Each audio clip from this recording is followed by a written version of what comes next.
Yo guys, I've got a spark which I'm going to use to ignite the fire for a very special compilation video on the channel, because today I have combined 10 hours worth of my top 10 videos, because that makes for a pretty catchy title, 10 hours of top 10s. So yes, you're going to get exactly what the title has promised you, and without further ado, let us begin with the compilation of top 10 videos.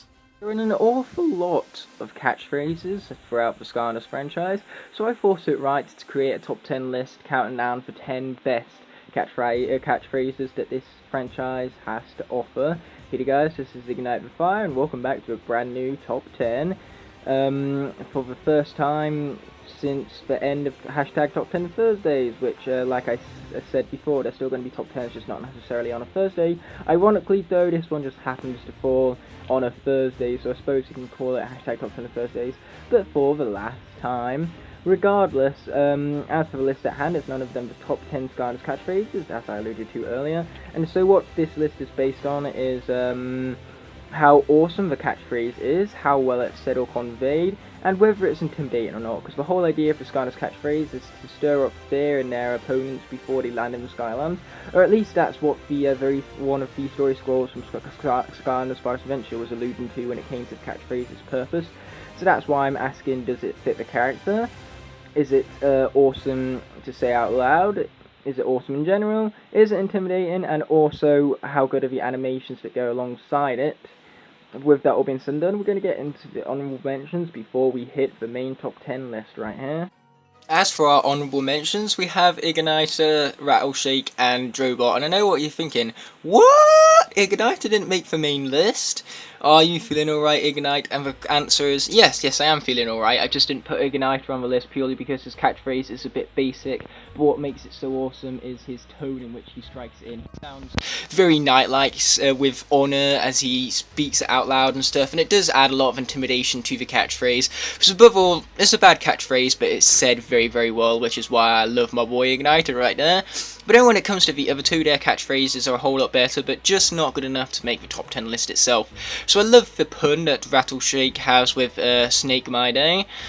But apart from the pun, it doesn't really do much, but it does at least represent the character with the fact that he does have a lot of snake-based attacks. But apart from a good representation of the character and a good pun, it's not really that great of a catchphrase. And then when we come to Drobot, his catchphrase is very intimidating because it's blink and destroy. And he says it very robotically, which really sets in the tone of a character, really represents the character really well, and above all, is very intimidating because he needs to do something so effortless to not just kill you, but destroy you. You are not coming back from that. Like, if you're defeated, you can come back from that, but being destroyed, there is no coming back from that, and Drobot can do it to you so effortlessly that you may as well just give up. Like, a catchphrase like that is so intimidating and yet so fitting. It's so awesome, which is why he's made the honourable mentions here. If there was a top 10 list, if it was a top 13 list, then Drobot would be 11, Rattleshake would be 12, and Igniter would be 13. But regardless, let's move on to the actual top 10 list right here. For number 10, we have none other than your boy, Double Trouble. Now, how can you not like a catchphrase like that? It's simple, and yet awesome. The thing is that gibberish like this really suits Double Trouble's character. Now, when I found out that all the Skylanders were getting voice lines from Giants onwards, all I could think is, shut up, I want my gibberish back. And then Double Trouble comes along, and his catchphrase is still kind of gibberish based. And I love that about him. It really adds to his personality, because let's admit it, he's kind of a nut, and that catchphrase really adds to that factor. But regardless, apart from the catchphrase really suiting this guy, it's also extremely fun to say, no matter how you say it. Boom shakalaka, boom shakalaka, boom shakalaka. That was a bit similar to the first time, but regardless, you get my point. It's incredibly fun to say and even more fun to listen to, so that's why Double Trouble has made number 10 on the list. For number 9, we have none other than Spitfire. Now, what makes that catchphrase so great is that he's saying fuels the fire, accompanied with some awesome animations that really help his personalities to stand out, because he has a lot of energy. That energy can be described as fuel, and so he's going to use the energy to, you know, stir up mischief and create fires and stuff that will destroy his enemies, so that's the intimidating part to it. and it shows that it has a lot of energy as well, and that's also proven by the animations. But the best part about that fuel part of the catchphrase is that it has double meaning, because it not only shows that he has lots of energy that he's ready to use against his enemies, but it also shows the fact that he drives vehicles and he's actually really good at it, being a supercharger and all. So the double meaning of the use of fuel to show his huge amounts of energy, and the fact that he's a really excellent supercharger driver, really helps this guy's catchphrase stand out. Number 8 on the list, we have none other than Washbuckler.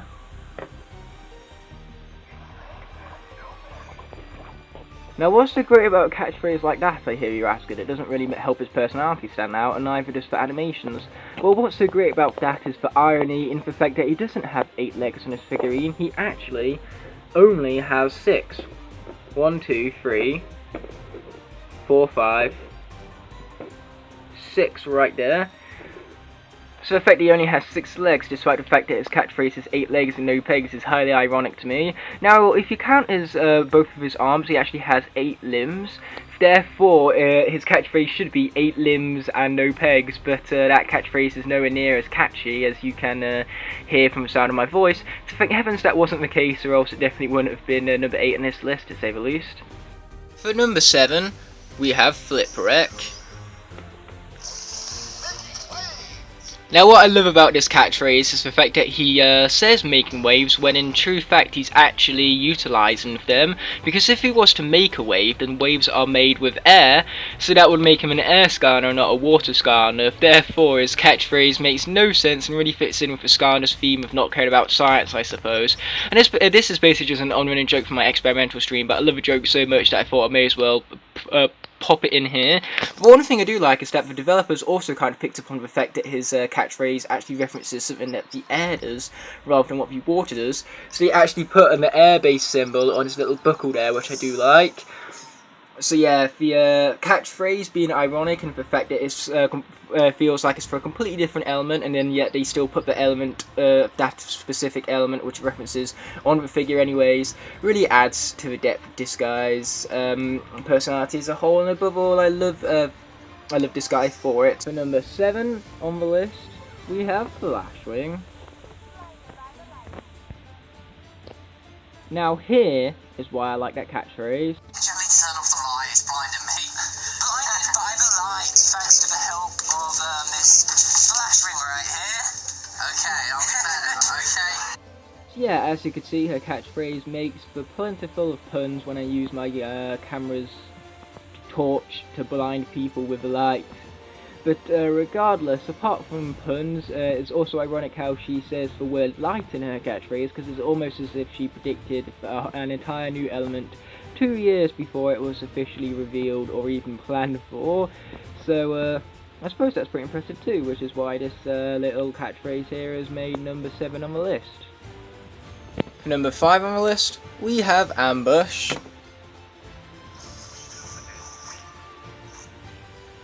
Now, what makes this catchphrase so cool is the fact that it takes advantage of nature, as Ambush is in fact a life element scanner, and then he also adds in the reaping part, which shows that he will easily defeat his enemies, making it very intimidating, and it also adds for irony on top of that, with the life scanner talking about something that an undead scanner would normally talk about, the opposing element to life nonetheless. So yeah, I suppose the irony and the threat on top of that really makes this guy an awesome sight to behold when it comes to his catchphrase, at least. For number 4 on the list, we have Fiesta. Now, I love this catchphrase for several reasons. First of all, the music in the background is a really good way to relax you, and it really gets you pumped up to play as this guy, which really adds fun to his catchphrase, to say the least. And then there's also the fact that the catchphrase in itself really reflects on this guy's culture that he represents, that being Mexican culture, because of course, you know, Mexicans speak Spanish, and Fiesta is Spanish for party, so the fact that he puts party in his catchphrase not only shows that he's self-aware, but also helps represent his culture as a whole. So the fact that it's really personality blending, and the fact that it's really good at helping you relax and get pumped up for the upcoming battles, really makes this guy's catchphrase a sight to behold. Number 3, we have Scratch.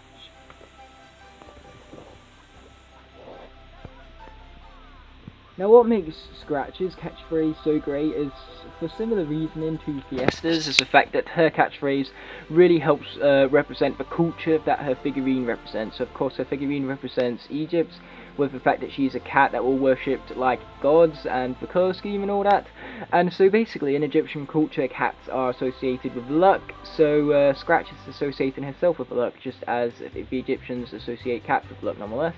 And not to mention, the animations add authenticity and relatability to her, because, you know, in her animation she's acting like a normal, authentic cat would act. So for those of you who've owned cats in the past as pets would really be able to relate to that behaviour and stuff. And so overall her catchphrase is a great representation of her culture that she represents, and her animations are playful, just like a cat's pet in real life would be. What, we have 2 Skylanders right here? Isn't that kind of cheating? And to that I say, yes it is. But these 2 Skylanders are only here for the fact that they share a story, because basically it's an on-running joke from one of Gabe's streams where I got Bouncer's catchphrase mixed up with Tough Luck's, because I thought Bouncer's catchphrase was deal with it, whereas that's actually Tough Luck's catchphrase, and that's purely because it's an on-running joke that I constantly get these guys' catchphrases mixed up because of how similar they are, with the fact that they both have deal with their catchphrases. However, there can only be one for the number 2 slot, so I am not cheating to answer your previous question. And so, for one receiving that slot is Tough Luck. Now the reason Tough Luck won out over Bouncer is because her catchphrase kind of tells the story. Just imagine this: you're going into a store, you see Tough Luck on one of the shelves, you're like, "Mum, I really want to get that, can you please get it for me?" And she's like, no, tough luck if you don't have your own money to get it. And then you're like, "Oh, but you literally just said the name, please, you have to get it for me now." And then she's just like, "You're not getting it, deal with it." And then you're like, "Oh, now you just said a catchphrase." So there's your whole story right there. Your parents say to you tough luck, and then you either have to deal with it, or if they say you have to deal with it. But regardless, that's how conversations normally end with parents when things don't go your way. So the fact that Tough Luck kind of tells a story with her catchphrase is so awesome that I had to put it at number 2 nonetheless. For number 1 on the list, we have Funny Bone. Now, how can you not like a catchphrase like that? First of all, it's extremely punny with the fact that he has a bone to pick, although he's a skeleton dog-based thing, so it's ironic how he uses the word bone in his catchphrase, although he's made of bones, quite literally. And then there's the fact that those animations were awesome. It really adds a nice agile side to Funny Bone, and that's what makes it so threatening, the fact that he is so agile and so powerful. And on top of that, not only does his animations emphasize his threat, but so does what he actually says. "I have a bone to pick" shows that he, you know, he's mad at someone, but he keeps it vague because he doesn't say you or anything, so it makes enemies think that it could be any one of them, which adds a sense of threat to every single one of them at once. So the fact that he is so threatening to his enemies and so adorable at the same time with those dog-based animations, and the agility that he shows while doing it really shows his strength. And then what he actually says, like I said before, is not only intimidating but also ironic with the fact that he mentions about bones despite the fact he's made of bones. But with that all being said and done, now that you have gotten to the end of the countdown list with Funny Bone taking the number 1 slot, this top 10 is coming to an end. We'll be seeing you in the next one, but until then, peace. Hey there guys, Ignite with Fire here, and welcome back to another top 10 video. Ironically on a Thursday, despite the fact that top 10 Thursdays were discontinued. But regardless, the top 10 at hand is going to be looking at my top 10 favourite Skylanders designs. That's right, when it comes to designs, I'm basically looking upon the figurine mostly, and looking at its colour palette, whether it's a figurine implies some sort of personality or whatnot. So basically everything figurine based, which means that the Skylanders in-game gameplay I care less about when it comes to a top 10 theme like this.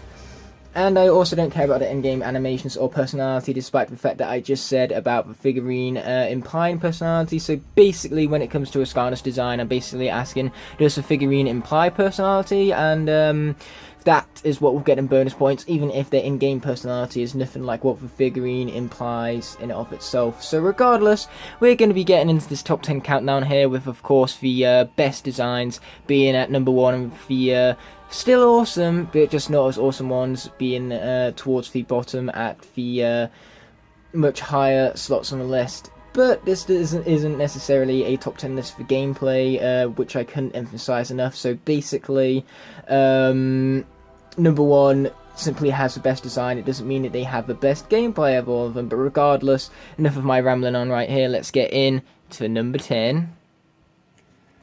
Starting us off, we have Voodoo. Now, I always say that Voodoo is a cool dude because look at him. He is cool. In fact, awesome. Even. Now, what I love so much about his design is the colours, first and foremost. The different shades of green really bring out the colours of this guy, so he doesn't exactly stand out with a great contrast in colours or anything. The thing is that the colours do blend very well together and makes for a very well detailed figurine. But the best part about this guy is when you do the 360, because behind him he has a turtle shell, which is very well detailed, and it just looks awesome and adds a lot to the design, as does the skull on top. It really makes this character look very intimidating and very strong, and that I can most assure you he is. And then the axe on top of that is just very awesome looking. The design of that weapon is awesome. It has everything that you'd want in an axe. It has its dual sides, it has its awesome spikes to it. So above all, it's a very well designed weapon, and it adds so much intimidation to a Skylanders design that already looks so intimidating even, right off the bat, as it is anyways. As for number 9, we have Crypt King. Now, I love this guy's design because it really reflects Egyptian culture very well, with the fact that it looks just like a pharaoh. And not to mention, you also have that giant sword. Man, that giant sword looks so awesome and adds a lot to the design, I should also say as well. And not to mention the way how it's kind of embedded in that base adds a lot of detail to the character as well. But the best part about the design, besides all those minor details and stuff, is actually the colour palette used, because the blacks and golds have great contrast with one another. So basically, the colour scheme combined with that awesome sword make for a very well designed character. That's just very awesome to look at when it comes to his figurine, all the more. Number 8 on the list, we have none other than Enigma. Now, this character is very unique with the fact that he is absolutely faceless, and I love that addition about him. He looks so cool like that. And not to mention, he has a weapon which is so well detailed that it actually looks as though there's an eye in it. And so that level of detail really helps make the design of the weapon stand out even more. And there's the fact that its moulding is very unique to this specific character. So above all, the uniqueness in this guy's design is really what sets him apart from the rest. But when it comes to the figurine itself, the colour palette is also very, very strong, with the golds and reds having a nice contrast with one another. But the best part is this clear plastic right here. I love the addition of the clear plastic. It adds a lot to the design, and it adds a lot to the effectiveness of the figure as a whole even. So what I'm saying here is that this guy's design is awesome, with the way how he's moulded, with the colour palette that he follows, and the uniqueness that follows, which is why Enigma is my favourite Trapmaster design. Wait, what? Igniter's only number 7 on the list? Well, he is my favourite SSA design, so I will give him that. But basically, Igniter's design is awesome because the blues and silver make for a really nice contrast with one another. And his sword looks epic with all the fire plastic around it. Well, it's not actual fire plastic, it's just plastic that's orange, but it still gives that effect very, very strongly. Which makes it a really detailed figurine, I should say, but his design is awesome. It's simple, but awesome. The fact that he's a piece of armour with fire inside, perfect design, I'd say, when it comes to the more simple base design. So if you want something done simple yet ingeniously, then this is how you do it. But the fact of the matter is that the design is simple, as glorious as it is. So because of that, I couldn't really put Igniter any higher on the list, despite my personal bias towards him. But still, it's an awesome design, all of them all, and it's very deserving of the number 7 slot on the list. Number 6 on the list is none other than Firecracken, aka my favourite Swap Force design. So what makes this design so strong for me is, once again, the fact that it reflects the culture of the Chinese dragon very, very well. But the fact of the matter is that the figurine really conveys a lot of personality. It makes him look a bit like a wild card. And so that personality you get from just the figure alone, it's just so vibrant and eye-catching, I should say. And then on top of that, there's the colours. There is so much colour to this guy. He's got golds, reds, blues, yellows, and they work together in perfect harmony to create the perfect contrast with one another. This is how you create a perfect colour palette for a character. And so above all, the design just looks incredibly awesome. It's a great reflection of Chinese culture. Its colour palette on top of that is phenomenal, and it just conveys an awesome design, which is why Firecracken is very deserving of the number 6 slot on the list over more.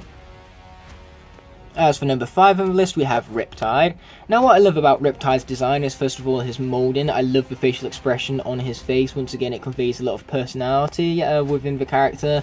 But the best part about him is his weapon.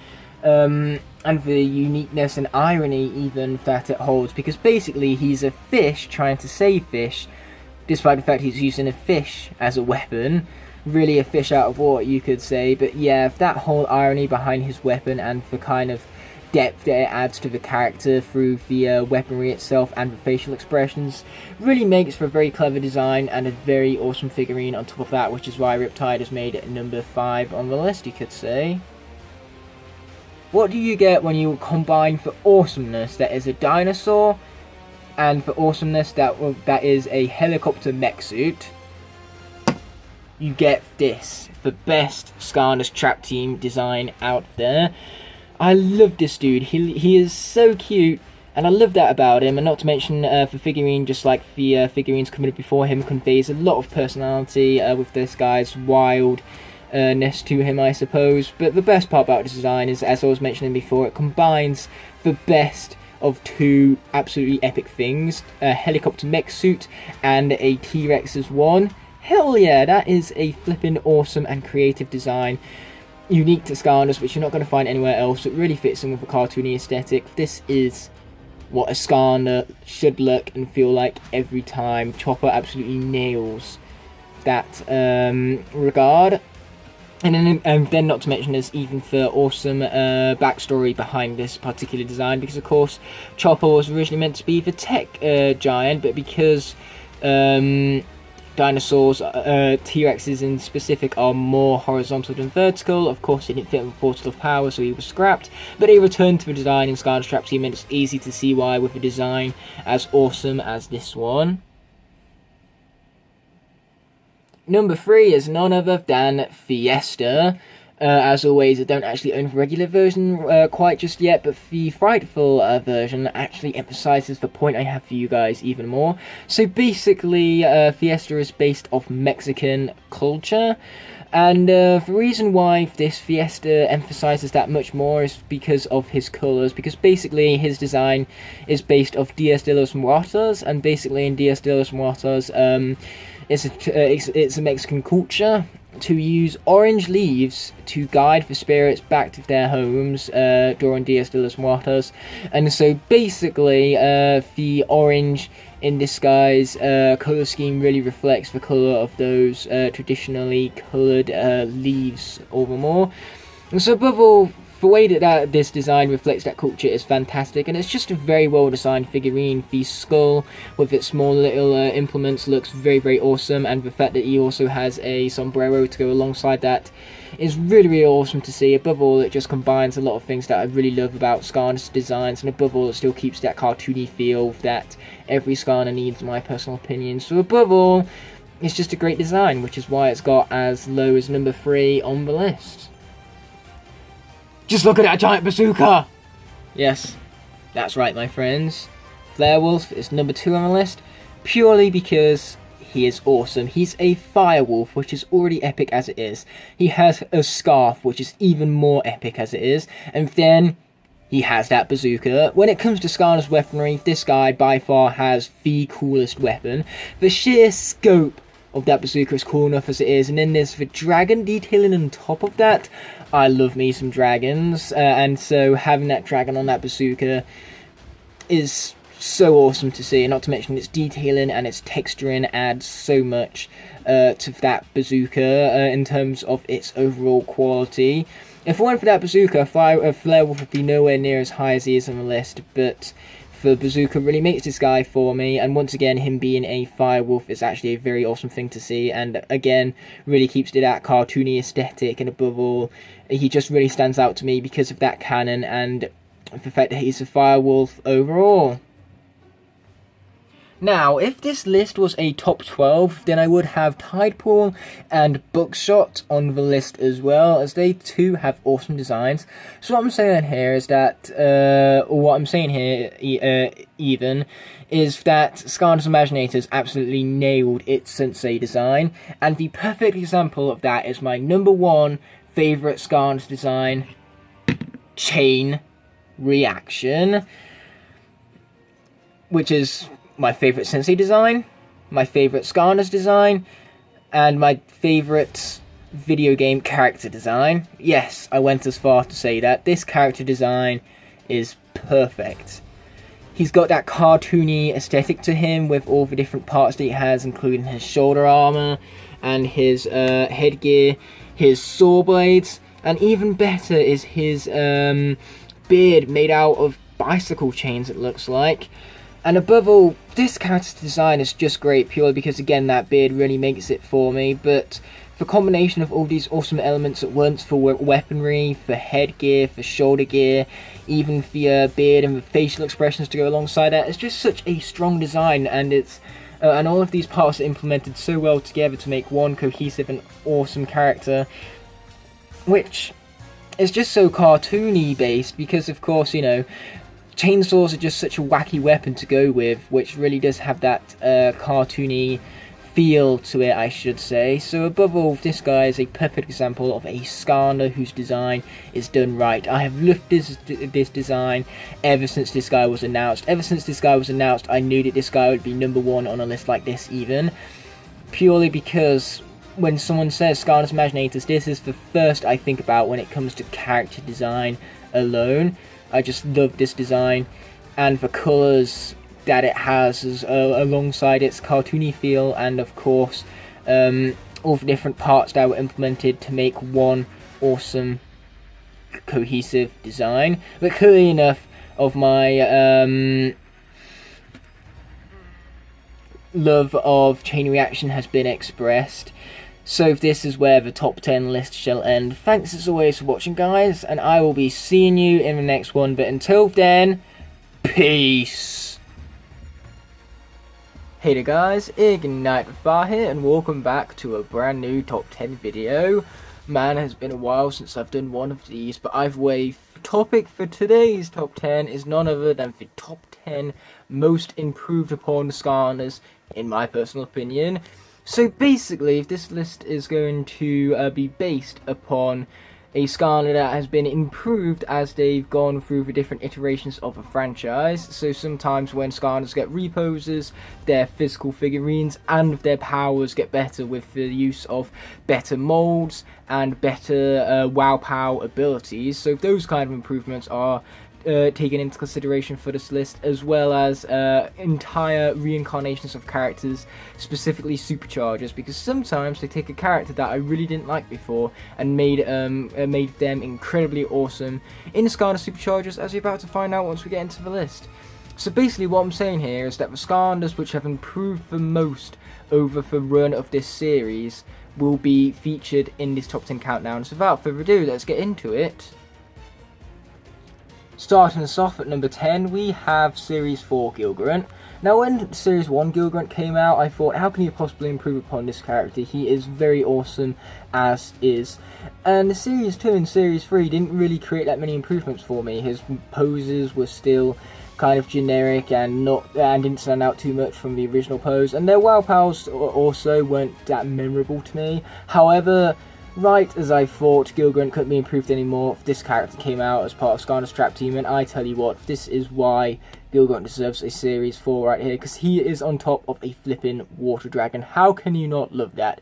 It adds so much to his mold overall, and his WoW power is awesome, since that water dragon which you can summon is not only a memorable new power to this guy's arsenal, but it's also incredibly powerful and just so much fun to use. So above all, this specific incarnation of Gilgrunt improves upon previous iterations of Gilgrunt, because it takes what works about this character so well and makes it more memorable and packages it in a much better moveset with a much more awesome pose on top of all of that. So that is why Gilgrunt is number 10 on the list.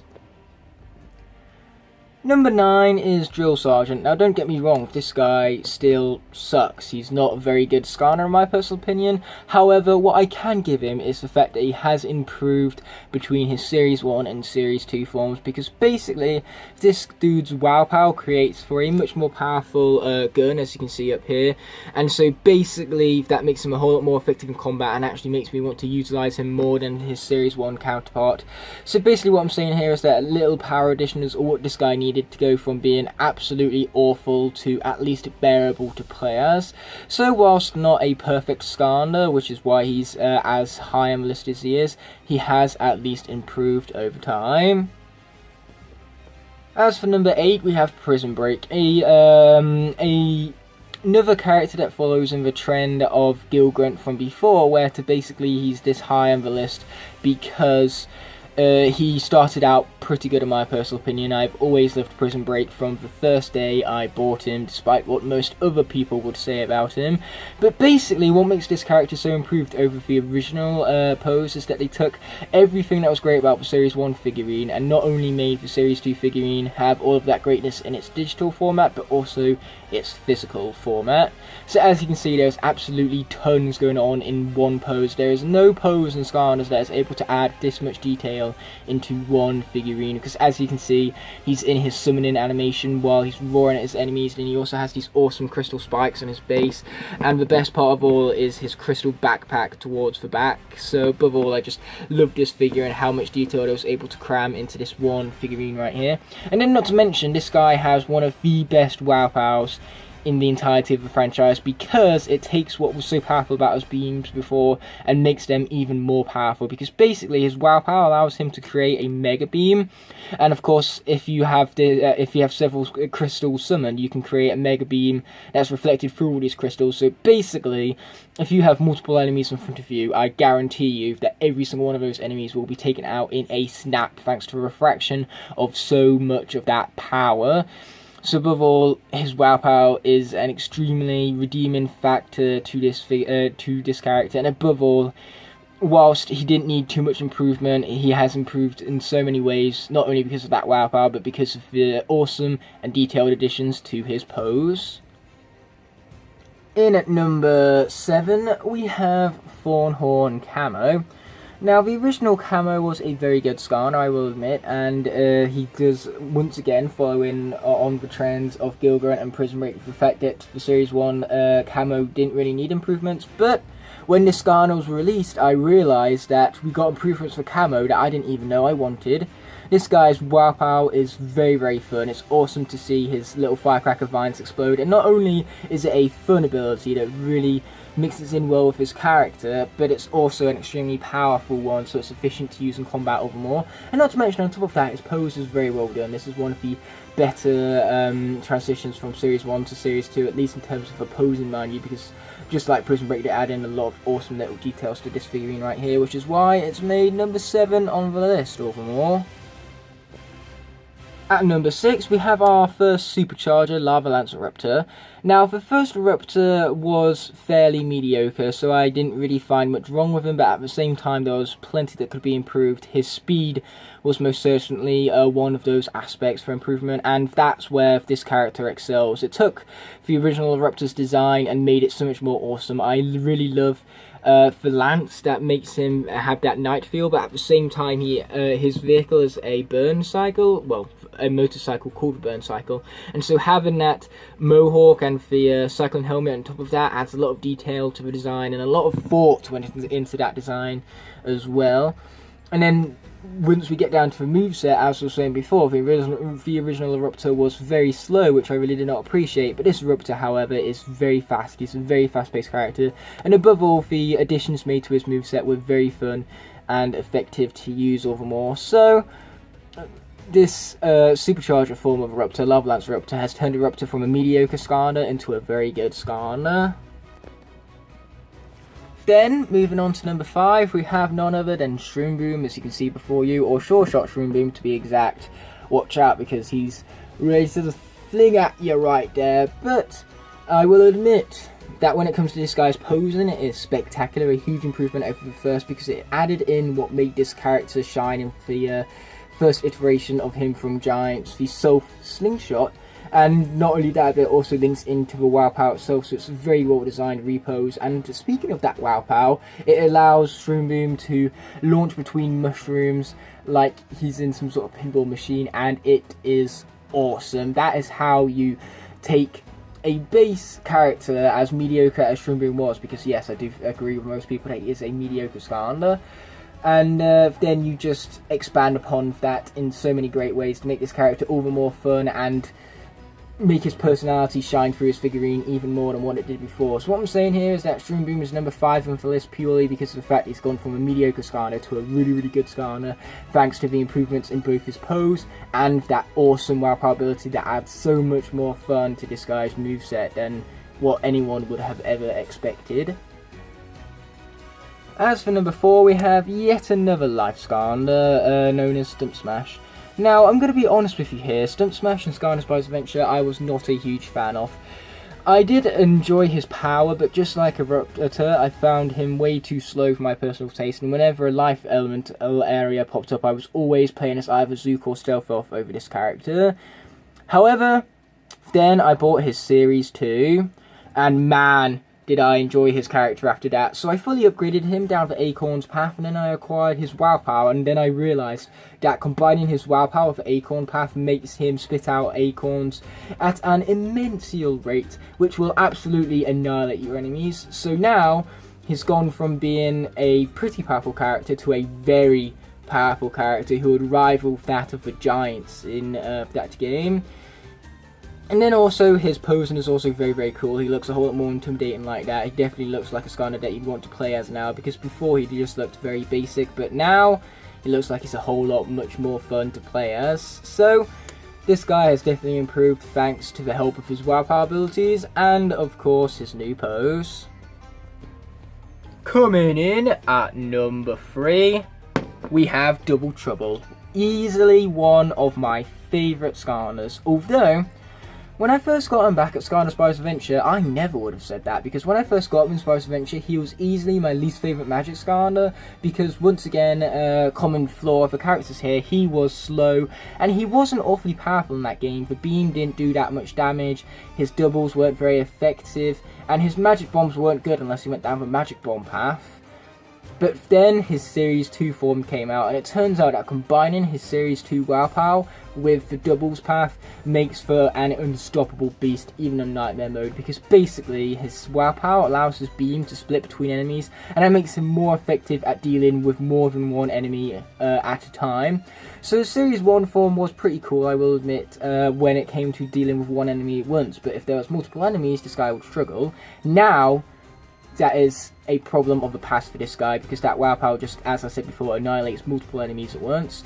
And so above all, that WoW Power makes this guy a whole lot more fun, a whole lot more effective, and above all, it really improves upon the first character's potential, adding in a double to even its figurine. And not to mention the fact that they are looking at each other, you know, really symbolises the strength in their relationship and everything, as I've talked about several times with this guy's design. So above all, I just love the improvements made from a transition of Series 1 Double Trouble to the Series 2 version of him, which is why Double Trouble is number 3 on the list right here. As for number 2, we have Stealth Elf. Now, I have never adored Stealth Elf. I've never found her extremely overpowering or extremely fun. I found her more generic, more so than anything, because it's literally just an elf in a costume that does stealth things. You know, they literally call her Stealth Elf and everything. And so, basically, naturally, I found her very overrated in that regard, because clearly she was receiving more love than she deserved. But then her Superchargers form came out and gave her a turret of all things. She is awesome in this form, I've got to admit. So this turned Stealth Elf for me from an overrated character who wasn't bad, simply just overrated, to a character who is deserving of her love and her appreciation, at least in my personal opinion, anyways. So yes, this form added a lot to Stealth Elf. It made her a whole lot more acrobatic, which felt way more fitting for this character, especially in terms of her design, which that in it of itself was highly improved upon. But that canon just made her gameplay a whole lot more fun, even if it wasn't as overpowering as the original Stealth Elf was at times. As for number 1, we have Series 2 Igniter, and I'm just joking, guys. Igniter can't be on this list, simply because he's too perfect, and he can't improve upon something that's already perfect to begin with. Hence why Igniter wasn't actually classed for this list, because he was just too perfect to begin with. So how can you improve upon something that's as perfect as this guy is from the get-go? And then there's also Pop Fizz right here, who this guy is also not number 1.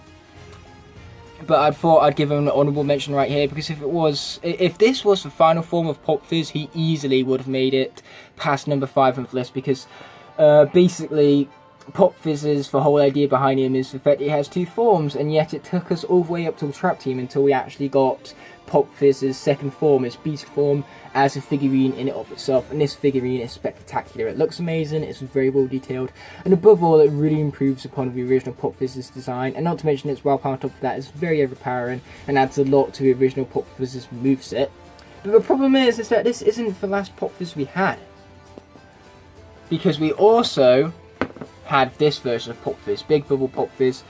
And it's so unfortunate that Fizzy Frenzy Pop Fizz went through so much of an improvement for the original Pop Fizz, all for Big Bubble Pop Fizz one game later to bring his quality back down again.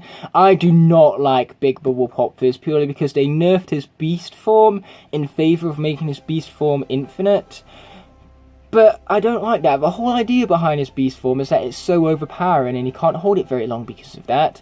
So taking that away really takes away from the charm of Pop Fizz. And not to mention, using his trumpet just isn't as good of a design choice and isn't as fun as his potions. It's just not as scientific as of him, really. So above all, Pop Fizz didn't make the list purely because despite his improvements, the Big Bubble version of him, the newest version of him, really did downprove him in my personal opinion.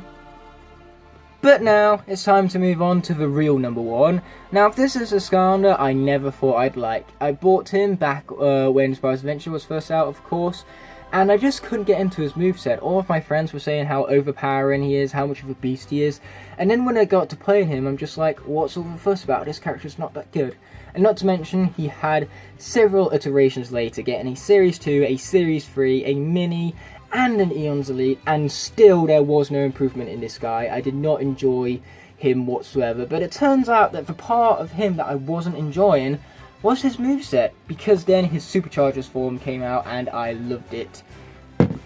Sharpshooter Terrafin is by far the most improved character throughout the series, because like I said before, Terrafin I never got into beforehand, purely because his moveset was just too boring to me and too generic. He could belly flop and he could punch.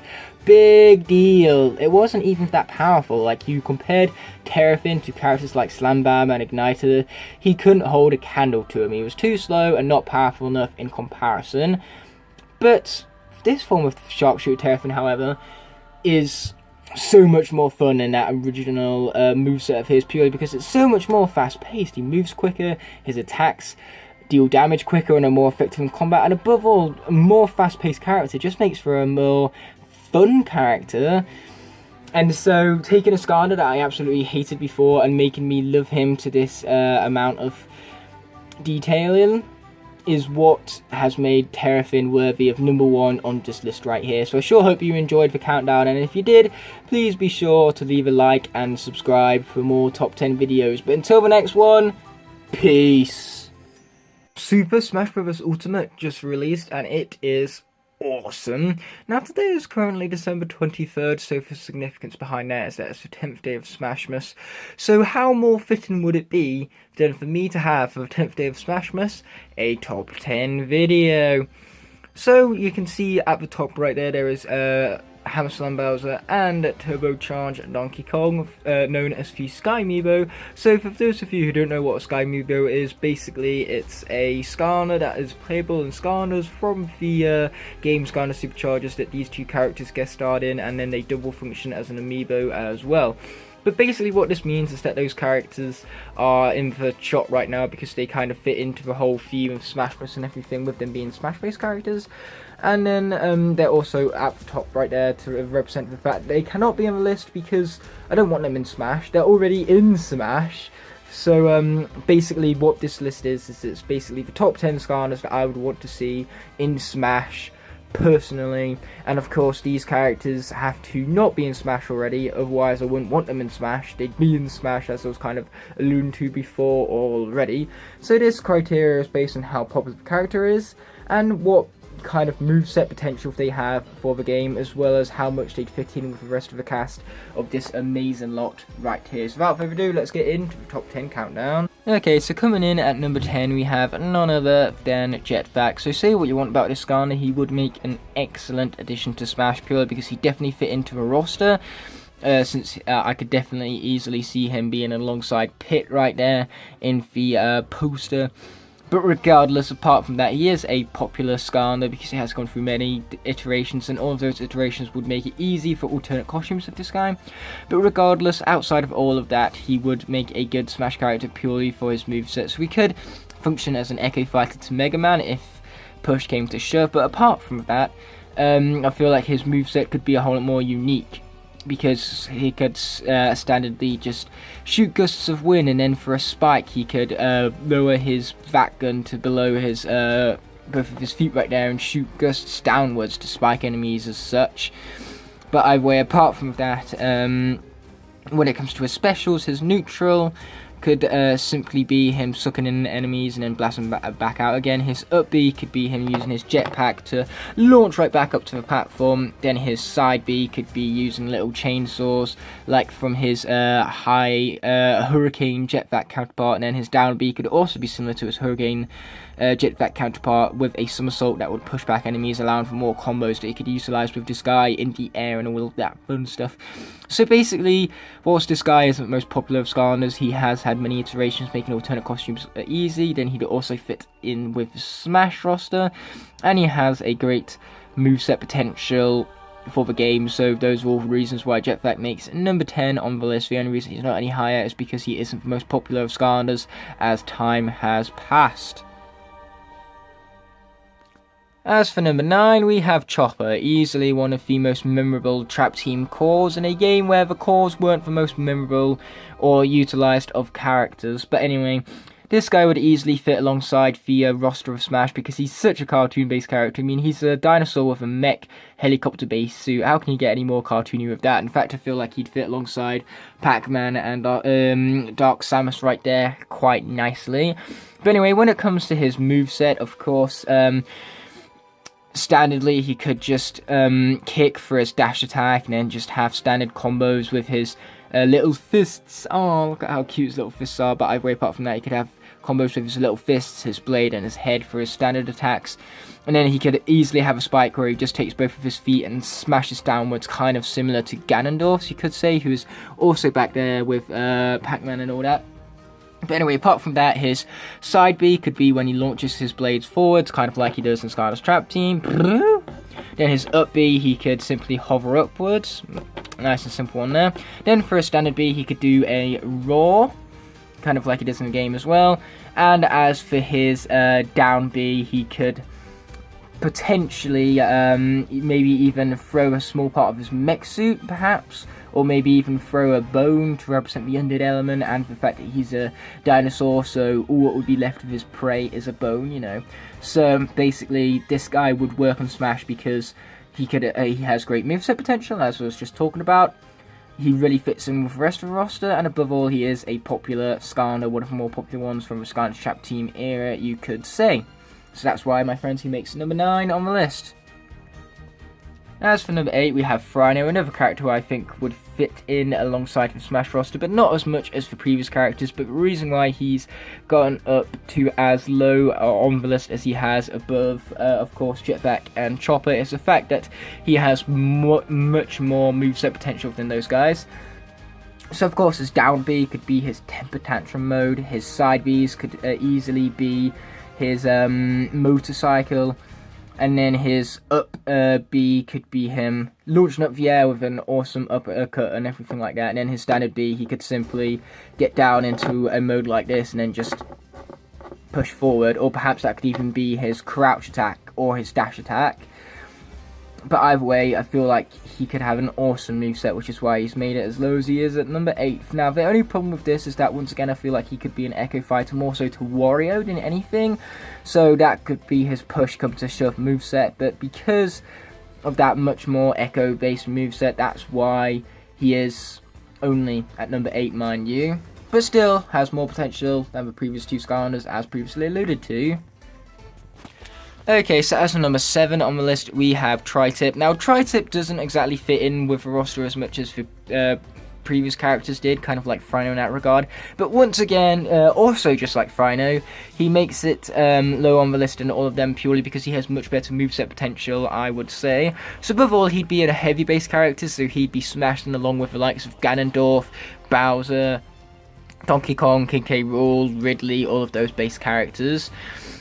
And when it comes to his moveset, he of course could, for a side B, charge towards his enemies as he does in the games. Then for his regular B, he could summon up a fossil to trap an enemy in, so that then he could start performing his standard attacks with his mace. His mace could also make for a very interesting spike, I would say. And then as for his up B, he could probably like shoot a fossilized rope and then pull himself up using that, perhaps. Again, that could be a good reference to the undead element as such. And then as for his down B, he could do some sort of Temper Tantrum mode which launches enemies into the air, kind of similar to Donkey Kong and Frino in that regard. But above all, that moveset definitely has much more potential than previous characters, which is why Tri-Tip has made it to where he is on the list, none other than number 7, just to reiterate. For number 6 on the list, we have none other than T-Rex. Now, he'd easily represent Skylanders as a whole because he is the most iconic giant, and giants are probably the most iconic gimmicks from Skylanders, so that alone gets him to number 7, the recognition of his character, you could say. But above all, he also has great moveset potential, so his standard B could be his cannon, whereas his side B could be his charge. His down B could potentially be like a woodpecker sweep or something like that, or maybe that could be some sort of grab of his. And then his up B could be him shooting himself up using his cannon as such. And then his regular attacks could, of course, be his fist slamming everything. Which would, of course, in the air have all sorts of different combos that you could utilize and stuff. So above all, once again, we have a great moveset, but what really pushes this guy lower on the list than previous characters is his iconicness and recognition. So thanks to that, T-Rex has made none other than number 6 on the list. As for number 5 on the list, we have Stealth Elf. Once again, say what you wish about her, she would make a great Smash character purely because of her moveset capabilities. So of course you could have her standard slash attacks for her A moves as such, but where this character would really excel is in her aerial attacks, because of course she is a very gymnastic based character, or flexible based character, however you want to put it. But point is, that would allow for lots of air based combos. She'd be very quick and aerial based like that, kind of like characters like the Inklings, which I definitely feel like Stealth Elf could fit in with on the roster as well. So yes, her aerial attack potential is out of the roof with this one, but above all, she also has some great potential for special attacks, like her down B. She could put a scarecrow in front of her that would counter any sort of attacks that enemies threw at her. Then for her standard B, she could turn invisible or something like that. Then for her down B, she could potentially like do her somersault attack that would push enemies back and give her increased advantage over the arena itself. And then for her up B, she could potentially even teleport upwards in order to get back up towards the stage. And if you press your up B attack and then input a different direction, it could potentially even teleport her elsewhere towards the map, towards her right or left or even downwards, is basically what I'm saying here. And that could allow her to easily get through walls and such very easily. So above all, Stealth Elf has, just like Jetpack, a lot of iterations, so no matter what you say about her, she does have a popularity behind her and a lot of alternate costume potential, alongside a huge potential for moves which could really fit in with Smash Brothers as a whole, which is why she's made number 5 on the list. All the more, Splat is one of those characters which could easily make for a very interesting moveset in Smash. So, not only does her cartoony aesthetics really fit in with Smash, like she could really fit in alongside Kirby and Donkey Kong there, I would say. But apart from that, her moveset could be great. So her aerials could be all paintbrush based as such, making her a rather melee based character up close and personal when it comes to aerial attacks. But apart from that, I feel like she'd be a range based character because her standard B could be a simple paint lob. Then her side B could be maybe even charge an attack where she sits in her supercharger and then that charges forward. That would be very cool, I would think. And it's not like we don't have characters which don't like summon in things for their dash attacks, like Zelda, for example, can summon in a huge giant guard-like being, and then that can charge forward and stuff. So it can be similar to that, just with a Splat supercharger vehicle instead. And then as for a down B, that is nice and easy. She could easily just summon in one of those ink monsters that she has. That would be a very awesome one. But again, that would be very similar to Zelda in some regards. So she could easily be an Echo Fighter of Zelda if push came to shove, mind you. But yes, above all, she does have some great potential to be in Smash, purely because she fit with the roster quite nicely and has some moveset potential to be very interesting and diverse from the roster, mind you, which is why Splat has made number 4 on the list. As for number 3, we have Spyro, whose iconicness expands too far outside of Skylanders, because of course he's iconic for his original games as well on the PlayStation. Now, just like all of the previous characters on the list, he has great moveset potential. He could charge for a side B like he does in Skylanders. Then for a regular B, he could just shoot fireballs. For an up B, he could simply just fly up towards the stage, perhaps. And then for his down B, maybe he could summon Sparks, or maybe Sparks could be his grab, kind of similar to what I was alluding to with T-Rex before. But point is, or maybe even his down B could be where he points up his wings and pushes his head forward, kind of similar to his 3DS based attack. But anyway, as I was saying, my point is that because of purely how iconic this character is and how much he'd fit in with the rest of that roster, especially with characters like Charizard as such, and that moveset potential definitely makes Spyro worthy of being number 3 on my list right here. Okay, so as for number 2, we have Grim Creeper, who has made it as low as he is for similar reasons to Splat, purely because I feel like out of everyone on the list, this character would have the most interesting moveset. So of course, his standard attacks, he'd just have his Scythe, and then his Scythe could also be his aerial-based attacks as such, with an awesome spike-based ability. But the thing with this kind of moveset is that it would be easy to pick up but really hard to master, because for his side B he could leave his body in his ectoplasm mode and then return to it moments later as such, trapping all enemies in the process, making him great for modes like 8-player Smash as such. But 1v1s with him would be really tough, purely because, he, as I said before, he'd be kind of hard to master and everything. And then apart from that, for his regular B, perhaps he could just spin his Scythe to launch enemies upwards, kind of like how he does in the games, of course. Then for his down B, perhaps he could do a nice little slide maybe, or even throw down like a little casket that just just lights and fire as such, you know, similar to Simon and all that, which is why I feel like he definitely fit in to the roster, especially with characters like Richter over there alongside Meta Knight, Ridley, Richter, Captain Falcon, and so on and so forth. So yes, what I'm even alluding to here is that once again, if push comes to shove, he could be an echo of Simon, but I don't think he needs to be, because for uniqueness in his moveset and how hard it would be to master yet easy to pick up is a great smash tactic to take for this guy. And he does also fit into roster, so above all that moveset potential and fit into roster and everything quite nicely is what has got this guy as high as number 2 on the list. Congratulations on your silver medal there, buddy. Wait, before you move on to number 1, you gotta do the honourable mentions first. Oh, wait, that's exactly what you're doing. Okay, carry on. Yep, that's exactly what I'm doing, as Donkey Kong said before, and so basically we have 6 honourable mentions here, in order of where they would have been on the list if there was a top 16, so basically 16, 15, 14, 13, 12, and 11. But point is, you get my point. But anyway, these characters barely didn't make the list purely because A, they aren't iconic enough really, and B, purely because their moveset potential was far outweighed by the characters who did make the list, mind you. So Boomer, I felt like had the most potential out of all of these guys, even because he could have some great aerial-based moves, kind of like Stealth Wolf did, and I was so close to putting him on the list. Jetpack barely beat him out, though.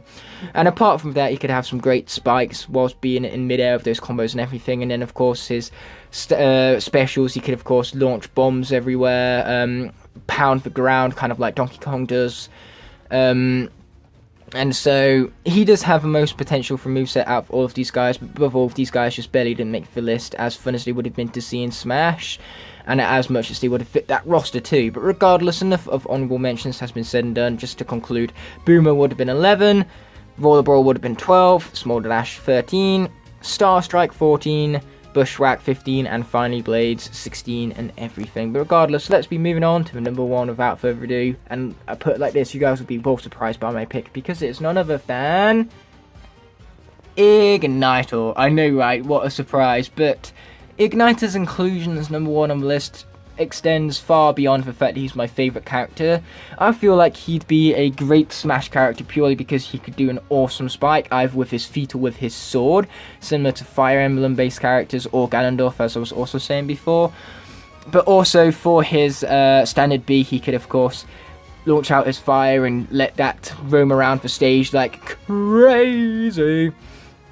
And then for his side Bs, he could do like some sort of slashing combos, again, kind of like how the Fire Emblem characters function. In fact, I think he'd fit in right alongside Fire Emblem characters right here, like Ike and Bowser and King K. Rool, all of that fun stuff right there.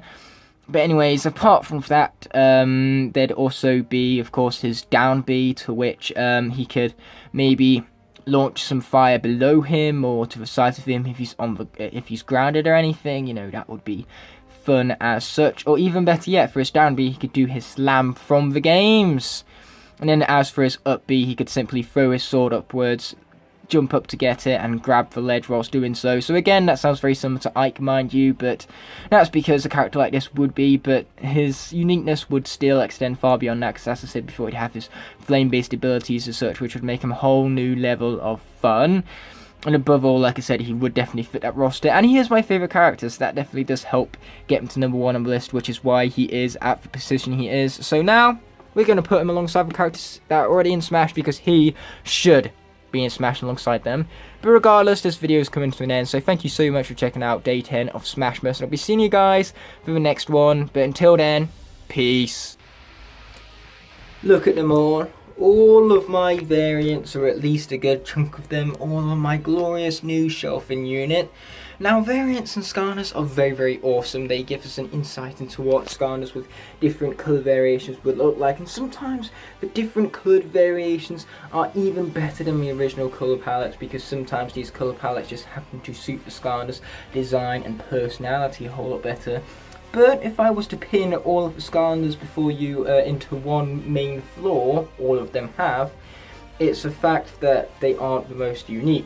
Because look at the Darks here, for example. There are multiple of them all spawning the same colour palette and the same variant name. Where's the uniqueness in that? So this top 10 is going to shy away from such things, because instead we're counting down the top 10 most unique Skylanders variants, basically meaning that for this list we're looking at the variants that have the most unique colour palettes that are unfound within any other Skylander variant. So without further ado, let's get to the countdown here. As for number 10, we have the Jade variation. Now I know what you guys are thinking, but Ignite, there's 2 Jade variants, both of different characters from different games, and what makes them unique in comparison to the steel plated characters? Well, first of all, the steel plated characters are ugly. And second of all, these characters stand out a whole lot more than them because they have a much better blend of colours, with a better shade of green, the gold and the white, which blend together really well and really bring out the personality more into these 2 characters. Now that does bring us to the main flaw of the variant. Sure, whilst it looks very, very nice and looks unique in comparison to other variants, even for steel plated ones, the main thing really stopping them from getting any lower on the list is the fact that there are 2 characters spawning this variant type over 2 different games. And again, uniqueness is the main selling point to this list, and so really for variants that are one of a kind, spawning only 1 design over 1 character are the most unique ones to that design and character, you could say. So above all, is a great variant, a very unique one, but still that's only enough to get it number 10 on the list right here. Coming in at number 9, we have a Gnarly variation. Now this has a similar problem to the Jade variation previously alluded to, with the fact that it has a design that spans over 2 different games. However, it's utilised for the same character, and so the fact that it is unique to only 1 character is, well, as I just said, unique. But another thing about this is the fact that the variant looks unique because of its blend of blacks, blues and yellows. There is no other variant in Skylanders history that blends these colours together, especially not to this scale of awesomeness, because this is a very good looking variant, even more so than the previously mentioned Jade variants. So we have ourselves a number 9 on the list right here, which barely edged out the Jades, you could say.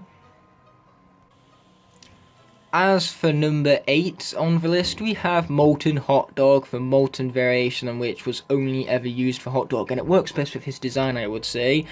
And it's a very cool looking variant too, with a different shade of yellow than what the original Hot Dog had. But the main problem with this variant is that it's just so much more boring than other variants to pop up on the list later on. And that's the main reason why it's been pushed all the way back to 8th place, the fact that it is a whole lot more boring than variants coming up later on.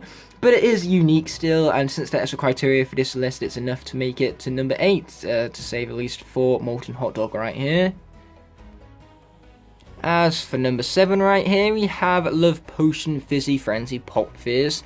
Now, this character is extremely unique in the fact that it uses pinks and whites, because it is a Valentine's variant, the only Valentine's variant found in the whole of Skylanders, at least out of the official games line, forgetting of course Lost Islands variants like Cupid Flameslinger, as you can see to the top left right now.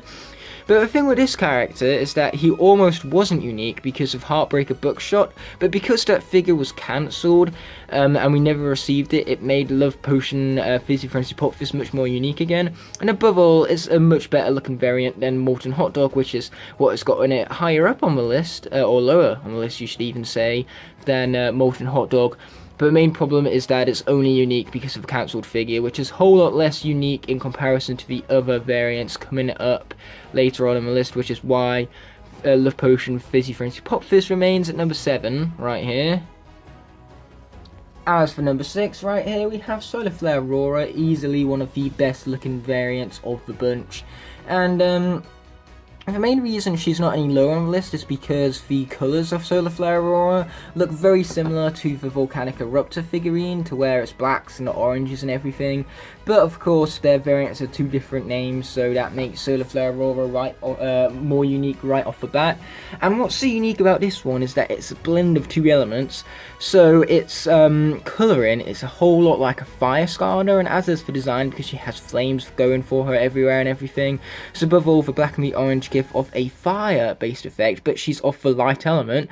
So this blending of elements is very unique even for a variant. And literally, as I said before, her colours aren't the most unique when you compare them to volcanic eruptors, which is why she's only number 6 on the list.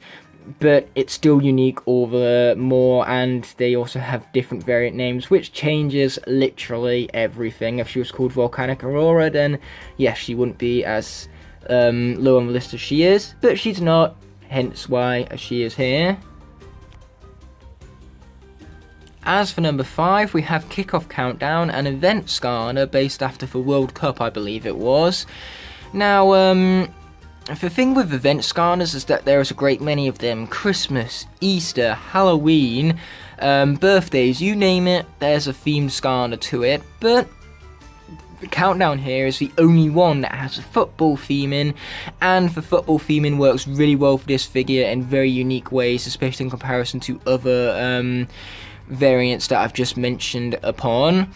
So yes, it's a very great variant, great at bringing out Countdown's personality, as I was kind of alluding to before, and it's also unique, hence why it's got such a low spot on this list, dead in the middle, in fact, at number 5. As for number 4, we have Birthday Bash Big Bubble Pop Fizz. Man, is that name quite a mouthful, and that's one unique thing you could say about him, I suppose. But another thing is that Skylanders really love symmetry. Like, for the most part, whenever you find a Skylander, you'll find that their colour palette is symmetrical. Well, with Birthday Bash Big Bubble Pop Fizz here, that breaks the pattern because we have one yellow glove and one green glove, and it's nice to see that pattern broken for such a unique variant. Now, I know I was just bellyaching about event Skylanders with Kickoff Countdown a bit right there, and Birthday Bash Big Bubble Pop Fizz is clearly a event scanner because it's based around birthdays. But what makes this one for more unique than the previously mentioned one is the fact that it has a whole lot more unique colour palette. There is no other scanner that utilises light blues, yellows and greens in this way, not to mention there's also the patterns themselves, such as the stars found on the trumpet, and plus with it being a supercharger, it has a different base as well, which is unique to that series of games, and this specific figurine is the only one in superchargers to have a silver glittery base as such. So Birthday Bash Big Bubble Pop Fizz is most certainly unique in the fact that, first of all, it has a very hard to pronounce name very quickly, and second of all, in the fact that its actual figurine itself has a great colour palette to it, and a unique one at that. As for number 3, we have King Cobra Kadabra. Now, not only is this the only figurine spawning the King based variants, but it's also the most unique, well, second most unique Skylander with a white based colour palette. I really like the white and how that contrasts nicely with the gold. It truly does have that king feel to it, and not to mention its variant reminds me highly of Aladdin in particular because of that previously mentioned moveset, and really very few Skylanders remind me of something other than Skylanders, and so the fact that King Cobra Kadabra has that is very unique to him, and not to mention he's also got a black basket and purple like mist, or whatever you want to call it, dust, you know, like I said, whatever you want to call it and everything. But point is that no other Skylander blends white and black like this. Normally, like, even for the darks, they blend silver and black. So yes, it's a very unique blend of colours, and it has unique factors in the fact that it reminds me of movies, unlike what many other Skylanders are incapable of doing, with a few exceptions of course, this being one of them. A lot of you guys love this variant, and it's easy to see why. At number 2, we have Quick Draw Rattle Shake, a very unique variant in the fact that it utilises light blues, whites, and blacks. What is this? There is no other Skylander with a colour palette like this, not to mention this colour palette really fits this Skylander to the point where I don't think this colour palette would fit any other Skylander, at least not as fitting as it is for Rattleshake right here. So it's unique in its colour palette, and it's unique to this character as a whole. But what's enough to jump this variant all the way up to number 2 is the fact that it's the only variant which the full body of the character is glow in the dark. Every single white part you see in Quick Draw Rattle Shake right here glows in the dark, and there is no other in-game variant like it. Notice how I said in-game right there, because you can find chase variants like this, but they do not appear like this in the game, and this countdown is counting only in-game variants.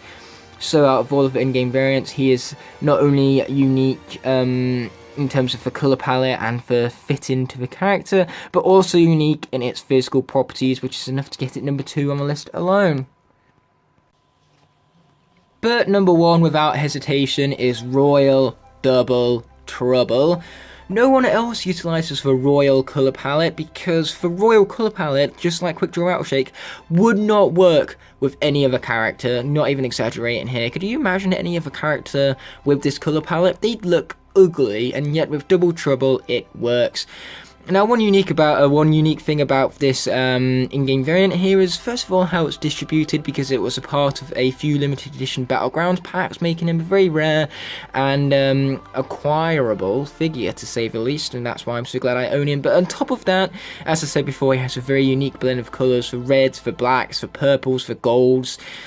It just stands out so much in comparison to all the other variants because of just how sheer unique it is, and that, my friends, is why Royal Double Trouble gets number 1 on the list, because the criteria for this list for uniqueness to a variant is perfectly encapsulated by Royal Double Trouble right here. So thanks so much as always for watching, guys, and I'll be seeing you in the next one. But until then, peace, and I hope you enjoyed the top 10.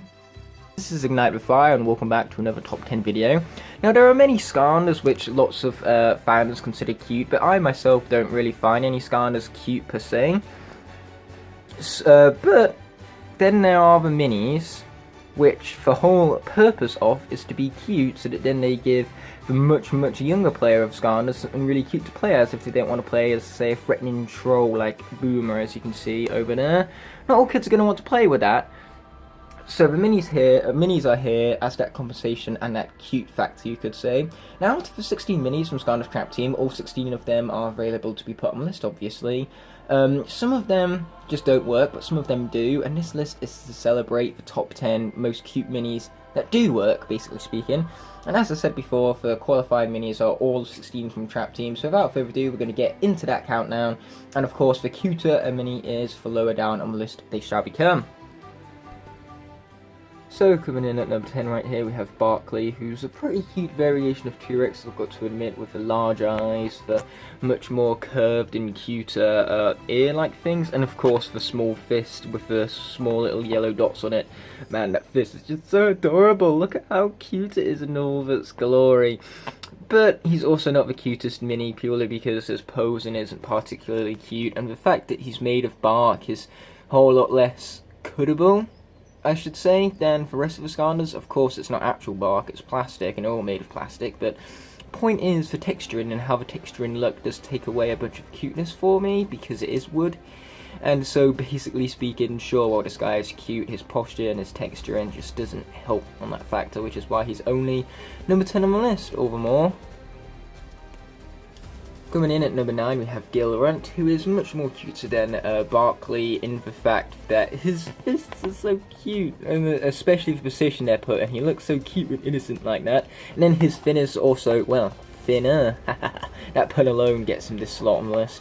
But what I really love about this guy is the miniature backpack. It's so well textured and feels so fun to rub your hand along, which makes him much more cuttable. The thing is that what puts me off with this guy is, sure, whilst the fin is cuter while it's thinner, it's also a bit too high up. Like, if that fin was a little bit lower down, then maybe I could forgive this guy a little bit more, but as it stands, the fin does kind of ruin the rest of the design for me. But move on, it's still pretty cute, I'd say. As for number 8 on the list, we have Breeze, who is adorable in the fact that she has a huge bushy tail, and yet she still has big eyes, huge ears, and a small head and small body and a small horn and everything. It's just so cute seeing a unicorn as a baby, especially with that previously mentioned horn and everything. Now, whilst I do like the big ears and blue eyes, they're a bit too big, and that really adds a lot of that actually adds a lot of feminism even to the design, makes it rather sexist, because it's like, it's a unicorn, why can't it be a boy too? I know Whirlwind is a girl Skylander, but you get my point. It's just so overly cute, and her eyes are bigger than her stomach. Jeez, did she become a Disney princess all of a sudden? I know that's what all the minis are like, but this one just takes it to the next level. It's just far too pretty, more prettier than it needed to be, and so that huge like feministic look of the design, too much of a degree, really does ruin the rest of the design for me. But above all, it's still cute, and that alone is what gets her number 8 on the list. And she's cuter than the previously 2 mentioned Minions as well, which is why she's lower on the list than them 2, obviously. As for number 7, we have Weeruptor. Now, right off the bat here, the only reason this guy isn't lower is because I don't like the face. Like, seriously, it's just a football with eyes and a mouth on it. Sure, the eyes are big and cute, and that's the cute parts of the face, but the rest of it just feels kind of off to me. It's far too round. But what makes this character up for me, it's just how cute the arms are. It just feels so adorable to just grab his arm and just walk along with him. Like, honestly, it feels like a child, a lava bathing child, and it's so adorable. I love it. So yeah, it's really for arms to make this guy for me. They're so cute, and like I said, so cute to also interact with, and then the eyes also redeem the rest of the football-based body. So that's why Weeruptor is none other than number 7 on the list right here. Tiny armor, huge eye. What more is there to say? Ice Maul is just plain cute, and I love it. Okay, so as for number 5, we have Pet Vac. Now, say what you want about Jet Vac, but Pet Vac is pretty cute. Having his small little tiny body armor on is incredibly adorable to look at, and then his big eyes and feathers rustling around it is a great design element. And not only that, but it's actually kind of hilarious at the same time, with the fact that the feathers look almost eyebrow-like, like he's putting on some sort of grumpy face from birth almost, because these minis are basically babies. And yeah, this is one cute baby. Like, just look at that body armor he wears so proudly. Oh, and that facial expression is just even better. Oh, I love it. That's why he's number 5 on the list. As for number 4, we have actually my favourite mini, but not the cutest, and that is Drobit. Now, what I love about this guy is the small little armor pieces you can find in him. The wings are so tiny, and yet the eyes are so big. It's so adorable looking. Now, I have a similar problem to Drobit and what I do with Gilrun, and the fact that I feel like this top piece of the armor here is a bit too big, the horn part to it. So if that was shortened, this guy could potentially get lower on the list.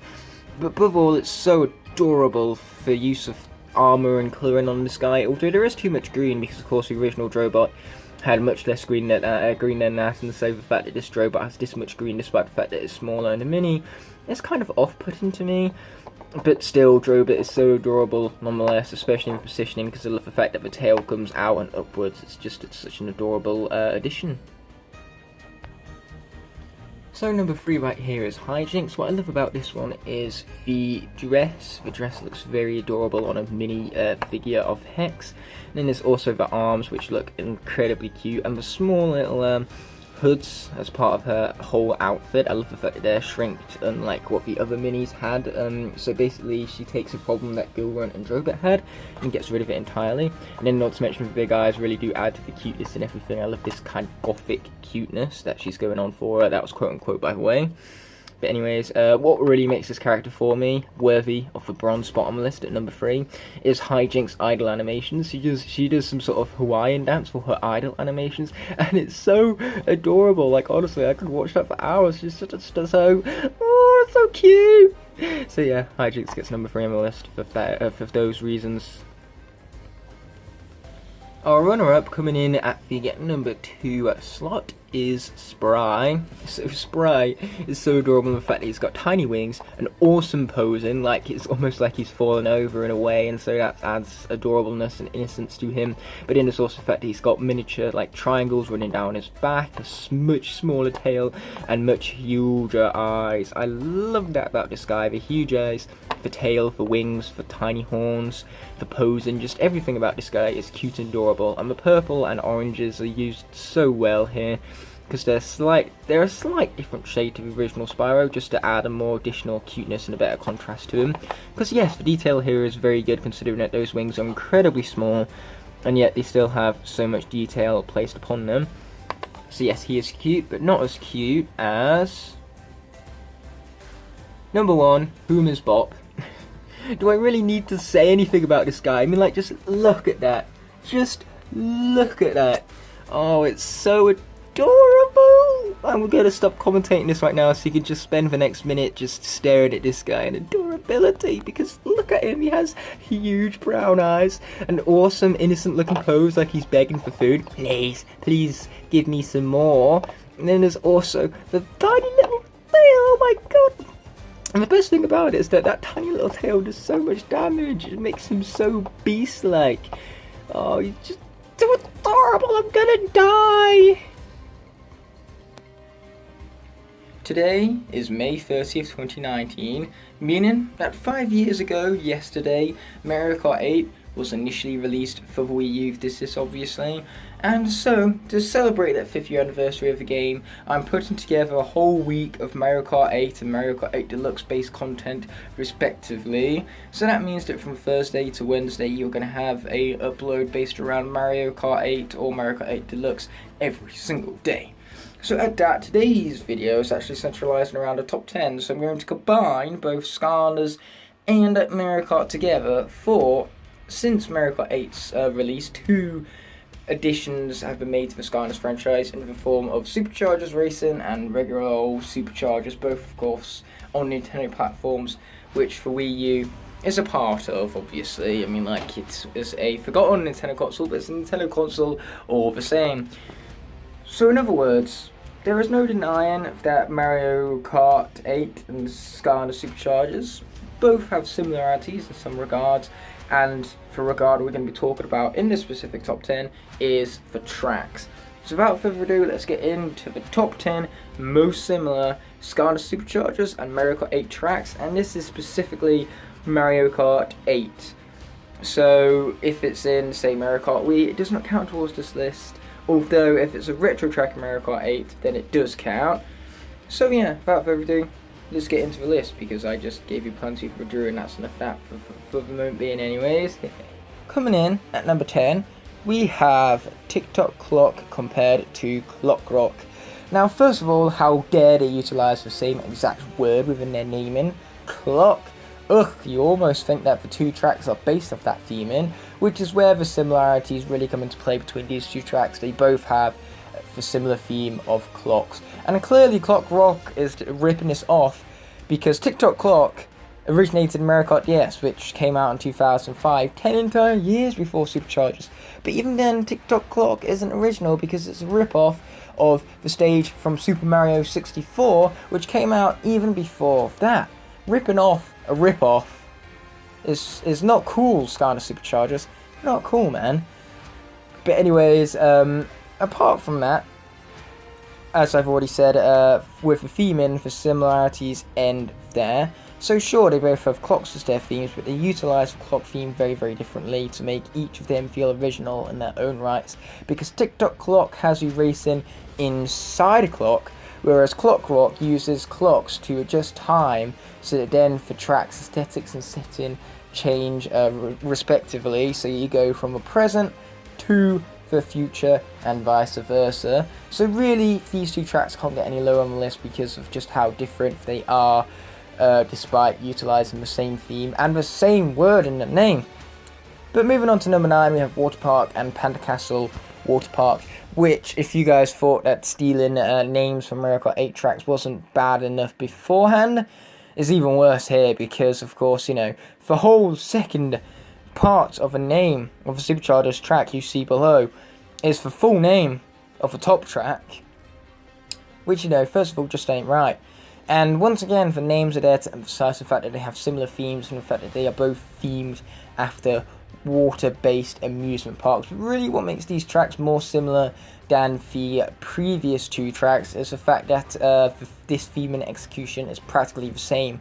Sure, whilst the two utilise different rides and have fairly different aesthetics, both of them are still majority water-based, and that reflects in their gameplay, because of course you have underwater racing in Mario Kart 8 and sea-based racing in Skylanders Superchargers. So really, the similarities here are more obvious than previously, but still, the tracks are very different in terms of their layout as such, so that's why they don't get any lower than number 9. So moving on to number 8, we have Dolphin Shoals and Tropic Plunder. Now what's similar about the two of these is the setting, because they both really have an exotic based setting. And once again, they're both water-based. In fact, Dolphin Shoals is the most water-based track in the whole of Mario Kart 8 Deluxe, as is Tropic Plunder. But really, the layouts of these tracks and the similarities found there is what pushes it to number 8 on the list.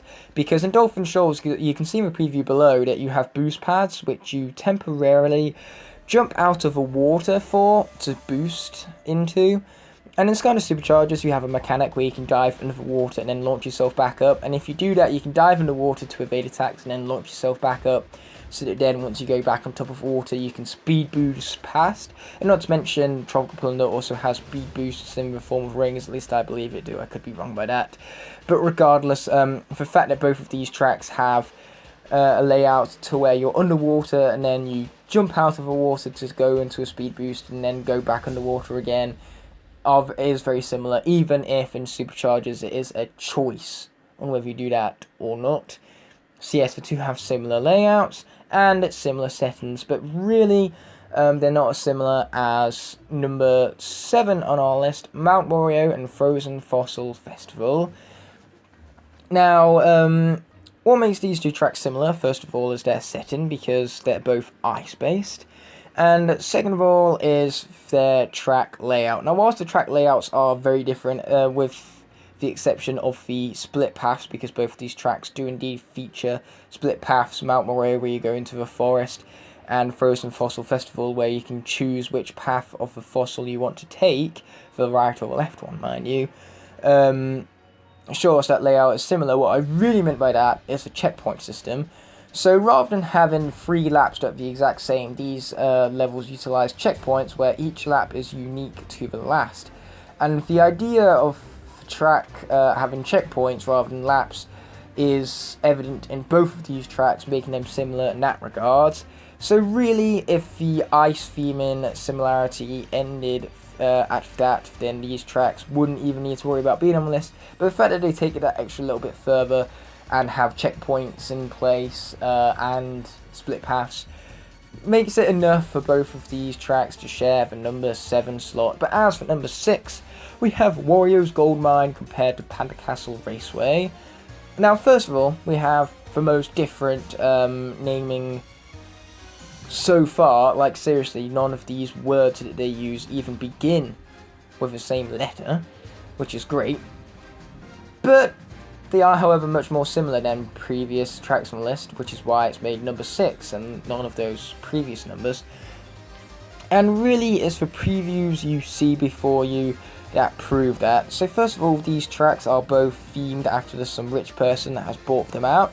So Pandagast is rich and has bought himself a theme park, and this is the raceway portion of that theme park. Whilst Wario is rich and has bought himself a gold mine. So yes, they're both in dedication to rich people who have bought out these locations, but really where these tracks are similar is their groundwork. Both of them utilize train tracks, as you can see. But really the similarities start to begin when the utilization of the train tracks are both similar in the regards that they're a bit hectic, you know. They defy gravity in several different ways, have several twists and turns which are completely unrealistic, and keep the pace of the tracks moving forward constantly. So really that's what adds a further level of similarity between the two tracks, the fact that they literally use tracks for these tracks, and these tracks defy gravity in several different ways by being all sorts of twisty, turny, hectic, chaotic messes, you could say. But moving on to number 5, 2 tracks which are far more similar than before. We have Sherbetland and Frozen and Trolley Olympic Village even. And what makes these two similar, first of all, is the setting. They're both ice-based tracks, which, you know, you can't really have a racing game without ice tracks, so I don't blame the similarity there. But what I can blame the similarity for is the fact that both of these tracks, first of all, have, like, villages. In the background, at least. You can't exactly race in the villages, but you can see them in the background, even if Sherbet Island's village is very different aesthetically, with it being very ice-based and igloo-based rather than building-based. But really, for similarities for these tracks, reasons why they are where they are is the fact that the cakes in Trolley Olympic Village, whilst they don't hurt you, unlike the little ice guys you see in the preview at the top right there for Sherbet Land, whilst they don't hurt you, they still look similar, at least to me they do, because they both have white colouring as such, they both like hover slightly, and so really, them both being a part of a track are similar, despite the fact that they have differences to where one is damaging towards your race and one helps your race. But really, for true similarities come into form when you look at the skiing chompy on the bottom preview right there, because Sherbet Land also has skiing hazards which slow you down just like the skiing chompies. The only difference is that those are Shy Guys, but these are both classic icons of their respective franchises. Like Shy Guys are very common in Mario, likewise for chompies in Skylanders. So really, having the skiing hazards are very similar between the two tracks, which is why it's as low as number 5 on the list right here. But still, more similar yet is Wild Woods with Robo-Mill Forest. Now, both of these tracks have watermills. Waterfall.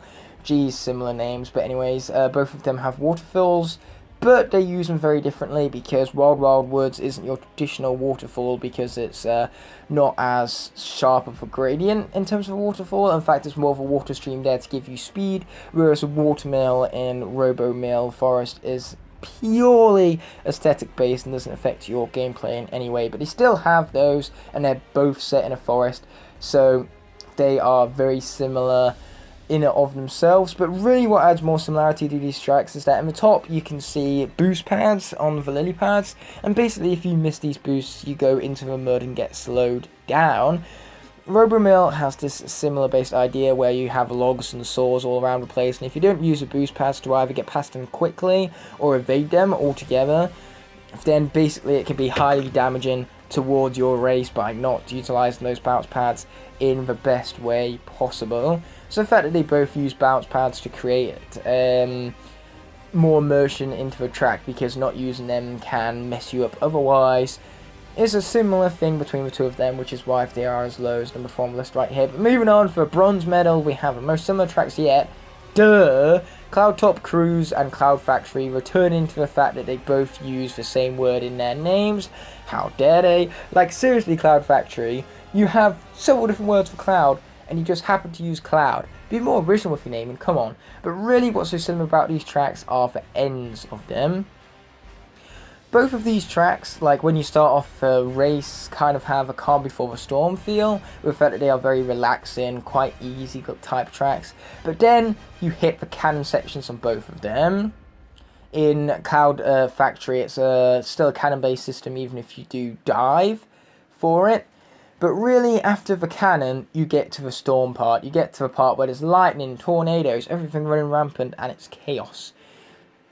And you can risk hitting these storm elements for the sake of a boost pad to gain time. The fact that both of these have the exact same ending show that they are very similar tracks, and that's why they get a bronze medal. So moving on to number 2, we have Sweet Sweet Canyon. Man, what is it with Mario Kart tracks like having alliteration in their names? Well, both alliteration and repetition, because, you know, Sweet Sweet Canyon is only one of the Mario Kart 8 tracks to utilize this. There's also Dry Dry Desert. But going back to Temple of Boom, which is the stage we're comparing this to, actually now that I've mentioned Dry Dry Desert, Temple of Boom has a similarity to that because it has a pharaoh in it. But apart from the pharaoh, really, that's where those similarities end. So moving on to purely Sweet Sweet Canyon and Temple of Boom, once again their settings are very similar, both utilising sweets and similar shortcuts, because of course chocolate acts as off-road in both of these tracks, so you can boost over the chocolate in order to gain shortcuts and, well, in order to gain seconds upon the other racers, which classifies as a shortcut all the same. But really, what makes these tracks more similar than most is the fact that they both feature cannons in a way. Like, you can actually see one of the cannon sections in the preview of Temple of Boom. But to add the cherry on top of the cake, quite literally, they both have split paths even, and the layout for these split paths are far more similar than that mentioned in Mount Warrior and Frozen Fossil Festival, with the fact that they're both very simple split tracks, which is very similar in layout, might I also add, and the fact that, you know, you go down one, and then, say you go down one that's to the left, you emerge once the split paths realign upon the right, because they're a bit twisty-turny. That's similar in both the tracks, I believe, don't quote me on that. But yeah, that very similar layout with the split tracks, and then the similar theming, and the fact that they both utilise the same mechanics in the cannons, just really go to show how similar these tracks are, which is why they gained the silver medal between them.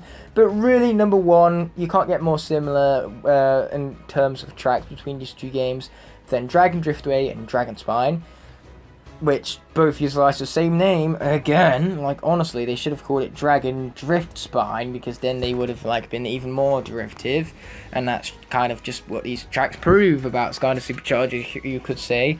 But really, what makes these tracks so similar is the utilization of gameplay mechanics. So the dragons and Dragon Spine have elements, and the elements, whilst you race on their back, affects how you drive. Whereas Dragon Driftway, it teaches you new mechanics. So very casual players may not have known how to drift before now, and most of the tracks in Mario Kart 8 are very pandering towards that casual audience, to where you don't actually need to drift to win on those. But Dragon Driftway, if you do not drift, it is so simple you will not win. So the fact that it teaches you drifting, again, is a key mechanic, which it kind of gives you a tutorial on, a bit like Dragon Spine. So it really affects your gameplay in different ways if you've not learnt to drift before that moment. So the fact that they both utilize different mechanics than what normal tracks do, with the elemental roads for Dragon Spine and the drifting in Dragon Driftway, or the heavy dependency on drifting on Dragon Driftway even, that is similar in and of itself. And then there's also the fact that both of these are dragons, and on both of them you ride on the back of a dragon. Honestly, you don't get any more obvious than that. Seriously, the only reason why you're on the backs of dragons on both these tracks to begin with is because it's flipping awesome. So if it's awesome in Dragon Driftway, of course Dragon Spine is going to rip it off and do the exact same thing. And worse yet, both of these tracks aren't just based off dragons, they're based off things in their own respective franchises. The Dragon Spine is based even off the dragon in Cloud Breather's Crag, whereas for Dragon from Dragon Driftway is based off Gobblegut from Super Mario Galaxy. So the fact that they utilize characters from their own respective franchises and use that as a theme for an entire track just emphasizes their similarities. But above all, these two games are very, very different in the ways of how they play, even if they do have similar tracks. This top 10 was just for a bit of fun. It's not to call out Superchargers for being a rip-off of Mario Kart 8, because in reality, it's the complete opposite scenario of that, to where Superchargers has very few rip-off elements of Mario Kart 8. Really, this track right here is the biggest rip-off that it has, and even then it's so minor that I can really moan about it outside of a joke. In case you could tell from my tone, I have been joking this entire time. But really, that does it for this top 10, all disclaimers aside. So I want to thank you guys, as always, for watching, and I'll be seeing you in the future, where I'll be counting down the top 10 reasons why Skylanders Superchargers does not rip off Mario Kart 8, which is what I was kind of alluding to beforehand. But until such a moment, peace. The Mario Kart series is one of the most beloved video game series of all time, because it's not only fun for a lot of hardcore gamers to, get good at, but it's also good for a lot of casual players, people who may not be necessarily into video games. It's easy to pick up, easy to control, and the concept is easy. You're just racing people, in go-karts. So it obviously makes sense that a lot of people want to, try to cash in on this and rip off Mario Kart at different points. There's a lot of different rip-offs throughout the years. I'm not going to name them all off. But a lot of people have made the claim that in 2015, when Skylanders Supercharged Racing came out for the 3DS and Wii, a lot of people were like, oh yeah, it's just another ripoff. Well, while he has had a lot of common, like the whole go-kart mechanic and everything, but it does have a lot that's different in comparison to Mario Kart. And that's what I'm going to talk about here with Ignite the Fire here on his channel. Another reason is that the vehicles have different, forms. Like, what I mean by this is you can have like land vehicles, you can have sea vehicles, and then you can have air vehicles. So you have 3 different types of terrain that you can go through. Think something like Sonic Transformed, though, that kind of racing game, except I think it controls much better this way. And unlike that game where it's like you switch trains throughout the race, you can do different races here with different tracks. So you can do a land race, a sea race, or an air race, which I think is pretty cool. Now, with Mario Kart, yeah, you have the occasional just different varieties of karts. Sometimes you can get like a motorcycle, but that's about it as far as variety goes. So if it was really trying to rip off Mario Kart, why would they go through the effort of having all these different like racing modes? Thank you, Nolan, for that epic intro. See what I did there? Anyway, jokes aside, Nolan was mentioning about how there are very much differences between Mario Kart 8 and Skylanders Superchargers, at least with racing mode for it, despite the similarities that many people love to make when talking about the 2 of the games. And so basically, now we're going to get into my first reason as to why Skylanders Superchargers Racing is no Mario Kart 8 ripoff, and that's simply because of the tracks themselves. Now, I know I made an entire top 10 dedicated to the most similar tracks between Mario Kart 8 and Superchargers Racing, but most of those entries were extremely far-fetched, all like being based off generic ideas like ice and desert tracks for the most part, which every karting game has. You can't get rid of those. Even like non-conventional racing games which aren't karters like MotorStorm are set in the desert, so avoiding tracks like that, like I said, aren't near enough impossible for racing games. But as I digress, basically the number 1 entry on that list was, as you can see before you, Dragon Driftway and Dragon Spine. And that really emphasises how different the tracks are, considering that these 2 are the most similar out of all of them, and even then, the tracks have huge differences based on the series they are based on alone. So, yes, my first reason is that the tracks are very different, and their main differences come from the franchises they are based off. Every track in Mario Kart 8 is based off the Mario universe in some way, whereas all of the tracks in Skylanders Superchargers Racing are all based off the Skylanders universe in some way. There's Goo Factory, which takes you back to the good old days of Dr. Crankcase's Goo Labs in Secret Service of Supreme Stink and so on and so forth. Dragon Spine, which is based off the Cloud Breather in Skylanders Superchargers, compared to, of course, Gobblegut from Super Mario Galaxy 2. So yes, there are the main differences, my friends, what the tracks are and what they are based off. They are based off 2 completely different series, which means that Skylanders Superchargers Racing cannot possibly be a Mario Kart ripoff, considering that its tracks are based off an entirely different franchise. Now, one reason is that the cars are very different. They're not just generic go-kart-like vehicles that you see in most, rip-off games for Mario Kart. Now, to be fair, the whole racing mode in Skylanders Superchargers was really more or less a side thing to do. Something you can do, when you're not playing the story mode, except for Supercharged Racing on Wii and 3DS, which that was pretty much the whole point of the game, which is what we're mainly focusing on. But all I'm trying to say is that these vehicles were not designed, with the intention of ripping off Mario Kart at all. They're just there to fit into the Skylanders theme, and I think that does really good. It fits the Skylanders area very much so. Just comparing a vehicle from Mario Kart, for example, you can just tell that they're very different in design.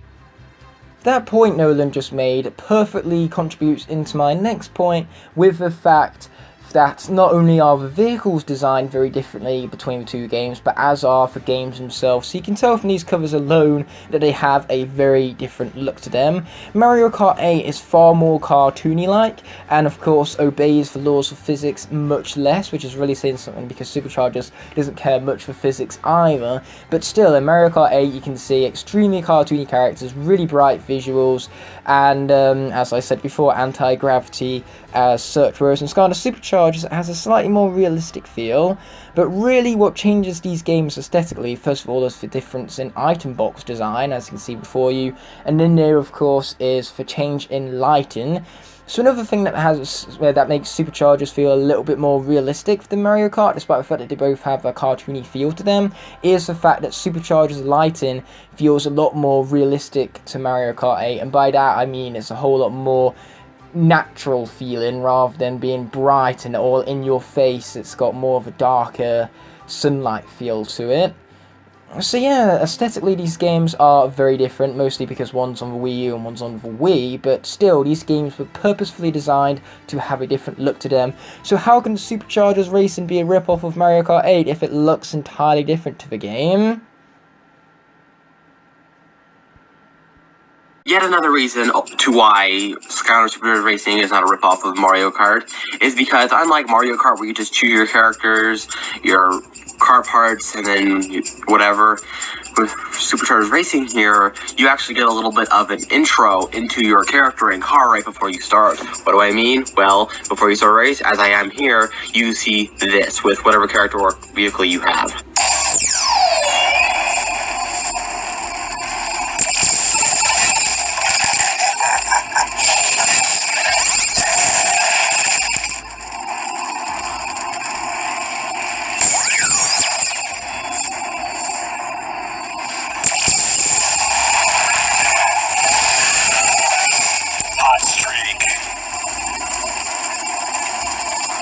So in my previous point, I mentioned about how the item boxes look completely different to one another. Well, that also ties into the strategy behind the items. So this point kind of alludes upon the... Okay, so in my previous point, I said that item boxes look completely different between the two games, and that also leads into the strategy for items in the two games being completely different as well, because of the fact that in one, you use the items automatically, and in the other, you pick and choose when to use your items and how to use them at that. So you can either use your shells to snipe opponents, like in Mankalor's montage right here, or you can use them for defense in order to block opponents' items coming straight for you, that is. So that added strategy in Mario Kart 8 makes it very different to Superchargers Racing, because the items in Mario Kart are not only more look-based than those on Superchargers, but they are there to make gameplay much more easier rather than enhance the gameplay, unless you're as skilled as Mankalor is right here. So, more or less, what I'm saying here is that in Superchargers, because you use items automatically, if they are there directly to aid the combat and not your driving skill, unlike Mario Kart, where it's where the items affect the other players' driving skill as to whether they're slowed down or not, as such. So, with more strategic-based items in Mario Kart 8 and much more ones tailored towards combat aiding rather than strategy and Superchargers Racing, it makes them two very different games altogether. And not to mention, I was also saying about how in Mario Kart 8, if you hit an opponent with an item, then they spin out automatically. Well, in Superchargers, this kind of UI works very differently, because instead of being spun out by being hit by a single attack, instead you have a health bar, and if that depletes to 0, that's when you spin out rather than beforehand. So again, the use of items and even the use of how you slow down other players through the use of either health bars or items themselves are very different between the two games, hence Superchargers is no Mario Kart 8 ripoff. And yet another reason for this list is because when you start up around a Mario Kart, well, you get around, spin your character usually, and you have a 3, 2, and hold the button 1, and then boom, you're already racing. Like, you have to blow up the momentum, and, you know, that's just not how it works in Skylanders Superchargers Racing. In Skylanders Superchargers Racing, we have a little bit of a different thing. Yeah, we can see all our characters, so we hold this button and track to escape. If it's in the, bottom darker color, if it's a black color, I should say, you don't really go that fast. If it's in the green color, you go the perfect amount, but if you go red, you automatically crash, and you have to wait a bit before starting up again. So with Superchargers Racing, you have more of a mechanic, which I think makes things a little bit more challenging in some aspects, as long as you do it right. Okay, going back to the vehicles themselves, Nolan did point out the fact that the designs for vehicles are completely different, and that is true. That does indeed mean that Superchargers Racing is not ripping off Mario Kart based on vehicle designs alone, which are very thought out on purpose to not rip off Mario Kart 8 at hand here. But another thing that these vehicles highly adjust is for core gameplay itself. So in Mario Kart, all what changing vehicles does really is change your stats, and sometimes this can also increase or decrease handling, which of course does affect the core gameplay because you struggle more with your kart specifically. But even then, stats aren't everything. So these vehicles affect the gameplay in much deeper levels because of the elements the vehicles possess. Each element for the vehicles give the player a certain advantage, and it's up to the player to pick or choose which set of advantages or disadvantages they want based on the element of their vehicle. Fire vehicles have more speed. Earth vehicles have much more power. Undead vehicles are easier to handle, at least in my experiences they are. Tech vehicles are far more rewarding because you're able to gather gear bits and stuff like that much more quickly. Life vehicles give you healing, so that's so much more convenient if you're running low during races. However, air vehicles are much more better at singling out enemies and causing them to spin out because of their high damage outputs. And then for water vehicles, well, there's no real big difference between those, I'm going to be honest here. But still, water vehicles are a bit like the air vehicles, where they're better at singling out enemies, whereas for magic vehicles are more focused upon better handling out on top of the water, whereas water vehicles are better handling whilst diving under the water. So there's my point for you guys. The vehicles affect the gameplay much more than just increasing or decreasing certain stats, which makes Superchargers far from rip-off of Mario Kart, because it's actually one of the areas in which Superchargers Racing is a better game. Plus, not to mention, even the character you pick affects the vehicles here, because in Mario Kart 8, you know, if you want a character with high weight and high speed but low acceleration and handling, you go for a heavyweight. If you want the opposite, you go for a lightweight. That's about as far as the characters adjust your stats. However, for Superchargers, if you pick a Skarner that matches for the vehicle combination, then you get a boost in stats, not a swap up in stats. So you don't sacrifice one stat for the other, you get a complete boost. And once again, that influences what character you pick, rather than just, oh, they're heavyweight, so I can pick any heavyweight I want out of the 16 that are in the game. That's an approximation. I don't actually know how many there are. And for my last personal reason for this list, if it isn't already obvious by now, Bowser. Just Bowser. You're probably thinking, so, what about Bowser? He is in both Skylanders Superchargers Racing and Mario Kart. So, here's my question. Why would Nintendo, a company who is very protective of their IPs, I mean very, very careful, why would they let them have one of their own beloved characters in a ripoff of one of their games? That's my question to you. And hey, just look at my gameplay I had earlier in this video. It's quite obvious that Bowser was allowed because, you know, he just fits. Yeah, I mean, they could have had other characters in the Nintendo world, but I think Bowser and Donkey Kong fit the Skylanders aesthetic more than any other Nintendo character, but still.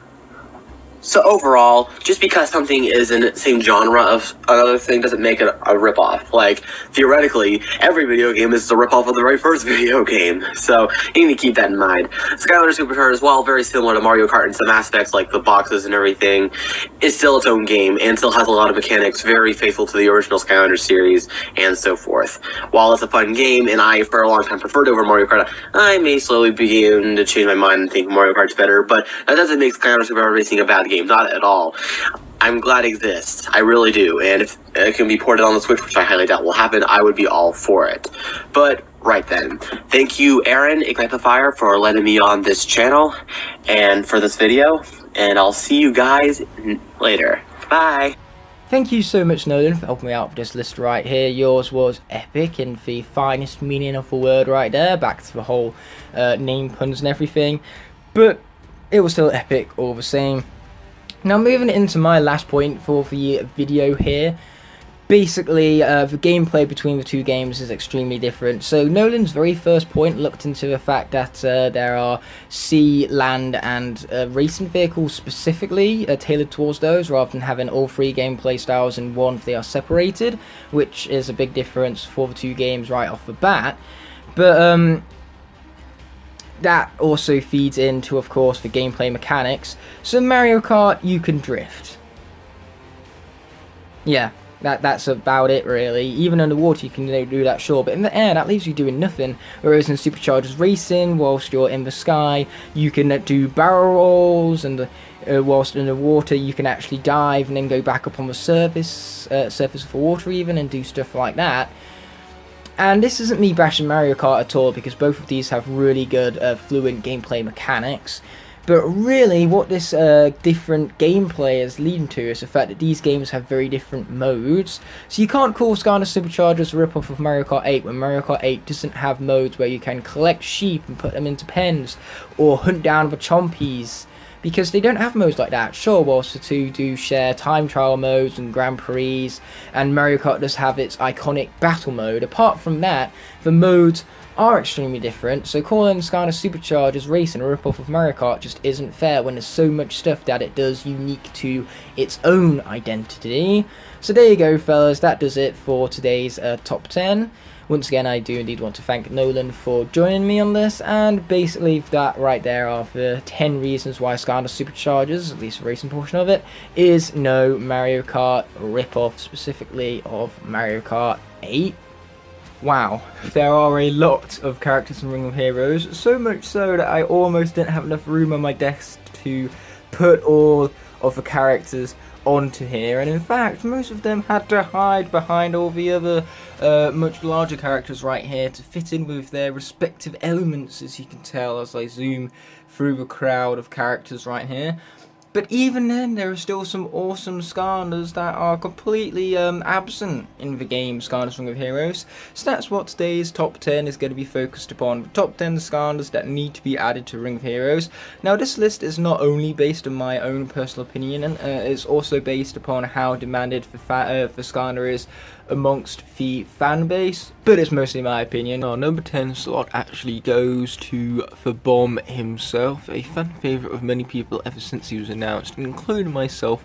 I love his unique moveset that could really make for some interesting strategy in Ring of Heroes, say blowing himself up, which could of course be a self-based attack, which deals a lot of damage towards enemies, but of course it also hurts you and your allies a little bit, so it's up to you to take the risk and get rewards from it. So a very high risk, high reward based character I feel like would be really fun and add a lot of diversity into the game, hence why I count down as number 10 on the list right here. Plus it also allowed for me to make the pun back there, and it gives the tech element of Skylanders Swap Force a representative at long last. Coming in at number 9, we have another tech Skylander, this time from Trap Team, that being Treadhead, and this guy is here purely because his design is so unique, and seeing such unique design in Skylanders Ring of Heroes I feel like would bring a lot of flair to the game, purely because of the fact that, you know, it emphasises the uniqueness of each of the Skylanders' design. And I just love the design personally, so on a personal scale I'd love to see this guy, purely because I feel like it would be very cool to see him and his motorcycle rendered with the kind of graphics and art style that Ring of Heroes does have. So the artist should just let her rip, quite literally, because motorbikes can rip it up, you can say. And I feel like he'd just be a lot of fun to build with all the other units, just to emphasise the uniqueness of all the characters. As for number 8, we have Fright Rider, finally representing the undead element from Skylanders Giants, and just like Treadhead, his design is incredibly unique because of course he's one of the only Skylanders that is half Skylander, half secondary creature. Rocky Roll does kind of count in this category, considering that he's got a huge rock which is part of his character, but even then Fright Rider stands out apart from him because he's unique and he has more personality, I feel. So once again, I would really like to see this guy implemented into the game purely for the uniqueness, and I'd love to see him rendered in the game and see Fright Rider based around the game's aesthetic and rendering. That would be really fun to see all the same. Plus he's a personal favourite of mine, so I'd love to see him fighting alongside my other favourites like Igniter and Chain Reaction, so on and so forth.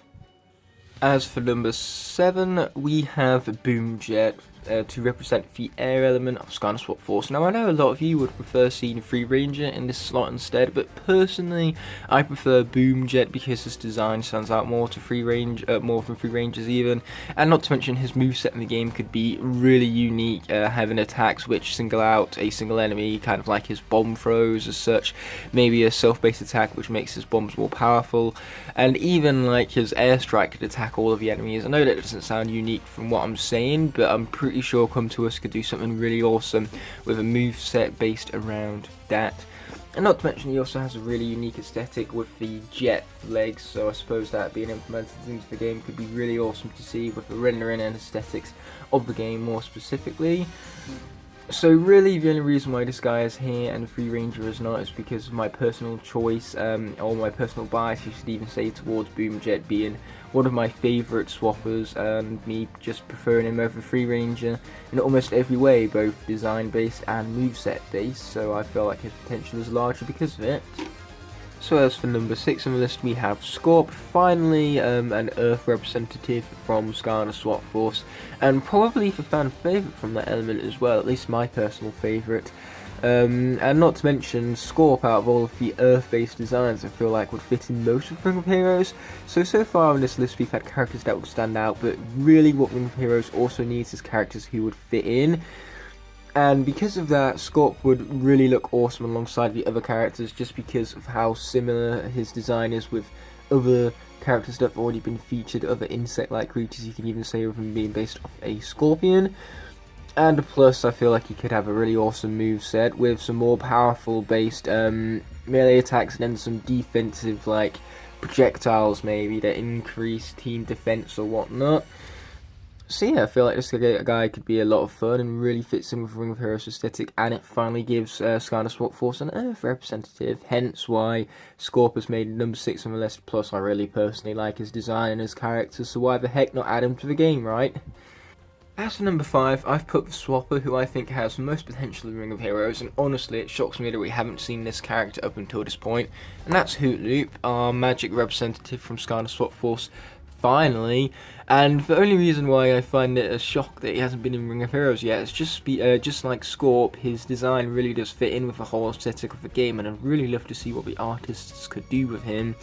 And plus he could also create a really interesting moveset, having teleportation and everything. Like, who knows, he could even perform enemies on the tricks, or tricks on the enemies even, such as teleporting and swapping places with another Skylander. Maybe that disorientates the enemies, who knows. It could create a whole new strategy called disorientate, which makes it harder for your enemies to critical hit. I know that would be a lot of work just for one character and maybe a few others, but I feel like for characters like Hoot Loop it would be worth it to make him stand out amongst the cast of Ring of Heroes, but once again on a design level fit in, and a Skylander that both fits in and stands out at the same time is just pure awesomeness. So that's why Hoot Loop would fit into the game more so than any other swapper in my personal opinion. Plus he is a fan favourite. I know a lot of people would say this is their favourite swapper, and quite frankly I can't blame them. He is indeed an awesome character all the same.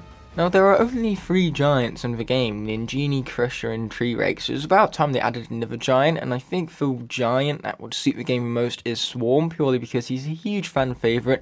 Most people, including myself, would even call him their favourite giant.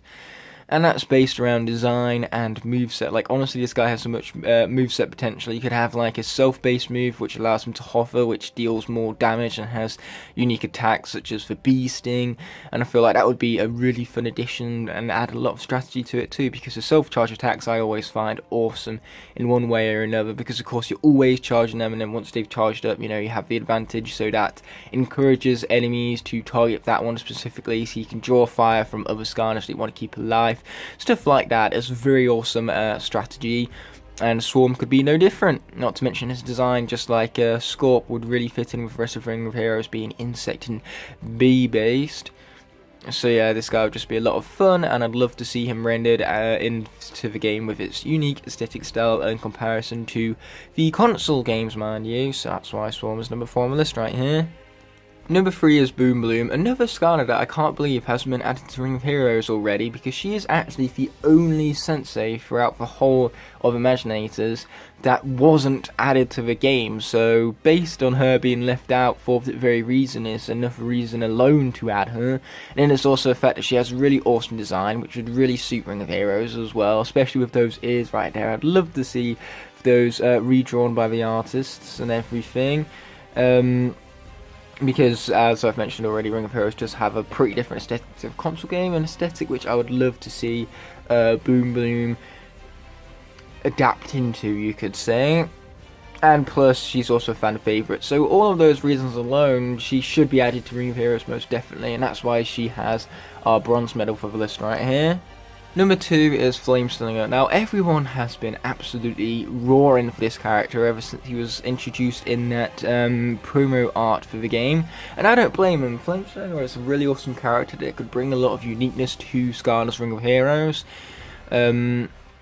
And he could also have a really unique moveset on top of that, with fire arrows and volley arrows which hit multiple enemies. Well, that's not necessarily unique, but it will still be fun all the same is what I'm saying. So Skarner's requested is this, which would look really interesting under the game's aesthetic, and just be a lot of fun to play as and build up as a unit, are all reasons why Flameslinger should absolutely be added to the game, and that's why he's as low as number 2, receiving the silver medal right here. So Flameslinger might be a really requested Skarner from Spyro's Adventure, but there is none more requested from that game than Chop Chop. Now, it honestly surprises me that this guy wasn't a day one choice for Come To Us, okay? He's the fan favourite of thousands upon thousands of fans. People have been demanding him since day one, more so than Flameslinger, and quite frankly, I can't blame him. Not only because he is the fan favourite, but also because he has a really awesome personality, which I'd really want to see recreated in Ring of Heroes some way. And plus, once again, going down to the design level, his aesthetic really does fit in with the other Ring of Heroes cast members. Like, seriously, it would be so awesome to build a team with him, Roller Brawl, and Crypt King in it, because a lot of them are so similar yet different in their own ways that building a team with the 3 of them would just look physically awesome and be really fun to play with, mind you.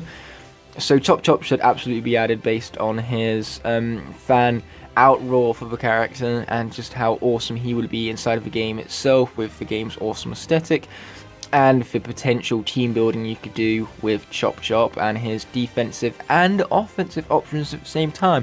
I mean, like, come on, he has both a shield and a sword. Surely Come To Us could do something awesome with a moveset like that. So that just about does it for this top 10 video. Let me know your most requested Skarner in the comment section below. I know most of you are going to say Magna Charge, and he barely didn't make the list for me. I wanted to put him in at number 11 or so odd, but Countdown barely beat him out for the sake of a pun, and just because I actually prefer Countdown to Magna Charge. I know I'm probably the only one in that boat, but there you go. Got to make one controversial comment, or else it's not a proper top 10 video now, is it? Anyways, you might also notice that with this perfect cast of 10 characters, every single game has at least one representative from every single element of that respective game. Swap Force in particular had a lot of elements lacking, such as air, earth, and magic, purely because those elements prioritize for trap team characters. So really having one representative of each element from each game would really it would just be awesome, because we would see more diversity, more range of Skarner's characters even, because of course we need one from each generation of Skarner's game. I say generation as if the games were highly spread out, but no, each Skarner's game is a generation. That's why they call them series. Like, you have your series 1s, your series 2s. A different series remarks to a different generation, even if it isn't a generation in real life. It's more of a generation in terms of game franchise aging and everything. But enough of my rambling here. I'm going to be wrapping up the video with my top 10 most wanted Skarner's Ring of Heroes characters, and so I'll be seeing you for the next video. But until that moment arises, peace, and thanks as always for watching. Nah, crud, now I got to put all of these back away on the shelf again. This is going to take a while. 2 hours later. Whew, that did take a while, but luckily now all of the glorious Skylanders are back on the glorious shelf of glory. That opening shot better have been worth it after all of the pain and turmoil I went through to get it set up for you guys, and then I have to unset it up, because unsetup is very much a thing just as much as setup is. The cast of female Skylanders might be small in comparison to those of the males, but that doesn't mean that they are lacking in might in the slightest. Now, this huge ensemble of the female cast of Skylanders looks incredibly cool, just like it did in Avengers Endgame, so I love that representation of the gender. And that has of course inspired me to make this here top 10 video based around the top 10 greatest female Skylanders, which is not only based upon their gameplay and their character and their personality and their design, so on and so forth, basically everything which makes a Skylander great, but it's also based upon the impact that the character has left on a franchise. So even if I don't like a Skylander all that much from this cast before you, if they've left some sort of impact from a franchise, then that will be taken into consideration much more for the list than the previously mentioned character traits. So without further ado, let's get into the top 10 greatest female Skylanders without further ado. Coming in at number 10, we have Aurora, who is very speedy when it comes to her gameplay, making her a very fast-paced and fun character to utilize inside of the game even. But what truly makes this character stand out first and foremost is the design, especially with the small little elements added, like the Master Eon on her chest piece, mind you. But speaking of Master Eon, incorporated into Aurora's backstory is the fact that she is related to said Master Eon. So the fact that this female Skylander emphasizes the relationships found within this franchise is very special to me, and I'm really glad that moving forward we have such a badass light character who's also in a relationship with one of the main characters of the franchise. Hence why Aurora's number 10 on the list right here, because the impact left from the franchise is the very fact that it shows the power of bondage. And that's a very awesome thing to look up to, mind you. Aurora is off the light element, so without such a great introduction of female light Skylanders in the form of Spotlight, I doubt how great Aurora is never would have shown through. Now, Spotlight is an absolute badass, and that's why I love her. She's so much more tougher than a lot of male Skylanders, of course, once again emphasizing the power that females can have. And that in and of itself is very empowering, and her gameplay is just so much fun just because she is such a beast in combat and can absolutely annihilate her enemies from afar. Stealth Elf isn't one of my absolute favourite female Skylanders, but she is pretty overpowered in combat and fun to use, so that's what matters in terms of her character gameplay counterpart. But when it comes down to it, Stealth Elf is one of the most impactful Skylanders of the entire franchise. She is one of the few characters from Spyro's Adventure to have a brand new iteration within every single Skylanders game up to Superchargers, and she's also one of the few to receive an Elite format as well, so the fact that she is part of this very small cast of Spyro's Adventure characters that got carried through all of these different Skylanders games is very empowering in of itself. And then I've already mentioned about the completely badass gameplay and personality that this character possesses, but even better yet, of course, her character has inspired lots of young girls, which has of course kept both genders interested in the franchise somewhat, and it's the same going forward into the TV show. Without Stealth Elf, I doubt it would have been any young girls interested in the Skylanders Academy, and they wouldn't have had as much of a role model to look up to. So the very fact that Stealth Elf is that kind of role model to girls and has been around since Spyro's Adventure is just a really cool thing to see, and it's really awesome the impact Stealth Elf has indeed left on this franchise and how much she has influenced it going forward. Number 7 is Ninjini, our only female giant, which of course emphasizes the fact that all giants can be strong, they can be fearless, they can be formidable in combat, no matter if their gender. So the very fact that Ninjini emphasized that even gimmick characters can be of both genders is really important and really impactful moving forward, despite the fact that Swap Force didn't actually have any female swappers, which was a bit strange after having Ninjini showcase how great a female gimmick character could.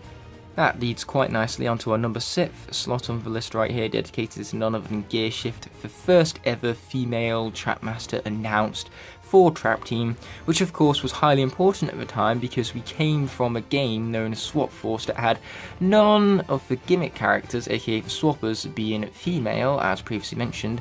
So Gearshift, given Skylander fans the hope for more female-based gimmick characters moving forward, was very impactful towards Trap Team and the news and leaks surrounding it.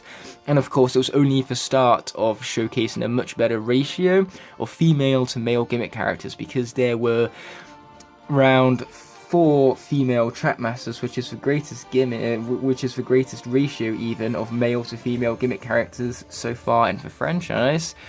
So yes, that, my friends, is why Gearshift is so important to this franchise, being the first female Trap Master announced and making news around said female Trap Masters being more exciting after her announcement even.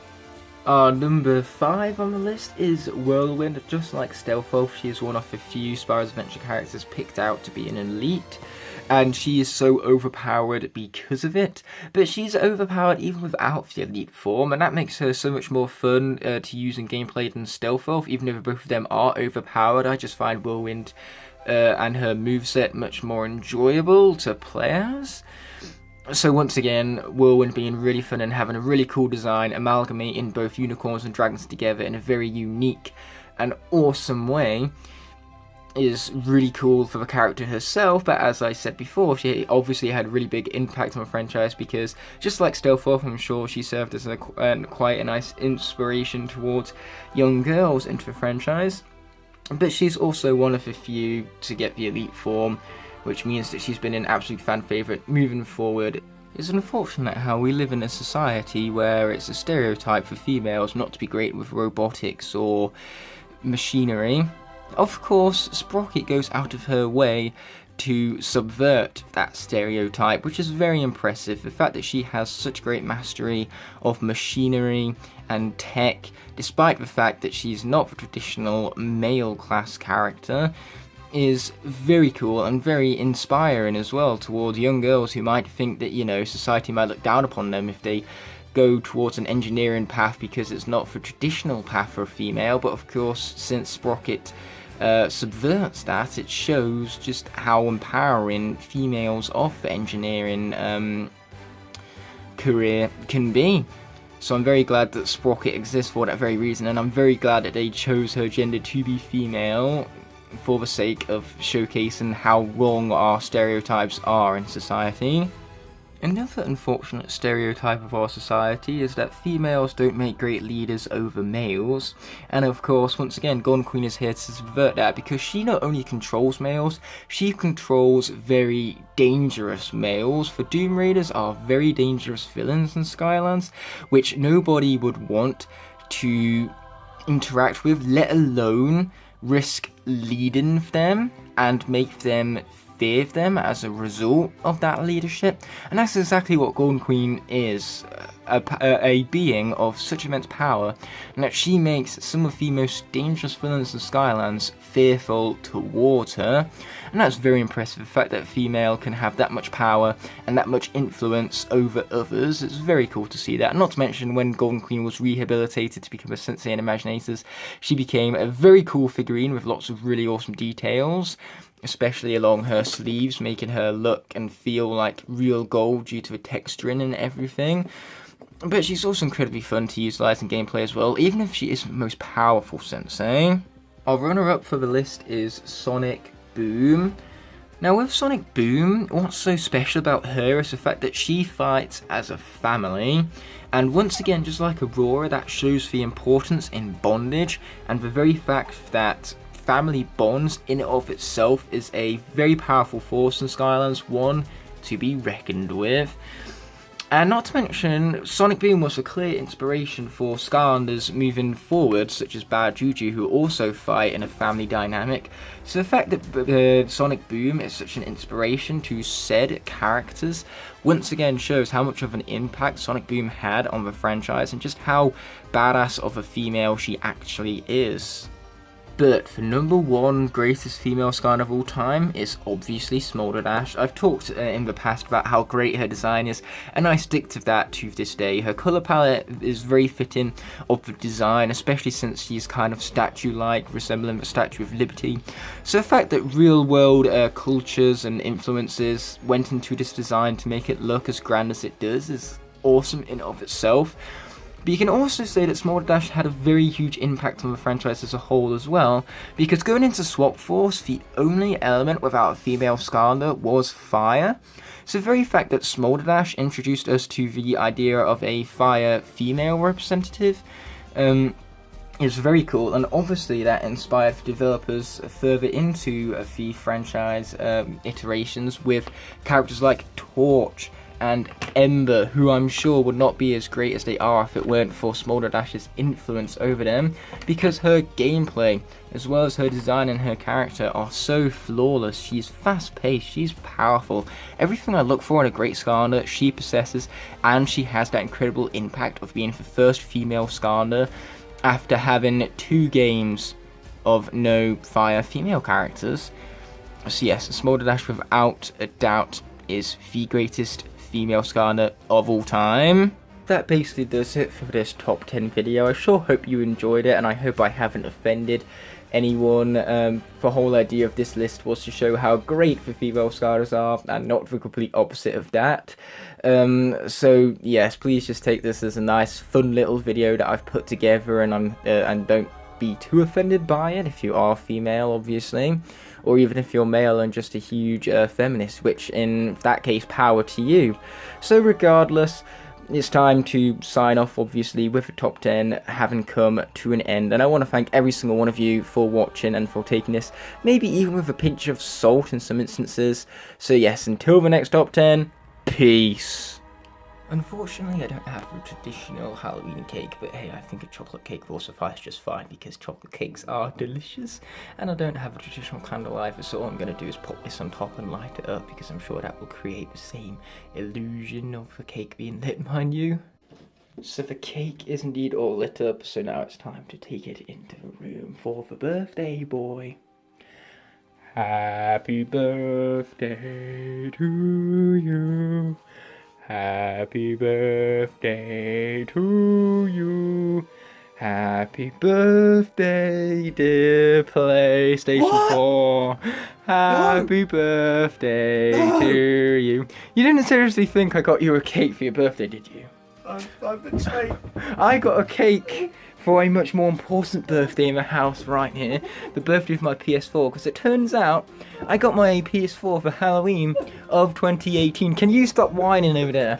And that makes it 1 year old at this point, so happy birthday to you, my PlayStation 4. I came to Swap and Save because I wanted this, a bag. I know, right? It's a nice bag. It's not the bag primarily that I'm worried about, it's what's inside it. Ta-da! That's right, guys. I finally got a PS4. Now that, my friends, is hype in its very finest meaning. So yeah, I now have a PS4, guys. Expect some more PS4-based gameplay and streams and whatnot. It is time for the exciting part, which actually involves eating the cake. Now, since the PS4 can't actually physically eat the chocolate, he's allowed Luke to have a slice of his cake. How generous. So what's it like? Whenever he says mine, it basically means I love this and you are having none of it. I'm having it all for myself because it's just so good. And the more Luke eats, the more true my statements prove. That was quite a good cake indeed. But for this little belated Halloween special, what we're going to do here is we're going to combine what made the last 2 Halloween specials on the channel so great. So we're going to do both the top 10, and we're going to do something involving the PS4, so you just saw the flashback to just now. And that's going to mean us taking a very Halloween-based Skarner, like Chopscotch. Or the Chopscotch chairs, I should say. And Luke is really enjoying playing with those guys right now. So we're going to use my PS4 to capture some gameplay with these two as I count down my top 10 favourite Skarner's costumes, which of course could be weared for Halloween or for anything in general, because that's what costumes are for.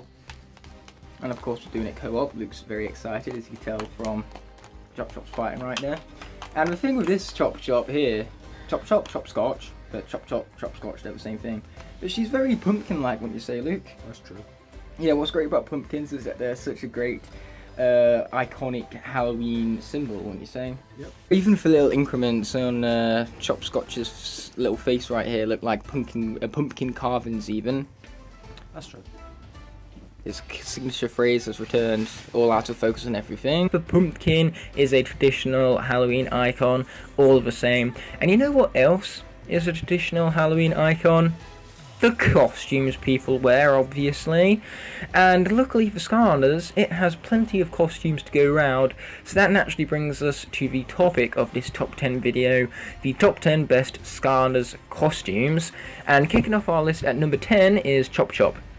Now, one thing that's important to note is the fact that this list is not only based on how much I like the characters themselves, but also how good of a transition it is between the character and the costume, and how much quality the costume itself actually has. And when it comes down to Chop Chop, the costume itself, it looks very, very good quality. What's important to note is that I don't actually own any of these, so I'm just going off of the images you see before you. But regardless, if that costume does indeed look quite nice to wear because it's complete, it doesn't have parts cut out of it in order to make the skeleton more accurate. So speaking of the accuracy, that's the main problem I have with this costume. The black parts to the costume don't really make it very accurate, especially in comparison to Chop Chop that doesn't have any black parts on him, obviously. So, due to the fact that they had the restraints and costume for the accuracy is really the only costume's downfall, because once again, they really need those black parts in order to make the suit comfortable and not look weird with any parts of it like missing or cut out or anything, to make the complete costume, you could say. But it's still accurate, still detailed all the same, and I love the mask and the props. It really makes this costume for me, and it's much better than several other costumes as well, because Chop Chop is a very thin humanoid type character, so the fact that that shape is maintained in the costume is more accurate than a lot of other Skylanders, and that's great to see. But moving on to number 9, we have Snapshot. Now, speaking of human proportions, human shoulders aren't as bulky as any of the Trapmasters, so the accuracy in the shoulder proportion of Snapshot's costume here is lost.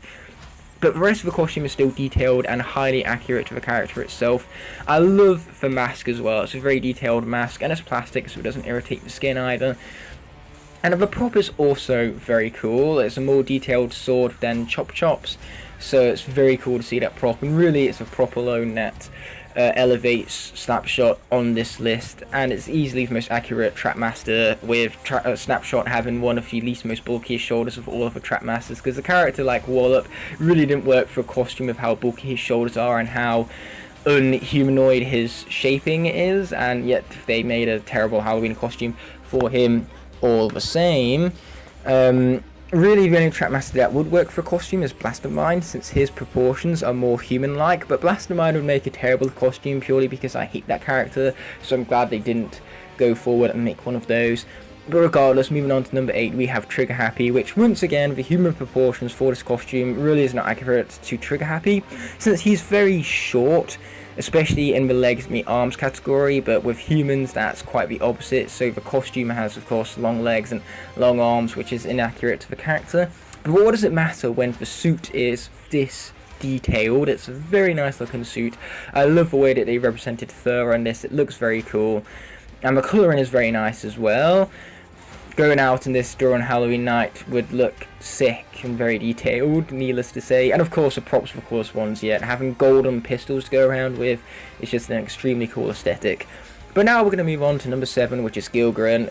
This suit may maintain the same kind of quality in terms of detail as Snapshot does, but what makes this suit better is the fact that it's a better representation of Gilgren, since Gilgren doesn't have bulky shoulders unlike Snapshot, and so that's more humanoid based proportions. So from that, of course, Gilgren's costume is far more accurate to the character at hand, and of course the mask looks awesome, and is even iconic within the Skylanders community itself, being the mask of Sky Cheapo. So the fact that that mask kind of has its iconicness behind the community that I'm in is just a very cool little detail that, of course, us within the Skylanders community can reference and understand the reference of when referenced. There's a lot of references in one sentence right there. But regardless, the next reference is actually the number 6 slot, that being Washbuckler's suit. Now, kids love dressing up as pirates for Halloween, so why the heck not dress up as a octopus pirate, mind you, which is a representation of several different ideas of pirates at once, since it has, of course, the sword, which is a very cool prop. It has, of course, the hat, which is also a very cool prop, and it has the octopus, which, first of all, the legs proportion of this suit is very, very cool. I love how they did the legs of Washbuckler here. They look very detailed and, as I said before, very, very cool indeed. So, the fact that it combines all of those pirate elements into one, it makes it the go-to pirate costume for any child who wants to dress up like a pirate, mind you, because the octopus legs, of course, represent the idea of a kraken, which is a traditional pirate-like legend, you could say.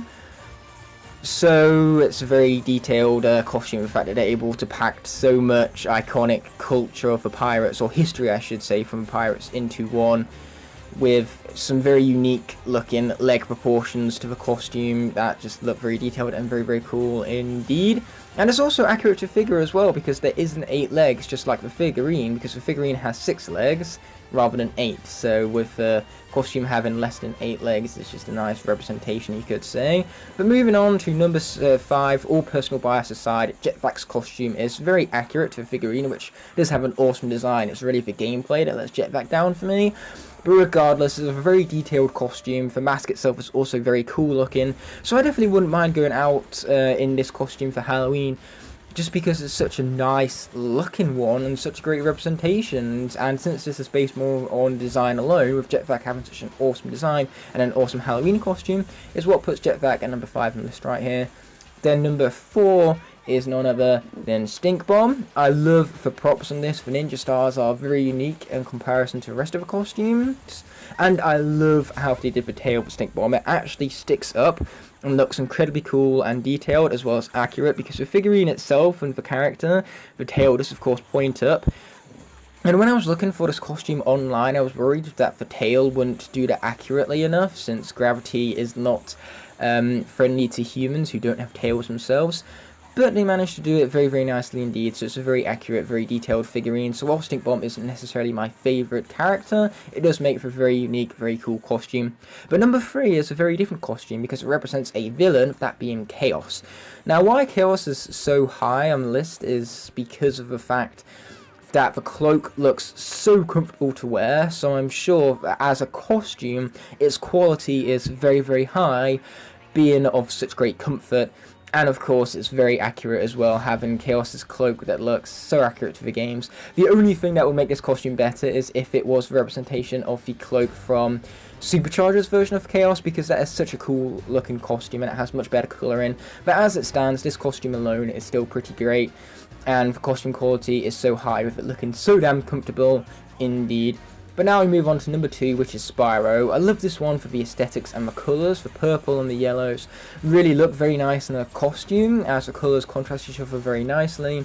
The mask is very detailed and very awesome to look at, as always. And of course, the aesthetics of the wings are also very, very cool. It's a very detailed costume with a lot of details crammed into it at once, giving you several reasons to dress up as this, because then you're not only being a Skarner, you're not only being a dragon as well, but you're also being an iconic figurine of gaming culture, because Spyro in and of itself is a very popular video game character. So you're not only dressing up as a Skarner here, but as a huge video game character as a whole. So once again, with this figurine combining so many great details about Spyro and dragons and Halloween as a whole, making such a good quality costume build, is what makes Spyro such a great costume, worthy of number 2 on the list. And the only thing that's possible for beating Spyro is Night Shift's costume, because I love the way how they did the legs, because sure, it's not exactly accurate to for real Night Shift character counterpart, with his legs, you know, being non-existent, but the way they did the mist is just so damn cool looking for the sake of it being a costume. Okay, if this wasn't based on a character, this costume would look so damn cool in terms of the illusion it creates and the details within that leg portion of the costume, mind you. And of course, the mask also looks very, very nice. So do the boxing gloves. It's a very, very cool prop indeed. But truly what makes Night Shift #1 on the list, besides all of the awesome details and the great representation of the figurine in the costume and just how much you get in the costume, as I said before, the props are very nice and it's a good quantity in terms of the costume and a good quality, but it's also the fact that this is a Halloween video and Night Shift is a undead Skylander, so as such he really suits the entire aesthetic of Halloween. He's a vampire. A vampire is another traditional Halloween icon. So having Night Shift as such a great Halloween costume, as well as a great costume in general, is truly what makes Night Shift the greatest Skylander costume in my eyes. I should probably close that. There you go. My apologies if this video is as late as it is, but hey, sometimes things happen, aka laziness, so videos don't come out as soon as I want them to, but regardless, it's out now, my Skylanders Halloween special, so I sure hope you enjoyed it. If you did, please drop a like, I would really appreciate it, and I'll be seeing you guys in the next top 10 video, but until such a moment arises, peace.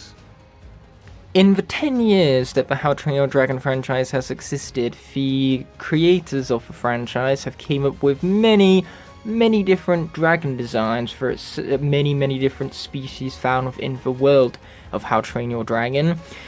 Likewise, Skylanders also has a lot of dragons to offer, with the first game having one dragon per element for Pete's sake. So in other words, there are definitely some similarities between those dragons and Skylanders and the dragon species within the How to Train Your Dragon franchise. So that's what we're going to be counting down today. The top 10 most similar Skylanders and How to Train Your Dragon dragons. Now we are going to be looking at dragons specifically, but to classify a Skylander as a dragon, they don't need to have wings necessarily. So we're going to be looking at similarities in terms of colours, aesthetics, and even abilities in certain cases. So without further ado, we're going to get into this top 10 countdown. Starting us off, we have Spotlight, who I would regard as quite similar to the Light Fury in terms of the aesthetics on display. Both of them are incredibly white, mind you, and when it comes down to, of course, the gender of the dragons as well, both are considered female, at least for Light Fury and How to Train Your Dragon: The Hidden World specifically most certainly is. Now both of them are also quite graceful in their movement and have light-based abilities, but really that's where the similarities end. These rings found within the wings and the tails, of course, don't reflect the Light Fury whatsoever, and you don't have some sort of giant symbol on their head, and they also have pupils, mind you. So since this combination is pretty far-fetched when it comes to the similarities, and the dragons definitely have their own respective differences, that's why it's as low as number 10 on the list, mind you. Next up we have Echo, who I would regard as pretty similar to the Sea Shocker based on her aesthetics. If we zoom in on the figurine, we can notice the minor little details such as the scales that go along her back and the little bumps from all of the seawater that would surround her whilst being, well, in the sea. And that's one major similarity right out of the bat. Both of these are aquatic based creatures, but on top of that, as you can see with the Sea Shocker, its scales and its overall aesthetic in terms of the design work and how it looks is pretty similar to Echo, apart from one thing: it does feature wings and has two heads rather than one. But really that's where the similarities begin and end of that, and also the fact that the Sea Shocker gets its name from its electric based abilities and Echo has none of those.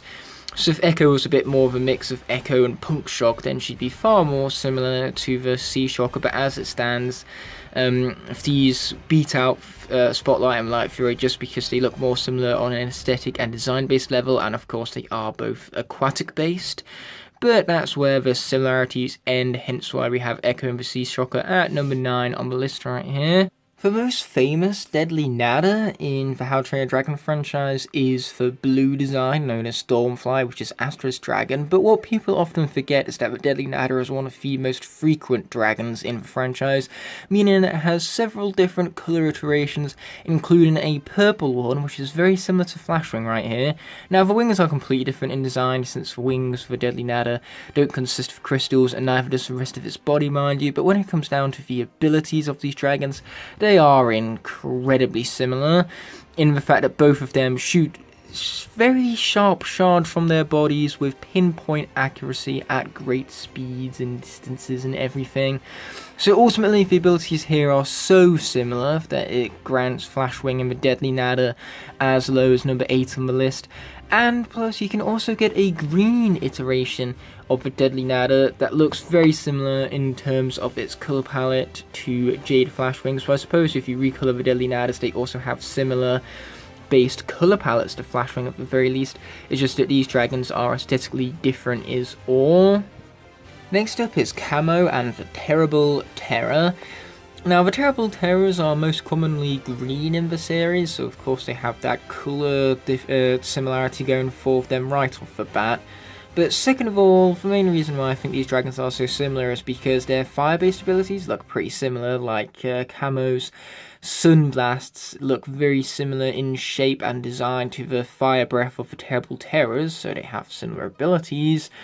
Then not to mention the horns for Camo look very similar, and as do the little scales that run down the back right here. They highly reflect that of a Terrible Terror, making them very similar on an aesthetic level with the exception of the wings, because Camo doesn't have any of those. Unlike the Terrible Terror, but even when it comes down to the tail, with Camos being quite bushy, the Terrible Terrors even have a similar aesthetic to even that. And on all fours, when you don't see a Terrible Terror flying in there on all fours, they look similar to Camo as well, with their feet being a slightly different colour to the rest of their body, just like Camo right here. So ultimately these two are far more similar than the dragons preceding them, even though Camo is lacking in the wing department. Next up on the list we have Drobot and the Armor Wing. Now what's really cool about both these dragons is that neither of them have scales, so the armors melded to their body are the only form of armor that they can take. Both of these armors even consist of metals. And I'm sure Drobot must have used some sort of fire or laser on equipment to, of course, mold the armor to his body and his body shape. A bit like how the Armor Wing even utilizes his Flame Breath to mold his armor. So the fact that both of these dragons create armors made of metal in order to protect their very vulnerable, scaleless bodies is similar in concept and in execution, mind you. But ultimately the main differences here is that Drobot is intelligent and can speak and is very robotic-like, unlike Armor Wing, which is very much a traditional dragon in How to Train Your Dragons, which means it's incapable of speech, mind you, and it utilizes a flame breath rather than eye lasers. Therefore there are definitely differences in terms of their personalities and their abilities, but with the aesthetics and concept being so similar, I can't help but put Drobot and the Armor Wing any other spot than number 6 on the list right here. Next up we have the Night Fury and Dark Spyro. Although the one and only Night Fury in How to Train a Dragon is toothless, that's why you have the picture of the best fictional character to the left. Sorry about that, Spyro. But as I digress, these two dragons are very similar in terms of their colour palette, because Dark Spyro is black, just like Toothless is, and then he also has the horns just in front of his eyes and his snout to create a very characterizing base design, just like how Toothless has it. Sure, whilst his horns are a different colour to the rest of the scales on his body, his horns still look similar to Toothless's ears, which is what matters most. Now, both of these dragons are very iconic from their respective franchises, making them similar in and of itself. And ultimately, Dark Spyro, when it comes down to, of course, all of the little scales run down the back of his body here and the spikes, they're also very similar to Toothless himself. And the wings are a similar shape and design as well. So ultimately, if they just look aesthetically very similar, and this guy breathes purple fire a bit like the plasma blasts that Toothless possesses. Of course, there is definitely a big difference in speed. Since Spyro isn't the quickest dragon, that would probably go down to high 5, if you even classify him as a dragon from Skylanders, as serious that is. But as I digress, he's also not as accurate as Toothless. Therefore, when it comes to the real abilities of these dragons, besides having similar coloured blasts, their abilities are highly different from one another. And it makes both these dragons unique in their own respective franchises, allowing them to be as low as number 5, mind you. Number 4 is Cinder and the Skrill. Now both these dragons are very similar on aesthetic based level, since both of them are purple based with lightning bolt type aesthetics, and even for scale designs are very similar as well. And not to mention they're both pretty big dragons as well. Cinder tips on the slightly bigger side of a dragon's when it comes down to the size of her wings and her body shape, mind you. And their abilities is easily the most similar of the list so far, since both of them breathe lightning rather than fire. Both of them summon lightning, a bit like Cinder's curse from the WoW Pathfinder Series 2 iteration. So overall, these two are just so damn similar in terms of a colour and design standpoint, as well as an ability standpoint. And not to mention, both of these dragons were under the influence of evil beings at some point. Cinder from the Legend of Spyro series being under the control of Malifaux and being forced to do evil things against her will, and the Skrill being under Dagger's control in the How to Train Your Dragon franchise. So even their backgrounds and traumatic pasts are similar in a way, therefore that makes these two definitely quite similar in concept and in design, making them an easy number 4 spot on the list. Number 3 is Blades and the Razor Whip. Now both of these dragons have chunky armors on their backs, which are incredibly sharp and utilized to cut through things very effectively. The tails in particular are both very sharp, accurate tools for cutting things very effectively. And not to mention, even for terms of how the armor looks and how it's scaled up, look at the detail on Blades' tail right here. They kind of pack into each other a bit similar to how the Razor Whip is. And not to mention, their bodies are very thin in comparison to their very long tails and wide wings, so their body shapes and design are very similar.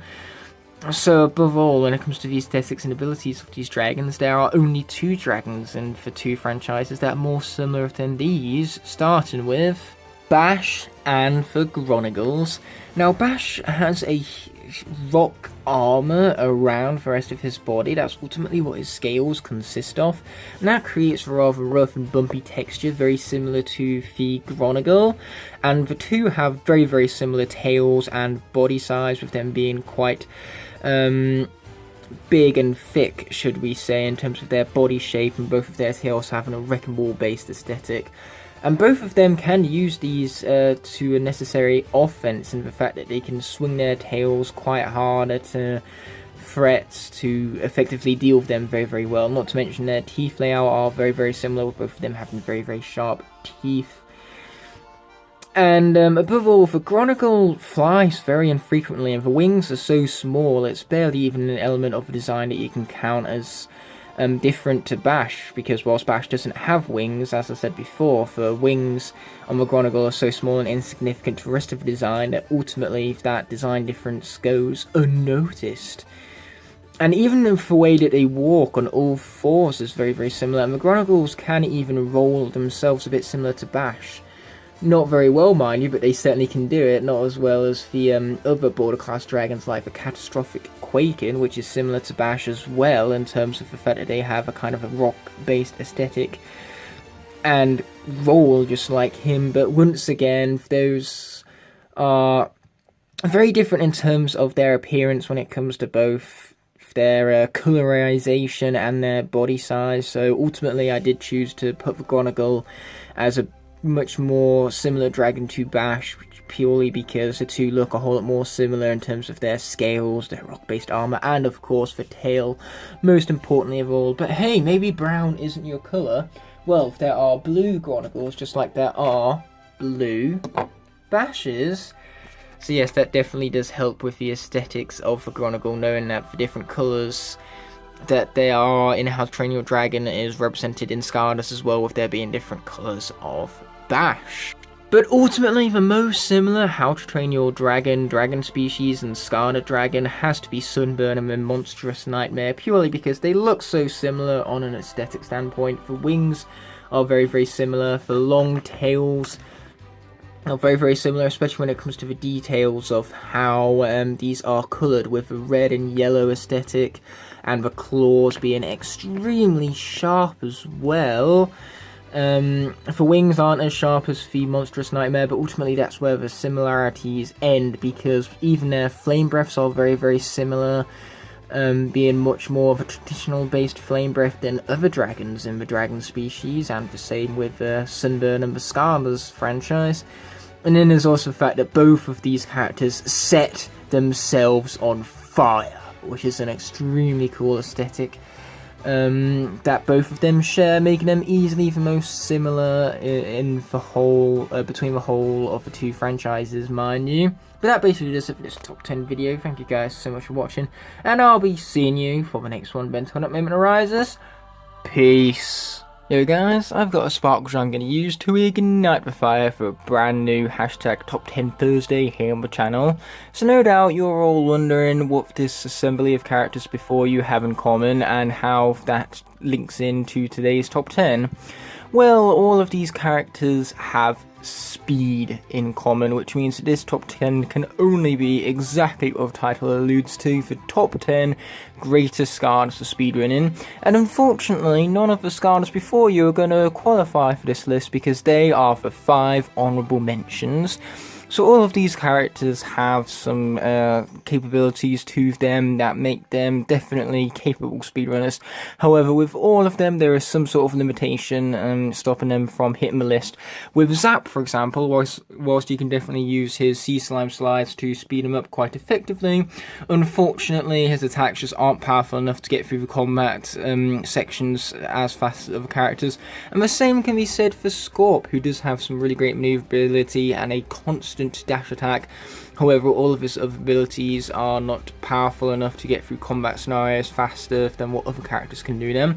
Then there's Freeze Blade and Magnet Charge. Now, with Magnet Charge, it has a lot less maneuverability whenever you're utilising his wheel, and it's just not as fast as other speed-based abilities. And when it comes to Freeze Blade, because you have to mash the secondary attack button in order to actually speed yourself up, then the mashing can result in very easy mistakes.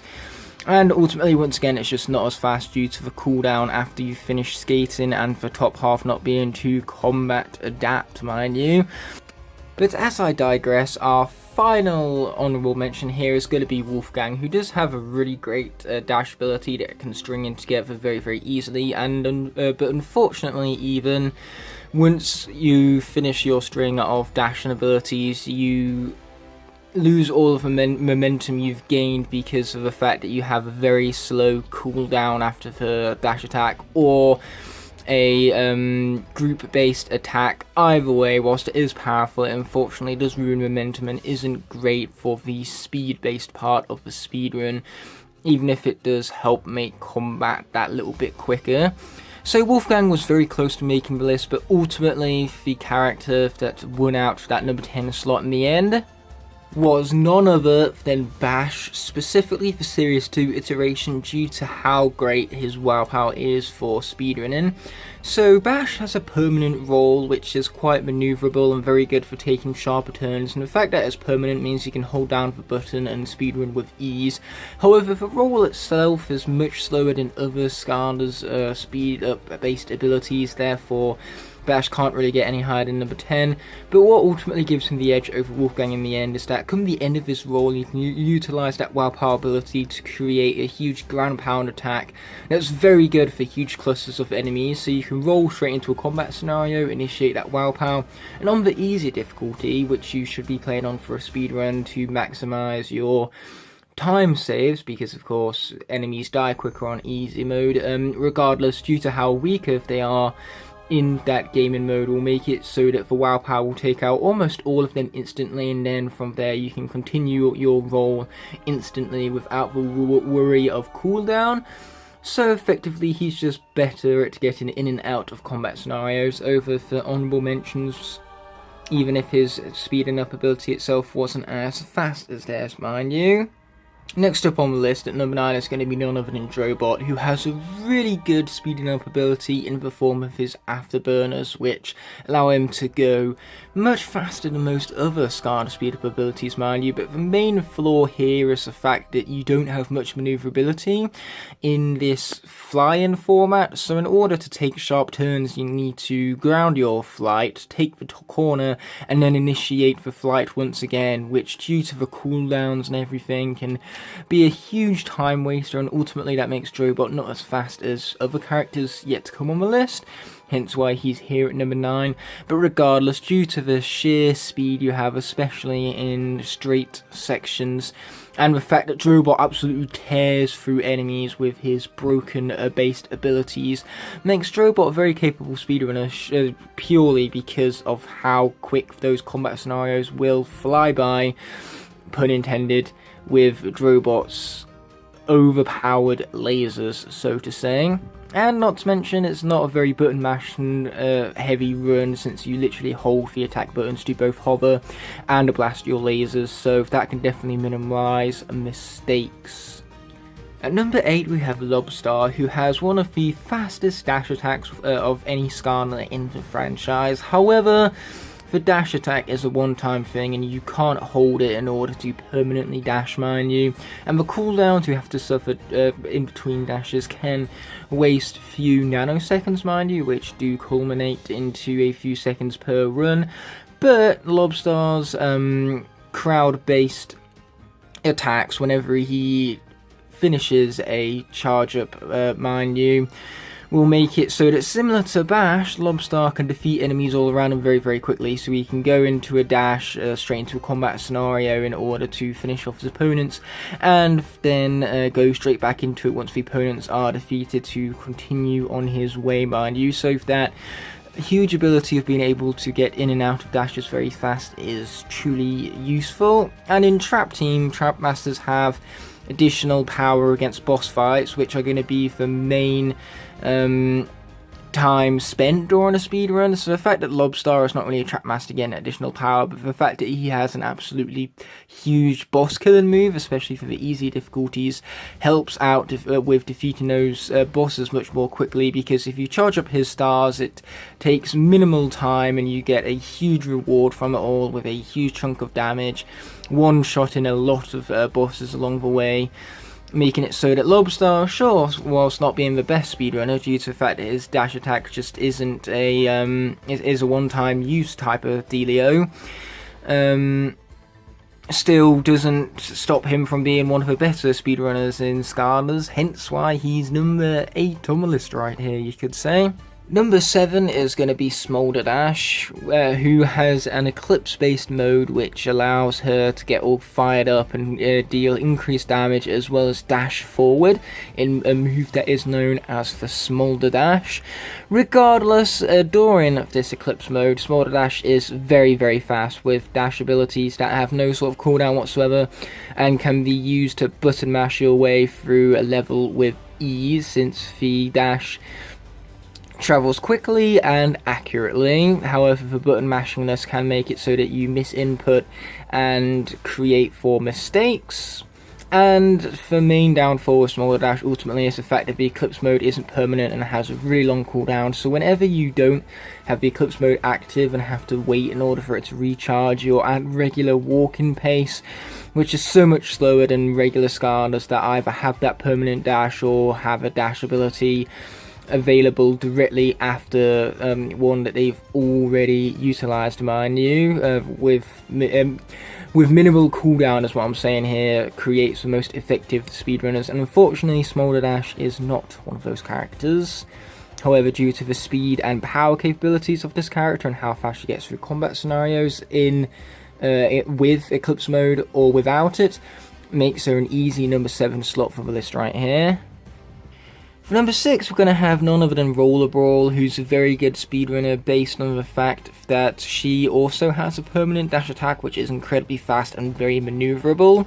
Her main weakness, however, comes to the platforming sections, because whilst you're jumping you can't use any sort of dash based abilities. In fact, you have to finish your dash in order to jump. So that can lose a lot of momentum in terms of raw brawl speed, but the huge amount of power within that headbutt as you initiate your charge can either knock enemies off the ledge and create an instant kill, or defeat them incredibly quick, like in easy mode, especially since your headbutt knocks them back, and then all you need to do is initiate yet another headbutt in order to continue your dash and momentum moving forwards and still defeat the enemy in the process. So yes, the main flaw here is the fact that she's not very good at the platformer sections because she's not the fastest jumper, and she loses a lot of momentum during those sections, and there just so happens to be 5 better speedrunners, starting off with Airstrike at number 5. So Airstrike, when it comes to Imaginators, is clearly going to be a more effective speedrunner than any core, since he has the increased power over the cores, being a sensei, and he is in fact the best sensei for speedrunning because you can utilize the secondary attack button to speed up as you leave diamonds behind for your bird to attack, mind you, and this has a very small cooldown window, so basically you're near enough permanently dashing and you don't need to mash a button to dash whilst you're dashing either. That's a lot of E's in a row right there. I just wanted the alliteration for effect, mind you. But as I digress, Airstrike is a brawler scanner, which naturally makes him very fast-paced when it comes to the combat scenarios, and so on the easier difficulty, Airstrike will be an absolute force to be reckoned with when it comes to those combat scenarios, and him getting through them quickly, mind you. And he's going to be an absolute spectacle as well due to the sheer amount of combos he has. So not only is he going to be a fun character to play as during the speedrun, but he's also going to be very effective at it due to how fast these combos can defeat those enemies and how fast he can move on due to his dash and the lack of cooldown there. But ultimately, the best speedrunner to get through Stardust Imaginators is going to be found within a Fire Creation Crystal, since this gives you the ability to a dashing-based ability that once again has a very small cooldown window, one that is scarce to not even be existent. And due to this, you can of course go from point A to point B very quickly simply by mashing the secondary attack button, which can create mistakes, especially when the dash attack locks in on enemies that you didn't mean to dash towards, mind you, and the same can be said for bosses like that really incredibly annoying sea monster, mind you. But apart from a dash and attack doing things that you don't intend because you mash a button a few too many times, it's still going to be the fastest option to get through this game. And better yet is the fact that Imaginators get a power bonus against all boss fights, meaning that you're going to speed through those boss fights far more quickly with a Creation Crystal at hand. So therefore that makes the Fire Creation Crystal easily the most effective method of speedrunning Imaginators. As a quick little addition I wanted to make to this here list with this little guy being included is the fact that a lot of you might say that this doesn't qualify for the list because it's not a traditional Skylander. But to that I say it is a Skylander because whilst the figurine itself definitely differs in comparison to a figurine like Firebone Hot Dog right here, what you actually get out of the Creation Crystal in terms of the digital content is a Skylander. It just so happens to be a Skylander of your own, a Skylander you've created. So therefore I still count Imaginators as Skylanders within the context of this video. And you're still going to debate with me whether the title is clickbait or not, so I just wanted to justify that all the same. And one other thing is that I completely neglected to mention the fact that there are 10 different battle classes you can choose for this Creation Crystal, but there are only going to be a few that are going to be your decent speedrunners, such as your knights for certain, or your quick shots. It really depends on whether you want to get up close and personal with enemies, in which case you want to choose a knight or a sentinel because they have really powerful melee based attacks, or whether you prefer speedrunning from a distance, so that's where quick shots or ninjas are going to be much better, for instance. So it's all down to your playing style and how you prefer to speed through the game, mind you. But regardless, now the Creation Crystal has been done with, so let's move on to the next part of the list, and I should probably pick that up Number 3, however, receiving the bronze medal is going to be none other than Boomjet, who once again has a permanent dash, allowing him to absolutely soar through the levels of Swap Force or Trap Team alike, where he's most recommended to speedrun simply by holding the circle button. Now, unfortunately, his jumps lose a lot of momentum similar to Rollerball, but what ultimately makes him a better speedrunner is the fact that with Boomjet and all of the other swappers, you can exploit a glitch in Trap Team known as double jump, which allows you to go over certain key doors without actually collecting the keys or even skip cutscenes.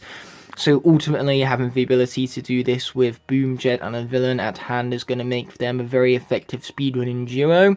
And the dashing based ability from the Boomjet bottom half is just ultimately so fast and so easy to utilize with such little cooldown that he is the quickest Swap Force character without a doubt. And of course, you can swap him for an even more powerful top half, but the top half of Boomjet as is incredibly powerful and gets through combat scenarios very, very quickly, as it should on easy difficulties.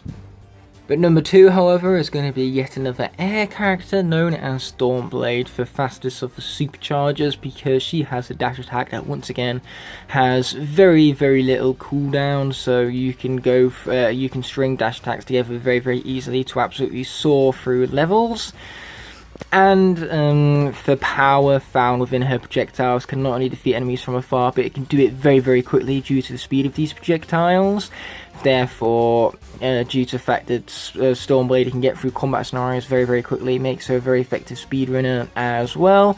And whilst your dash is cooling down, you also have the ability of throwing blades in all directions for crowd control, so you can dash into that attack and make it so that you defeat all the enemies around you and can continue dashing. So that management of crowd control also makes her very effective in combat scenarios. So ultimately, she is an absolute beast when it comes to speed. And there's only one character which I would say is a stronger speedrunner than her, and that's going to be Flameslinger. At our number 1 slot, we have Series 2 Flameslinger, specifically due to the fact that his WoW power ability gives him a second element to his dash attack, which makes him even faster.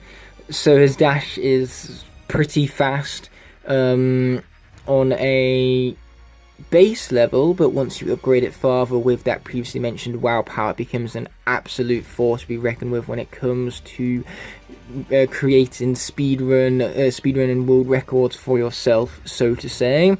Now, this dashing based ability of Flameslingers is not only quick, but it's also highly maneuverable. You can easily make sharp turns, meaning that you don't lose any momentum when turning. And when you're going in straight lines, it feels almost natural to initiate that WoW power, especially in his home turf, Skarnus Giants. Therefore, making it so easy to absolutely soar through levels, and I mean soar, because your fire-based abilities can create traps for enemies, so you can get through combat scenarios very quickly. You also have the crowd control, and the fact that all you need to do is run in a circle, which is fast in and of itself, to create a fiery explosion. And you can even take advantage by using your volley shot to defeat enemies when they're most vulnerable. So this character has everything: an ability to defeat enemies quickly and sooner than what other Skarnus can, due to the range and the angle in which his volley shot can take him. He has the speed, the maneuverability, the lack of cooldown between dashes, the permanent dashes to minimize mistakes when you're utilizing the character. So there is no better way to speedrun any of these games than with Flameslinger himself, unless we're talking about Imaginators here, where unfortunately, just like all of the other cores, Flameslinger got nerfed, making his combat in that game not as great as characters like the Fire Creation Crystal or Airstrike, as previously mentioned. But for the other 5 games, however, Flameslinger, let's just say he's the world record holder with great reason. But that's going to do it for this here Top 10 Thursday, so I sure hope you guys enjoyed, and I will be seeing you next week for another hashtag Top 10 Thursday. But until that moment arises, peace, and thank you as always for watching. Yo guys, I've got a spark which I'm going to use to ignite the fire for another top 10 Thursday. It's just not on a Thursday this week because I got a little busy yesterday, so I've had to postpone today's uploads for top 10 Thursdays by a day, mind you, but it's as the old saying goes, better late than never. Regardless, you'll note how I said uploads. That's right, I'm going to be doing a double bill for top 10 Thursdays today, and that's to kind of make up for the fact that I have been missing top 10 Thursdays as of recent, and I'm going to make a tradition out of it. On the first Thursday of every month from this point onward, I will have a double upload for top 10 Thursdays, so that means 2 top 10s every single Thursday on the first Thursday of the month, mind you. I just had to say that twice because of repetition for effect and whatnot. Regardless, today's first top 10 is going to be focusing around the many reposes we've had throughout Skylanders history, and we're going to be counting down the top 10 best of these reposes. Now, bearing in mind that I'm not going to be including their WoW pals as part of a ranking here because I have my own separate list for the best WoW pals, mind you. So today we're going to be focusing solely on the pose of the character. Now, I'm not going to be including light cores and elites for this here list, only series 2, 3 and 4, but this list is based on just how awesome the repose is, how much it adds to the original character's design, and in general how much I just enjoy the repose and whether it feels necessary and whatnot. So without further ado, let's get into the top 10 countdown. Sorry buddy, you're not in this one. Starting off at number 10, we have Firebone Hot Dog, who is a very valuable Skylander to me personally because he's a pretty rare repose, so having him in my collection is quite an honour on my behalf. But that's not the only reason that this repose has made number 10 on the list right here. As you can see, he has a bone which is on fire, so that emphasises not only his element but the species he's based off as well, because he's a dog and dogs are associated with chewing bones. So I really appreciate the fact that the developers took the next step with this character's design and, you know, what it's based on to truly emphasise the cuteness within the species chosen out for Hot Dog, mind you, the fact that he's a dog, and so, you know, that bone maximizes his cuteness, and it's also a really nice repose as well. It goes together quite nicely, it's textured very well. The plastic they use for a fire is smooth and nice to rub your hands along, and the fact that Hot Dog is kind of like running on the base is just a very particularly clever mold. So above all, I just really enjoy this repose, and that's why it's number 10 on the list right here. At number 9, I've put Fawnhorn Camo because this design has slightly changed up Camo's colouring, so he's a slightly different shade of green, which is much nicer to look at, makes the character stand out a whole lot more. And then they've also stood him up so you can see more green and the yellow from his underbelly, so then the colours contrast more greatly, mind you. And I also love the spikes on his horns right here. It makes him look more intimidating as a Skylander, and the fact that he's also standing up on 2 legs. So because of the increased intimidation factor, it just makes this pose of Camo more attractive to play as, so to say, because, you know, you want to play as a Skylander that looks like it's going to be an absolute beast against its enemies. Well, Fawnhorn Camo definitely presents itself as just that, and it adds a lot to the original pose thanks to the fact that, you know, it's just got a better showcase of his colours, and it's just so much more cooler of a pose, all the same.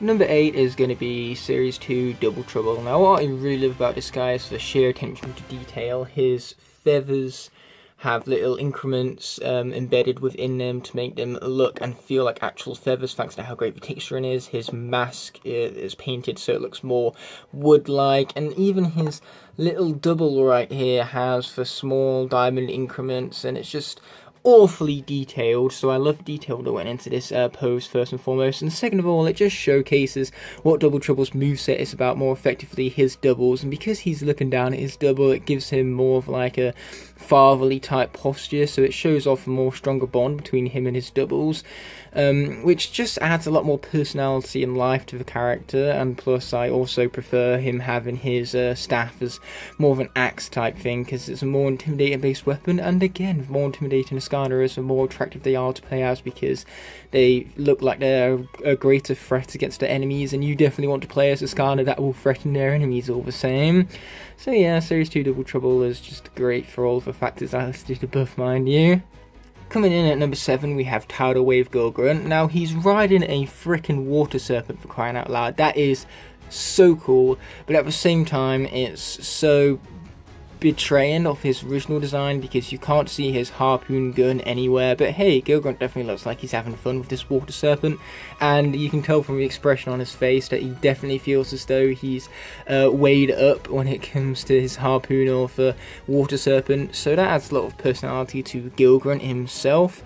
I just don't like the fact that there's no showcase of his signature harpoon gun whatsoever, but hey, this was the Series 4 iteration of him, so it was about time we saw something different, so this fresh take on the classic character is definitely much appreciated, and I just love how freaking cool that water serpent is, mind you.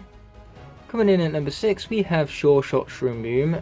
That's quite a tongue twister, mind you. I dare you to say that 5 times faster, but as I digress, what makes this pose so great is that there's a lot of detail put into it, because upon the posing, you know, you not only have the self slingshot, but you also have Shroom Boom as he's holding on to it, so that's really, really cool to see. There's also a lot of details put into his skin, as you can tell from little bumps right there, and of course for little increments underneath his helmet, if of course my camera even wants to focus, that is.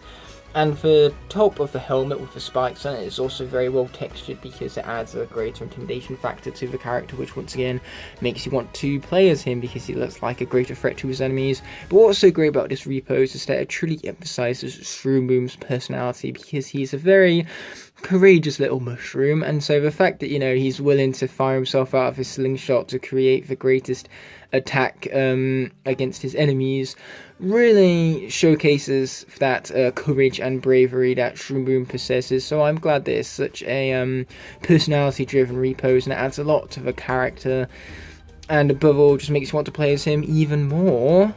Coming in at number 5, we have Fizzy Frenzy Pop Fizz. Now, I'm going to be honest with you here, I have no idea why it's called Fizzy Frenzy, considering that he's in his beast mode for his pose, so I suppose a name more fitting than Fizzy Frenzy could have been utilised, but that's pretty much where my nitpicks for this character end, because when Pop Fizz's beast mode was first introduced in Giants, all I wanted to see was that glorious beast mode in toy form, and we didn't get that all the way up until Trap Team, but oh boy, when Trap Team pulled it off well. This guy's gloves are very, very well detailed. You can see the buckles on them and everything.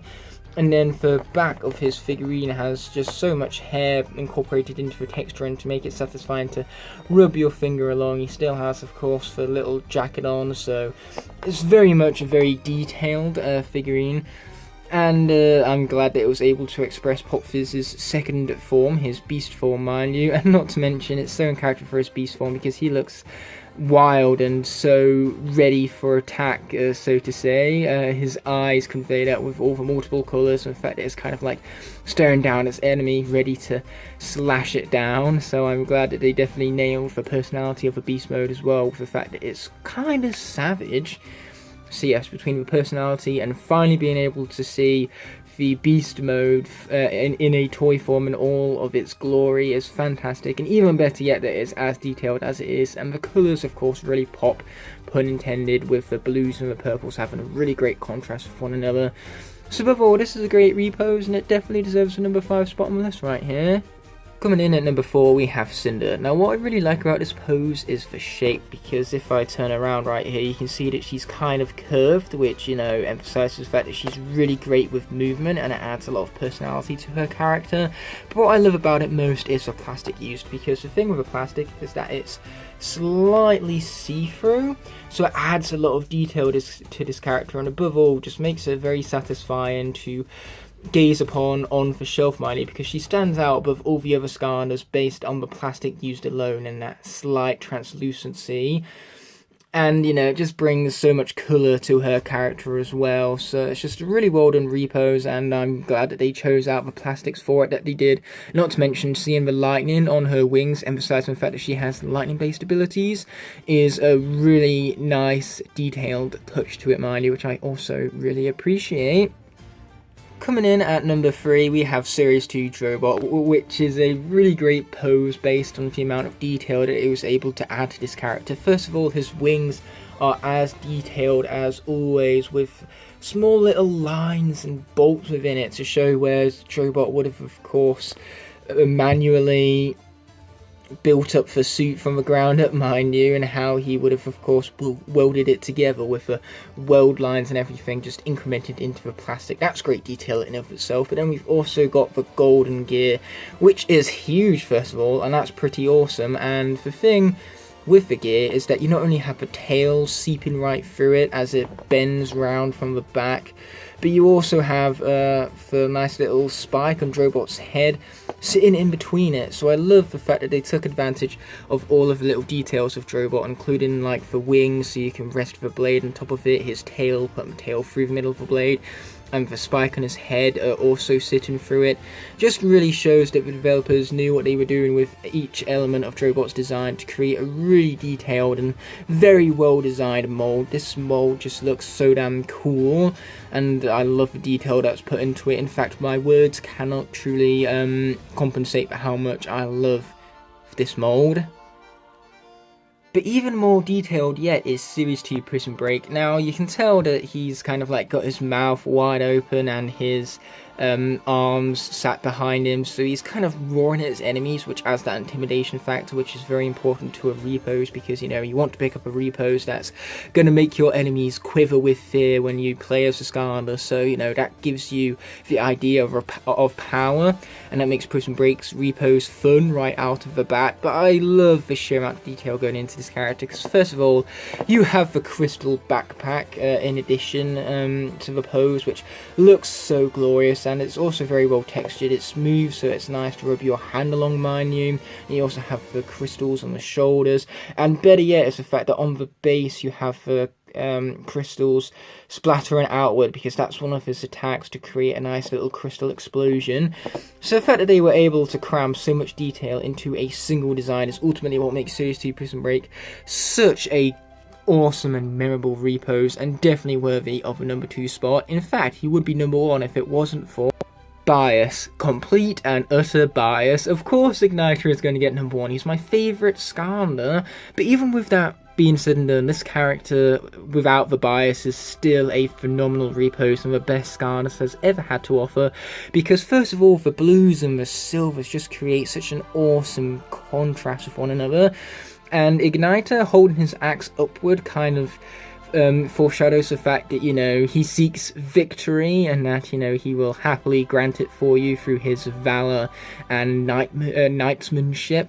So above all, you know, simply taking his fire sword and giving him a fire axe instead, which is such a cool weapon, and placing that above his head in basically a victorious pose just adds so much personality to the character, makes you want to play as him even more, because, you know, he kind of implies victory and everything. But not to mention, the detail in his armor itself is also increased dramatically, because we have ourselves a turtle shell back here, which has such detail put into the small little increments on its back. If my camera even wants to focus, that is, with the fire element and all of the little increments within it, so that adds so much detail to Igniter's pose. And so above all, I love the mold, I love the detail, I love the character in game and out of game. So the fact that this pose is so character driven and looks so cool is ultimately what gets it the number 1 spot. For that, and also there's plenty of bias to go around when it comes to me and my love for Igniter. Here we have the whole list in assembly, so that looks pretty glorious to say the least, especially with so many reposes all in one shot. But as I digress, I want to thank you guys so much for watching this top 10, and I will see you in a few hours for the next one. But until that moment arises, peace! It was only a few hours ago where I uploaded the top 10 best Skylines reposes, but we're not going to stop there with the top 10s of today, because we're going to waste not too much time getting straight into another top 10, that being completely oriented around sport, because sport is based around physical activity and is very good for keeping you healthy. Therefore, it's very important to me, to say the least, and it's also going to be very important to a lot of Skylines as well. I mean, like, if they're fighting enemies 24/7, they're definitely going to need some sort of physical prowess in order to keep on marching through their battles, mind you. And naturally, some Skylers lean themselves to potential in certain sports and others, so that's exactly what we're going to be counting down today, for top 10 Skylers with the greatest sporting potential. Now, we're going to be basing this list on Skylar's abilities and how well they lean themselves into certain sports, and these have to be real-life sports. If it's a fantastical sport that's exclusively in Skylands, then it's not going to count towards this list, because we're going to ask the question, what if these Skylanders were available in real life and could actually participate in these sports? How much potential could they have at being successful in them? At number 10, we have Smash Hit. Now, what's so great about Smash Hit and his sporting potential is the fact that the very method in which he swings his wrecking ball is the same method hammer throwers use to, well, throw hammers. Now, it is an Olympic sport, hammer throwing, but unfortunately it's not a very glorifying sport. Like, can you name me one gold medalist from hammer throwing? Didn't think so. So whilst Smash Hit could most certainly exceed in this sport and become a exceptional gold medalist, it's not going to have much glory in it for him, just because hammer throw isn't the most popular event of the Olympics, mind you, or just in general. Next up, we have rollerball, which roller skating is an actual real-life sport, one which rollerball would definitely be great at because she has an uncanny sense of balance.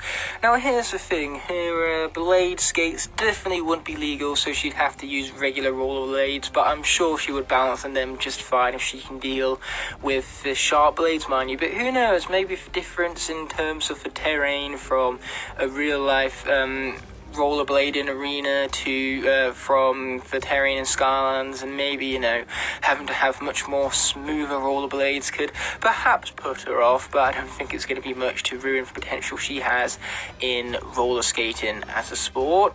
However, once again, it's not a very glorifying sport, so rollerball can't really get much fame from it all.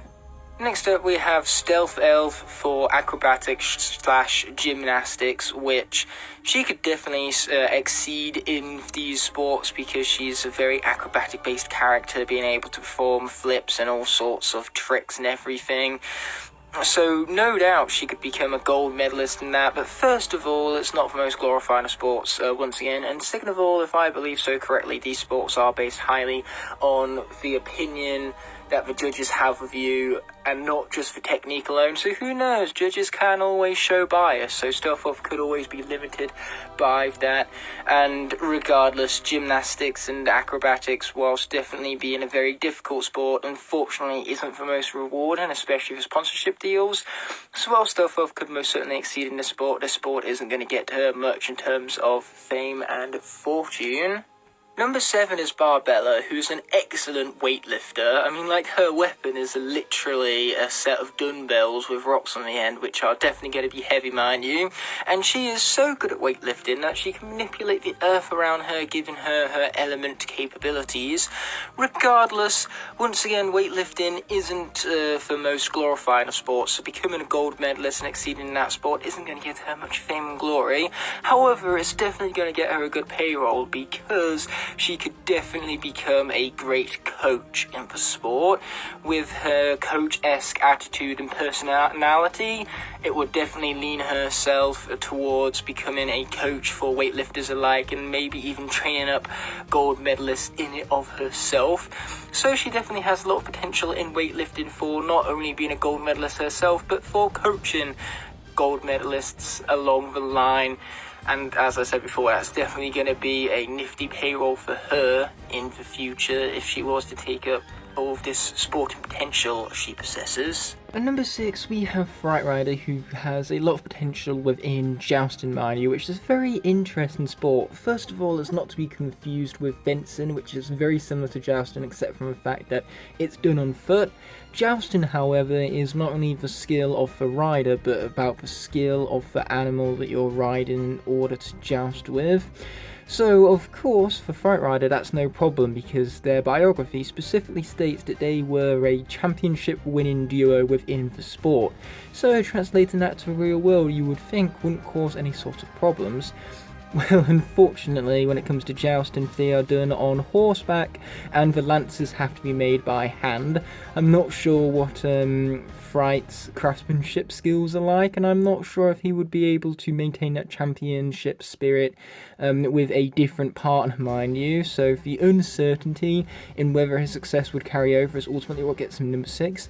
However, since he is such a champion in Skylands, I'm sure with that championship spirit he possesses, he would be able to best most competitors even without his signature partner, mind you. And the thing with jousting is that it's definitely a glorifying based sport, especially for knights. And they are great at attracting crowds, especially if we're talking about the Middle Ages, because jousting was quite a spectacle for the locals, so that could of course garner Fright Rider plenty of fans, and so naturally they could definitely become a well-known name within the sport of jousting. Unfortunately, as I said before, without this signature duo going into the jousting competitions, and you know, Fright having to make his own lance and ride a horse that he's not as familiar with as Rider, then who knows what a real-life scenario could inflict upon this character for a sport of potential, mind you. Number 5 is going to be Starstrike, who would definitely have a great potential in tennis because, first of all, she floats, so she wouldn't have any sort of problems with being agile on the court, as well as creating drag from running towards the ball, mind you. So that would give her an advantage over other athletes right off the bat. But second of all, there is her reaction time. Her moveset is based entirely on hitting orbs towards enemies, which demand a good reaction time based on the speed of the orbs, so I'm sure with a ball flying towards her, she'd be able to have the exact same reaction as she would an orb, mind you. And she's already got the technique down, because the way she swings her fans with the use of the whole arm rather than just the wrist is the same technique that tennis players use to smash a ball with whenever they have a tennis racket in hand, mind you. So Starstrike definitely has a technique for reaction and the physical prowess needed in order to become a huge tennis superstar. And there's a lot more glory involved in tennis than previous sports on this list, which definitely boosts Starstrike up to the number 5 spot, because tennis is a huge sport with thousands upon thousands of famous athletes that participate in tennis, and a lot of people that go to watch it, hence why it has some great sponsorship deals involved with it. And of course, fame and glory, most importantly of all. At number 4, we have Terrafin, who's a trained-up boxer, which means he can no doubt do phenomenal within the sport. Now, of course, he can't bury under the ground and belly flop on his opponents. That's more of a wrestling-based move. But why does he need that when he has such powerful punches up his sleeve? So, the potential he could have at not only performing boxing matches, but winning boxing matches and becoming a heavyweight champion is unparalleled amongst the rest of the Skylanders, even for ones that have punching capabilities to them. Because whilst they punch, they do it aimlessly and without technique, unlike Terrafin. And boxing has a lot of glory in it, because once again, being a heavyweight champion would make you very famous, and it has a very huge payroll behind it too. Boxers get a few grand for every match they fight, so most boxers can go off one match a year and be able to live quite handsomely off of that. So no doubt Terrafin has that boxing potential to not only become a heavyweight champion, but to have that nifty payroll and have a nice life from all of that.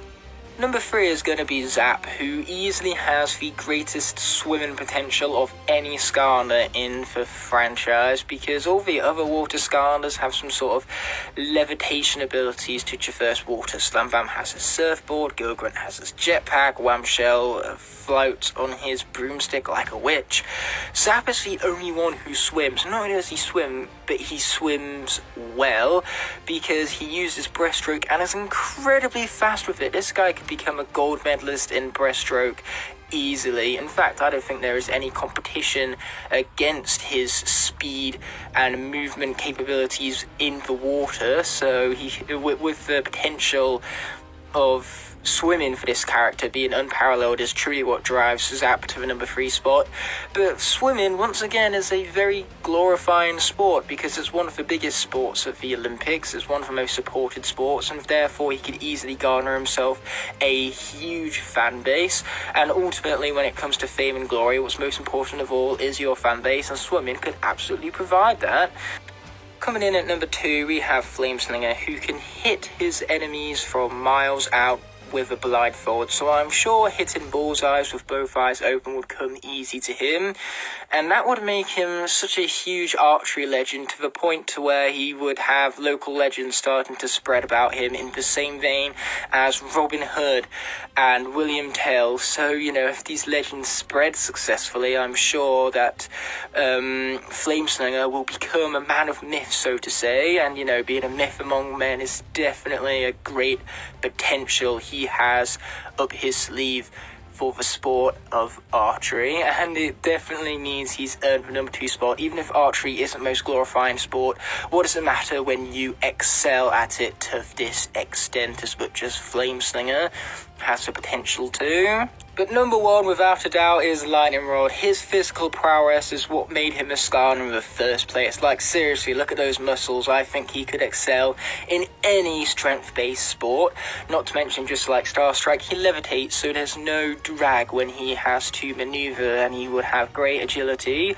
So he could excel at any sort of racket-based sports like badminton and tennis. He could excel at any strength sports like weightlifting.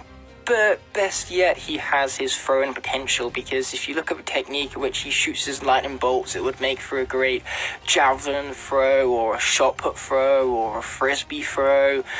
So, you know, he could become a gold medalist in just about every sport under the book. And he was a champion in his Sky games designed for gods in Skyland, so I'm sure human sports would come easy to him. Being a god amongst men, I'm sure Lightning Rod would excel at sport if he was to partake in it. So his sport potential being through the roof, and being the very fact that he even became a Skylander, is ultimately what gets number 1. It's ultimately what gets Lightning Rod number 1 on the list right here. Sorry, I kind of got a bit mumbled for my words right there, but that's going to do it for this here top 10 video. I want to thank you guys all so much for watching, and I will of course be seeing you in the next one when Tournament Moment arises. Peace! Yo guys, I've got a spark which I'm going to use to ignite the fire for a brand new top 10 Thursday here on the channel. Now, with it being the first Thursday within the month of June, we're going to have a double upload for hashtag top 10 Thursdays today, and that's going to start off with the top 10 scars that should have got reposes. So what the scars before you have in common is the fact that all of these are reposed characters that are completely different to their original core's mold, so to say. Therefore, any characters that are similar in concept to any of these characters before you do not qualify for the list, which means that anyone who got a Series 2, 3 or 4 iteration, anyone who got a light core figurine, even when the light core figurine is in the same game as the original pose, it's still a different pose upon the original, therefore it counts as a repose, which means the Skylander can't qualify for the list. And then there's also the elites from Superchargers, which are also reposes upon the original poses of the figurine. therefore they also count as reposes. So anyone of this caliber does not qualify for the list, and with it being said and done, this list on what Skylanders should have got reposes is based solely upon, well, first of all, my personal opinion, obviously, and second of all, the potential the Skylander had for a wow power ability, or a light core effect, or even just how cool the repose of that Skylander would have been, so that then we could see them return, or see multiple executions of their design, so to say.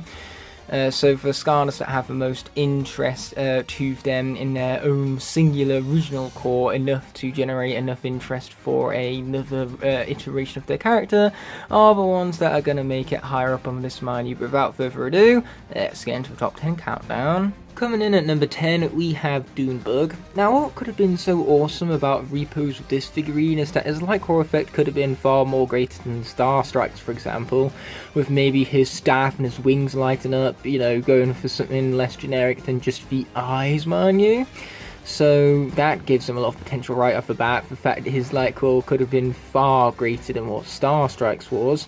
But I could just really see Doonbug really rocking a pose where he's got his giant beetle ball in his arms and he's carrying it around, or maybe he's rolling on top of it like Rocky Roll does with his boulder below him, mind you. So either way, this character could have had some really cool poses to go around, and it's unfortunate that Doonbug was limited to this measly original core figurine, and that is it. Nothing else to, of course, structure of this awesome design in a new type mold, mind you. And his wow power also could have been just as grand. They could have done so many different combos with his orbs and his spears as he shoots them off from his staff, mind you. I say spears, they're more like orbs as well, but point is, the wow power could have combined those two abilities and made Doonbug just an absolute combo heavy machine, just like the Series 2 iteration of Double Trouble. Now, we all loved how the Series 2 renditions of Double Trouble and Sonic Boom alike both showcased their mini warriors. Well, of course we're not talking about them, but there is one Skylander that can create mini little baby versions of himself, like magic. So Cobra-Kadabra at number 9 here could have made for a really great repose, because he easily could have had some of his baby snakes with him scattered around his base, similar to what Double Trouble and Sonic Boom did back at Giant. So that already gives him a lot of repose potential, and of course you also would have that cute factor because you get to see his baby snakes fighting alongside him, and there could have been a great attention to detail put into their own miniature baskets, just to show the amount of care and effort that the Skylanders team put into every single figurine, mind you. And the wow power could have made this character even more spectacle based, because Cobra-Kadabra's gameplay could have been doing with some wider expansions, some greater combos, and just some more visually pleasing attacks to pull off, mind you. So they definitely could have done a lot with a repose for this character, and overall could have upped the cuteness and the memorability factor of this guy, because, you know, the moment you have a baby snake on the little podium with Cobra-Kadabra, then the more memorable it naturally becomes. Therefore, Cobra-Kadabra would indeed make for a great repose. Unfortunately, though, it just wasn't meant to be, like all the other characters on this list. Next up we have Blades, an absolute fan favourite, which raises the question, if he's an absolute fan favourite, then why doesn't he have as much repose potential as the later Skylanders on this list?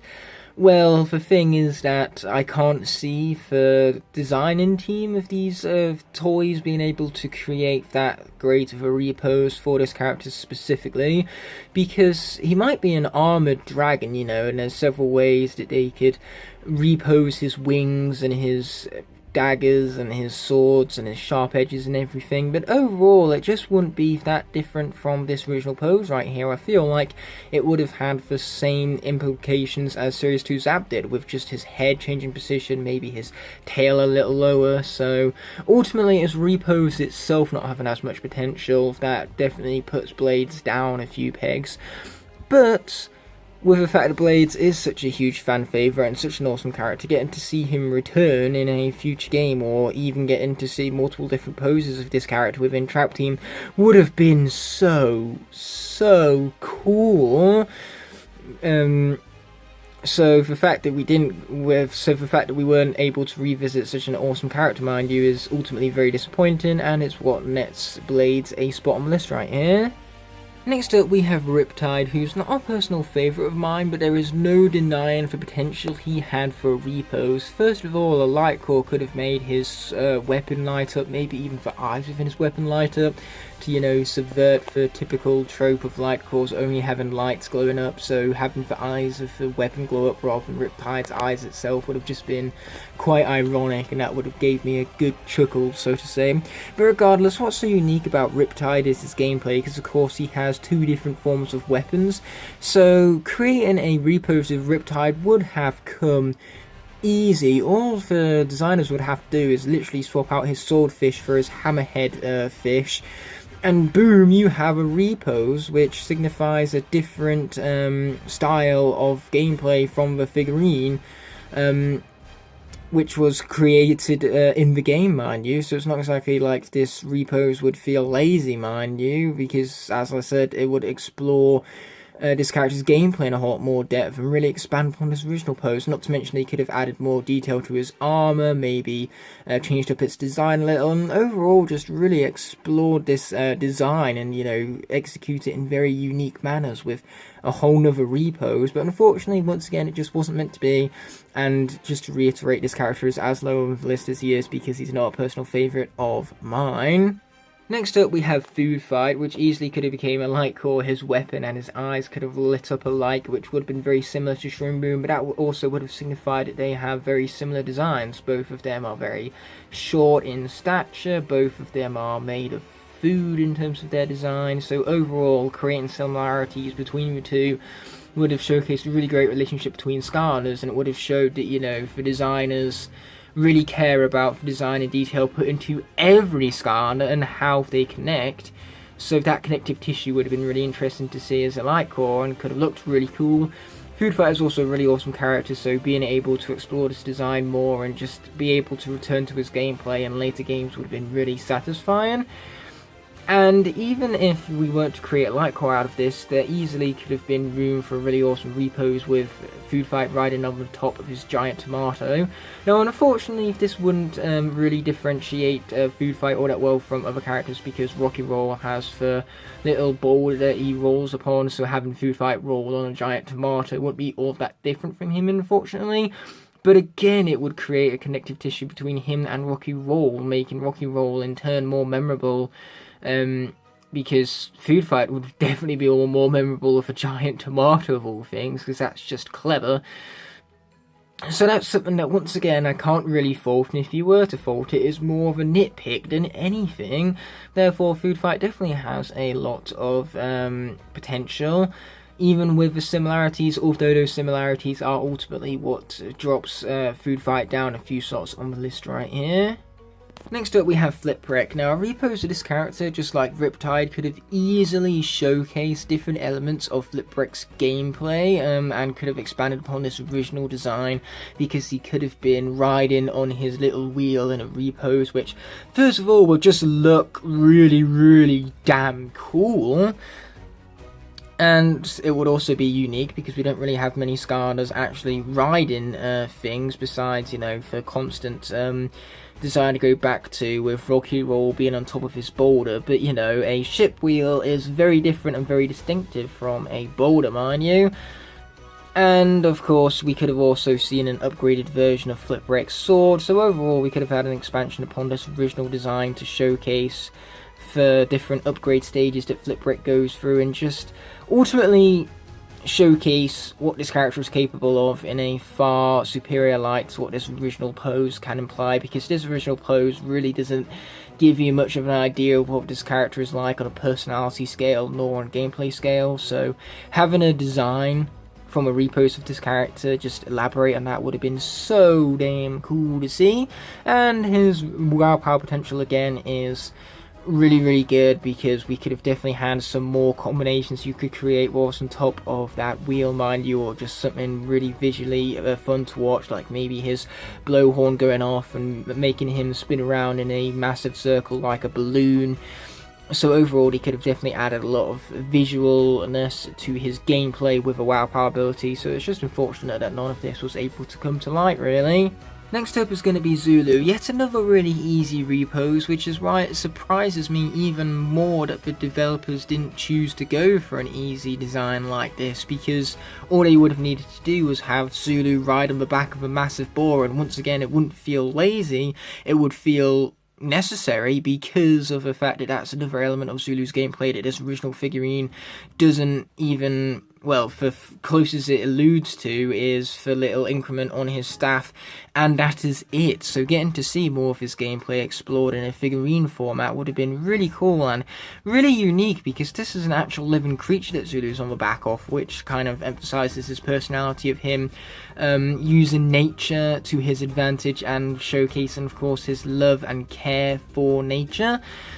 So just adding a wild boar to that base would have added so much detail to his design. It would have had a greater physical prowess and a better showcase of his gameplay and personality, and it would have been so easy for the developers to design, mind you, and getting to see Zulu return in later games would have been so awesome because his gameplay is so fun. So returning to that and getting to play as this figurine more within future Skylanders games, or at least having more of an incentive to, with a repose and an awesome WoW power to boot, would have been so cool, but once again it just wasn't meant to be. Receiving the bronze medal this time round is going to be Popthorn. Now Popthorn has one main advantage as a Skylander: he is cute. And it tends to be the cute Skylanders that sell the best, because Skylanders is targeted towards kids, and you know what? Kids like cute things, and I couldn't blame them. So creating a repose for Popthorn within Trap Team should have been an absolute no-brainer, because it would have been so easy to design. All you needed to do was repose him in his deflated form even, and then you would have had Popthorn, but even cuter as he's smaller, less spiky, bigger wings, you know, showcases more of his mouth and his teeth and everything. So he could have gone all out on the cute factor in order to sell to the target demographic even better than what Jetpack of all things could do.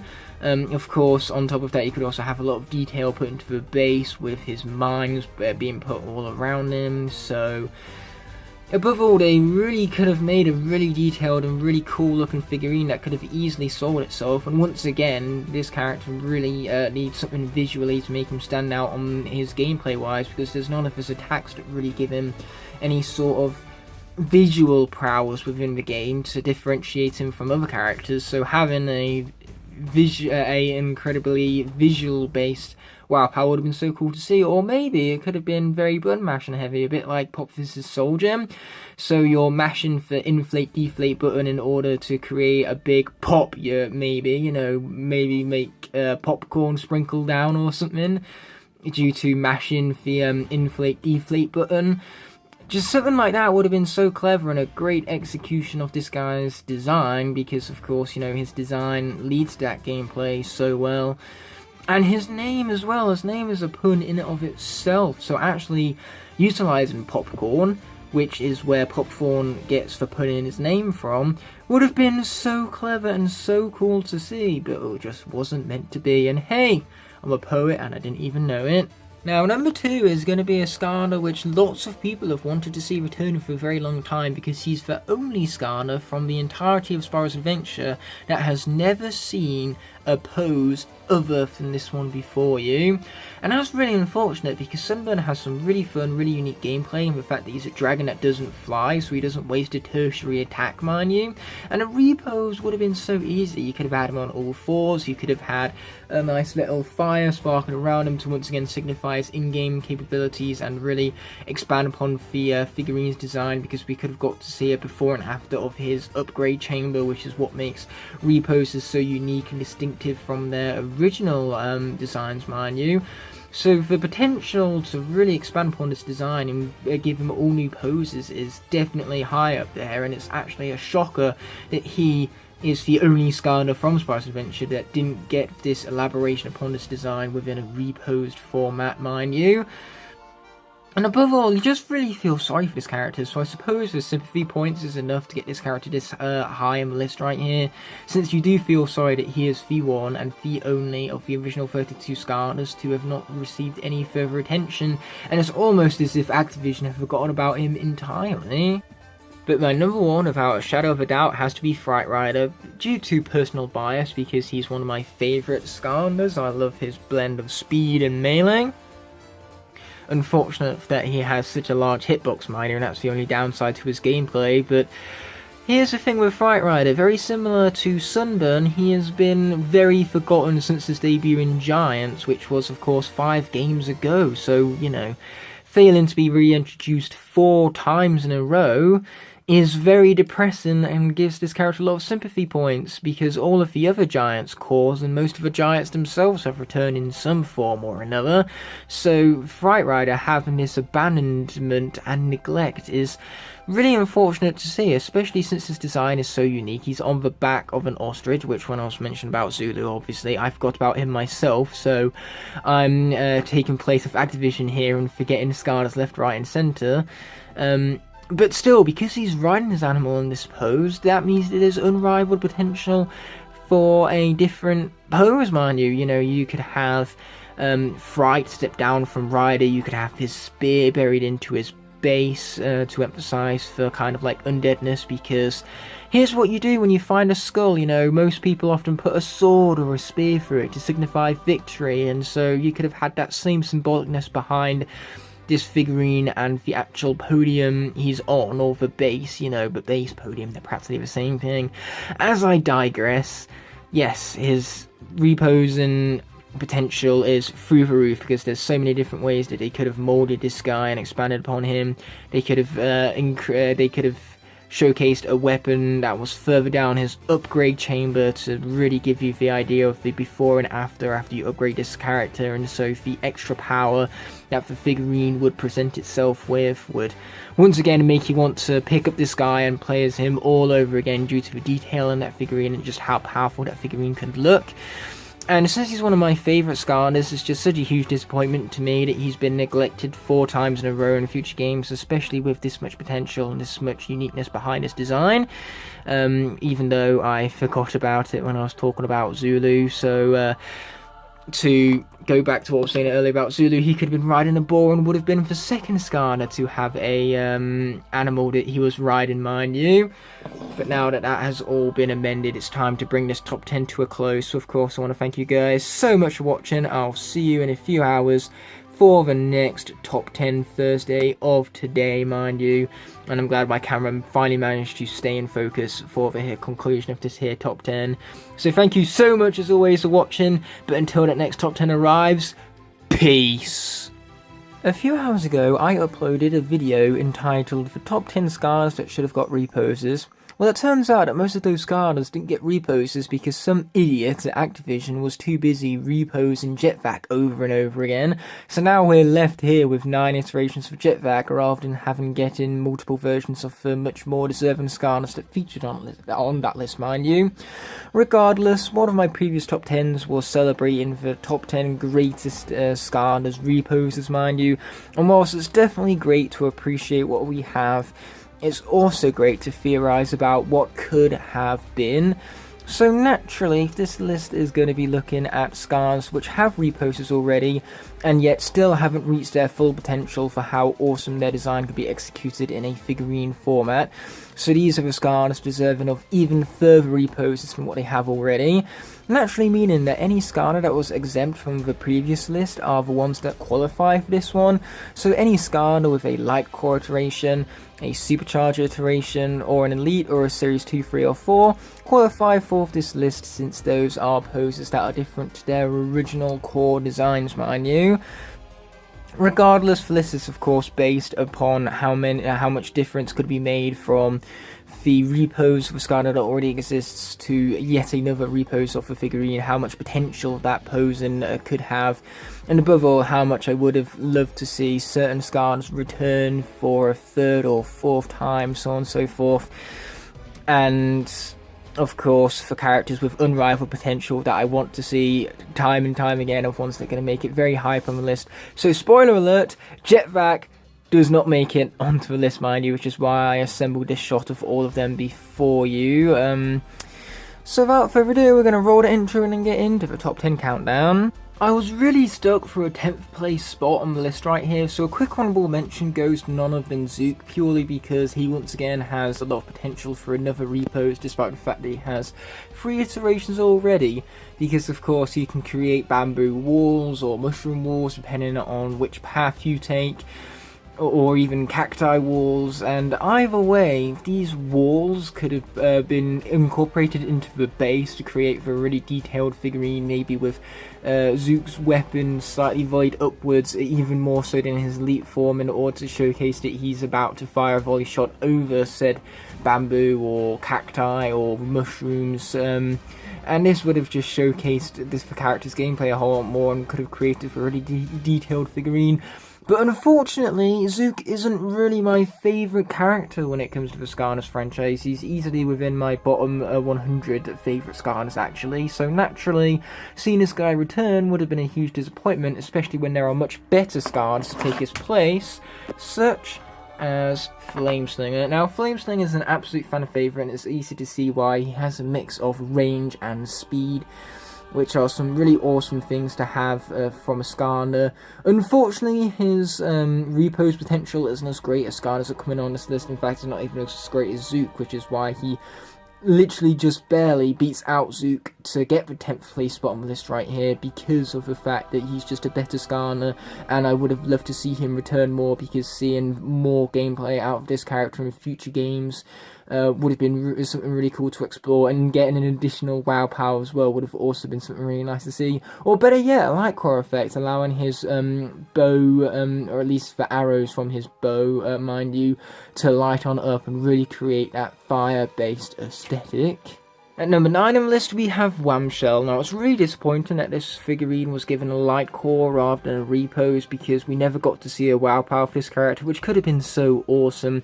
Since his soul gem is quite disappointing, all it does is give him increased armor and some cool new aesthetics upon his back, which isn't even explored in the light core figurine, so getting to see that new armor, and so we have a comparison between the original pose that has no armor on it, and then a pose from the very end of the upgrade chamber with the armor on it, would have created a really sharp contrast and really expanded upon the base design we have here.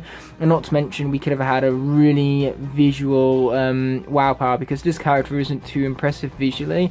Like, you shoot starfish and whack a maze at enemies, you know, it's kind of generic in terms of his animation. So getting a WoW power ability that could have been overpowered and visual could have and more visual even, could have really added to this guy's gameplay. And again, a repose would have made it so that then we would have a figurine which showed off the start of the upgrade chamber, and then a figurine which showed off the very end of it.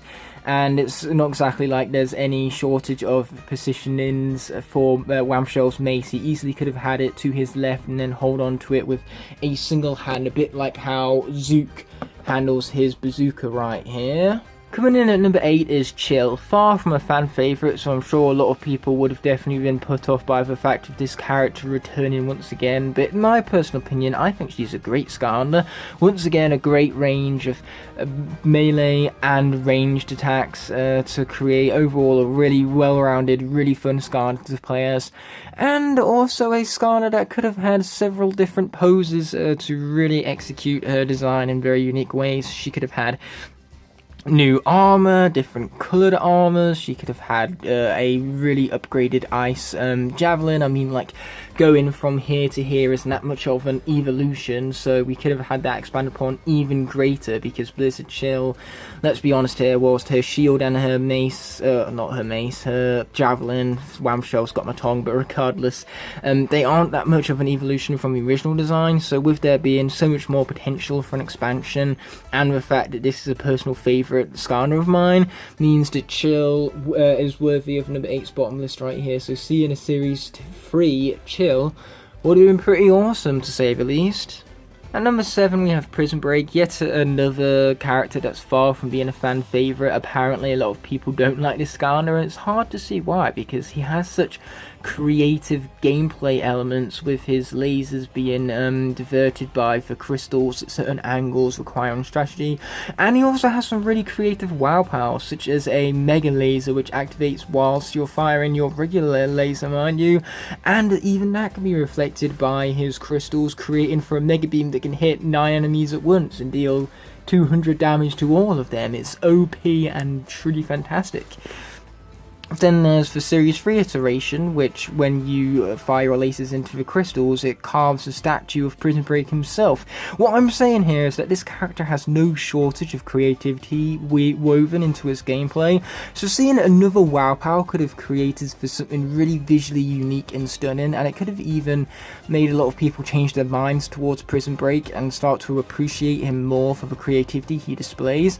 Not to mention, being a rock golem means that you can position him in several different ways. Like, look at the Series 2 Prison Break, for example, which showcases off both paths very well from his upgrade chamber, and creates a really stark contrast with the original Prison Break, since it shows the very end of his upgrade chamber in comparison to the very beginning of it. And his crystals could have easily been different colours, like what Hyper Beam Prison Break explored. So what I'm saying here is that all of these ideas could have really been expanded upon for one final pose to create an amazing wow power, an amazing pose, and to bring back a Skana, which many people might not have liked before, but a fourth series could have really made them warm up to him all the same. And once again, he's a personal favourite of mine for all of the reasons above, so that alone elevates Prison Break to number 7 on the list right here. Chop Chop right here is an absolute fan favourite, so a lot of you are no doubt thinking, well, it's about time he showed up, and I agree with you. Chop Chop has so much potential because he's a knight, so you could give him all sorts of different armours, different coloured armours, and you could even give him different weapons. I mean, like, he's had a sword 3 times around now, why not give him something like a lance for an additional iteration or something along those lines, mind you? So the expansion he could make upon this original design is, of course, limitless, and he's an absolute fan favourite, so I'm sure nobody would have been opposed to the fact of him returning. Nobody except me, on the other hand, because I, for one, find this character overrated. Yes, I said it, deal with it. I personally think that Chop Chop's gameplay is pretty underwhelming, so I definitely feel as though a 4th series iteration could have brought in a wow power that could have made Chop Chop win me over much more than what these additions do. And not to mention, you know, I feel as though for Twin Blade Chop Chop is a bit of a letdown and a disappointment, because all they did is give him dual wielded swords, whereas the Series 2 Chop Chop had a really unique design with it exploring his design potential down both paths, with a shield that you can acquire down the shield path and the sword which you acquire down the sword path. So that's a very unique expansion upon the design, and once again creates a really stark contrast between the start and the end of the upgrade chamber. Or better yet, this character didn't even need a wow power, I'm sure, for a lot of people, because he's OP as it is in his Series 1 iteration, so maybe a light core could have worked out really well with a lit up shield and a lit up lance, as I've just told you guys about, so that could have also been a really awesome pose. Ultimately, the only reason why this Skana is as low on the list as he is because he's just not as he's not as much of a favourite to me personally, mind you, as other Skanas popping up on the list. So I would have liked to have seen them return additionally much more than this character, and that's just how it goes with these lists. It just so happens to be based on my own personal opinion, mind you. Number 2 is Countdown. Now, Countdown is one of those Skanas that changes a lot throughout the whole of his upgrade chamber, so a Series 2 iteration could have shown a lot between his start of the upgrade chamber and the very end, especially when it comes to his rocket arms. You know, he could have had a giant rocket arm and maybe even his little mini minions on his base to go alongside him to create a really detailed, really glorious looking figurine.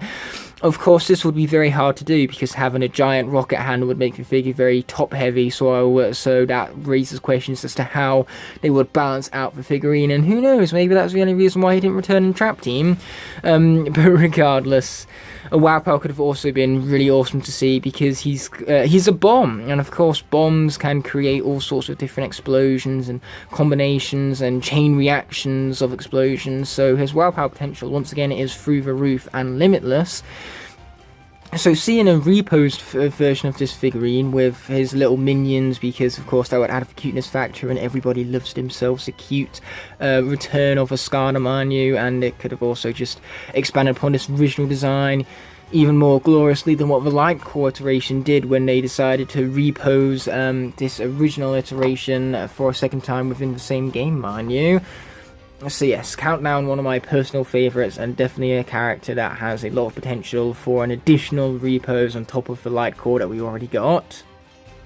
Bumble Blast right here is at number 4 for very similar reasons to Countdown, because the end of his upgrade chamber gives him a lot of very different aesthetics to the start of his figurine, because he has a beehive backpack at the very end of his upgrade chamber, which of course the Light Core edition really failed to capture, because the Light Cores are based upon the start of Skarner's upgrade chambers just like the original cores are. So seeing an expansion upon this design to where you can see the beginning and the end of his upgrade chamber explored in 2 different figurines would have been really cool to see. They could have added so much detail to this character, especially with his wooden armor. They could have gave him some really big shoulder pads maybe. They could have upgraded his bazooka so it had the triple B shots. There was just so much they could have done with repos for this Skarner, and it's so unfortunate that we never got to see that, because Bumble Blast is a really overpowered and unique Skarner in the fact that of course he can attack enemies from all directions without even facing them, because his bees have the lock and on ability, and then his honey increases the power for bees and slows down enemies, making it so that you're constantly using all of his attacks rather than just one. So that just makes you feel more involved with the game. So once again, just returning to this design and seeing maybe a really visual based WoW Pow could have really added a lot to this guy's gameplay, and it would have been so great to have seen an additional pose of this character on top of one we already got in his Light Core iteration. Again, same as Countdown. We needed another pose of Drobot for one reason: he's OP. So introducing an OP Skarner to every single Skarner's game would make it so that then, you know, people are constantly collecting this Skarner. They have several versions of him, so that then when one ultimately bites the bullet, the other one can jump in and take their place. And it's not like the repose itself is limited on for repose and potential, because despite being a dragon, Drobot is a robot dragon, so of course they could give him new robot aesthetics, they could give him new patterns upon his wings, maybe even a new coloured suit. So there's definitely a lot of potential within for repos, and just seeing this character return in future games with even more unique and exciting WoW powers, because again, he's a robot dragon. There's no limiting what kind of WoW powers they could create for him, either on a power scale or on a visual level. Either way, that would have been amazing. And because this Skarner wasn't introduced until, well, after Trap Team, this Skarner didn't get any further introductions, is what I'm saying here. So Skarner's fans that were from Superchargers onwards maybe missed out on such an OP character, so seeing him in future iterations would have, of course, introduced new fans to the concept of an easy mode. So Drobot being an absolute fan favourite, his OPness in game and the usefulness there just means that he would have been a perfect asset to any Skarner's game as a repose, and unfortunately it just wasn't meant to be, and the Drobot iterations finished with his mini in Trap Team, but even before that it finished in Giants when he only had a Light Core and a Series 2 to boot, and no variants either. So I would have loved a repose Drobot so that then we could have even saw a potential variant out of it, because as the saying goes, where is a legendary Drobot when you need him? And that saying is of course one common within a legendary lock if you were to perform one of those, because Drobot is useful in any lock. So whenever you're using a lock where Drobot isn't available, the hope then becomes that your next lock will in fact include Drobot, thanks to his OPness. A lot of people question as to why Spyro didn't get a repose in Trap Team whilst Pop Fizz did, and Spyro was stuck with a mini. In fact, he was completely neglected altogether from Superchargers onwards, and that's a huge shock considering that Spyro was the poster boy for Skarners for the first 3 games, mind you. He's what kept people coming back, especially the OG Spyro fans.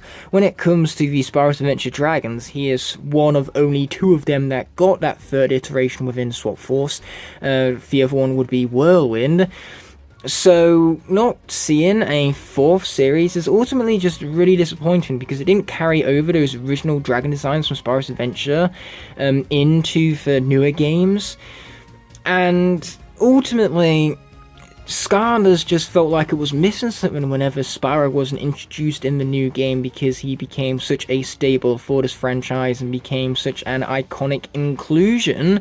So if that alone should have gave him additional reposes, and not to mention, once again, he is a dragon with unlimited amounts of potential for reposes, mind you, because you could change up his horns even more than what the Mega Ram does, which, to be honest, the Mega Ram is definitely a perfect expansion upon this original Spyro design, really adding a lot of increased detail even to his wings and the shape they take, of course his tail and his horns, but it could have been even more detailed there, maybe additional scales, even more added to the wings, like what the Series 2 Spyro attempted, a further expansion upon that. So I definitely would have loved to see this character return, especially over characters like Jetvac, who got their appearance time and time again. So it really is a true shame that such an iconic Skylander was just thrown out the window by the time Trap Team rolled around, practically. But this list is as predictable as ever, because the number 1 spot goes to my favourite Skylander Ignitor, naturally meaning that of course I wanted to see more of him. First of all, a repose could have made him a dual wielder, just like with Chop Chop. He could have got even more additional armour pieces, such as shoulder pads, leg pads. He could have got a different coloured armour, maybe a red and black one, or maybe that could have been an additional variant based on his repose, mind you. So the fact that he used a chunk of armor just means that there's unlimited potential for reposes, and he could have also had a really awesome WoW power, because the Series 2 iteration really goes overboard on the fire theming, so an expansion upon that WoW power to make this guy even more fiery and destructive could have been something really, really cool to reintroduce to Skylanders from Swap Force onward. And not to mention, when it comes to Eruptor, who was of course chosen for a Series 3 iteration of Swap Force over Igniter, he can only pose a orb with arms so many times, naturally meaning that Ignitor would have been the better choice here, because he has way more repose potential than what Eruptor ever had. He's a much better Skarner than what Eruptor ever was and ever will be. And he even has a lot of potential for a light core effect, which again would have been much greater than Eruptor's exploration in Giants, because of course he has a fiery soul that is contained within his armor, so creating a light core effect that really makes that symbolism stand out could have added so much to this Skarner's design and expanded upon it in so many unique and awesome ways. So again, it's such a shame that we never got to see any of that. In fact, Igniter did have an original pose for a Series 1 iteration that was too big to fit in the box. So with different packaging styles, you know, they could have returned to this repose. It's not exactly like it would have been too difficult to come up with additional poses. In fact, you didn't even need to go with a dual wielding idea. You could have had Igniter's sword slash into his base, a bit similar to Crypt King's sword, how that's slashed into his base as well, just to give him a huge sense of victory, just like his Series 2 iteration does, which would have brought further personality to the character, which I would have just loved to have seen, with him being my favourite Skarner. But my rambling for how much I love Igniter is indeed coming to an end, and as is the video, so I want to apologise that these videos were 2 days late. As per the norm, my Wi-Fi decided to cut out just as I went to go and upload the original video, and whilst the original video wasn't uploading and I couldn't delete it, my storage space was completely full, so I was unable to record this one. Regardless, I will see you guys next Thursday for another top 10, and until that moment arises, peace! Yo guys, I got a spark which I'm going to use to ignite the fire for a brand new Top 10 Thursday, which is actually being released on a Thursday. It seems as though miracles never cease. Regardless, I'm filming in portrait mode right now because that's going to be the theming of the entire video, this portrait style to it. So I sure hope you guys enjoy the different aspect ratio to what you're used to. It's been a very long time since I've recorded in this ratio, and it's kind of nice to see it return, even if you do get the black bars at the side of the screen. My apologies about that, but that's because in portrait mode you can get more vividly the detail of a chase variant. So right here we have Hot Dog, for example, a chase variant which I bought for 80 quid. Still new in the box, mind you, so a very great price, mind you, but that's one thing about chase variants, they are incredibly expensive, so that's why collectors like me love keeping them inside the boxes. Anyway, this Hot Dog I actually got in my most recent video, the Skylanders Unboxing Compilation Volume 3. Well, inspired by that video, I made a top 10 oriented around chase variants to coincide with that video. So this is naturally going to be the top 10 Skylanders chase variants, which is based on a multitude of different things, like how well the figurine looks inside the packaging, the contrast and colours that it creates between the block colour of the chase variant and the contrast it has with the packaging. So, of course, that full aesthetic to it is the main thing that's taken note, and also how well the colour palette takes advantage of the design at hand, if there's any sort of theming going on, and of course the rarity of the figurine is also taken into account, and whether it's worth the price for a lot of these chase variants. And naturally, because they are so pricey, I don't actually own a lot of them physically, so that's why this video is going to be heavily oriented around images of these chase variants. My apologies that I'm not made of money, it doesn't grow on trees in here, around here in England, and even if it did, I'm pretty sure the rain would come through and ruin all of the notes on the trees anyway, because that's just what UK weather is like. But regardless, I'm sure I've rambled on long enough. You guys get the point of what, you get the whole gist even of what the top 10 will entail, so I'm going to very carefully place my E3 Hot Dog down to avoid damaging it, and take one final look at the Skylanders shelf right here of all these boring, regular, non-chase variant Skylanders. But with all that said and done, let's get into the top 10 countdown. Pew! Just like trigger happy, because I am trigger happy. Oh yeah. Starting off my list at number 10 is Stone Zook. Now what I really love about this variant is that it's so unique, because there's no other variants like it, in the fact that this variant is designed specifically to look like it's made entirely out of stone, and it achieves this by using a nice greyish tint to the paint and taking advantage of the figurine itself, because of course the figurine itself has small little increments and details placed upon it, so by placing even the greyish paint over the top, it really does give the illusion that this figurine is made of stone. So that makes it look cool, and it makes it stand out from the other chase variants, because as I said before, it's unique and there's no other chase variant like it. So I'm really awesome. So it's really awesome even that they're able to create such a clever illusion through the use of paint and a figurine's details alongside it. And it's also awesome, of course, that you can find this one in a triple pack alongside the best Skylander of them all, Ignite. Also, that gives Stone Zook bonus props, so to say.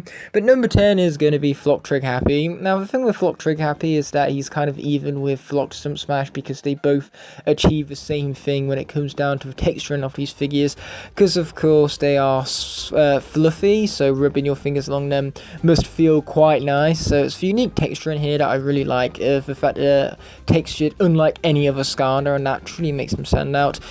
But unfortunately, my main problem with them both here is that because they're chase variants, they're rare and expensive, so as such, you never really want to take them out of the packaging. So because of that, despite how great the texturing is, most people aren't going to get the chance to feel it, so long as they keep it in the packaging, as they should for such a rare and expensive chase variant. I personally prefer the Trig Happy iteration because it's pink, and so the fuzziness of the pink stands out a little more than the green, and just looks cooler and is much more visually pleasing to the eye, especially when you contrast that with the blue and the pink and the greens of the rocket below Trig Happy, mind you.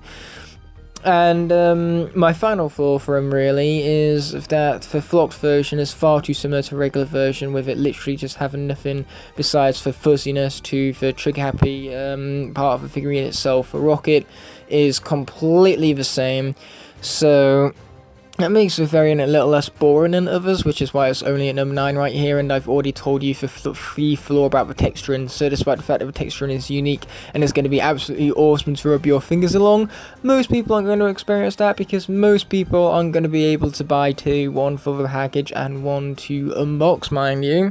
But moving on to number 8, we have Gold, Bronze, Doomstone. I love this swapping variant because it of course maintains the classical swap force packaging, which is really unique and interesting with the little swaps that you can make at the top of a packaging, mind you. And for gold bronze colours just blend together much more nicely than all of the other colour combinations from all of the other swap force characters, and it really fits the character design a whole lot more than those two as well.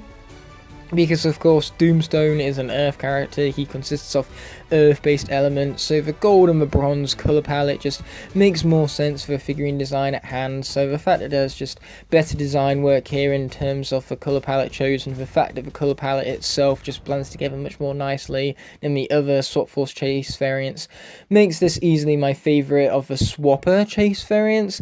But even then, it still pales in comparison to Skarner's like red camo. Now this character has one block colour, that being red, which you can conceive is quite boring, but that colour works really well with camo because he has watermelon based attacks and watermelons are incredibly red inside. So once again, they're taking really great advantage of the design and the gameplay of the Skarner here to create a Skarner that really reflects what the Skarner is capable of in game and just looks so damn cool in the process. You take this red version of camo and contrast that with the greens in his packaging, and you just have a really nice chase variant that stands out on the shelf, and it's easily the best of all of the block red colorizations of the Skarners, just because it suits this Skarner more than what it does with characters like Doonberg or Drill Sergeant, mind you. And he's also more rare, hence why he's more admirable and honourable to have in your collection, so to say. If I was to own this character, I would be absolutely honoured to have him display amongst all the other chase variants and watch him as he contrasts them quite heavily and in a very visually awesome way. Because another thing about the red Doonberg and the red Drill Sergeant is that the red doesn't nearly contrast for oranges and for purples of their respective packaging as much as it does for green, mind you. But moving on, we have Metallic Chop Chop at number 6. Now this is easily my favourite metallic variant because the specific colour chosen out for this metallic version is so cool looking. Of course it has a nice glossy finish to give it an awesome gleam and help it stand out above the rest. The colorization once again really suits the figurine itself, since Chop Chop is made of metal, or at least he has metal armor, so this metallic rendition really reinforces the idea that this Skarner is truly metallic. So it's taking advantage of the design, and again it's just the colour palette chosen. It's really contrasting, really nice to look at. It's a really nice shade of blue, and the fact it reflects the sun to truly gleam and sparkle makes it stand out from the other chase variants and makes it look so much damn cooler as a result. And I also love the fact that they chose for Series 2 iteration to give the metallic form here, because we can see the small little increments from his shield and his sword exclusive to a Series 2 figurine, of course kind of like emphasized in the colour palette of the metallic version, because you can truly see those small little increments on the sword due to the blues that it utilizes. So it adds more detail to the figurine, truly takes advantage of the figurine's design, and just looks damn cool while doing it, which is the most important thing of all. But at number 5, we have Gold Snowflocked Prison Break, because it's pretty awesome already to have a snow-flocked Skarner. It's really great for the holiday season to give you that warm and fuzzy feeling. Of course, they're going to be really awesomely textured, just like the Phlox variants I was talking about earlier, though once again you can't exactly rub your hands along for great texturing, mind you, but it's still a unique texturing and really makes the variant stand out due to how different it is. And with this version, not only is it Snowflocked giving you that heartwarming feeling of Christmas and happiness, but it's also gold as well, and gold is such a damn cool colour. And once again, earth is an element that is of course associated with gold. You get gold from the earth, so the gold colour palette really makes sense for Prison Break. So you combine the heartwarming fuzzy feeling of the snow and Christmas feelings, combine that with the awesome colorization of the gold and the fact that it all fits this design perfectly, makes Gold Snowflocked Prison Break such an admirable addition to the collection due to the contrast in gold and white and just how awesome and glorious it looks. And it's even helped out by the fact that Prison Break is a light core. So of course this Snow version is taking advantage of his light core posing to light up his hands whilst he's on the portal, mind you. So having that light core effect whilst you still have that gold tint and for Snow right on top of Prison Break just adds another layer of detail and awesomeness to the design to once again help it stand out and truly contrast with the other chase variants, mind you.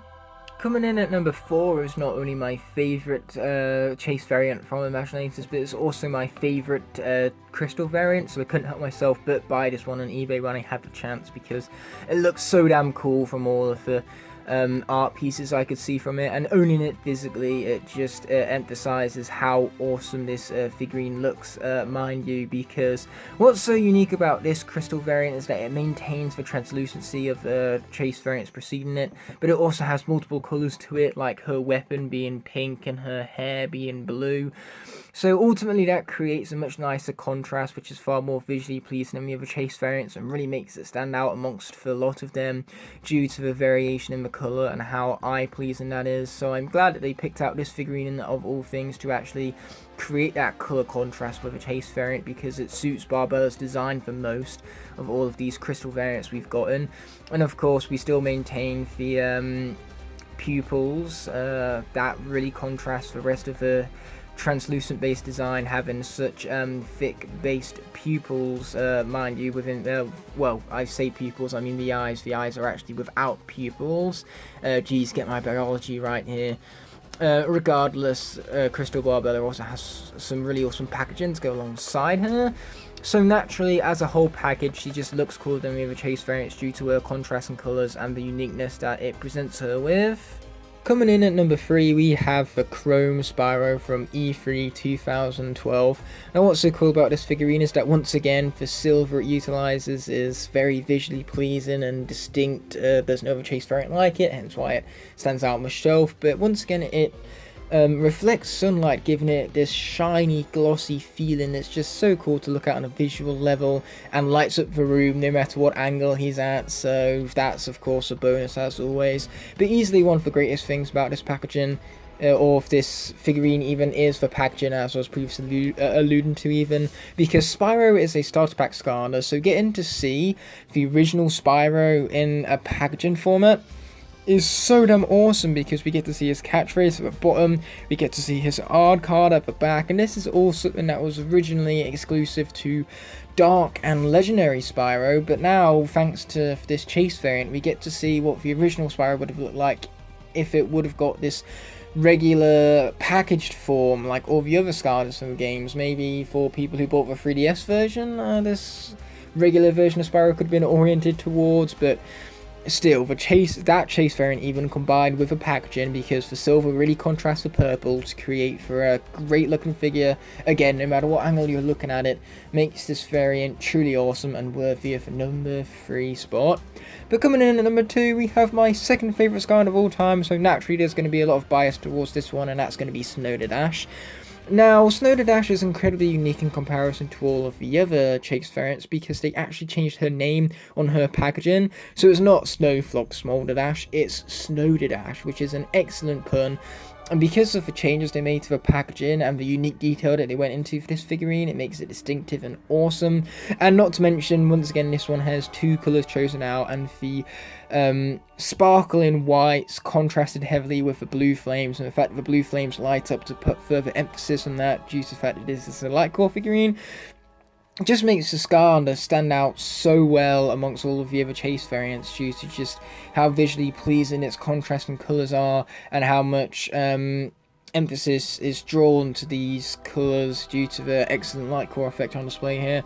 And not to mention, it takes full advantage of this being a light core effect, not only by making the figurine look cooler as it lights up, but by utilising the packaging as well, because of course it has that foily tint to it, and the foily tint really suits the theme of the Skylander, because of course she's got glitter all over her, so the sparkle in packaging combined with the sparkle of the figurine just adds a lot of theme in to this Skana, makes them feel well thought out and awesome to look at, mind you.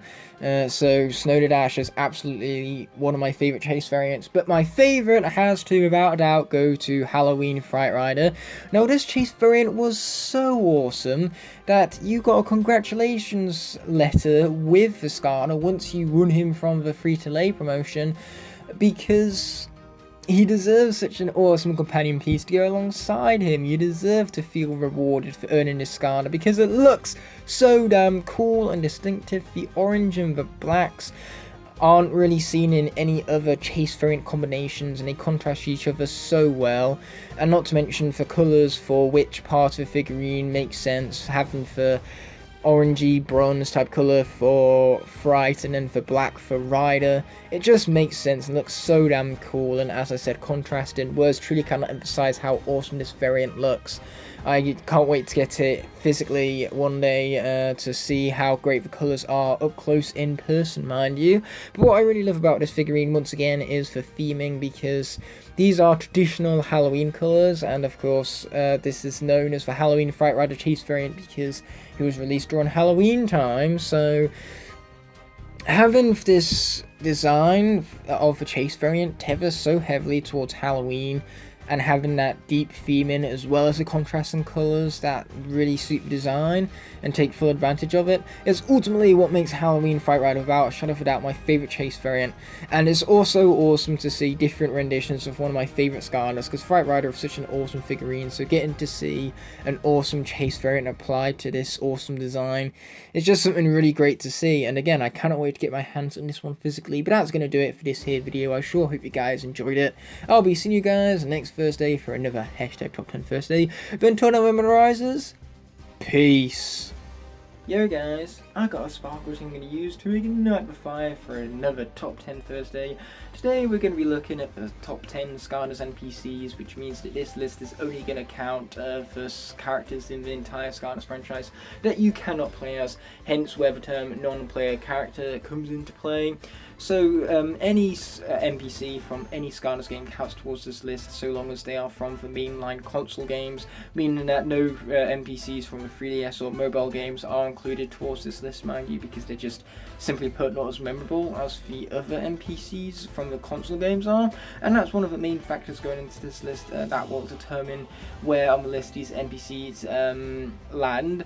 Their memorableness, how much I remember them after I've moved on to a different game, you know, how much they just linger in your mind, as well as the impact they've left on the franchise, and generally just how fun they are to interact with, how fun they are when they interact with other NPCs, you know, the chemistry they have with you as a player and with fellow NPCs within the game, mind you. So one final thing before we actually get into the list is that I'm also going to be taking into account voice acting, so the voice actors which did an amazing job bringing their characters to life will also help their characters ascend lower onto the list, and of course that's a good thing, because the lower you are on the top 10, the better than the other iterations you are. Without further ado, let's roll the intro and get into today's Top 10 Thursday. Let's start off with a few honourable mentions. So in no particular order, we're going to start off with General Robot, a very well voice acted character. His design is very unique, the fact that he's a robot with a medal on his chest to kind of signify a general, so to say. And of course his voice acting truly brings a lot to that personality and makes him very distinctive in the whole of the Skana's franchise. It's a shame we didn't see more of this NPC, especially since he had such great chemistry with Hugo. You know, a robot with emotions like this is something very, very cool to see. And when, of course, Chaos's lair is discovered upon at the end of Spyro's Adventure, and General Robot points that out and, of course, creates strategy around it, once again leading back to that idea that he is a general, mind you, and, of course, Hugo's reaction to his orders, mind you. It's all quite hilarious stuff. So again, it creates great chemistry between the two characters, which is very fun to watch, mind you. And that alone, the fact that General Robot puts Hugo at ease after he positively wants to kiss him, and hilarity that ensues is very close to garnering General Robot a bottom list for that alone. But moving on, there's also Persephone, or Persephone as I like to call her, just to trigger people, and you're going to notice that a lot with these honorable mentions. But anyway, with Persephone, she introduces a whole new mechanic to Skarners, and that's the upgraded mechanic, and without that mechanic, of course, Skarners wouldn't be as magical and as fun as it actually is. So Persephone being the sole introducer of that, and being what we establish with that entire mechanic, mind you, just goes to show how great of the NPC this is. In fact, because she was absent in Swap Force, it made the upgrading far less fun and truly made it feel as though something was missing from the game. And so the fact that you can have those feelings due to just one simple NPC being taken out of the game truly shows just how much of an impact she left on the franchise. Unfortunately, whilst her speech being, of course, more Yoda-esque style, and unique in comparison to the NPCs, whilst that's cool to listen to, it is a little bit distracting, and unfortunately Persephone just doesn't really have much of a character arc, so you're not really invested in her character long term. It's just fun to interact with her in order to acquire your upgrades, mind you. But apart from that, there's not really much interest to her. She's just really what we associate upgrade mechanics with, and without her, the upgrading mechanics feel empty and less fun to utilize. But moving on, we have T-Bone. I love this guy's sense of humor. It's so charismatic and unique to him, since, you know, he's a skeleton that makes humor about dead people, because he is a dead person, so it's okay to make jokes about dead people when you are dead yourself, right? So the irony behind T-Bone's joke style means that his comedy truly does land. Again, it feels distinctive to him, and he's just a really fun character to be around. You know, he's never dead weight. He's always cracking jokes and, you know, having something to laugh over, so to say. But moving on, once again, we have Arbo, son of Larbo. I can't say his name. I can't use his voice even all that well, or I can't mimic it, so to say. But that's what makes Arbo such a fun character, the fact that he has such a fun, unique voice. Props to the voice actor for bringing so much energy and charisma to this character. That's the main reason why I find him so memorable, because he just has that really memorable voice to him. And his design is also really interesting in terms of the pre-production of Skarners, since it was originally a design considered to be a Skarner, but in the end, after they chose not to make him a Skarner, they incorporated him as an NPC into the game instead. That's very interesting development for the pre-production side of Spyro's Adventure, mind you. So that alone and that intrigue and that voice of Arbo, son of Larbo, is what introduces him as the honourable mention on the list right here. But moving on, we have the Brain.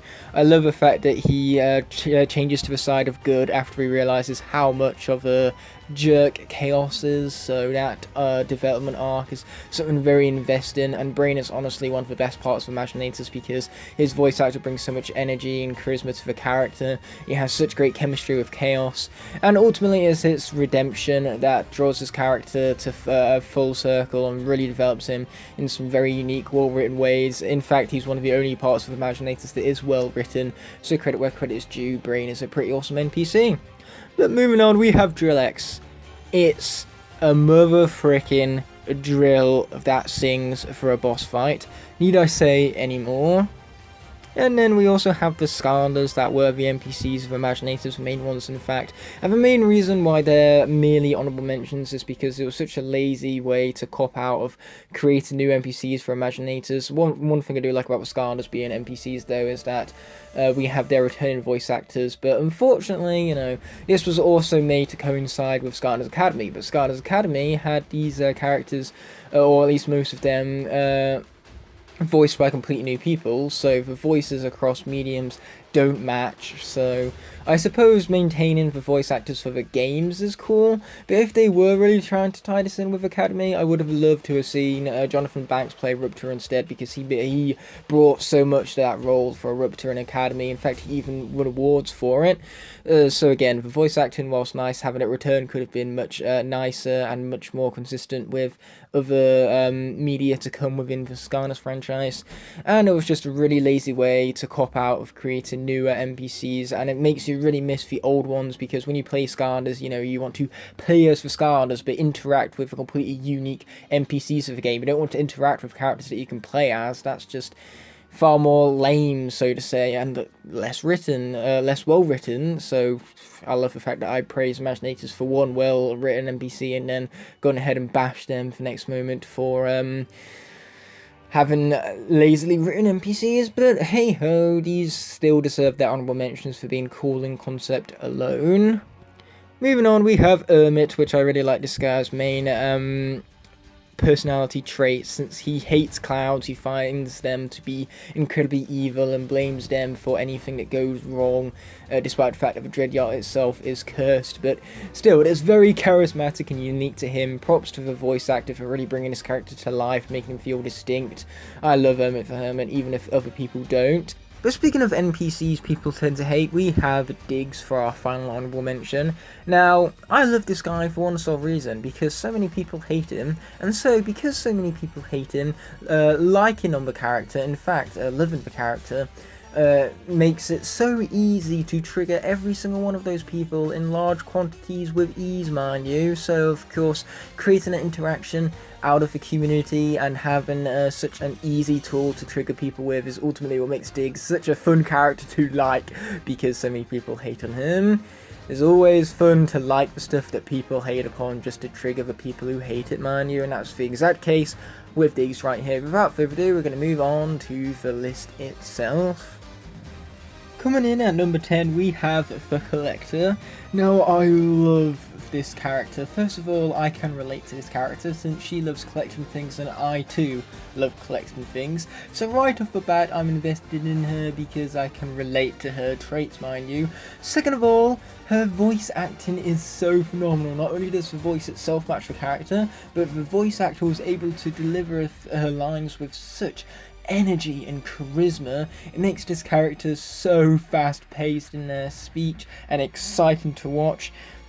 And the fact that she's effectively kind of like warping the level around you whilst you're in the garden trying to traverse it, she's there trying to stomp you, trying to turn on water geysers to flood you out and everything. So above all, it makes it very interesting how she shapes the level, and that, you know, she has this obsession with collecting you, as we have our own obsessions of collecting Skylanders, mind you. So there's that awesome relatability behind it, but it's just the energy and charisma that this character has. It's such a shame she's limited to only one level, because I would have loved to have seen this energy, this amount of energy and character even put into more levels in this game.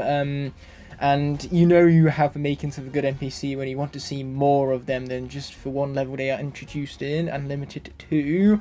Coming in at number 9, we have Callie, yet again another voice actress that does a great job bringing a lot of energy and life to the character. Her voice suits the character perfectly, mind you, to create this very kind of warrior-esque, independent female character, and it's really important to have NPCs like this in Skylanders because it allows the female fan base to have someone to really look up to, and that's one thing Callie is great at. She's great at being a role model to young girls due to her independence, her strength, her commitment. She has so much courage, and that really makes her stand out as a character because she has her own unique traits while still being an absolute badass.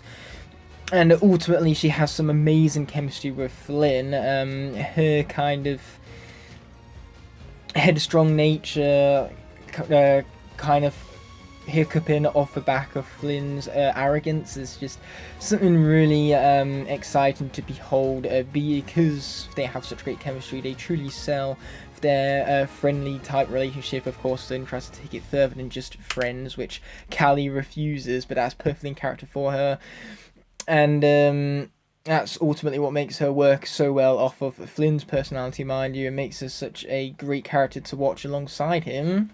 Coming in at number 8, we have Mags. Her design alone is awesome, with her, of course, having the eyepiece for her invented work, the giant hat, the classical inventor's robe, and the staff to go alongside it all. She really gives this idea of kind of like a steampunk-esque engineer, because that's exactly what she is. So her design is a reflection of her personality, mind you. And not to mention, she has some really great jokes, some really great one-liners, like the fact that she calls pirates blueberries, and of course fiddlesticks and hot buttered toast and everything. You know, she has the most quotable one-liners which bring a lot of character and memorability to that character.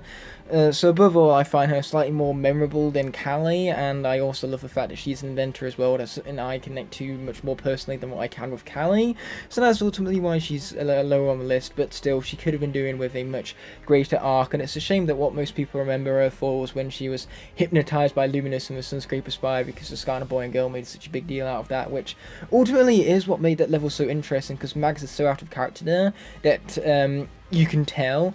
And it's so great when you have NPCs where you remember their characters so well and so fondly that when something's up, something's different, you notice it immediately, and that's exactly what happened with the Sunscraper Spire, showing us that we have a strong connection to Mags and can easily tell when something's not right, because it's just different to what it would be otherwise for Mags we normally know and love, so to say.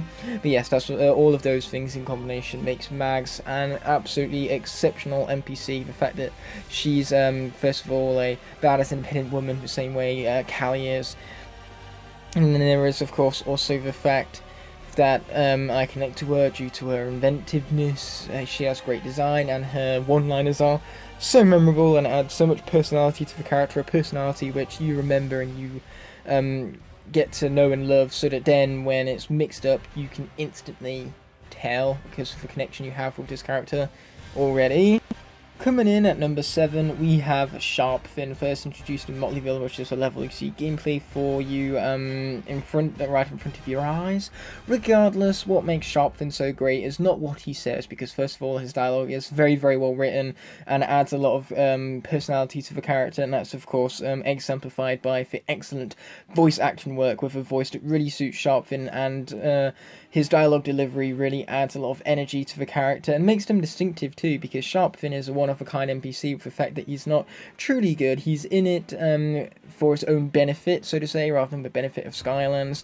He's greedy, and yet he only ever alludes to his crime and his villainous type side. There's a bit of balance of it in Superchargers, which is why I prefer his rendition in Superchargers, because it's still he's still a soldier of fortune, as he puts it. So the dialogue is well written and maintains his character consistently, with some great development shown between Swap Force and Superchargers, when he's far more heroic in dire times, mind you, such as Superchargers. And it's not only what he says, but how he says it, which adds so much personality to the character, since he's a very mysterious character that seems to love alluding to things and shrouding his quotes in mystery rather than being upfront and obvious about it. You know, he's not like Flynn that's obvious about everything he says. No, he's far more secretive about it. Coming in at number 5, we have Hugo. Now, what I love about Hugo is, first of all, his undying loyalty. No matter what he's offered, he will remain by your side. So the fact that, you know, you can always count on Hugo to help you out and bring his brains into battle in order to achieve success is just something very, very heartwarming to watch unfold before you. He also has, of course, that really stereotypical bookworm design, which suits his voice very well. His voice is very befitting of a character, mind you, adds a lot of energy and charisma to the character as it stands. And once again, it's a character that I connect to on a deep personal level, because I myself am a bit of a nerd and a bookworm, so I enjoy watching Hugo use his smarts to, you know, outthink and outwit his opponents. What really puts Hugo this at this point in the list is because he has such a great showcase in Academy with a really great arc as he becomes more confident in his abilities and proves to the Skylanders about his bravery and everything. So despite him being a little Marbu that doesn't have any sort of powers to his name, he still shows strength and, above all, commitment to his friends. Like I said, when it comes to his loyalty, he does not let you down. So that undying dedication and loyalty is ultimately what makes Hugo such a heartwarming character to be around. He's so well vocally performed, has a great arc in the Academy, as well as a great arc throughout the whole of the Skylanders games, because once again in the Skylanders games he does start to become more and more confident in his own abilities, and more courageous as the games go on, as he's willing to put himself in danger more frequently in order to help save the day, so to say. So yes, I really enjoy Hugo's character, and I'm really glad he was the main NPC even going through the whole of Spyro's Adventure, because it only makes sense that his brain and him being the man with a plan was the one guiding you through it, so to say. So because of that, you also have that deep personal connection with him, because he is the one guiding you through that first game, the game you start out with, the game which introduced you to Skylanders, and who better to introduce you to the whole of Skylanders with than Hugo himself, right? For number 6, we have Buzz right here. Now, what I love about Buzz is that he parallels Flynn's personality with his cockiness and arrogance, going into scenarios, claiming that his way is, of course, the superior way.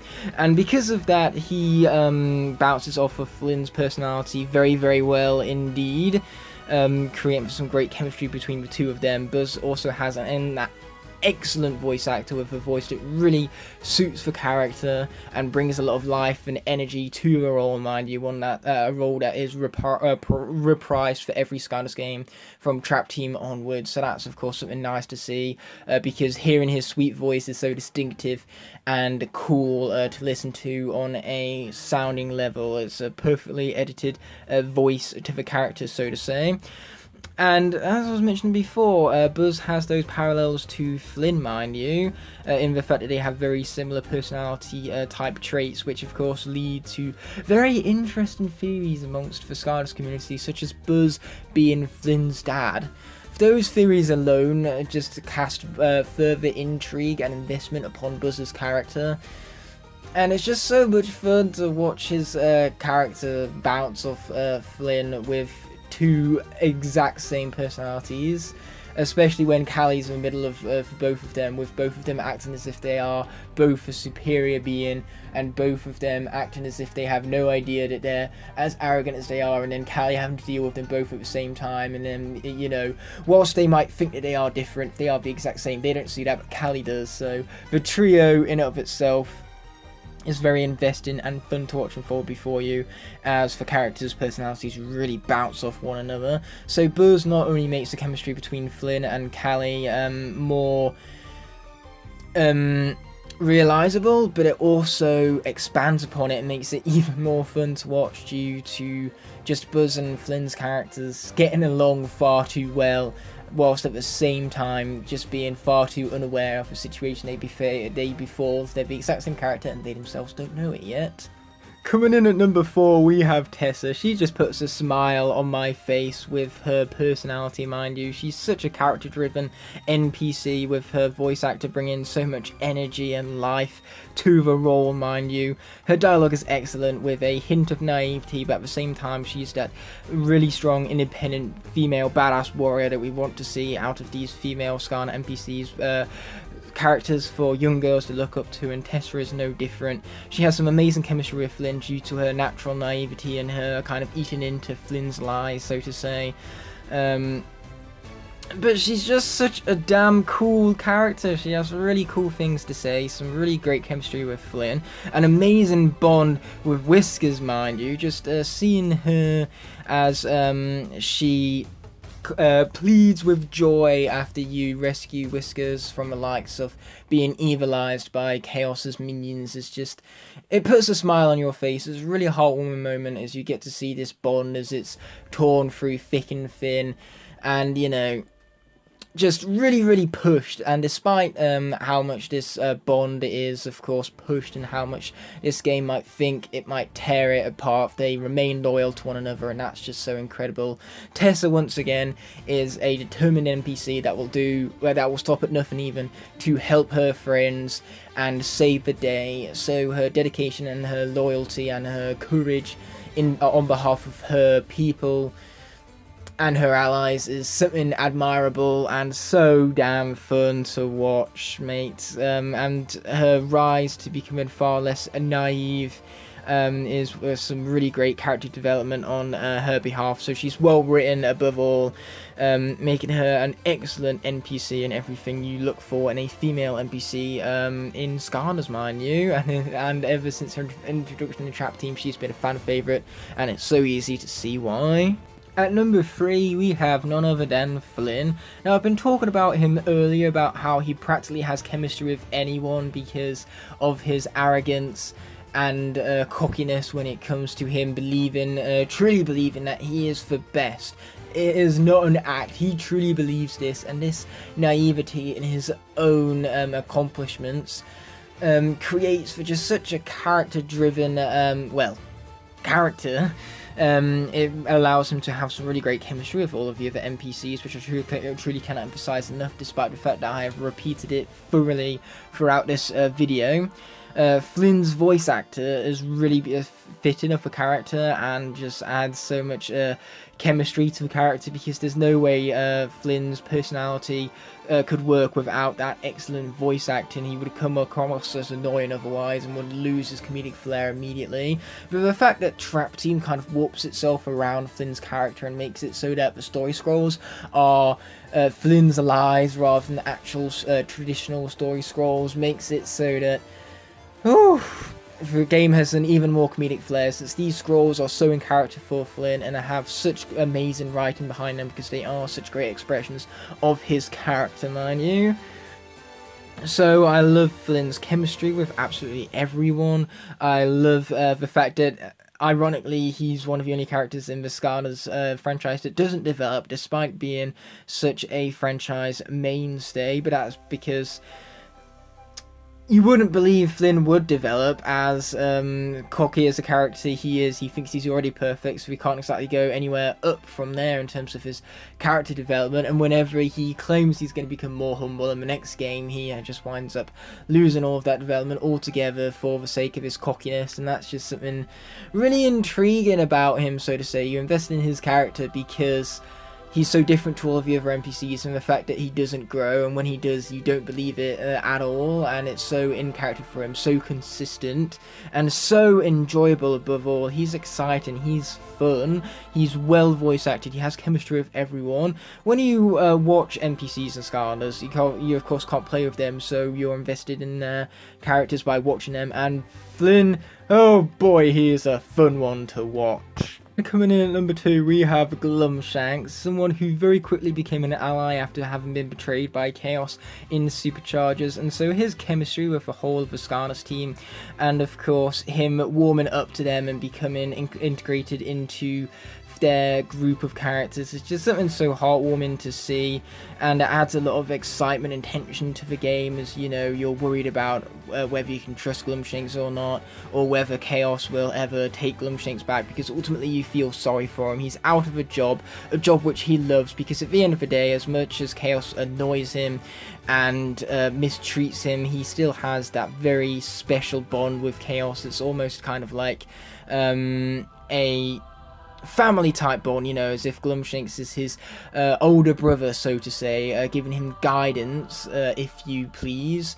And so that bond being explored so thoroughly in Superchargers is so investing, and it's very enjoyable to watch on behalf of Glumshanks, and truly invests you further into his character as he develops, whilst he's away from Chaos and has been fired from him, to realise his purpose can exceed that of serving Chaos, but that's ultimately what he wishes to do, and that longing and that bond he shares with Chaos is, despite the fact that they are the villains of a franchise, it's just so well perfectly captured and very investing of a relationship that keeps you intrigued and constantly on the edge of your seats as you watch these cutscenes unfold before you. And worse yet, Glumshanks gets all of the really emotionally driven moments within the game as he sacrifices himself in order to save the Academy, which is just such a gut-wrenching moment, because you've grown to love this character as part of your unit, and now the next thing you know, he's willing to sacrifice himself for it.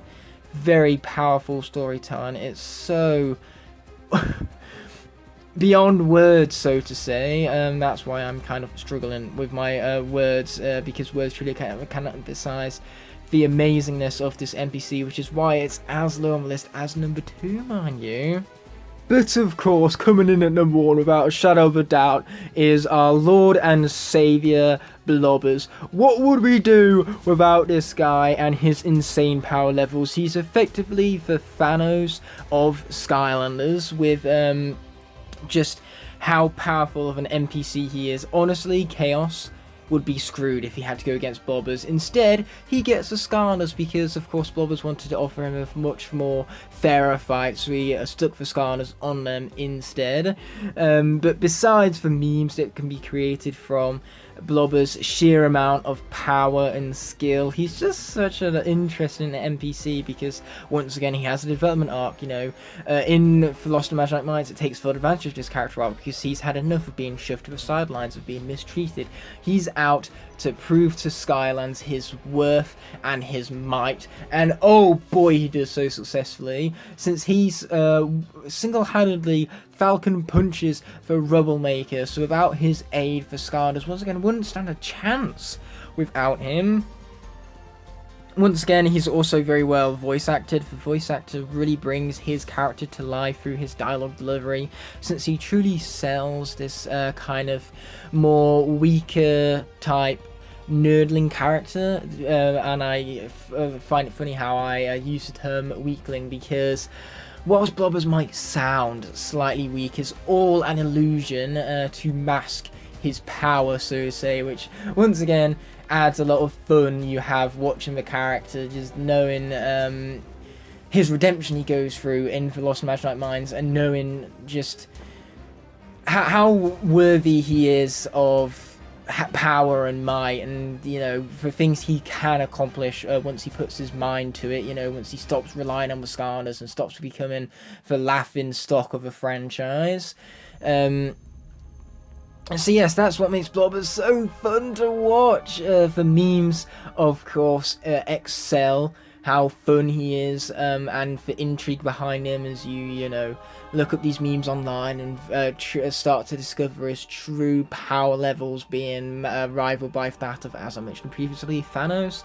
So Blobbers, without a doubt, my favourite Skarners NPC. You truly feel for him when you leave him behind at Cutthroat Carnival. That is a truly devastating moment, and you kick in the music alongside that, and it instantly shrouds you with guilt, making Blobbers the one true hero of Skylands, as you realise that the Skarners cannot take on the mantle without such an amazing character. If only he was an academy so they could flesh out his character even more, but they didn't want to make the show too perfect, so unfortunately they replaced him with the far inferior Gary. But that's basically going to do it for this top 10. Blobbers was probably a predictable choice for number 1 because he's just so epic that anyone who thinks he isn't the best NPC is just wrong.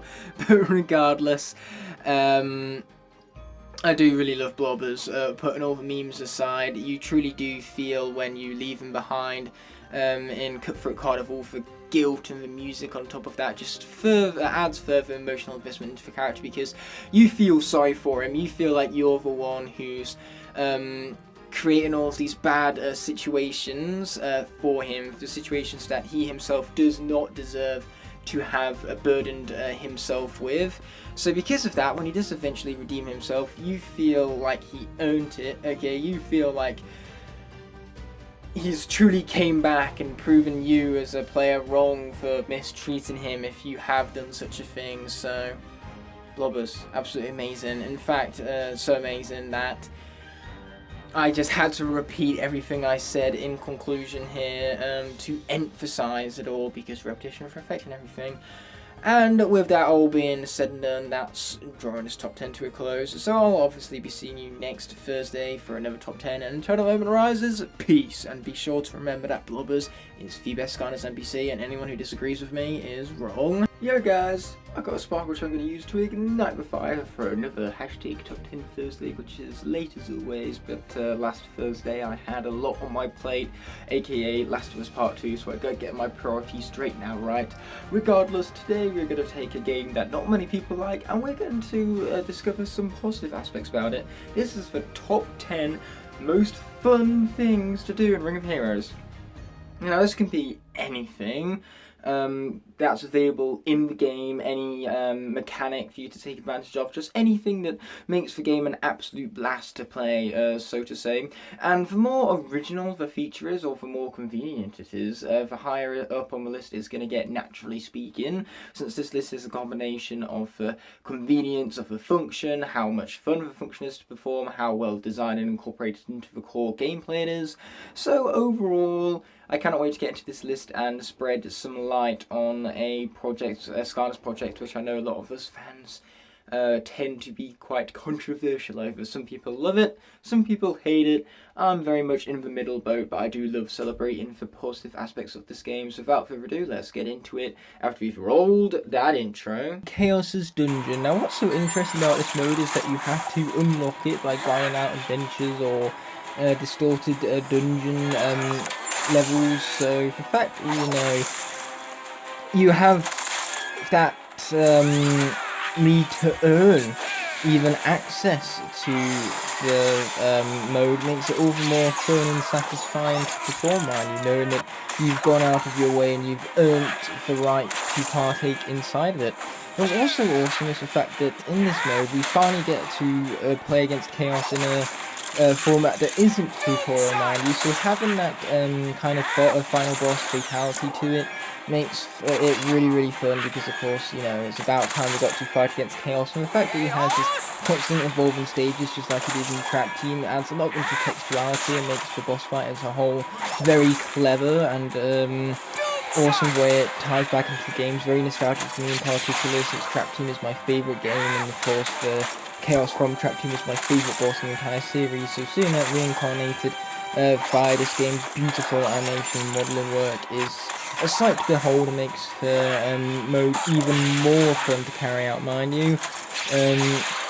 And so above all, it's just a combination of all those things that makes this really an absolute blast to play through, and better yet, you earn the right to partake in it, and then once you've done so, you earn even more rewards in the form of cubes that increase your elemental power for adventures and duels alike. So the fact that you get such a useful tool come the end of it just makes the whole ordeal more satisfying and more fun to play through, mind you. There's reason to play through this, there's incentive to even unlock it in the first place. In fact, you have to go through a great ordeal just to gain access to the mode. It makes it all more satisfying to even access, mind you, knowing that you went out of your way to earn it.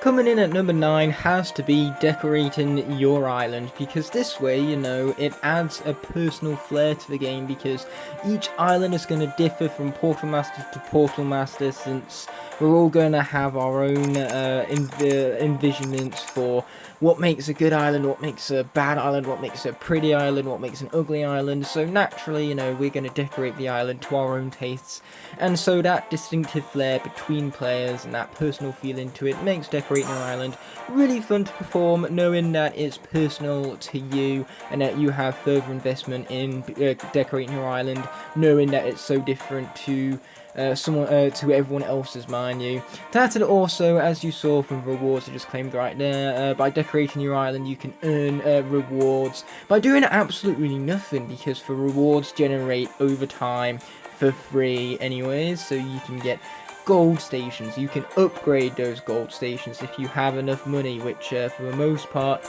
I don't, if I even needed upgrades for my gold collectors, which I don't. But again, for magic cauldrons you can also upgrade, which I don't have enough money for still, except that one apparently. Regardless, as I digress, the fact you get rewarded for doing something so subtle, and yet it can feel so personal to you and give the game that distinctive flair based on your own personal experiences with it, makes decorating your island a small yet nifty and fun touch to the game. Coming in at number 8, we have adventures in general. Now, as you can see, all of these different levels all have their unique aesthetics to them, so the fact that they are so different in design and have that original flair to them makes them just really cool to explore. And adventures aren't only great to explore and progress through, because every single one ends in a boss fight, and once you defeat that boss fight you of course get to watch and cutscene play out, giving this game a story behind it that's really investing. And then on top of that, you also get a look at the artistic style and flair that this game accomplishes, since the cutscenes are just so art-based and so much fun to watch through, mind you. But of course, you know, progressing through the adventures whilst being fun isn't the only thing to enjoy with the adventures. When you first start off the game, certain levels you find quite difficult, but once you've progressed through the game and have beaten a grand majority of the stages, all of the early ones from the game become so easy to you. It's complete and utter annihilation whenever you go back to reattempt it.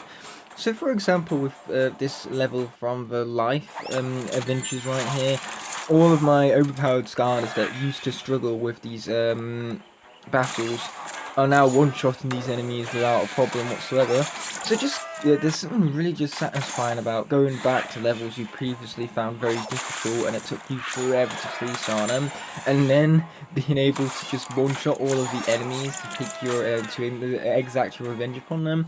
It's just so much fun indeed. So yes, the adventures are fun for multiple reasons, but mostly because they allow you to progress through an investing story and absolutely annihilate enemies that you previously found difficult. Next up on the list, we have completing either quests or missions. As you can see from that brief sneak peek right there, my quests are a little bit too advanced for me to complete at the moment. However, with missions, you have daily missions, you have weekly missions, and then you also have missions for several different objectives such as compilation, power-up, adventures, challenges, duels, and Portal Master. So, what's really cool about these challenges is that they give you, once again, incentive with the amazing rewards that they have to offer. As you can see right here and now, I'm getting gold, energy, wish stones, the whole shebang. So naturally, you know, you get highly rewarded for partaking in these tasks. And these tasks vary, depending on what challenges they actually are. You know, for the daily challenges tend to be quite easy because they're made to be quick and brief, which ultimately makes the pacing of the game much better as you seek out these missions, because you can be going for a weekly mission like entering the arena 15 times and in the process complete the daily mission as well, which is just so satisfying to, of course, get both birds with a single stone, mind you, an expression that's thrown around a lot, but believe me, in this case it's justified. So above all, it's the incentive, the satisfaction of claiming the reward that has been incentivizing you the whole time, and just for variation in challenges that they offer, so that then you always feel like you're earning no matter what you're doing in the game, because of course the variation makes it so that no matter what you're doing, you're likely to earn rewards from the missions or quests alike. Next up, we have the arena battles. Now, what's so great about these is that you first of all get to go up against other people's defense teams. So you're not exactly playing live PvP, but it's definitely a form of PvP all the same, which is going to require, of course, strategy and skill in order to beat the opponent's defensive teams, mind you. And I love the fact that there's there's two different teams you can build. You can build a defensive team and an offensive team. The offensive team focusing on, well, so says the name, offense, in order to defeat the defensive teams, and then your defensive team to make sure that other offensive teams can't beat you. It's a really smart, as I said before, strategic system that's really fun to figure out and to involve yourself with, and better yet, there is a leaderboard, so you have incentive to go through these matches and win, because you want to ascend the leaderboard and naturally become one of the best players within the game. So that incentive makes it even more fun to play through. So overall, it's a combination of strategy, incentive, and of course the social element of it that makes the arena battle so fun. Because as I said before, you know, you want to fight your way up the leaderboards. There's the social aspect, and the fact that you are playing against real players' own strategy when it comes to the strategy behind their defensive teams, mind you. But most of the time, the arenas are highly unbalanced. As you saw right there, I absolutely swept the floor of that guy. So that's my one and only real gripe with the arenas. It's the unbalance found within it. But apart from that, it's a very fun game mode, to say the least. Another really fun thing to do in Skylanders Ring of Heroes is something that we haven't seen for a while, and the game has been really lacking without it, so it really does go to show you how much we should have appreciated these things at the time, because it's one of those things to where you don't actually realise how much you appreciate it until it's gone. Regardless, that would be the events. Now, what was so great about the events is that it rewarded you for partaking in tasks that you wouldn't necessarily go out of your way to perform during regular gameplay, stuff like Chaos Dungeon and of course level grinding and such. So the fact that these events often took full advantage of the game's mechanics and every single function that the game had to offer and every single mode that it possesses, and taking advantage of all of it just made these events an absolute blast. Not to mention they were very creatively laid out with some very awesome artwork and of course some great Photoshop and editing skills to create for UI for these events. So overall they were well planned out, took full advantage of everything the game had to offer, and were an absolute blast to perform, since they encouraged you to do things you wouldn't do normally, and so that made you discover more in the game and just made you have an absolute blast whilst performing said discoveries, mind you, which is why events are as high as number 5 on the list. It's just really disappointing that we haven't really seen one in such a long time, mind you. Coming in at number 4 is the Mirage Towers. Now, what I really love about the Mirage Towers is that it's such a basic mode, so it lends itself quite nicely to customised challenges. So as you can tell, there are a lot of floors right here which can create for very survival and endurance-based activities, such as beating as many floors as you can in a single sitting, or performing it in a lock where you use a random name generator to decide which Skylanders tackle each floor, and of course when they are defeated in battle their classes dead and cannot be used again. That was my personal favourite challenge to tackle the Mirage Locks with, but you can also tackle it with limited Skylanders, so you tackle it with only one team rather than both of them, or you can tackle it using only villain attacks, or there's a different whole range even of different challenges that you can task yourself with, and that is really cool. The fact that, you know, the Mirage Towers has its length to it, making it so easily manipulated towards your own challenges, and once again, just like decorating the island, that creates your own personal flair and experiences with the Mirage Towers, so that then your playthrough of them feels distinct to the person next to you, and increases your investment in the challenges even more because they are so unique to you and your personality, mind you. But yes, as you can tell, with 80 floors to go through, there's quantity as well as quality in terms of the gameplay for the Mirage Towers. That's another reason why creating customized challenges for these towers is so fun. So coming in at number 3, we have large summonings. Now the main problems with these is that they are so luck based, because there's only a chance that you get heroic and legendary soul stones, which are ones you really want because you get them so rarely, mind you. But hey, you're getting so many rare and premium stones. It's just cherry on top of the cake, since the developers really didn't need to give you those, and yet they did it anyway, and they gave you use for those soul stones, so they aren't going to waste anymore, unlike they did before for major update that incorporated the alchemy house, mind you. But yeah, large summonings, what's so great about them is the wide array of emotions they can bring out of you. Because they are so luck based, they can cause either utter frustration or complete happiness and joy. So for wide spectrum even of emotions makes these summonings very memorable, and the fact that they reward you for saving up all of your resources so that then you can conduct them one after the other just makes them very satisfying to binge through.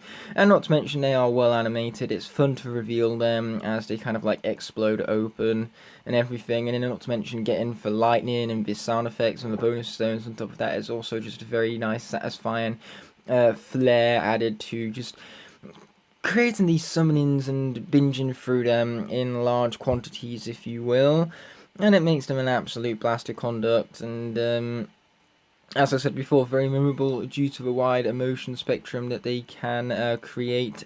Therefore, that's what makes large summonings so fun in Ring of Heroes, to be saying the least. Next up, we have the Awakening of the Skylander. And what's so great about Awakening Skylanders is that you get a whole new appearance for the character at hand. which all tend to be incredibly well detailed and designed, and the best things about these designs is that they are permanent, so you get a brand new take on a traditional classical Skylander which was made exclusively for this game. So the amount of creativity that goes into these redesigns and how well they expand upon the original designs of these characters and just how well modelled and animated they are just goes to show how much passion and care the developers put into truly justifying the character's appearance within this game, and of course honouring their Skarner's legacy by creating designs that are still intertextual and remind you of the Skarners, especially their fully upgraded forms, or in Spyro's case right here is Mega Ram form, but at the same time still having that creativity put into it, just to show that this game wasn't made lazily. And of course, in the process of evolving, well, not evolving your Skarner, that's a literal process you can do as well, but turning your Skarner from one appearance to another, just watching that unfold before you, again, it's very satisfying and very fun to pull off. And the best thing about Awakening Skarners is that, as you can tell from a character that I haven't awakened yet, like Gear Shift, you need a lot of soul stones, a lot of ore, which requires a lot of grinding even, and patience, and naturally that means that you always feel incredibly rewarded for having earned this evolution of the Skarner at hand. You know, you never feel as though the awakening was easy. The challenge behind it is ultimately what makes it more satisfying to pull off and more rewarding at the same time, adding to just how fun it can be to pull off such an amazing feat, mind you. As you can see, I currently need to have Smash Brothers on pause so that then I can actually play Ring of Heroes. After all, it's a game that needs to be played. Right? Wrong. Because this game has a function where it just plays itself. And what's so fun about this feature is that if you don't like Ring of Heroes, if you're getting a little bit bored of it, and you don't want to play it anymore, but you still want to reap the rewards and grind it out, you can simply just flick on the auto feature, and whilst the game is playing itself and you're reaping the rewards from it doing so, you're conducting a far more maybe crucial or more fun task, such as, you know, doing homework maybe, or, in my case, playing Super Smash Bros. So the fact that you can easily have the game running itself whilst you do something better really makes this game so much fun. It's so much fun in this game to do absolutely nothing.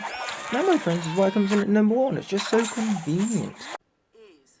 People will trade quality for ease every time. It may be crap, but hey, it's convenient. As, of course, the villain of The Incredibles 2, which I've not spoiled anything by the way, because her name is Evelyn Dever. It's so simple. So it was so obvious that she was the villain from the get-go, considering that, you know, you rephrase her name into Evelyn Dever. Regardless, I'm going to get back to playing Super Smash Bros. Right now, whilst my game continues to grind itself out, because the best thing, the most fun thing to do in this game even, is absolutely nothing. So yeah, that's basically going to do it. That final choice right there was a wise one on my behalf, because it's basically to put at ease for people who don't like this game, because no matter how much you don't like this game, you cannot moan about the fact that you can do nothing and still get rewarded. Because who can moan about doing absolutely nothing and still winning for it, right? I know Luigi doesn't, for that much. Regardless, with this video coming to an end, I will hopefully see you next Top 10 Thursday for a double upload. But until November rises, peace! And thank you so much as always for watching. Coming in at number 10, we have Dark Light Crypt. Now what I really love about this is the actual mould itself, because of course we've got the skull on top of the chamber with the wings coming out of the skull. It's really detailed and very well textured. It's really fun to rub your handle on the wings per se, because it's got all of the little increments that are required from the plastic to make them just look and function just like real wings, mind you, and there's that flexibility to it too that allows them to be played with like their wings, so to say. And I also love the fact that even the back of the figurine is detailed, because you have the fence running along the outskirts.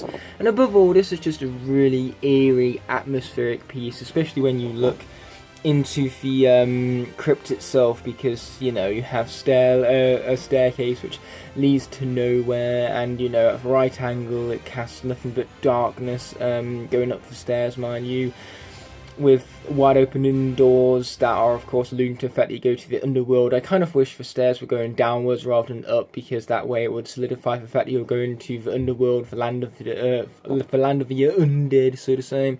But that's just a small nitpick I have with the figurine, along with the fact that it's kind of got a basic shape to it. It's a glorified cuboid, in other words, and it's a bit too chunky as well, despite the fact that the texture in is great, the rest of the shape of the mold isn't. But it's just got some really awesome design here. As I said before, it's atmospheric, very eerie, and really gives you the idea that you're going to be travelling into the underworld by placing this item onto the portal of power. It's just ultimately those nitpicks I was explaining about before that hold it back from being the best adventure pack piece, mind you, so that's why it comes in at number 10. Coming in at number 9, we have Dragon's Peak. Now, I love the colorization of this figurine, because the gold and the green, well, they don't really contrast each other very nicely, which means that the eyes don't really stand out from a distance, unfortunately, but apart from that, they are very nice shades, and there's a lot of detail on the figurine as well, especially if you look at these parts of the figurine in particular, so you can see small little scrapes that would have been made to this adventure pack piece, because of course, you know, in the context of the adventure pack, you know, it's an old sacred area to the dragons, which has no doubt existed for a very long time, so the rustic type look to it, and of course the damage it was sustained over time, all makes sense within the context of the level. And what I love about it too is that it gives off this utopian feeling to it, because of course you can go up the stairs along the back, which is again very well detailed and truly feel like real stairs, and then you get to a diving board which allows you to dive into the pool below. So this figurine kind of has a story behind it, so to say. And I just love the fact that, once again, just like the Dark Light Crypt, it brings together multiple different pieces to create one complete design. You know, you have the horns, you have the wings, you have the mouth, the eyes, the nose. It just all comes together to look like a glorified dragon, in other words.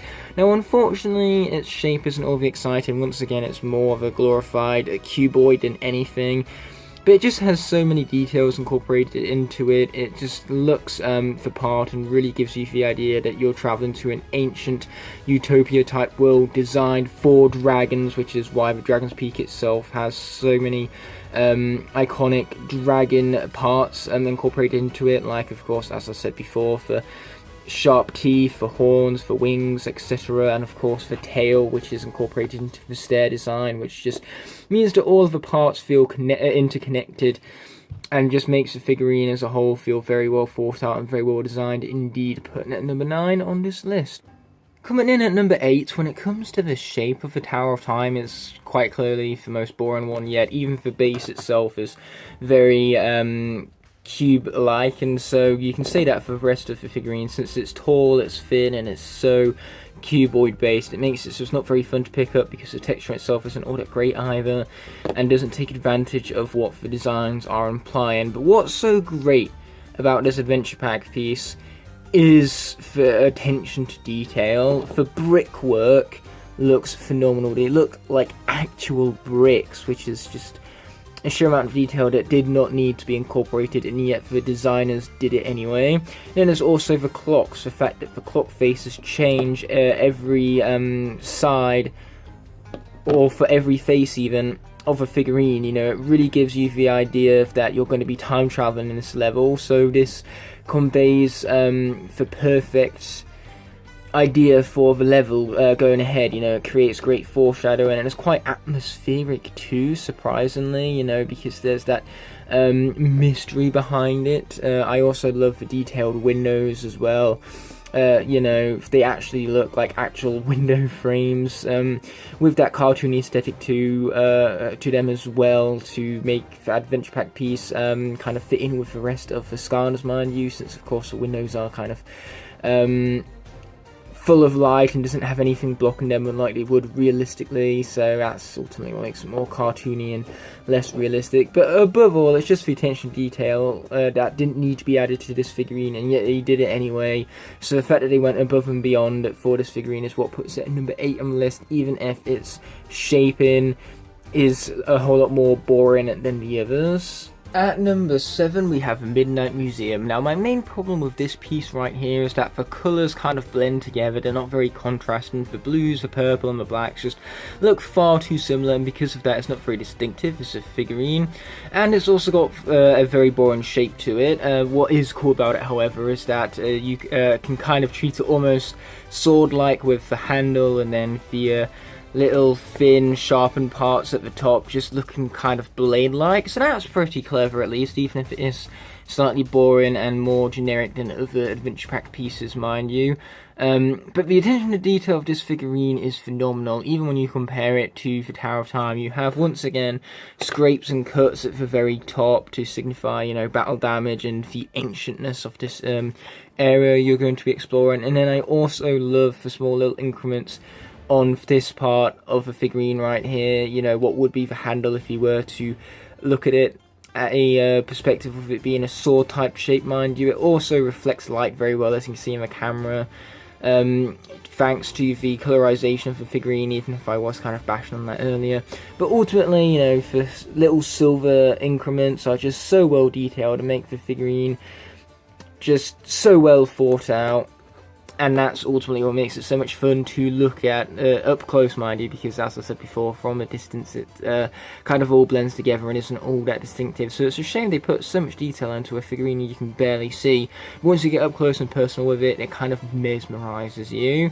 And hey, it's shaping whilst being kind of generic and not got much to stand out from it. It is at least more exciting than the previous iterations on the list, mind you. Next up, we have the Pirate Seas. Now, what I love about this is that it has everything you'd expect to see from a pirate ship. It has the wooden decks so well detailed so that then you can make out every single wooden plank, making this truly feel man-made and incorporating a lot of detail into it. And you also have the ocean, the anchor, the little masthead thing, which in and of itself is incredibly detailed, because upon it, you can see, if my camera even wants to focus, that is, for eye patch, for sharp teeth, for nose, and of course what signifies hair in this case. It looks so damn cool, and even the mast itself has little patches from where it would of course been damaged, and it has the traditional pirate insignia with, rather than being a skull and crossbones, it's kind of like a dragon skull with crossed swords. Even the deck itself is really detailed with cannons and, once again, some really great woodwork, which is consistent with the rest of the figurine's design. So above all, this figurine goes above and beyond to truly give it that pirate-esque feel, and it builds the atmosphere and tension that that the level possesses before you even place it on the portal, because of course pirates are ruthless, merciless, pretty scary. So the fact that this ties in so heavily to the pirate themes and the pirate aesthetics just makes it something look really, really cool. And it's so different in comparison to other adventure pack pieces, because it's so unique in shape, because it's so thin, like an actual pirate ship, once again, truly conveying the idea that pirates are behind this level and that they will be a massive threat to deal with. The golds and the browns and the blue of the sea also contrast each other much more nicely than previous adventure pack pieces, just making this an absolute standout upon the shelf, especially in comparison to other adventure pack pieces, which is why it's as high as number 6 right here. The main problem with it is that the figurine itself is very flimsy, especially the mast. The plastic used isn't sturdy enough, and it can create for some very easy damage upon the figurine, and you don't want to damage a figurine this good. So a little more thought put into the mast design of the physical figurine would have been appreciated, but that's more of a nitpick than anything, and so that's ultimately what makes Pirate Seas good enough for number 6 spot on the list.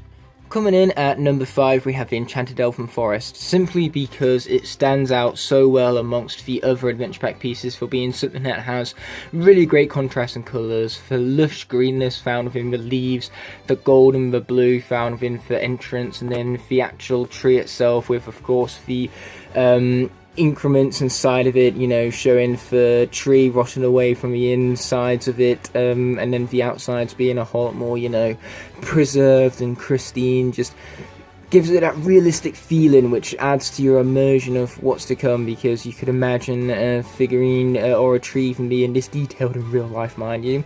Which unfortunately, taking away that cartoon-esque aesthetic does make it feel like it fits in less with your other adventure pack pieces, but that just helps make it stand out even more thanks to just its sheer amount of detail put into every single element of this tree, from, as I said before, the contrasting colours of the gate to the bark of the tree.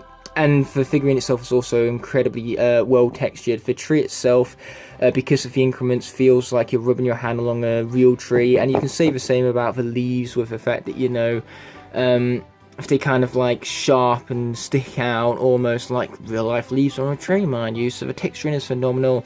Unfortunately, the figurine itself is kind of uninspired. I mean, it's a tree. We see those every single day of our lives almost.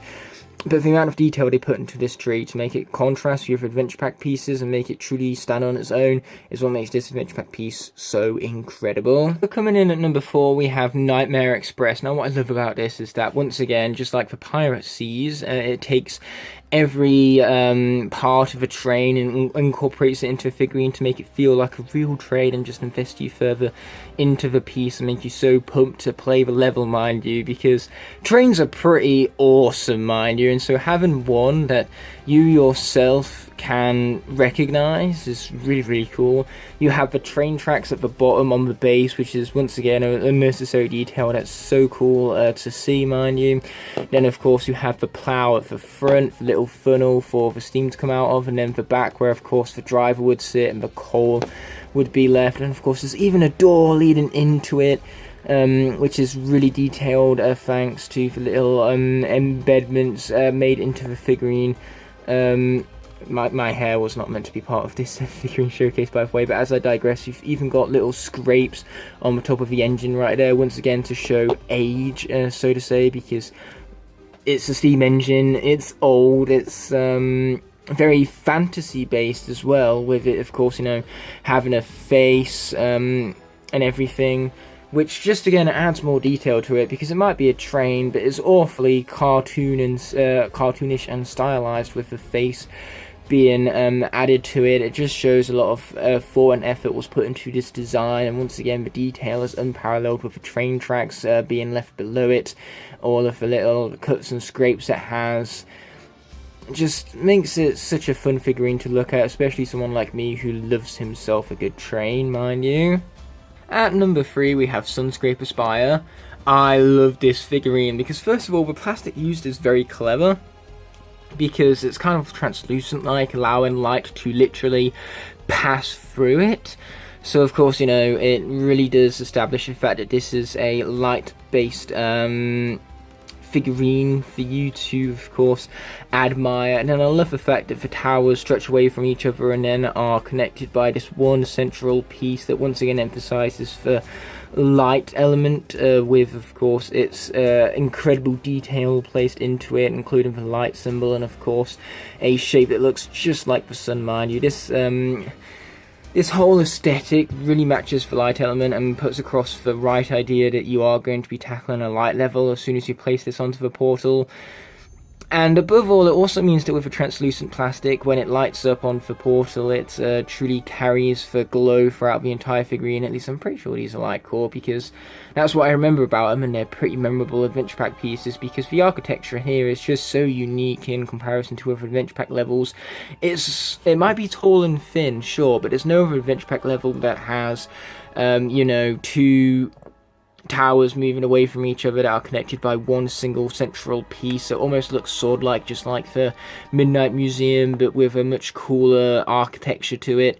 So the fact that it looks cool, it functions well to allude to what the level might be looking like, and, you know, truly expand upon the world of Skylands, because this is an expansion, not even an expansion level, it's introducing a whole new expansion element. So yes, this figurine serves its purpose very, very well and shows off some really great design work with some really unique looking architecture. But number 2 on the list is going to be for Griffin Park Observatory. As you can tell, I love the adventure pack pieces from Imaginators, and I wish they did more of them because they are just that good. The silver, the gold, and the blue are highly contrasting to make this figurine really stand out because it's so visually pleasing to the eye. The figurine itself has very unique proportions because it's not symmetrical, making it feel very unique and distinctive. Because of course this side is nothing like this side, and then not to mention the wide scope and scale of this huge observation deck just truly gives you the idea of grandness and just how expansive the level at hand is going to be. So the allusion to a big wide level due to just how wide the figurine is shows some really great design effort made by the modelers, and it's just such a detailed figurine. I could stare at this thing for hours because it's so visually pleasing due to the contrasting colours and just the fact that it's so detailed. Like once again you can see the little increments in the wood portions of the little observation deck, and then you can see the scrapes from the domed area of it all, and then the little door from the inside of the cog right there. Man, it is so damn cool, and words cannot emphasize how cool it is, but it still pales in comparison to one particular adventure piece, which is none other than the Mirror of Mystery. Now sure, it's kind of oval based and awfully thin towards the side right here, which isn't for great in terms of shape, mind you, but it more than makes up for that in the texturing of the figurine, because first of all it has that material which, dependent on its angle towards the light, changes its picture, so naturally that kind of material on the figurine has a really nice texture into it. It's so fun to rub your hand along it because of the natural feel of the material used. And then the wings, the angel wings, and of course the demon wings are once again contrasting in texture as well as colour to emphasize each side of Eon. And the fact that, you know, they take an iconic NPC, the first NPC you think of when the name Skylanders is dropped, because, you know, he's your mentor throughout the whole thing, and then making him evil-like and have such a sharp contrast from the process just brings a lot of personality to this figurine.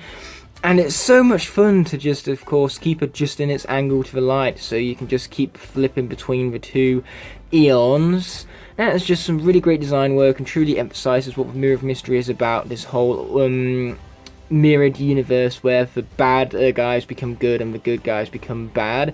It's truly amazing design work for this figurine. So I love the texturing, I love the design here, I love its foreshadowing of the level at hand, and I love the fact that it takes your knowledge of Skylanders and flips it upside down in order to create a very memorable piece that truly does create the idea of mystery living up to the adventure pack level's name.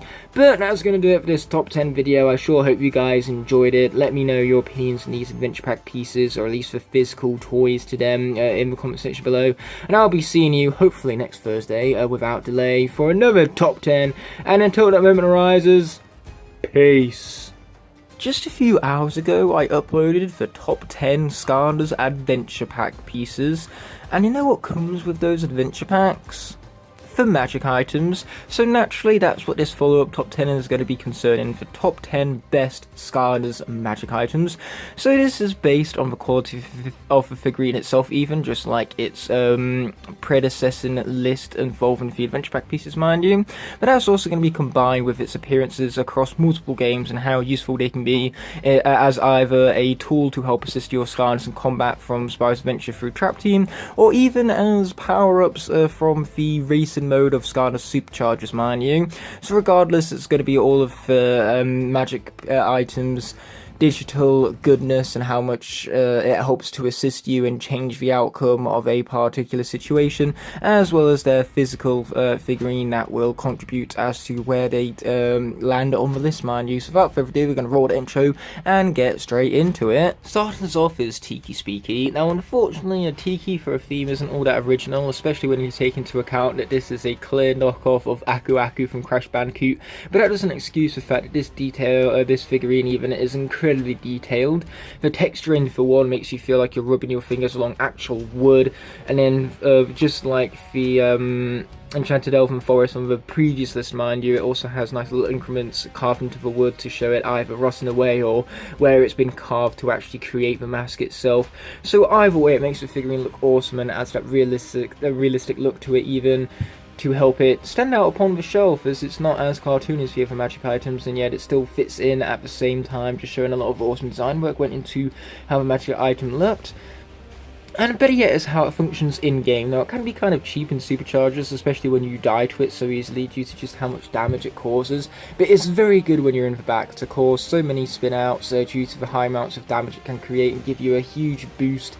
So this thing can truly make or break one's race, so that kind of tension that this item brings to superchargers helps make it more fast-paced and more balanced. And then in Trap Team as well, when you're utilising its natural magic item for thunder, it brings down, well, the lightning I should say actually, regardless of what it is, it's powerful and can turn the tide of battles easily, so long as it actually gets to the enemies before you kill them off yourself. So that's my other main flaw with the item, besides it being quite cheap if you're hit by it rather than using it to hit people in superchargers, is the fact that in Trap Team it's so damn slow and takes so long to attack the enemies, but at the very least when it does finally reach them, it is powerful and highly satisfying to use, mind you.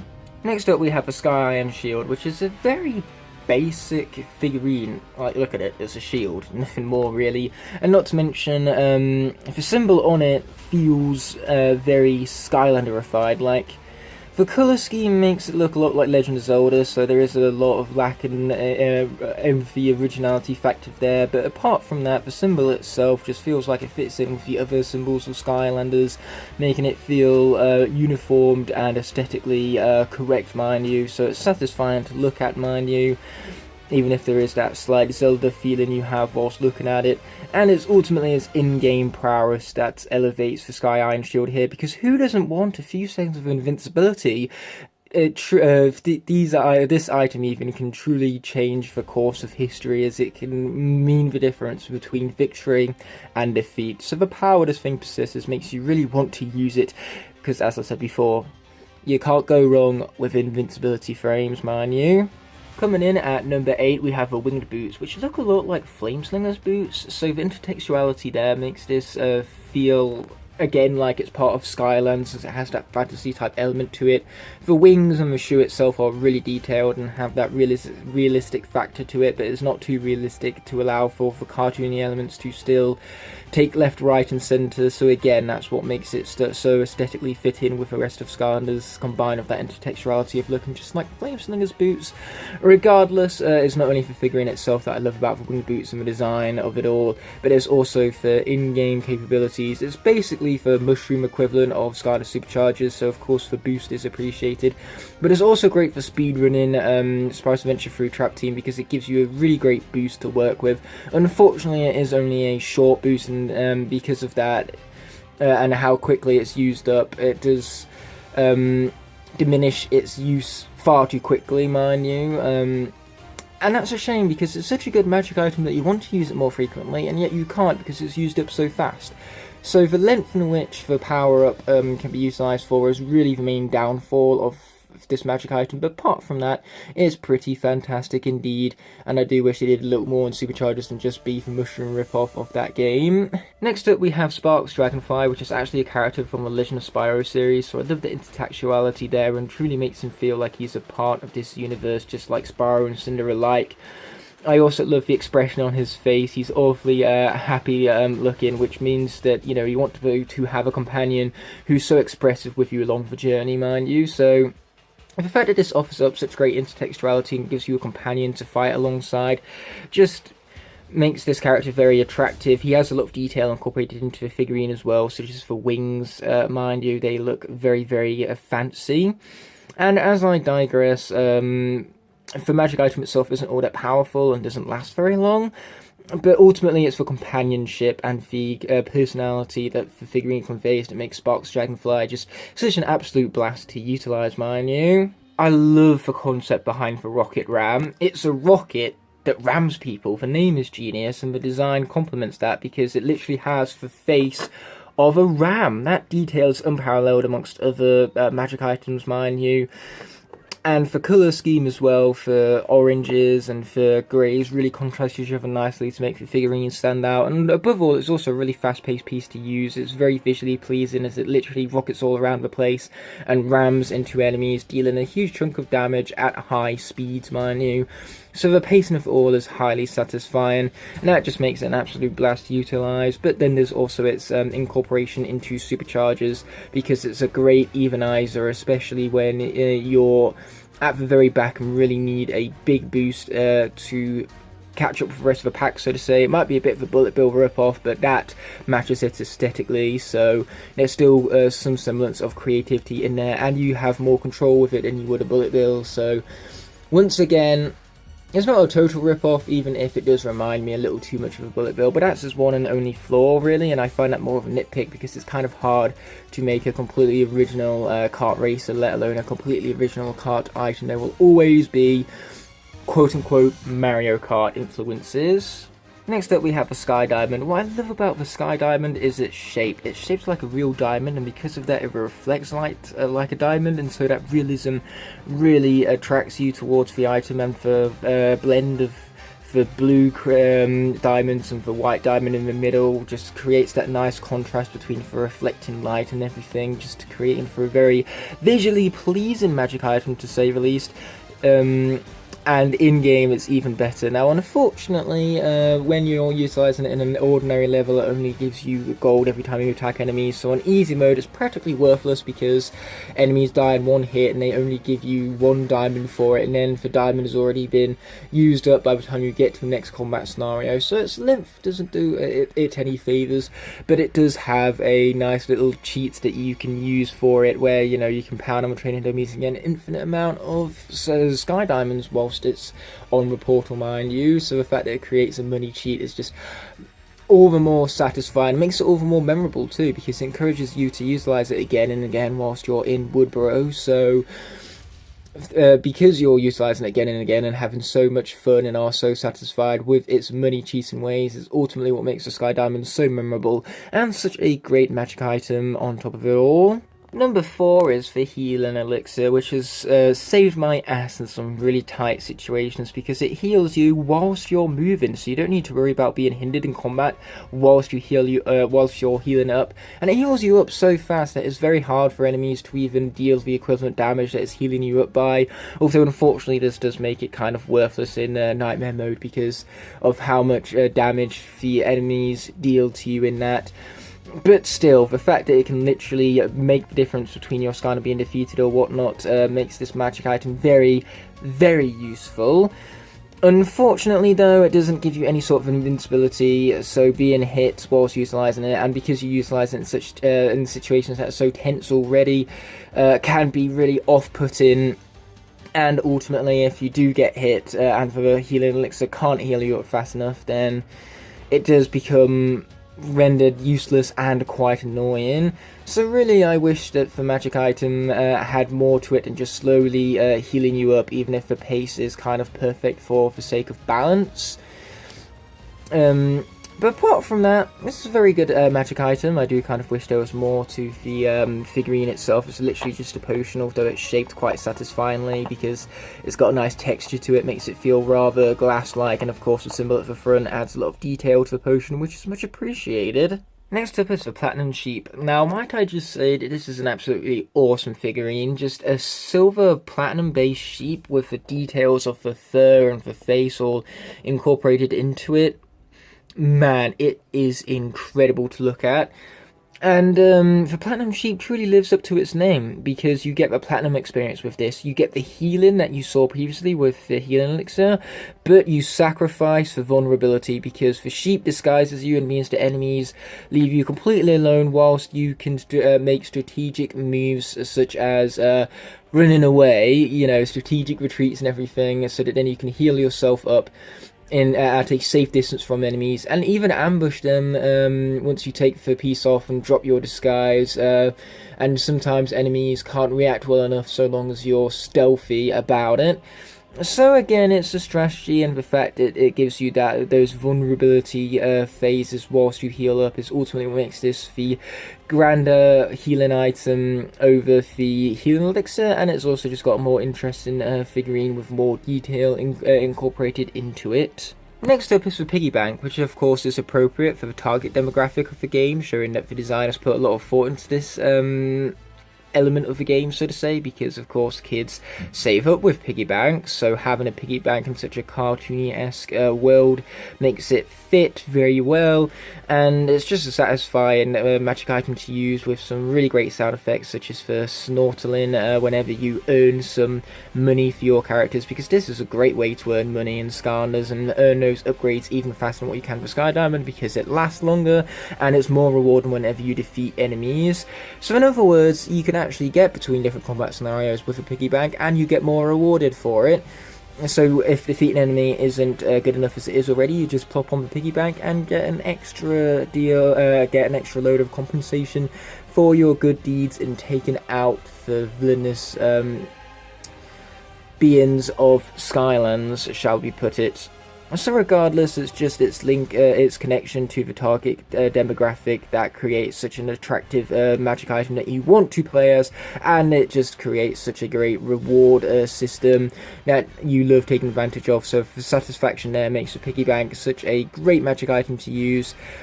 And of course it also has the awesome detail incorporated into its figurine. You know, you can see the actual part where you would place your coins in, for ears, for eyes, for snout. It just looks so damn cool, mind you. But coming in at number 1 is a concept that we have seen time and time again on this list, a process of earning more money. But the Hidden Treasure does this in the most satisfying way possible. In fact, the Hidden Treasure was so good that they had to go ahead and make a chase variant of the magic item, mind you, which no other magic item has the honour of possessing. Now, what makes the Hidden Treasure so great in comparison to the other gold collectors is that it hides a treasure chest in the level for you to find. So the fact that you need to go off the beaten path, explore Skylands all the more in order to find these chests makes it so rewarding, because it feels earned that you've gone out of your way to grab this chest. You know, it's not like money, it's not like the piggy bank and the Sky Diamond even, where you're either cheating the system or just getting additional rewards for defeating an enemy. No, with this, you're further invested in the world of Skylanders because you're encouraged to go round it even more and check every nook and cranny in order to find extra gold which you yourself have earned. So it means the extra time and effort put into it always is worth it, and so because of that, placing this thing on the portal alone is highly satisfying. And it's ultimately for exploration that this item encourages, and it's a reward system that's the most satisfying, that puts the Hidden Treasure above all else when it comes to the magic items of Skylanders. And let's not forget the devil in the detail here. The treasure chest itself looks like actual wood with the small little increments put onto its figurine, same as the Pirate Seas. The wings look really, really cool and are very well textured, very satisfying to rub your fingers along. And in the front of the chest has eyes, a nose piece, horns to look rather dragon-like, and then there's actual treasure inside of it to truly give it that treasure chest-esque feeling to it. So it's incredibly detailed as cherry on top of a cake, mind you. But that's going to do it for this here top 10 video. I sure hope you guys enjoyed it, and until the next one arises, peace. Yo guys, I've got sparkles I'm going to use to ignite the fire for another hashtag Top 10 Thursday. Now the main problem with today's topic is that it involves 256 possible outcomes, because the great thing about Swap Force, and the main thing that's marketing focused on, was for 16 swappable Skylanders, and of course 16 times 16 gives you 256 different Swap Force combinations to work with. You heard me right, 256. So let's just say that narrowing down those combinations to 10 is a very difficult task for any single person to tackle alone. So luckily, that's why I'm not alone with this list. I am in collaboration with none other than Bomb03 himself, so go on ahead and introduce yourselves, my friend. Hey guys, Bomb03 here, and today I'm back to give my personal 5 favorite swap combinations. Thank you, Ignite the Fire, for having me on for this collab. Number 10, Free Blade. Personally, for me, Free Blade is a really cool combination. It takes what I really love about Freeze Blade, which is his fast momentum pace, and adds the very overpoweredness of Free Ranger, giving this very awesome and sick combination, giving me the 10th spot.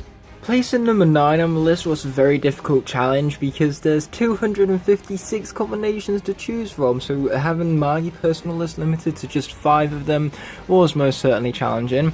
Now you might think that because Blast Rise is before you, he's the one receiving the number 9 spot.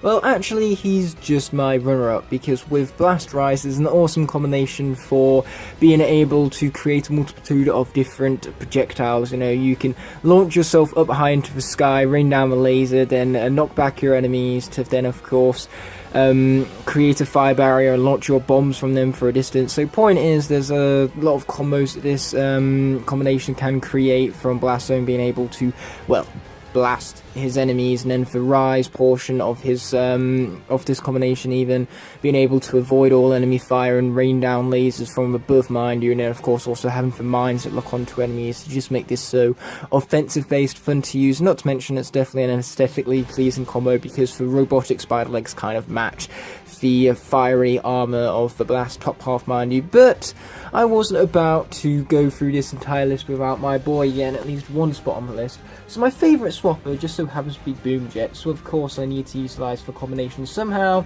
and that's where Boom Bomb comes in. Now this is my personal number 9, since Boom Bomb, it's just so much fun to say. Say it out loud with me, Boom Bomb. You see what I mean?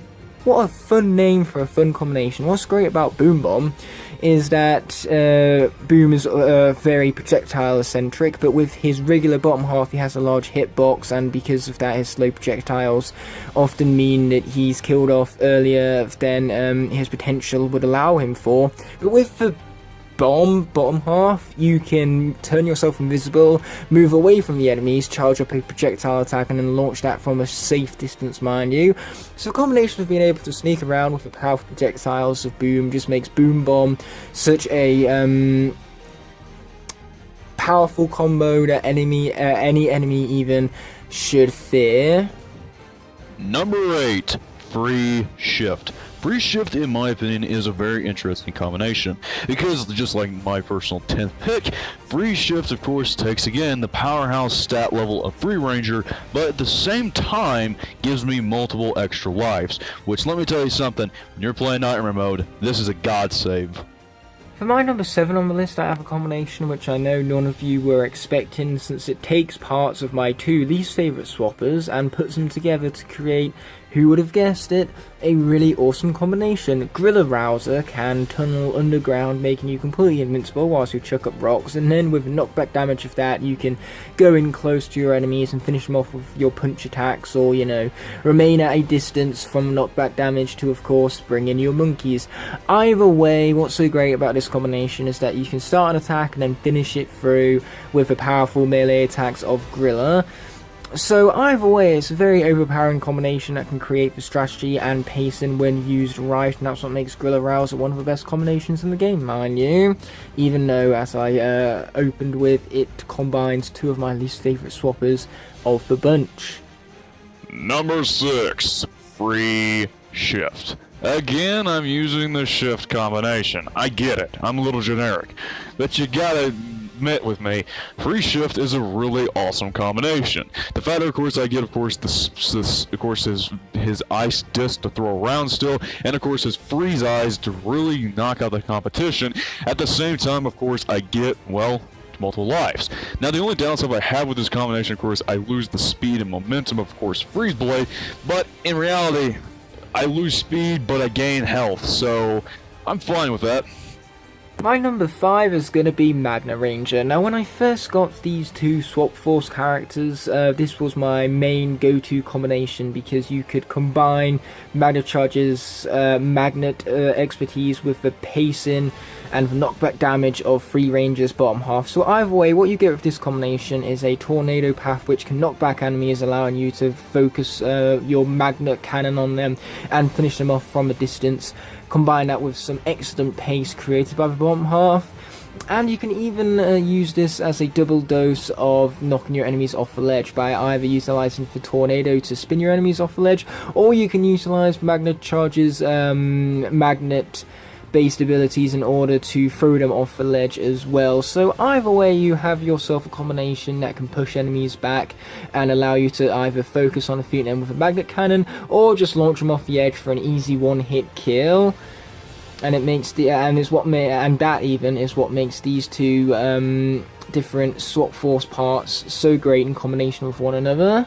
Number 4, Blast Shift. Again, I get it. I'm using Shift a lot. I get it. It's kind of generic. But let me be honest. The Shift bottom piece for Night Shift is an amazing piece because it gives multiple lives.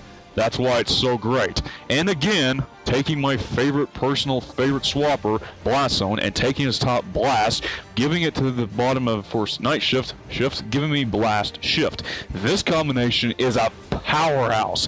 Kind of like the unfortunate part is with, of course, me saying Freeze Shift, where, of course, the Freeze Shift loses the speed and momentum of Freeze Blade, but it gives me multiple lives. It's the same thing here. I lose the, of course, speed up and headbutt move of course, the bottom part of Zone, but to me, I don't really care because I gain still, of course, the bombs and, of course, his fire eyes, and in reality, that still is great because then, of course, if I die, I got multiple lives. That's why I personally love the Shift bottom, because it's just so overpowered and so great. Adding the fact that I get Blast and I get a little more extra life, that's amazing. Definitely my number 4th spot.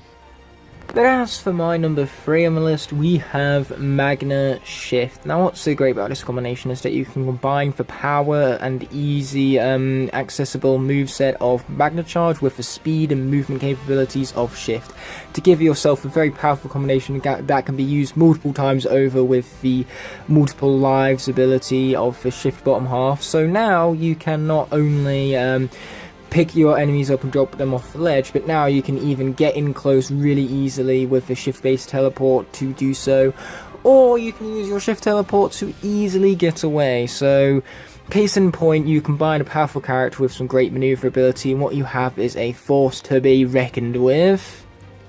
Number 2, Blast Blade. In my opinion, this is just truly, to me, the greatest combination. It takes and makes Blast Zone faster, which is amazing. Already, Blast Zone's already a fast character, but with Blast Blade, it makes him even more of a powerhouse character. Because with the Zone piece that, of course, Blast Zone comes with, that piece only makes it go a little up, just goes a little farther up, and makes him a little bit faster, but it does have a headbutt move at the end. However, using the Blade piece, it's just a pure on just speed and momentum, and leaving ice chunks behind. At the same time, I can use the bombs and the fire beams again from, of course, his eyes, making it, in my opinion, the most overpowered combination, and personally to me, my favorite swap combination. And yeah guys, that's my personal top 5 favorite swappers, of course, and thank you Ignite the Fire for, of course, having me on for this collab. What we have at number 1 is my go-to swap force combination, and that is going to be Blast Jet. Now what makes this such a demon for speedrunning is the fact that the jet bottom half is so fast, and it's so easy to activate its speed by simply double tapping the secondary attack button, and even when you hold it you can create gusts of air that create huge knockback damage from a distance. So either way, with that maneuverability and the combination of Blast's really powerful projectiles, what you get is a combination where you can keep your distance or approach your enemies with great speed, causing them to be knocked back, and of course giving you the advantage at creating a firewall and launching your bombs at them. So the string of attacks you can create and the pacing makes this combination really fun to utilize for 3.5 hours straight, no matter what game you're speedrunning, due to its effectiveness in the category. So without a doubt, my number 1 is Blast Jet. But now, with this whole collaboration having been said and done with, I want to point out the fact that Bomb03's channel link is going to be in the description below. Do yourself a favour and go check him out. I make some awesome content. You can thank me later. Regardless, this here Top 10 Thursday is indeed coming to an end. I sure hope you guys enjoyed our take on the top 10 Skylander Swap Force swapper combinations. And I will be seeing you next Thursday for another Top 10 Thursday, mind you. So says the name Thursday, the name of the day, more specifically. But until the moment arises, peace. Yo guys, I've got a spark which I'm going to use to ignite the fire for another hashtag Top 10 Thursday, which is actually being released on a Thursday for once. It must be a miracle, but as I digress, today's Top 10 is a pretty creative one if I do say so myself. Then again, of course, I'd say that considering I am one that came up with this concept. But as I digress, today the said creative topic is going to be none other than the Top 10 Best Skylanders Triple Packs. And in other words, the only thing that really contributes towards where these triple packs fall upon the list is the average quality between all three figures. So we might have triple packs on this list with two really outstanding figures but one really terrible one, or three which are just average, which are better in some cases than two really good characters and one really bad character, which is ultimately what leads us to our honourable mention, which is going to be Wrecking Ball's triple pack from Skylanders Giants. Now, Wrecking Ball is a pretty fucking terrible character, and I hate him. He's my second least favourite Skylander of all time because he grosses me out. He's got a really, really bad design. And his triple pack on Spyro's Adventure was pretty bad, being accompanied by Sonic Boom and Stealth Elf. Those characters are average at best, so average characters being combined with one of the worst characters of the franchise makes for overall a pretty lousy triple pack.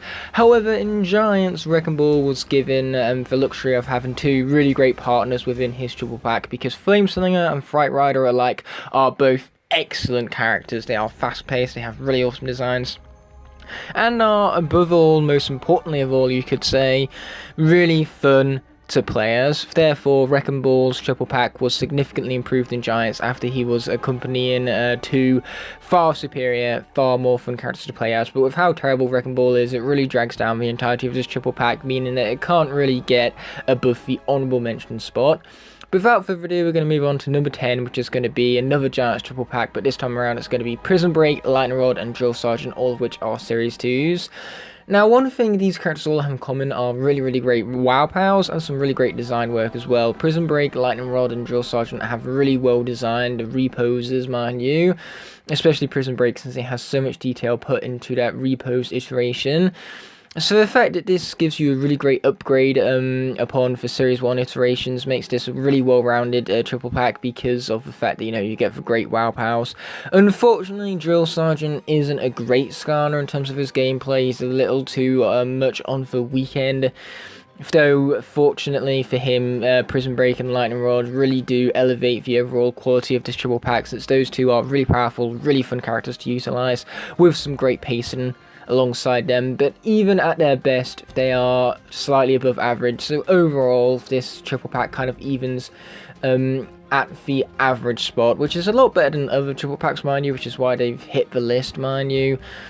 But apart from that, there isn't anything to make this triple pack stand out, unlike our number 9 spot, Zook, Ignitor, and Chill. So obviously this triple pack is going to stand out for one main reason: it has my favourite character in it. So Ignitor is clearly the strong point of this triple pack, and it's kind of nice to see two opposing elements in the same triple pack, since we have fire and water both in the same triple pack here. And Chill is a really surprising character. She turned out a lot more fun and a lot more effective in combat than I was originally expecting. So being pleasantly surprised by her has, of course, elevated the overall quality of this triple pack.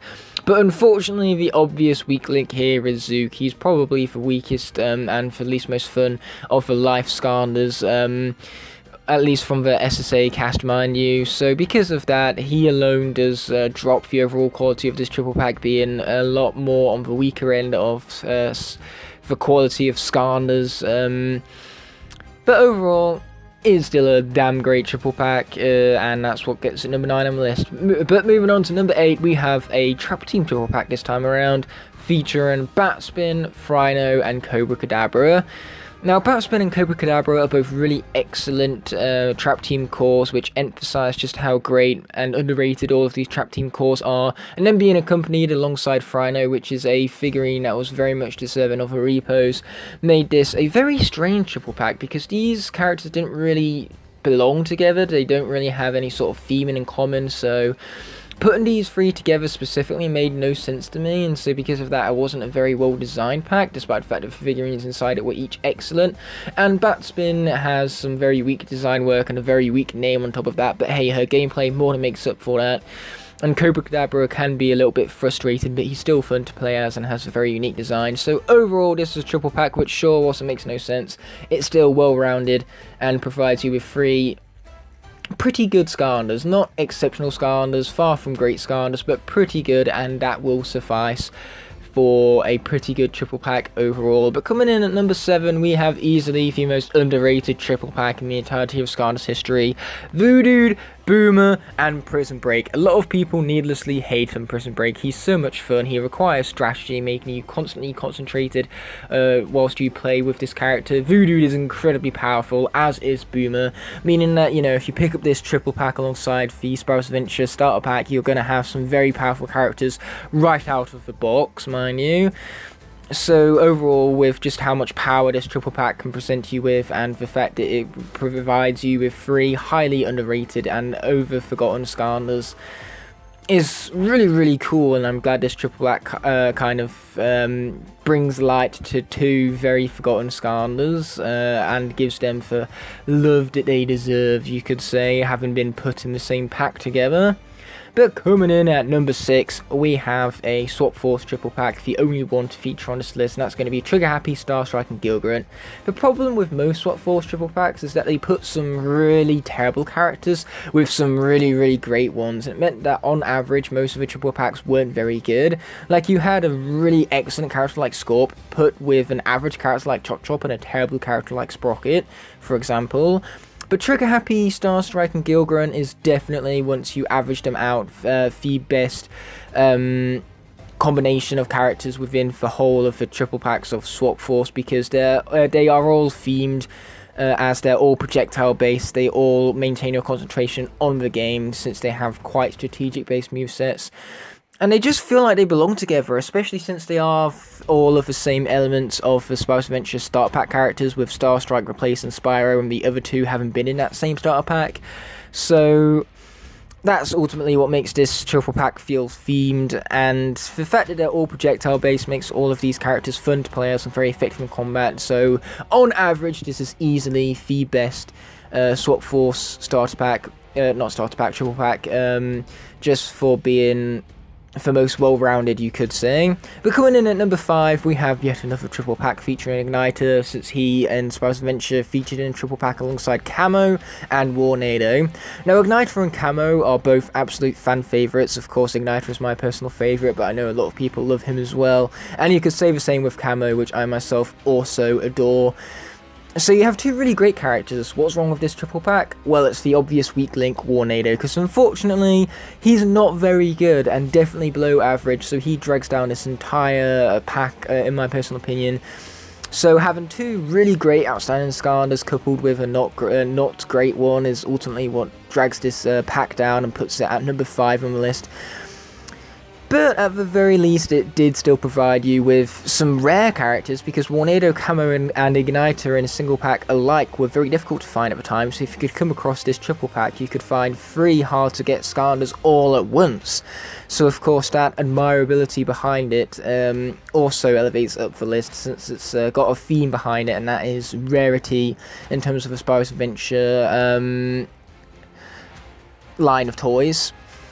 But yes, that's all I have to say about that triple pack, because we're going to move on to an even better one now. So we're going to return to General had some fantastic triple packs, and that's going to start with Funny Bone, Shroom Boom, and Chopper. Now, I love this triple pack. You have some you once again have a triple pack even oriented around projectiles, so it's themed. And these are some very powerful projectile-based characters as well. Funny Bone is fast-paced, really fun to use with a really great design. And you could say the same with Chopper. He's cute, and so overall, this triple pack just features so many cute Skylanders that it becomes very attractive, especially for kids who love cute things. So having 3 similarly designed Skylanders in the same pack and 3, similarly played Skylanders in the same pack just means that this one makes sense and makes it one that you really want to pick up, since it's got some above average characters, even Shroom Boom, I would say, because I like him more than most. So that's what makes this pack as great as it is and worthy of number 4 spot, but it's still not as great as the best Trap Team triple pack, and that's going to be none other than Torch, Blades, and Gilgrunt. I think those names alone sell this triple pack to you, because Blades and Gilgrunt are both top tier, very good Skarners with very powerful, well, in Gilgrunt's case, projectile attacks, and Blades has some really fluent and fun melee combos to utilize, which just makes him a blast to both watch and to play as. And then Torch is also stupid overpowered, especially when you bring her soul gem into the mix, where of course, you know, you charge a projectile and then it brings out this massive flamethrower with huge damage potential. So the fact that this triple pack provides you with 3 very rare Skarners, and it was a very unique triple pack in the fact that it featured a Skarner from an adventure pack in it, something that at the time we had never seen before, just makes this triple pack really stand out amongst the crowd, and makes it just more admirable to pick up, mind you. And once you've done so, you will have a lot of fun with all 3 Skarners it involves. But moving on to number 2, we have the best Spice Adventure starter pack featuring Drobot, Flameslinger, and Stump Smash.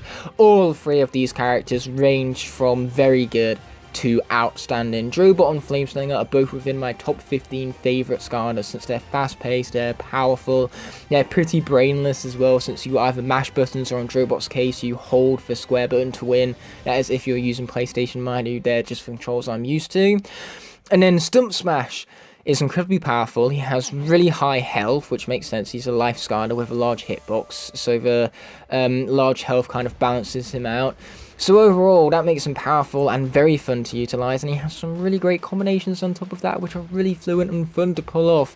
So above all, this is a really fun triple pack, and it's the most balanced one from the whole of Spice Adventure, because it provided you with 3 very good to outstanding characters, as I opened with when I first talked about the triple pack, but easily the best triple pack of Skarner's history is one featuring 3 top tier Skarners, 2 of which are in my top 10, the only triple pack to do such a thing, and that's going to be the one from Giants featuring Gilgrunt, Flashwing, and Double Trouble. For WoW Pal Series 2 Double Trouble is so broken, especially when you combine it with the bottom path featuring his doubles, since you can defeat multiple enemies at once with his beam being split upon them, and still have increased maneuverability whilst your beam locks on, and then of course you create a army of doubles from doing said beam lockage, and then you have the powerful bomb on top of that for when enemies surround you and you need a very powerful quick way to deal with them. And then Flashwing, of course, on top of that, has her excellent projectile game, her great speed and pacing, and Gilgrunt is also a very powerful ranged character, making him very effective in combat, because most of the time your enemies ain't even going to get near you when you're playing as Gilgrunt, thanks to his great maneuverability on the battlefield. So overall, this triple pack was not balanced in the slightest. There wasn't even a Skarner below great in this triple pack, so there's no other reason to pick up any other triple pack other than this one, because this in the whole of the Skarner's franchise is the one featuring the best combination of characters without a shadow of a doubt. Sure, whilst none of them are my absolute favourite, since Igniter takes that spot for me, it's just the combination of these 3 characters which is greater than any other triple pack. I had to emphasise that, which is why I repeated my own words, repetition for effects and all. But I was going to do it for this hashtag Top 10 Thursday, which I need to repeat is on time, just to emphasise the fact that it truly is a miracle. But as I digress, with this top 10 coming to an end, I want to thank you guys so much for watching, and I will see you in a week from now for another hashtag Top 10 Thursday. But until that moment arises, peace! Yo guys, I got a spark which I'm going to use to ignite the fire for a nostalgic look back on today's Top 10 Thursday, and I call it a nostalgic callback because we're going to be looking back at one of the best Skarner's mobile games ever released, Skarner's Lost Islands.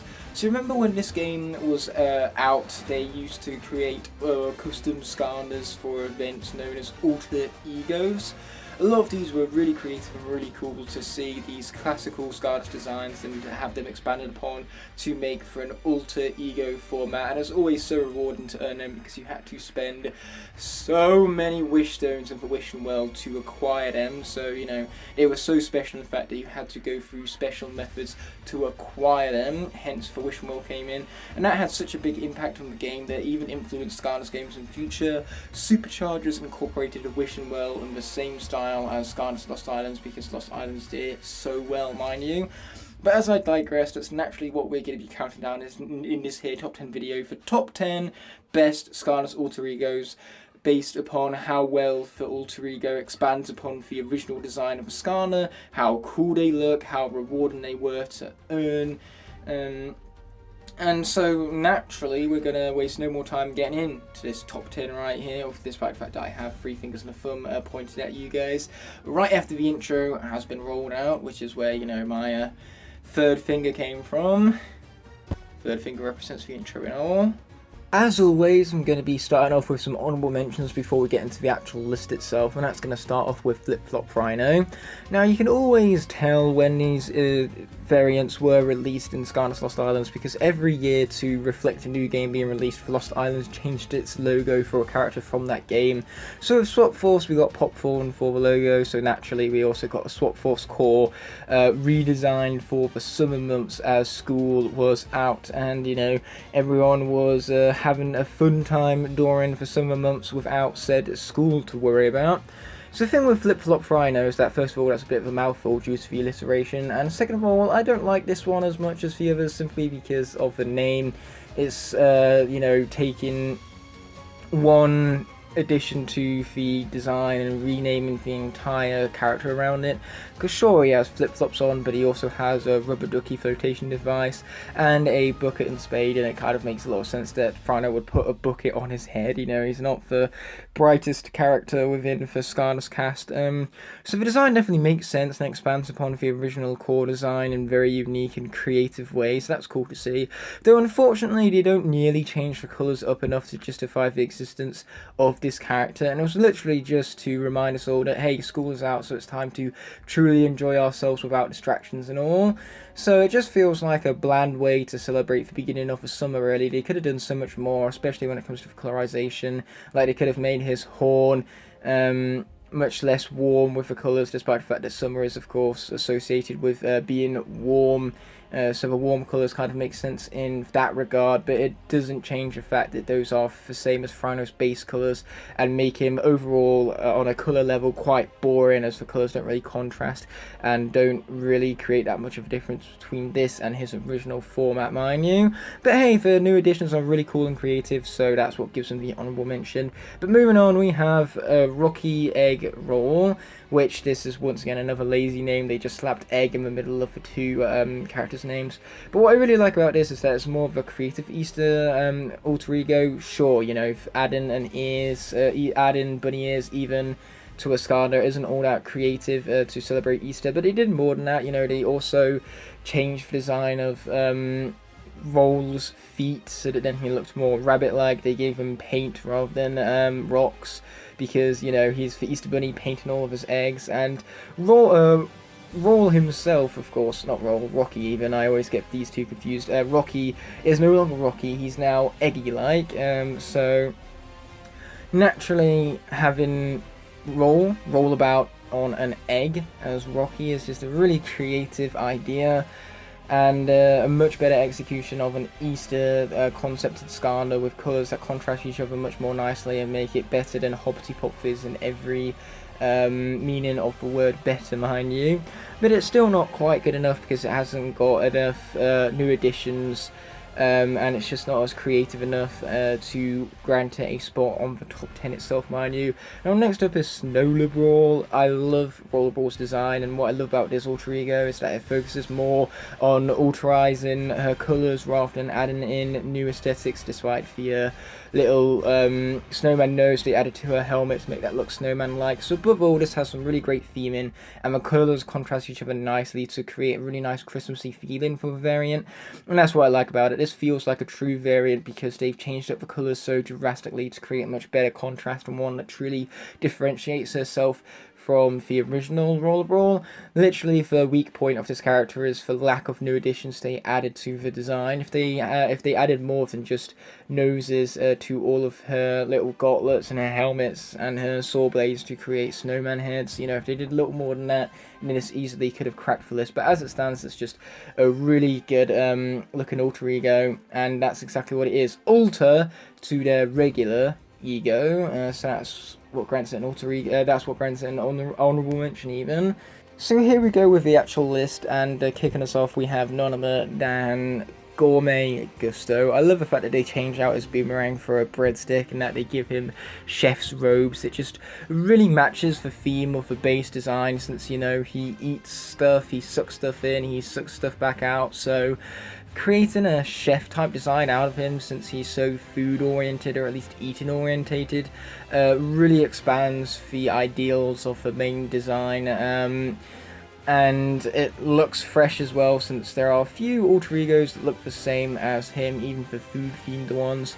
The main problem I have with the character really is that they don't change up the colour of his skin or his ears. They could have created a much finer contrast between his chef's attire if they had more change up in if they had a greater change up in colours even, and that could have also made the character more distinctive from his original iteration. But as it stands, the additions they made to him and the expansion upon the ideals of his base design is truly what makes this alter ego one of the best, so that's why it hits number 10 on the list right here. But moving on to number 9, we have Lucky Boomer. Once again, this character doesn't really have much of a change up in colours, with the exception of his backpack and his little fist gauntlets, which have now all turned to gold. But what makes up for the lack of changing colours to differentiate this from the original Boomer is the theming behind this character. Taking a troll and making him look like a leprechaun with, of course, the gold plating and the top hat is just such a damn creative idea, and I love it. There was so much creativity and thought put into this design and theming it, which makes it just such a fun alter ego to interact with. But moving on to number 8, we have Fireworks Zook. Now this is really fitting for Zook's weaponry, since he has a giant bazooka, so having him launch fireworks out of it instead is just something that makes so much sense to me. So it's a really great expansion upon the weaponry of the original design of his character, and the colours are so much more contrasting and take full advantage of the fireworks theming with the blues and the reds. So once again, this is a character where theming is what helps differentiate him from the original Zook and makes him such a fun character to interact with. Though unfortunately, with the exception of the fireworks, there isn't really much that they added to this character in terms of new additional aesthetics. So that's what brings this alter ego down for me, and it's not as good as characters like Halloween's Eve Hex at number 7. Now I don't like the name of this character, you know, Halloween's Eve Hex. It's literally just taking the name of a holiday that this alter ego is based upon and putting it in front of her regular name. But Hex is a witch, so, you know, kind of taking that base idea of exactly what she is, a witch sorcerer, and then expand upon that to give us a more traditional look of a witch with more contrasting colours, taking what knowledge the players have of the holiday and the symbolicness surrounding it to create just a really creative variant that successfully executes the tropes of Halloween, mind you, Halloween witches, you could even say, to be more specific. So because I'm an absolute sucker for those tropes, I think it's just so much fun to check out this alter ego and even interact with it, mind you, and there's much sharper contrast and colours to make it look nicer and more distinct from its original format, her original format I should say, to be more specific. So yes, that's what makes Halloween Eve Hex so much fun, despite the fact that her name in and of itself isn't as fun as the variant can be. But moving on to number 6, we have Grill Master Chop Chop. What I love about this is that, you know, they could have just made a food themed Chop Chop, but they went above and beyond. They changed out his weaponry to make him very grill based and make me also hungry in the process. So the fact that this actually gives me some sort of experience, the experience of feeling hungry, is what makes this such a memorable alter ego. Then he's also got the apron with the burger smiling face upon it. So, you know, they detailed everything from the change up in his weaponry to the chef's hat to the little increments on his apron. So just how detailed this figurine is so cool to see. Though unfortunately the blues and the golds are the exact same colour based palette as this character's original design, so there isn't really much of a contrast in colours to help differentiate this character from the original format. Now that I've finally managed to pronounce the word correctly even. But yeah, that's my main problem with the character, for lack of differentiation within the colour palette, mind you. But moving on to number 5, we have Cupid Flameslinger. This is the perfect Valentine's variant, because once again, it definitely ties itself in with the tropes of Valentine's Day. Say it's similar with Halloween's Eve Hex, except from this one is better named and it has a sharper contrast of colours, which are far more distinctive from the original form of Flameslinger, with the whites and the reds not really contrasting each other, but being highly different from his original format. Not to mention he also has the winged boots, quite literally, so that's some fun intertextuality, and just making it so that his arrows are heart-shaped just adds so much detail to the design and truly makes this a great visualization of Halloween through the format of a Skarner alter ego. So the theming and the creativity put into the design of this character is practically perfect and so well detailed that it differentiates him from the rest of the cast of the Skylanders and makes him feel very distinct within the game and a lot of fun to look at and interact with, mind you. But man, what's not so fun is me constantly messing up the pronunciations within this video. As I digress, the 4th iteration on this list is going to be none other than Knockout Jawbreaker, which takes the, once again, themes of the original Skylander, so in this case Jawbreaker having large boxing type hands, and expands upon that theming with a design that really heavily ties in to that original idea of the figurine. So, you know, this is Jawbreaker as a full-fledged boxer, unlike his original format where he just had the giant gloves. So it makes sense to expand the design in this manner, and it's so well detailed. The gloves, the headgear and the belt just make for great new aesthetics to add to the figurine's design as a whole. The colours are extremely different from his original formats, being grey and purple like, so that creates a nice contrast and really helps differentiate this character from the original. So above all, it's just the fact that they took a simple idea that you could be given from just looking at Jawbreaker's original design, the idea that he's a boxer with those giant fists, and fully expands upon that to make him a full-fledged boxer. Is just a very clever direction to take the design into, and it's a great expansion upon that design, giving Knockout Jawbreaker the 4th spot on the list. But coming in at number 3, we have Surfer Slam Bam. Now what I love about this is that it's exploring culture in some capacity, because the colours used, you know, for whites and the pinks, combined with the flower belt and the Hawaiian type trunks, just gives this character the idea of Hawaiian culture, so to say. And not to mention those colours are highly contrasting and very different from the original form of Slam Bam, so that helps differentiate the character, to say the very least.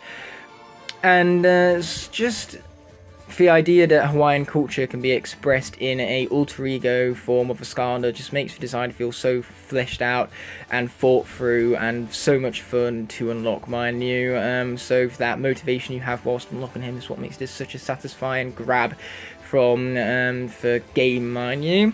Then moving on to number 2, we have New Year's Countdown. Now, for one tiny flaw I have with this character is the fact that his bob is the same colour as his regular format. In fact, the rest of his body is as well. However, the rockets have a much more sparkling contrast and look to them to make this character very different from his original format and make him distinct.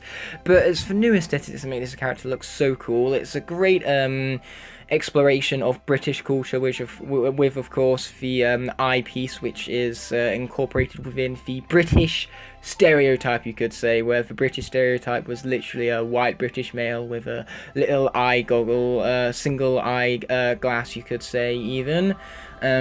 So the fact that it ties in so heavily to that makes Countdown feel so British of all things is glorious. And not to mention, this is the character that managed to spawn off an entire meme on the channel, my channel specifically, from New Year's Countdown, from you misspelling his name, mind you. So it's just a really appropriate alter ego to create, since of course you have Countdown, and New Year's is a countdown in and of itself, so the design makes sense, it's fleshed out, it's well thought through, it ties back to culture once again, and just makes for a really, really fun alter ego, despite the fact that the bomb colour and the colour of the rest of the character's body is the exact same, so that can come across as quite lazy, but everything else makes you completely forget about the lack of a change up in colours because of how creative the new aesthetics were that they added to the character. And I love the attention to detail here, the fact that, you know, we're counting down to 2015 and that they painted that onto his hat is just something really unique and a great thing for them to have tackled, mind you. The developers of this game, I mean, by them, most obviously. But moving on to my number 1 spot is going to be none other even than Buttered Popcorn. Of course, he's my favourite variant, or at least alter ego, mind you, I keep calling them variants, but that's because, you know, they are variants that just never got a physical toy, unfortunately, because they were unique to Skylanders Lost Islands. And, you know, they called them alter ego for probably licensing sake, no doubt, because if they called them variants, then people would be expecting Activision to make toys of them, which they never did, so it's all quite unfortunate, but still, I suppose that's the change up from calling them alter egos rather than variants. But as I digress, why is Buttered Popcorn my favourite now with that tangent out of the way? Well, I'm a bit of a film buff. I love going to the theatres to watch new movies, and Buttered Popcorn right here takes all of the stereotypical things you find at a movie theatre, such as 3D classics, 3D glasses even. Never heard of classics before. But moving on, you also have the tape from the film, then you have the popcorn bucket, and then you've also turned him yellow and blue and white at the very bottom in order to give him that truly buttered feeling, as if he is made of popcorn, which for a character named Popcorn, you know, his name is a literal pun of popcorn, and he plays just like a piece of popcorn, as you can deflate and reinflate to reflect corn, and then corn being popped. So above all, they took the base gameplay and base design of this character and expanded it upon ways that are tailored towards a film buff such as myself. I love seeing one of my favourite hobbies in the entirety of the universe reflected in such a unique alter ego with such sophisticated execution and great creativity put into it.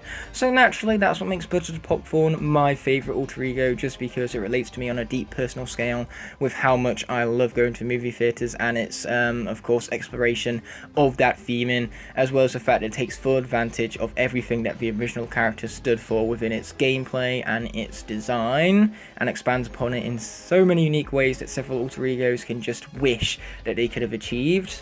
So that's going to do it for this top 10. I rambled on as I always do, but I sure hope you guys enjoyed it all the same, and let me know in the comment section below what your favourite alter ego found within Skylanders Lost Islands was once the game was still running, mind you, if you can still remember your experiences with such a masterpiece of a mobile game, mind you. But as I digress, I will of course be seeing you a week from now for another top 10, and until that moment arises, peace! And thank you so much as always for watching.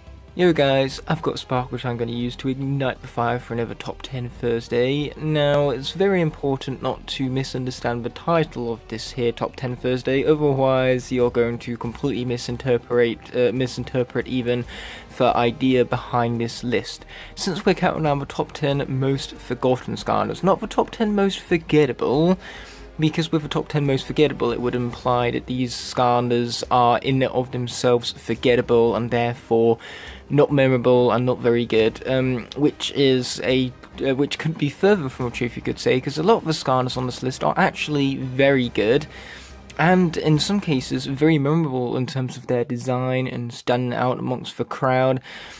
but they just so happen to have been forgotten by the community, or at least in my experiences by the community as a whole. So it doesn't matter how good a Skylander is, if they have been forgotten and aren't really talked about amongst the community, then I therefore consider them forgotten and a part of this list, mind you, a worthy inclusion. So yes, that's the difference between a Skylander being forgettable due to them just not having a good design and not being a good Skylander, and having been forgotten, even when in a lot of these cases these characters do not deserve to be forgotten, because we have some really awesome characters on this list. Just wanted to put it out of the way, so if you guys see your favourite Skylander on this list, don't worry, it doesn't mean that I dislike them in any manner whatsoever. But with all of those disclaimers out of the way, I've also kind of looked into already what I'm basing this list on. I'm basing it on my own experiences from interacting with the community, and how little these characters are really brought up in conversation because of it, mostly because a lot of people in the community, especially people new to the community, won't even remember who these characters are, won't be able to name them. If you were to ask someone to name every single Skylander, then these would probably be the last 10 you would think of, so to say.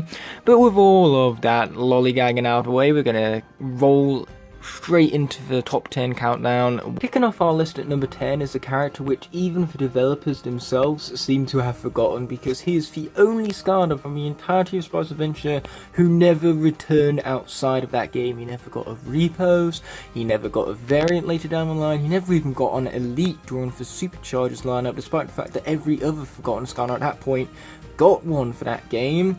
So yes, the fact that even the developers forgot about this character really doesn't help in the fact that he has kind of been forgotten from the community. But because of the fact that he does hold the record of being the only Spyro's Adventure character that hasn't returned since then, is ultimately what gives him a very unique position within the community, because a lot of people rightfully love this character, and as such he is often brought up in conversation as the one and only character who hasn't returned from Spyro's Adventure, mind you. So that record he set for himself, and the fact that the community do still talk about him at the very least, is ultimately what makes him far less forgotten than other Skylanders on this list, mind you. But still, it's very unfortunate that the developers forgot about him entirely and didn't allow him to return for future installments within the Skylanders franchise, despite the fact that all 31 of his peers from Spyro's Adventure got that treatment, mind you. Sunburn, from my own experiences, however, isn't the most forgotten Skylander from the entirety of Spyro's Adventure, because I feel like that title belongs to the dude, mostly because I never have seen anyone talking about him, not on live streams, not during videos, and because of that, this guy seems kind of swept under the rug, despite the fact that he had an Eon's Elite repos, because it feels as though after the Eon's Elite repos came out for this guy, nobody was talking about him anymore. He was no longer forgotten from the developers, and he just wasn't as memorable or as important to the franchise, especially for people on a personal scale, as the other Skylanders they brought back during the Superchargers era, such as Boomer, Ghost Roaster, and Dino Rang. So the very fact that he was swept under the rug and overshadowed by the more important, so to say, Eon's Elites is ultimately what makes this guy rather forgotten, again, based on my own experiences, mind you. Number 8, we have Walmart Bash. Slobber Trap. Slobber Tooth. That's for one, right? Slobber Tooth. So the fact that, I can't even remember this guy's name correctly really doesn't help in the argument that he's memorable within the community, because he's not. He's just overshadowed by better Skylanders of similar design, such as Bash, which came first. So naturally, this character felt very unoriginal from the get-go. And Skylanders that don't have an original flair to them are often left forgotten by both the developers and the fans of the games alike, and that's where this guy got his nickname Walmart Bash, and that's ultimately the most memorable thing about this character, the fact that he is a knockoff Bash at all point and has acquired himself that title of said Walmart Bash. So if it wasn't for that title alone, I reckon this guy would have been even more forgotten and truly left to dust on the shelves of several Skylanders collectors who forgot they even owned the character, or forgot that the character even existed altogether. So it's the Walmart Bash title alone that this Skylander possesses that makes him more memorable, you could say, at least in terms of the eyes of the community, than the other Skylanders on this list. But even then, that's not really saying much now, is it? Coming in at number 7 is our one and only gimmick character on the entirety of the list. Spoiler alert. Oh wait, the spoiler alert came after the actual spoiler, but as I digress, the problem with Thunderbolt is that, well, the only thing making him memorable in the first place is that he is a Trap Master. If he was just a regular old core from Trap Team, I can guarantee you he would have been one of the most forgotten Skylanders from the entirety of this franchise, without a shadow of a doubt, because this basic design you see before you was expanded upon and made much better with a much more recent, much more fan-favourite character known as Wildstorm, who was more fun to play as, who had a better design, a much cooler figurine, mind you. So because of that, we instantly swept this character under the rug in favour for the much superior version of this design, a design which took the basic ideas that was established with this figurine and expanded upon it. So Thunderbolt was just in that unfortunate position where he's similar to a much more memorable character, which makes him, in contrast, far more forgotten by the community. Whenever we're talking about Trap Masters, it seems as though Thunderbolt is never really mentioned upon, and he's always the last one named if you were to ask someone to name all 18 Trap Masters, mind you, purely because you would no doubt call him Wildstorm if the photo of him popped up, which is not his name. So naturally, the only reason why he's even number 7 on the list is because of the fact that he is a Trap Master and gimmick characters tend to be more memorable than their core counterparts. But even that alone wasn't enough to save Thunderbolt from this list, mind you.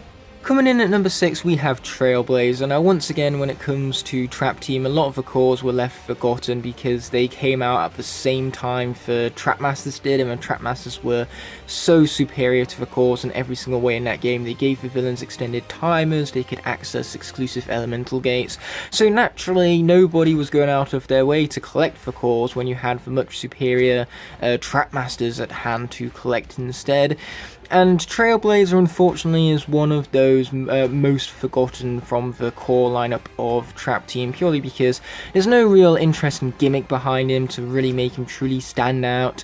He's just a bit of a generic pony-type Skylander, which, if you were to bring up a picture of him in front of some random fan who, well, some random gamer who hasn't played the Skylanders games in years would assume that this is a My Little Pony character rather than a Skylanders character, mind you. So the fact that this character meshes with a different franchise better than it does its own doesn't help with its memorability factor, and it also doesn't help that nobody's ever really talking about him to help gain recognition for this awesome design, mind you.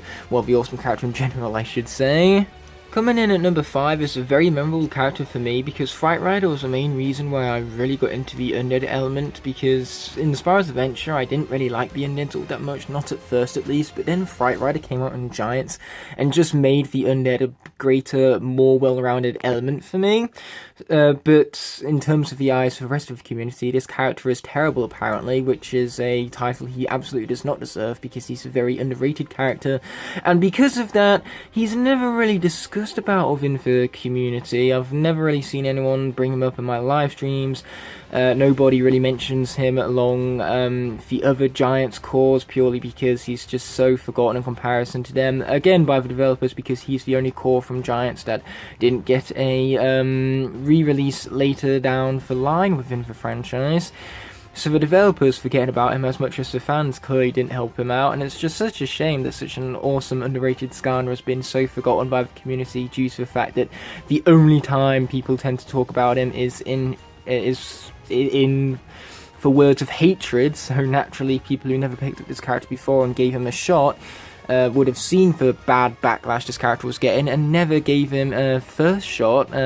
So, you know, the fact that most people wouldn't even give this character a chance doesn't help them remember him all that well, to say the least.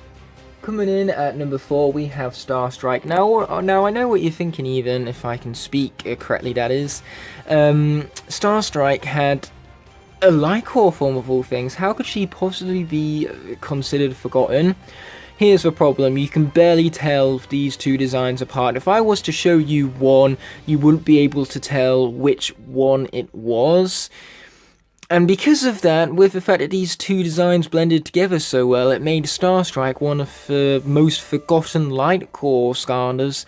Just because if you were to place these two together, you'd assume that they have the exact same figurine because they just look too damn similar and mesh together. So for forgettability of the light core itself, and meaning that whenever you're listing all 16 light cores, you tend to forget about Starstrike because of it, is ultimately what makes Starstrike a pretty forgotten Skylander. Not to mention, I've never really seen her talked about within the community, since the community doesn't seem to remember her existence either, especially her light core effect of all things. In fact, if anything, people remember the light core, but not the regular core itself, and again, wouldn't be able to distinguish between the two figurines because of just how similar they are. Coming in at number 3, we have Punk Shock.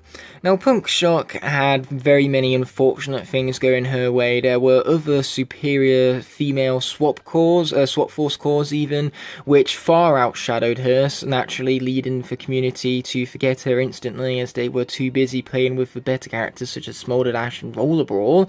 And second of all, this character was released quite late into the swap force lineup, so naturally not many people got her because her figurine was produced much less than the rest.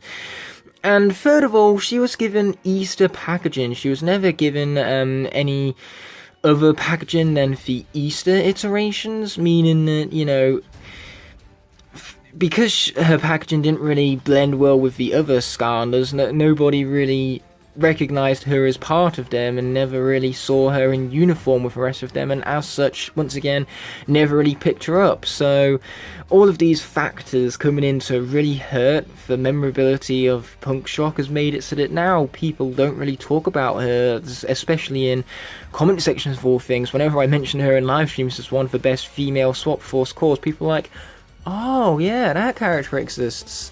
Which to me kind of implies the fact that once again she's fairly forgotten, and people could, you know, if you were to name all of the female swap force cores, once again name her as one of the last of all of them, which is very unfortunate because she's such a good character.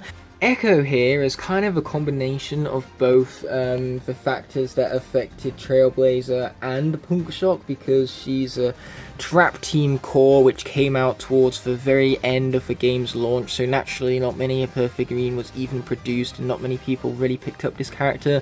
And you could even say it has the same, she has the same problems even as Thunderbolt, with her design being very similar to that of Zap. And Zap is a more memorable Skylander, first of all because of his rich history between Riley, who unfortunately died before Giants came out, so the developers of course honoured him by naming Zap's WoW power after him, so that factor alone is what makes Zap so memorable, and that of course overshadows Echo and makes you forget she even exists because her design isn't as original as Zap's, and it kind of blends in with his character, you could say. People who aren't huge of a franchise and just casually follow it through might even confuse the two characters because of their similarities, mind you.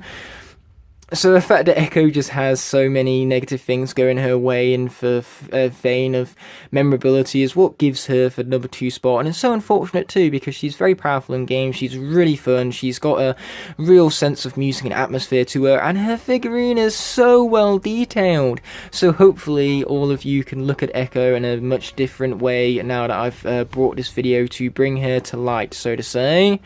Coming in at number 1 is a combination of all the factors we've been talking about previously. He is a core from Skylander's Trap Team, so he's automatically overshadowed by all of the other Trap Masters that were far superior to him just because of the stupid way how they, you know, made the Trap Masters incredibly broken inside of that game. But second of all, he was also released very late towards the lineup, so naturally he was produced much less and people picked him up much less because they had less interest within the game, you could say. He has a name which isn't all that memorable and people get it mixed up all the time, leading to further confusion amongst the community for very few times he's ever talked about. And finally, he is a knockoff of a far superior design when it comes to the idea behind it all. And that character is going to be none other than Fling Kong, that's my point, exaggerated right there. He's a monkey with a name Kong. Donkey Kong? King Kong? Anyone?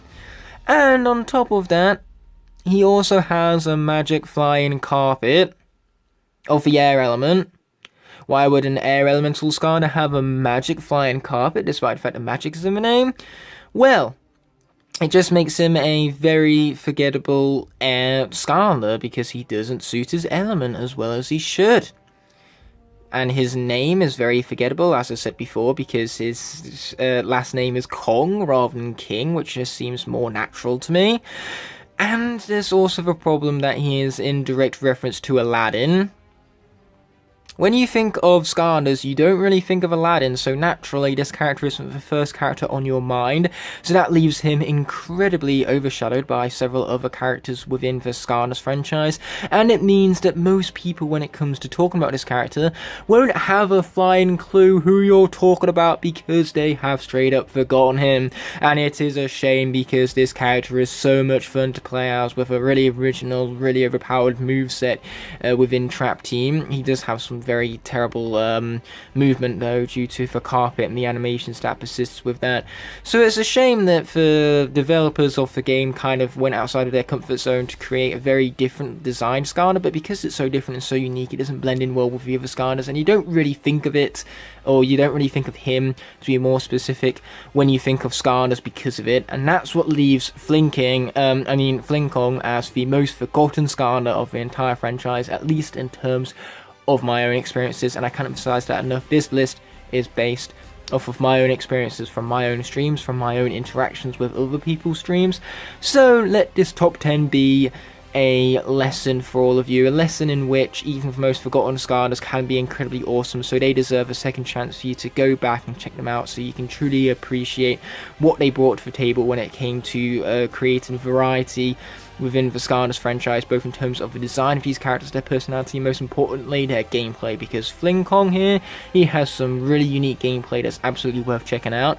But with that being all said and done, this list is indeed coming to an end. I want to thank you guys so much for watching, and want to emphasize the fact that this list was not made to create negativity towards these characters. A lot of them I really like, so let that be clear. But with this all being said and done, at long last, I'll be seeing you next Thursday for another top 10. But until that moment arises, peace. And thank you so much as always for watching. So no doubt you're wondering what all the characters in front of you have in common. Well, it's because they're all part of the theme of this here top 10 video, you could say, and that's based around mythological creatures, since Skarners is a fantasy-based franchise, and of course, with fantasies come mythological creatures, mind you, so I thought it would be fun to create a top 10 based around mythological creatures and their representations in Skarners, because several Skarners, to fit into that fantasy aesthetic even, are based on said mythological creatures.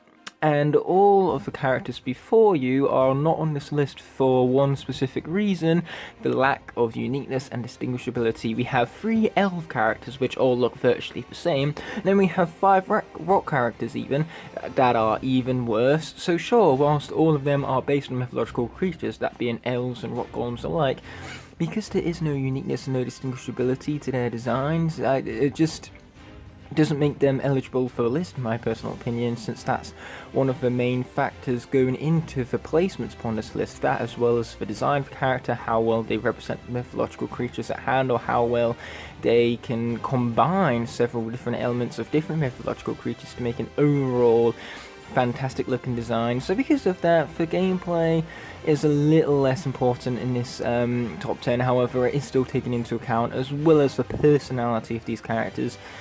So all in all, we're looking at this top 10 list as more of an objective pointer. So I'm looking at these characters as how great do they represent the mythological character at hand, and how well does that impact their design overall, mind you. So with all of that out of the way, of course, there are a lot of subjective opinions as well as objective facts in this video, so hopefully you all can agree with me, and if not, let me know how wrong I am in the comment section below. But without further ado, we're going to get into this top 10 countdown.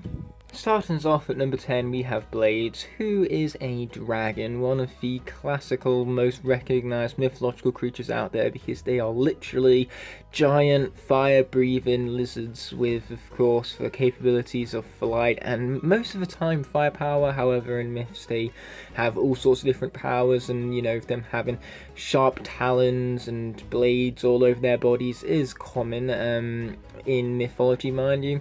And Blades, of course, takes advantage of all of that, having armor that's sharp, mind you. That's where it gets his name from, of all things. But what I love about Blades is the hint of irony his design emphasizes, you could say, since knights in folklore are sent to slay dragons in order to save a village. So the fact that Blades combines a dragon's design with a knight's design, for knights being ones who slay dragons in folklore, it's just kind of ironic how, you know, he's a dragon who's combined himself with design elements of a knight that would commonly be known to go out of their way to slay creatures like himself, mind you. So that hint of irony is what makes this design a little more interesting and worthy of being included in this list as the number 10 spot, mind you. So the reason why Blades was as low as number 10 on the list is because he's a dragon Skarner, and believe me, in Skarners there is a huge plethora of dragons. In fact, Spyro's Adventure dedicated itself to giving us a dragon for every element. But as I digress, everyone's favourite phrase, our number 9 spot even, is a lot more unique, coming in the form of Hoodsicle, who represents the mythological creature known as the Grim Reaper. Which I know what you're thinking there is another Skarner design that represents the same creature, that being Grim Creeper, which is why Hoodsicle is lower than he could have been otherwise, due to a lack of distinguishedness and uniqueness, especially when you compare him to Grim Creeper, since the two seem highly similar base, and that makes Hoodsicle come off as a little less inspired. But let me explain to you as to why Hoodsicle is our one on the list right here and not Grim Creeper, once of course my camera focuses in on them, mind you. But when it comes to the Grim Reaper's design, you might notice that Grim Creeper resembles it much less because it's far more kid-friendly. It doesn't take as many risks as Hoodsicle, because Hoodsicle, not only in a design standpoint, but on a personality standpoint as well, is a lot more dark, excuse the pun since that is his element, but either way, apart from that, he's also more brooding, and his personality is more oriented around death, and of course, taking the souls of his victims, which is a far more mature theme, and so that makes the Hoodsicle far more distinguishable because of it, because he's definitely one of the more darker, less light-hearted Skarners, especially in comparison to Grim Creeper, who, like I said earlier, has more of a light-hearted, child-friendly design with brighter colours, you know, a more colourful scythe, a more, you know, child-friendly expression as he has a mouth and a face that's genuinely smiling towards you. So naturally, because of that, Hoodsicle is a better representation here, so let's get Grim Creeper out of here, since Hoodsicle has, of course, a double-bladed scythe, a moveset that's dark, and of course, ironically enough, revolves more around the undead than Grim Creeper, despite the darkness in his element. And overall, just makes for a great rep of the Grim Reaper, because his design is far more similar, it takes a lot more risks in the design, it's a lot more mature, and because of that, it makes Hoodsicle the more memorable of the two characters, in my personal opinion even. That, and he's newer, so he's fresher in my mind, and he's just the better rep on a personality and design-driven standpoint. At number 8, we have Sonic Boom, who represents the mythological creature known as the Griffin. Now, the Griffin is notorious in its design for having a lion's head as well as a bird's body and a snake's tail. And that's exactly what Sonic Boom possesses, so automatically on a design standpoint, she is an excellent representative of the mythological creature, possessing the same design implementations. And of course, because of that, the character is actually really cool. You can see the snake-esque tail on the back, although it resembles more of a lion than it does a snake, so the representation there was slightly lost with Sonic Boom, but apart from that, you know, her wings are still glorious and a very significant part to her design, as they are for the Griffin.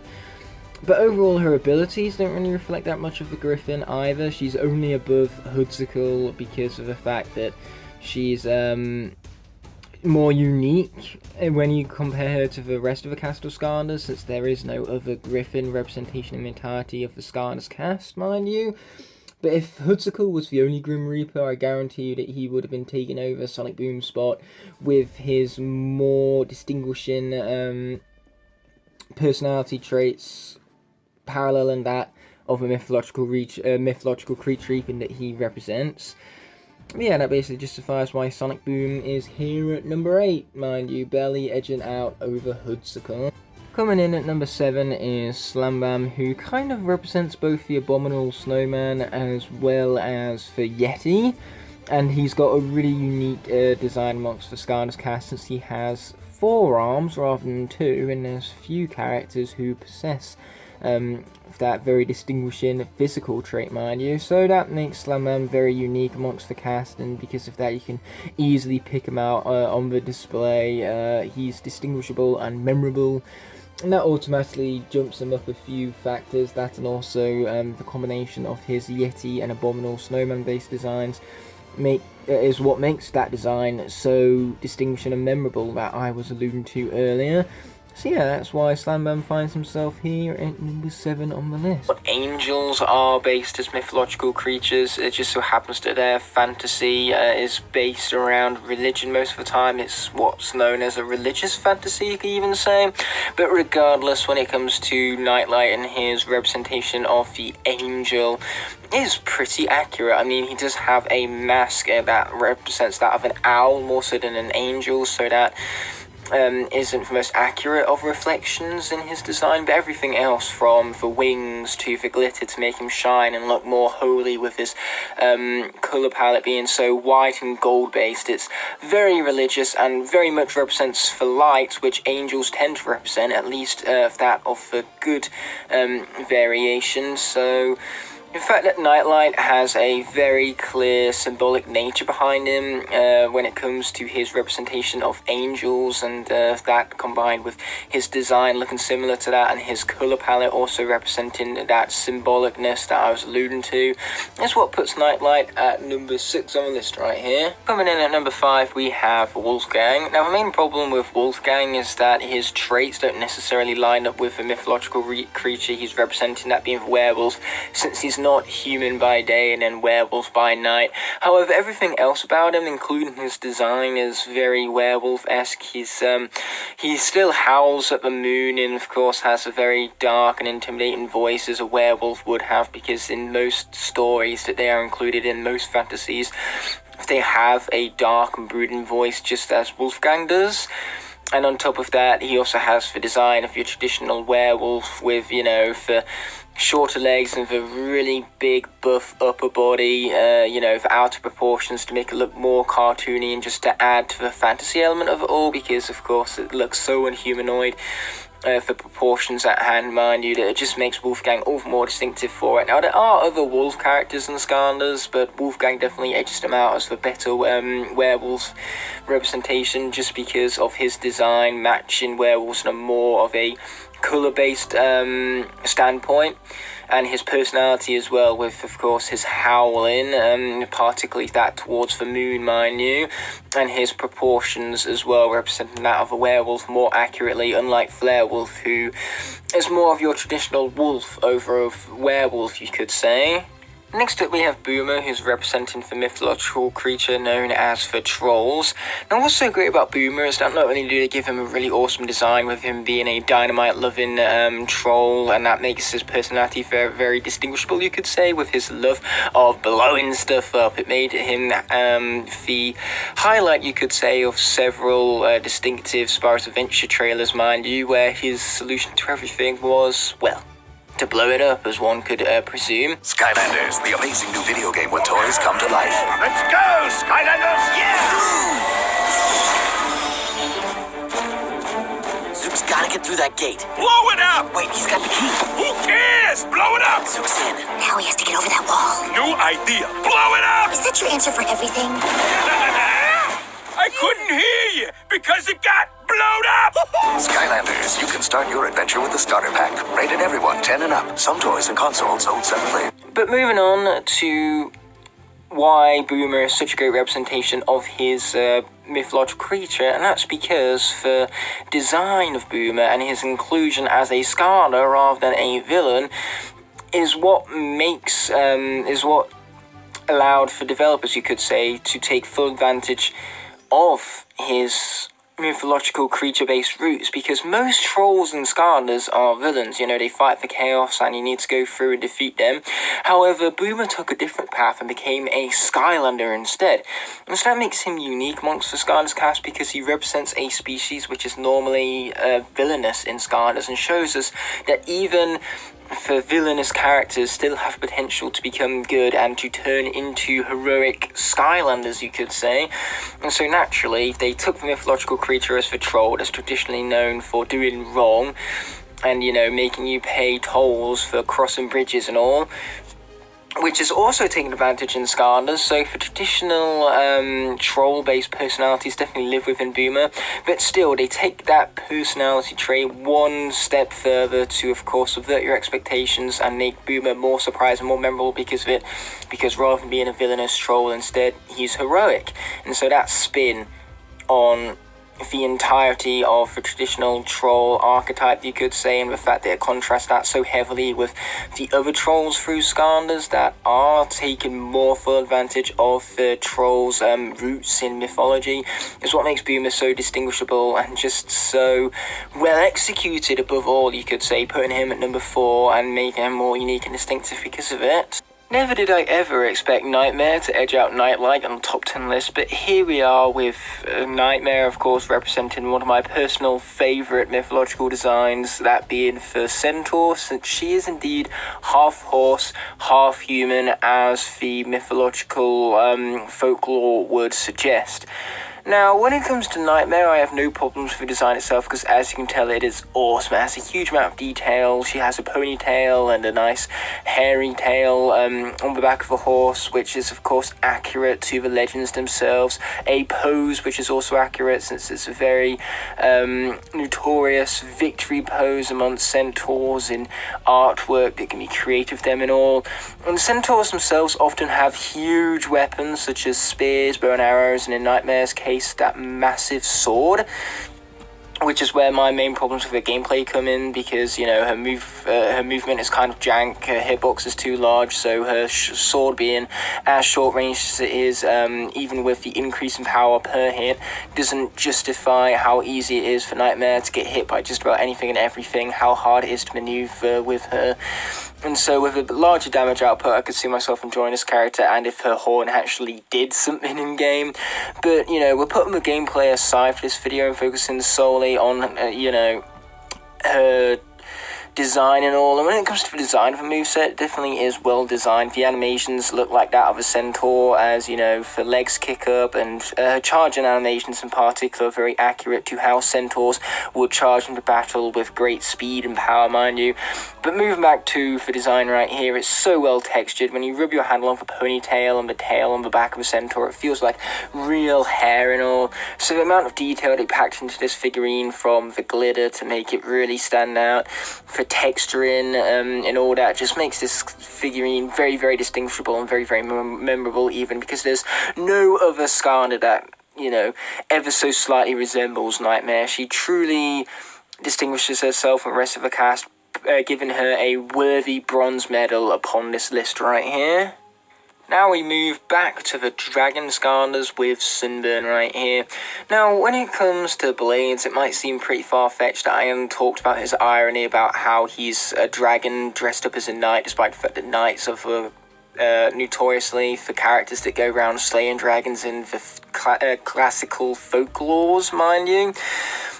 But when it comes to Sunburn, he doesn't have that strong sense of irony, but what he does have is a combination of a phoenix and a dragon within his design, and the execution of those two elements is perfect. He has the colour palette and the physical traits of a phoenix, that being the red and the yellows in his colour palette, the kind of like flaming feathered long tail and the sharp talons on the end right here.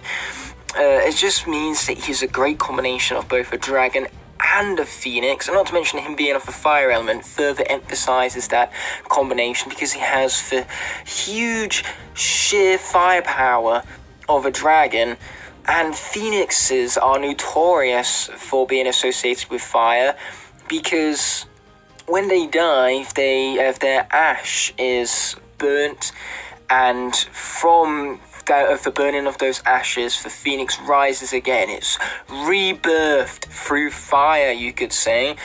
So the symbolicness behind the exact element chosen for Sunburn, combine that with, of course, the colour palette and the combination of the two mythological creatures being put into one awesome design is what makes Sunburn so distinguishable and so incredible on a design standpoint, even if I'm not a huge fan of his gameplay. But I can tell you this much, Sunburn's gameplay is definitely starting to grow on me.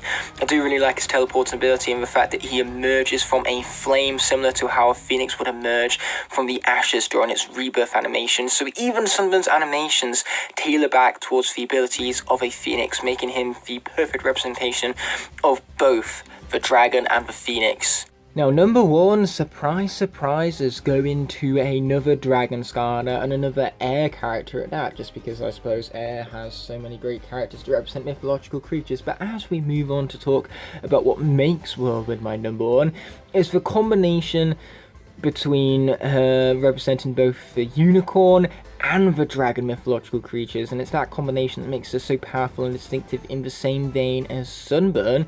Plus, it does help that there is a lot of dragon physical features implemented into her design, and I am a huge fan of dragons. I love the idea of dragons, their power, their size, and so naturally seeing dragons in media just makes me very pumped, and the Skarners is no different. So moving on from my natural bias towards dragons, Whirlwind here is very clearly a unicorn with a distinguishing horn on her head of all things, which shoots rainbows. And of course, you know, unicorns and folklores are often around unicorns. In fact, it's very difficult to find artwork of unicorns without a rainbow in sight somewhere, just because the two ideologies just compare so well that they are associated with one another. They draw parallels with one another, so rainbows being incorporated into Whirlwind's design makes her such an excellent representation of a unicorn and the dragon at the same time, and it makes it distinguishable as a Skarner as well, because there are no other dragons with feathered like wings to this capacity. There is no other dragons that combine the idea of a unicorn and a dragon into one, and naturally that gives her a very sharp and contrasting colour palette, from, you know, the multicoloured horn you can see on her head right here to the blues and the whites of the rest of the design. So overall, I have a natural bias to this design. It looks awesome, and Whirlwind's gameplay is some of the best, since her rainbow attacks are very ranged. They arch so they can hit enemies from above, giving her excellent advantages over them. And overall, she's really fun and incredibly useful because she heals up other Skarners as well. So naturally, that makes you want to play as her and want to level her up to earn that ability. But that's going to bring it to a close, mind you. So I want to thank you all so much for watching, and I'll be seeing you in the next one. But until that memorizes, a peace. There is no denying that zombies are freaking awesome. I mean, granted, all what they do is run around and try to eat your brains out. But the idea of a zombie apocalypse is grounded in realism somewhat, because who knows, the current virus going around could mutate and cause anyone who's unfortunately passed away from it to just be reawakened and have a sudden thirst for brains. But regardless of the realism behind zombie apocalypse, when it comes to zombies and their natural horde instincts, it's pretty hard to endure a zombie apocalypse, and it's something that not many people would have the skill set to be capable of achieving, mind you. And this is demonstrated through several different mediums, as we see zombies literally everywhere. For example, in front of you is World War C, where we see them in The Walking Dead. Then we also see that transferred to video games in the form of The Last of Us and Days Gone By. All of those glorious examples. But that gave me the question, what if a zombie apocalypse was to infect the Skylands? What Skarners would be in their best position to survive said zombie apocalypse, and what skills would they bring to the table in order to not only ensure their survival, but the survival of all of the people amongst them?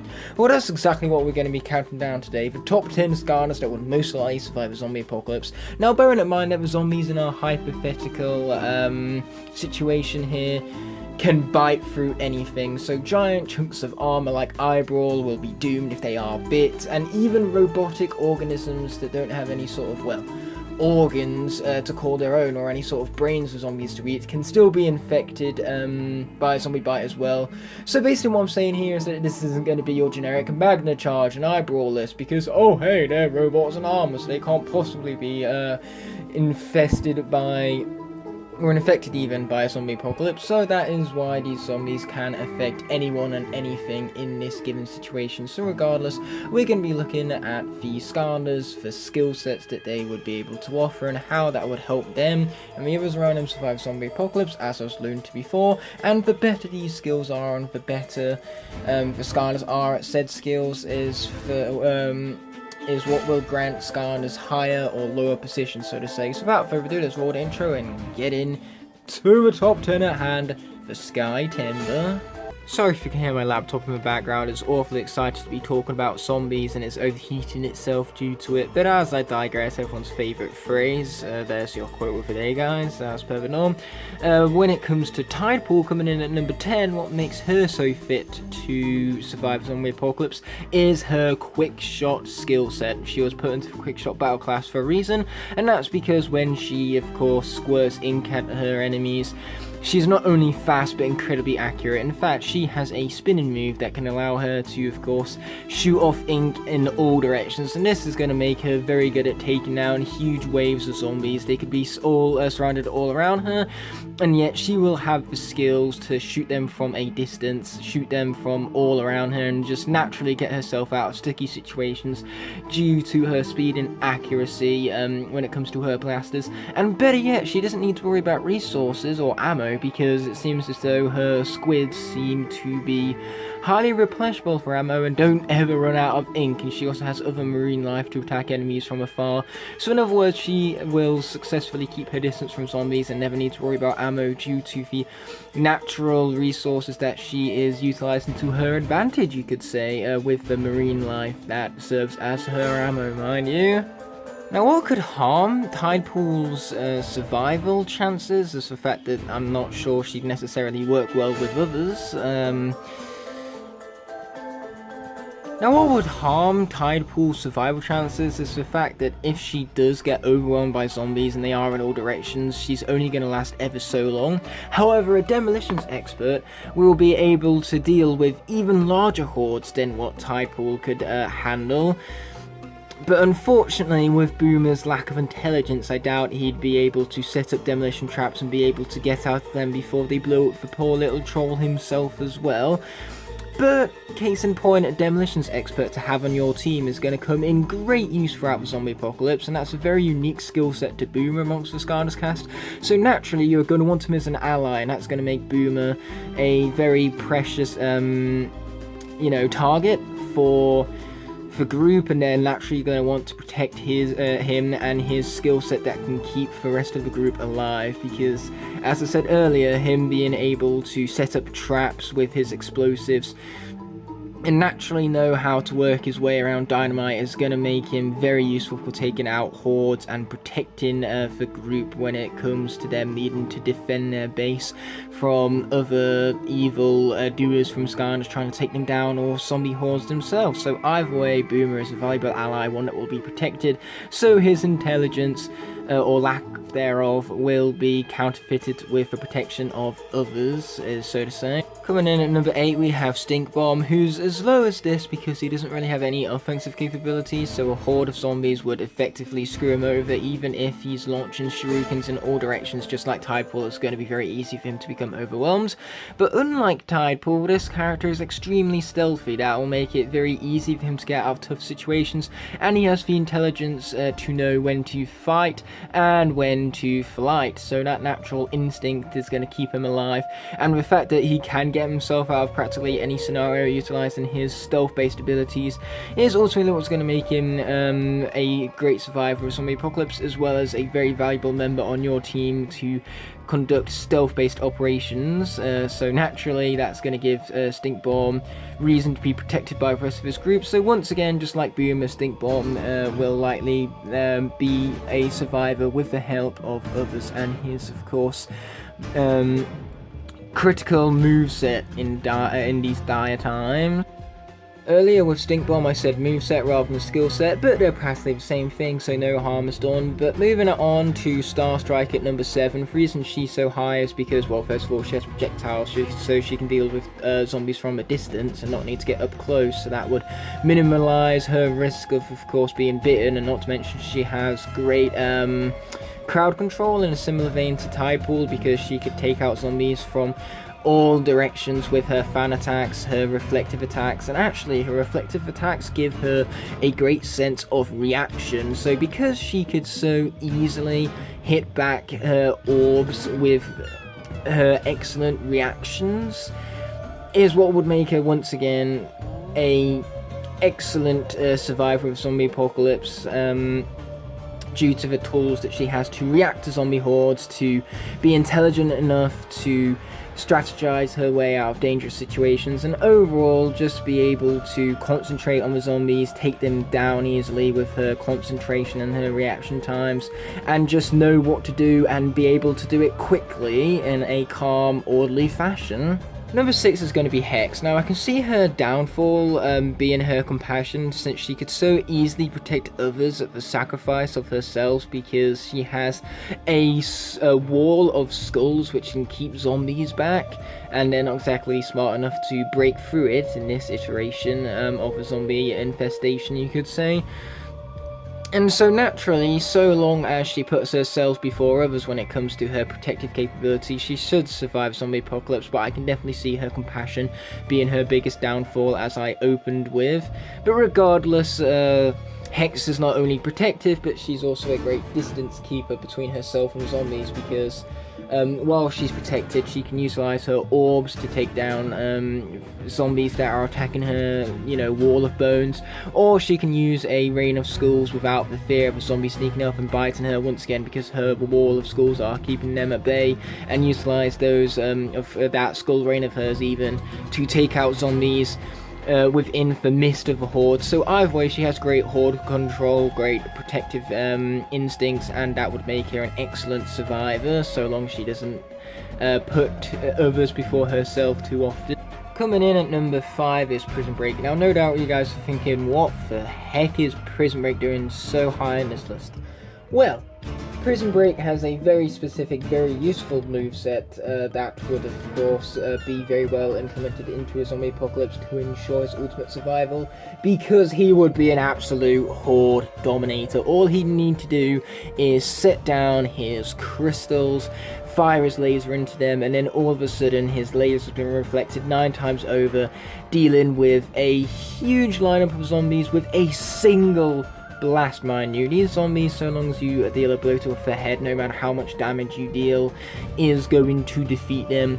So Prison Break's quick shot expertise at a greater level of Typool is going to make him just an absolute horde dominator, so no matter how many zombies are around him, he's going to easily take care of them, since he has his crowd control with his crystal explosion attack that can deal with zombies once they crowd around him, and then all of the zombies in his lineup will be defeated with ease, as his laser is reflected through his crystals 9, 10, maybe even a dozen times over, and if he's doing that every single second, let's just say those zombies are not going to last long.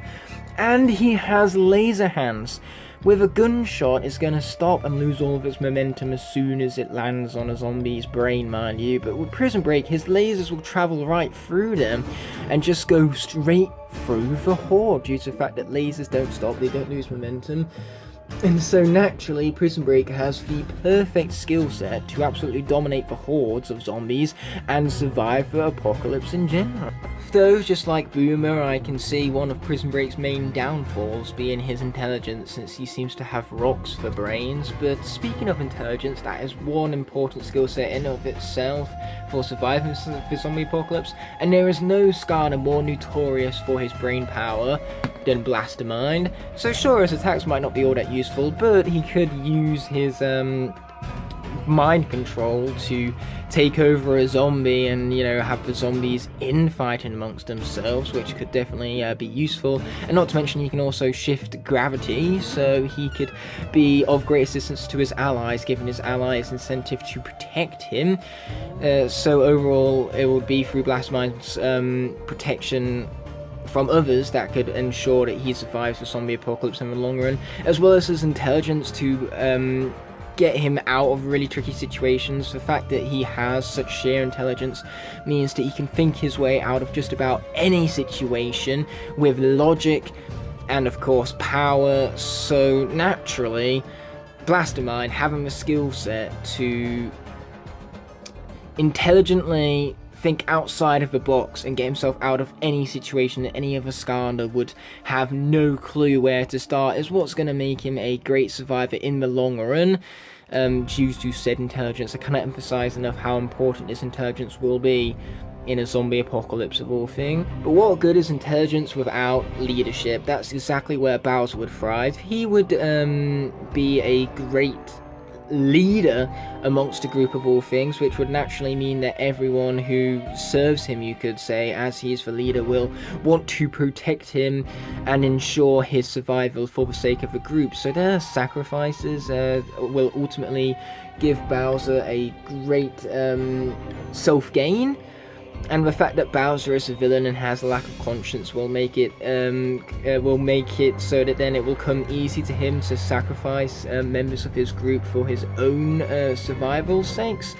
So naturally, that mindset to him, him putting himself at number one, is what's going to get him through the zombie apocalypse. Believe it or not, selfish people are the ones who survive the longest. It's the selfless ones who die first. And so Bowser, his sheer amount of power and his influence as a leader would definitely make him a force to be reckoned with when it comes to zombie hordes, and some excellent leadership he could utilize to get his group through tough situations and ensure the survival of the greatest number of them, mind you. And Bowser's clearly a great leader because he, you know, organizes and leads entire armies against Mario, and despite the fact that he obviously seems to get past him every time, you know, one Mario against 1,000 zombies, I'm pretty sure even Mario in that instance would outmaneuver him. So therefore, Bowser against zombie hordes and, you know, a group of survivors seems evenly matched, in my personal opinion. At number 2, we have Zulu for his unrivaled resourcefulness. He can summon birds to take down zombies in front of him towards the very back of the horde. So either way, he can use strategy in order to ensure that the zombies don't get near him and that later zombies don't cause a hassle for him. And I'm sure he's intelligent enough to work around this strategy. And on top of that, he also has allies. His wolves can tear apart zombies with ease, because believe me, wolves are going to be an absolute bugger for the zombies to deal with. They're small, hard to take down, and they have strong jaw strength to rip them apart. And better yet, Zulu doesn't need to worry about his conscience in nature, because his staff summon jade type creatures which don't necessarily have any sort of biological system to them as like with real creatures, so his conscience doesn't need to get him away. He also has a boar, so if he's injured, he can summon the boar and ride that to get away from zombie hordes, even if it's slow. But believe me, a boar would still be faster than a horde of zombies approaching you. And like I said, with an injured leg, Zulu might not be able to move, but that's where his boar would come in handy. And should he need food, his wolves can dig that up for him. So overall, Zulu's resourcefulness will get him out of any bad situation he faces himself in, and will ultimately ensure his survival in the long run. But there is one Skylander. So far on this list, we've looked at 9 different skill sets: speed and accuracy, explosive expertise, stealth, reaction, protectiveness, if that's even a word. Then we've also got horde domination, intelligence, leadership, and resourcefulness. But there is one Skylander who possesses every single one of these skills, and that makes him the ultimate survivor of the zombie apocalypse, no matter the situation. This character is practically guaranteed to think outside of the box to ensure his ultimate survival and get out of just about anything that the world is throwing at him, and that character is Drobot. So he definitely has the speed and accuracy of TIE Pulses. All he needs to do is blink in an enemy's direction, and his lasers that will once again pass through zombies and not lose any sort of momentum And because it's blinking, it's accurate, and it's going to be incredibly quick. So that's going to give Drobot some horde domination skills. On top of that, he is extremely intelligent and resourceful. He managed to create his armor out of a box of scraps on an island. Who does that remind you of? Tony Stark was able to build this in a cave with a box of scraps. But getting back to the clip at hand, apart from that, he doesn't have much stealth, unfortunately. That's about the only skill he does lack. But his reactions are unparalleled. His suit would, of course, alert him to any sort of zombies incoming immediately. And so within seconds, I'm sure his intelligence would allow him to come up with a strategy to outwit the zombies and ultimately survive. On top of that, plus, with all of this intelligence and all of these skills he possesses, he's going to make a natural-born leader amongst the crowd, and because he's going to be so valuable to his team, they are going to want to protect him with everything they have. Not that he's going to need it, because he's going to be up in the front, taking out huge waves of zombies. And not to mention, he has a protective barrier with his afterburners that he can use to easily get out of dangerous situations, because just like Stink Bomb, he would possess a great instinct of fight or flight, once again due to his intelligence. So above all, Drobot's knowledge and resourcefulness will ensure that he can think outside the box to get out of any bad situation with ease and in quick, calm fashion. So he possesses the skill sets of just about every single Skylander present, and that's what makes him the most likely to survive a zombie apocalypse of any Skylander. Yo guys, I got a spark which I think I'm going to use to ignite the fire for a brand new top 10 here on the channel for the month of Skytember of all things, which brings me to a very special announcement about the month of Skytember and what it means for top 10s, because I'm going to be giving you a double bill for top 10s every single week in Skytember. That means we're going to have 10 top 10s throughout the entirety of Skytember, because, you know, we have 2 per week and there are 5 weeks of a month, this month specifically, with how I've scheduled everything. So naturally that means that whilst the top 10s aren't going to be uploaded on the same day, we're still going to have plenty of top 10s to make up for the ones that I've missed over the past month. And today's one is something really fun to talk about, because I'm talking about the collectibles of Skylanders. One of the main reasons why we all love Skylanders. We love going out of our way to explore the levels and just be rewarded by the variety and the depth put into every single collectible that is just so neatly tucked away in the levels. It's what adds to the level design, and it's just what adds to the satisfaction and the reward to the player for enjoying the game. So naturally this list is based on, of course, how fun collectible is to find, how satisfying it feels to find, how much it contributes to the game overall, like adding to its tone or its depth or its detail or its world building. All of that fun stuff can go into making or breaking a collectible and making it either really, really exciting to find, or just really boring, really dull, and ultimately leaving you disappointed. And as for collectibles themselves, we are not only including collectibles which contribute towards a level star in the games, but also just anything that has any sort of collectible aspect to it. Things which, you know, maybe you win via mini games like the Sky Stones from Giants.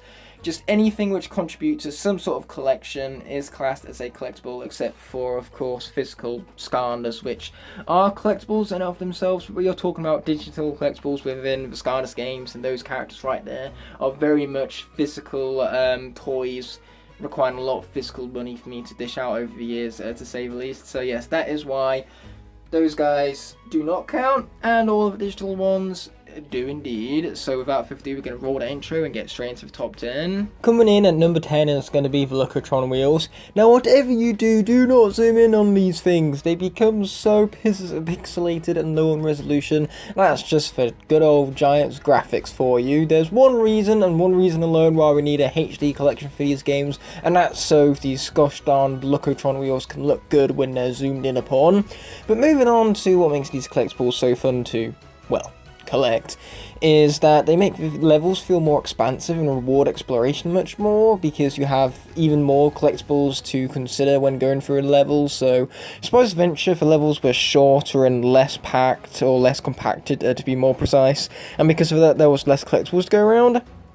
Swift Giants, adding in that one additional collectible in the form of a Lookatron wheel, just gave you more to engage and invest in the level at hand. So it was really the fact that the Lookatron created an additional collectible that made it better than the collectible itself, because really all of the collectible was good for was boosting stats. So whilst it's definitely fun to collect these, it's not as fun to utilize them. In fact, most of the time you forget you even had them, so you don't even plug them into the Lookatron itself in order to gain the boosts that the Lookatron wheels can create for you. So yes, definitely some very conflicting thoughts on this Lookatron wheel-based system. So that's what puts it at number 10, mind you. But moving on to number 9, we have treasure chests. Now there's nothing more satisfying than finding a treasure chest and then mashing a button to open it on up. It feels rewarding to watch it just crack open and all of the gold comes splurted out to help you with your upgrades and all. Of course, that's all what a treasure chest is good for, so it's not the most rewarding to find them because all you're doing is collecting treasure from it, but again, because they wind up being such a big boost in terms of your upgrades, it still has some semblance of reward and worth going out of your way to collect. And once again, it adds to that explorative element of Skylanders. You know, you want to explore these levels more because you want to find these collectibles, and naturally you just have more incentive to find these than the Lookatron wheels, because upgrades are one of the most useful, most fun things to do in Skylanders.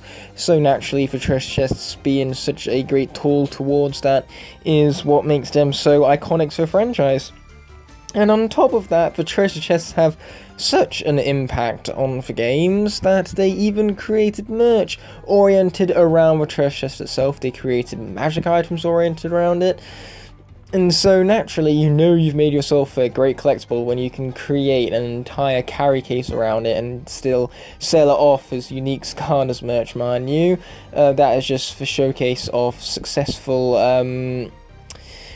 collectibles right there. And what makes the treasure chest even more collectible is not only the fact that you get additional stars for collecting each one in every single level, but the fact that they're so iconic in their imagery. So what I mean by this is we associate the treasure chests of Skylanders with good things. You know, we associate them with wealth and, you know, power, because we can use this wealth to garner more power and more upgrades, as I've been alluding to this entire time. And yet they can still take this topic, this theme, this imagery, and flip it on its head, create an entire villain and trap team known as Chomp Chest around it, so it can kind of twist you, take you off your guard, and shock you as you, of course, approach a treasure chest, which is normally known to be quite rewarding, and then all of a sudden it starts pouncing, trying to chomp you to death. So naturally, the subversion of the treasure chest and what it stands for is what shows off such great design and imagery when it comes to the work behind the treasure chests. But moving on to number 8, we have the Wing Sapphire. Now what's even better than earning money for upgrades is earning discounts for upgrades. So now you can combine your Wing Sapphires with your treasure chests to, of course, acquire the same amount of gold, but spend even less on it, on upgrades and items from the store. I'm sorry, I keep getting lost for words right here. But yeah, very, very useful item that you find yourself constantly loathing, because there's nothing better than a good discount on your upgrades. So naturally, because you're really long in these collectibles, you really want to go out of your way to find them, and whenever you do, it feels so rewarding for it. And that's what makes Wing Sapphire such a satisfying collectible, and it's so glorious to, of course, find them all and gain that precious tick in your collectible slot for the levels. But moving on to number 7, we have trinkets from Skylanders Trap Team. Now these aren't as satisfying to find because they're in very obvious places, and they're not even in the levels themselves, but in the academy instead. So naturally, because you're getting no sort of progress towards 100% because of it. You know, you're not as getting any additional adventure stars or anything from the levels, so naturally that can make them feel less rewarding because of a lack of progression that you feel whenever you collect them. But it's still so satisfying to place them onto one of your Skyllanders to create a very comedic combination with a hat of all things. Sorry, I just dropped my bushwhack right there. But speaking of bushwhack, because he's a Trapmaster from Trap Team, you can, you know, place a goofy hat on him and a goofy trinket to just add to the comedic effect of both in combination with one another. So it exemplifies the effect of a hat in terms of the comedic value, and there's also a stat bonus on top of that. So that alone is incentive enough to collect these things, even if they don't have anything towards your progression throughout the game and anything towards your completion rates, mind you. But number 6 is going to be Skystones. I really enjoy collecting the Skystones, especially in Giants, because you get awesome artwork with every piece you find. For the fact that they are based on enemies and they give you a really nice art card to go alongside the blades is really, really cool. And with the fact that each card is unique and has a different strategy behind it with a different number of blades, like here you can see how we have a Concretron with 4 blades on each side, so that makes it incredibly overpowered and really incentivizes you to pick it up on the final level of Giants from Auric.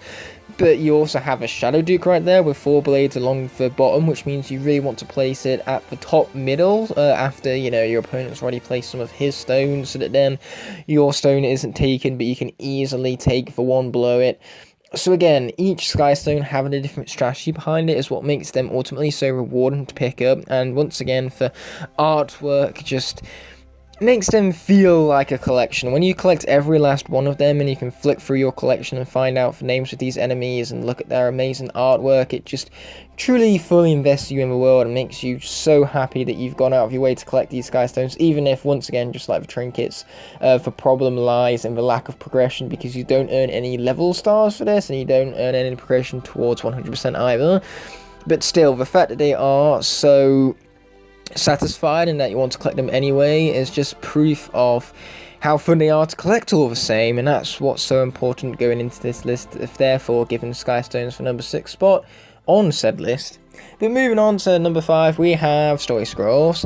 Now what's so great about Story Scrolls is that you can just sit back, you can relax, and you can listen to a story or a joke, and either way it elicits a response because you're either laughing at it or you're learning something new about the lore. And so the fact that this can give you an extra layer of investment and immersion in the world as you read about additional lore or just really interesting stories to help flesh out the world a lot more and add more detail to it is ultimately what makes Story Scrolls very satisfying to pick up. And as a die-hard Skylanders fan of myself, I want to pick them up. I'm incentivized so that then I can learn all of this additional lore. And on top of that, you know, they are important towards your 100% completion of the games because they contribute towards collection stars throughout the levels, so naturally you feel more incentivized to pick them up for the progression as well, so that automatically makes them better than the last couple of collectibles we've looked at on the list. So yeah, Story Scrolls, the main problem with them really is for lack of interactivity, because you're just casually listening to them. There isn't anything further than being able to listen to them that you can do with them, so the lack of interactability can make them quite boring at times, and when you get a boring story or a joke that just doesn't land, it can feel very underwhelming and like a waste of your time, in other words. So the Story Scrolls can very much be hit or miss in terms of their content and whether they're worth collecting or not. But moving on to number 4, we have hats, which have the same, of course, interactivity as a trinket, you could say, because you put them on your Skylander to create from a greater comedic effect, as they look really goofy and really unfitting and really contrasting of your Skylander's design most of the time. And yet, because that comedic effect, you want to wear them just to have a good laugh and a giggle, so you can look at your Skylander and be like, haha, look at the silly hat he's wearing. You don't realise how much you miss them until you lose them entirely from Imaginators. Like, taking them entirely out of that game was so disappointing, I can't look at a sensei with a comedic, goofy hat on top of them. They're far too serious, and that takes away from the entire tone of the game. So the fact that these hats can create this tonal consistency is really, really cool, and you want to go out of your way to pick them up, not only for comedic value that they bring, but also for stat bonus, which is a cherry on top of a cake, you could say. So you have all of these awesome designs for hats that are all creative and unique and distinctive for one another that makes you want to collect them, so you can find the goofiest one and put it on your Skarner and laugh at it. But you don't only get all of that, but you also get, you know, ticks towards your completion rates because they contribute towards level stars in the collections tabs, and on top of all of that still, you get the stat bonus. Yeah, I have very few nitpicks when it comes to hats, and the best thing is collecting them all, especially in Giants, and then getting to see all of the contrast and colours from the outlines. Like, seriously, look at how colourful the screenshot is. It's so satisfying to just flick through and see all of these hats filled in, mind you. That might just be, you know, your OCD speaking when you want to see them all filled in. But there's just something really satisfying about seeing a rainbow of colours about it. Once again, it maintains that tone that Skarner is known for, that cartoony, colourful, comedic-based tone. That's the fact that hats fit into it so perfectly is what gives it the 4th spot, just shy of a medal. But speaking of medals, at the receiving bronze medal even, we have bonus mission maps. Now, whilst you can't see the collectible itself right here, you can see what the collectible unlocks, and that is a bonus mission. So this is additional content, and let me tell you this much: the bonus mission maps are all unique and very well designed, so that they are all fun, fast-paced, and worth playing. And because of all of those in combination with one another, you want to collect these bonus mission maps, because you can't go wrong with additional content. These are completely free so long as you find them within the levels. So why would you not want to find them in the levels if you want to play the game more because you're enjoying it so much? Then you're incentivized to go back to previous levels, find these bonus missions, and complete them because they're all so distinctive and so much fun to carry out. Like here, we have a sand monster that's launching fireballs at you, and in order to stun it, you need to play a flute. That contrasts highly from a mission where you need to explore a wide open area to find eggs and bring them back to a mother's basket. It's really the uniqueness that makes all, and the distinctiveness even, of each of these bonus mission maps that make them worth picking up. And because of your constant incentive to find them in the levels is just what makes them such a compelling collectible all the same. And you can't go wrong with additional content. But moving on to number 2, receiving our silver medal, is the soul gem. So it's kind of circled in this image what the soul gem looks like. It has a glow and an aura to it to emphasize its importance. So it has that symbolic nature behind it. But on top of that, soul gems just unlock such awesome abilities. Sure, whenever you get one, you have the option to play a preview for a Skarner, which is basically an in-game ad. You know, you play for trailer and then you start begging your parents for the character at hand. But that's part of the business model of Skarner's and what has contributed to its success.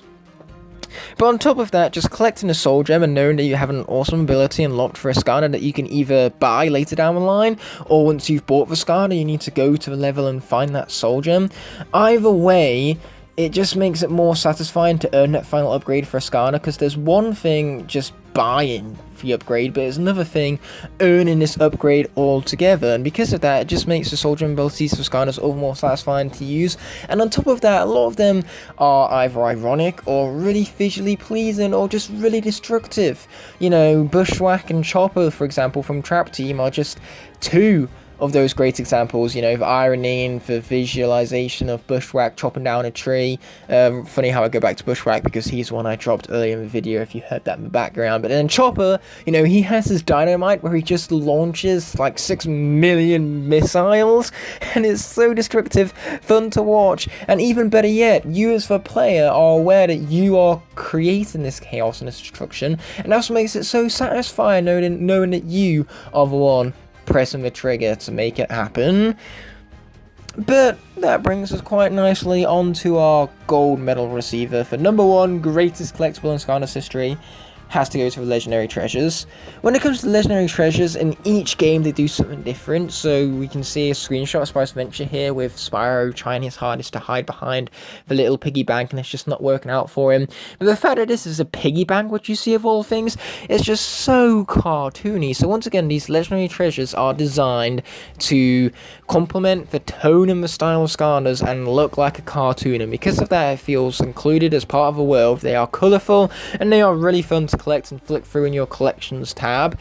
And in Spyro's Adventure, sure, all they give you is money, but that's still an incentive in and of itself, because you want that great deal of money in order to acquire upgrades nice and easily, mind you. And legendary treasures are worth more and more as you go into later levels, so that also makes you want to find them more and more in the later levels, where they're even harder to find, creating a great sense of difficulty progression and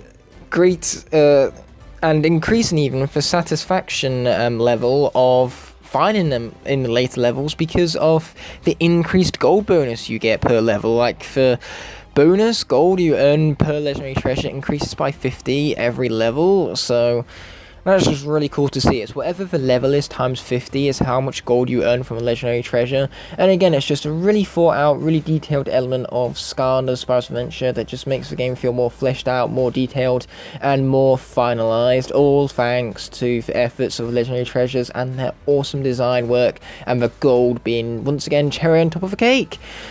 And, you know, this isn't the only way to go around legendary treasure, because Giants does it completely differently. Giants allows for legendary treasures to customize your Dread Yacht, and then Swap Force gives you stat bonuses whenever you place them on pedestals. Then Trap Team allows you to explore the academy and place objects based on legendary treasures you found.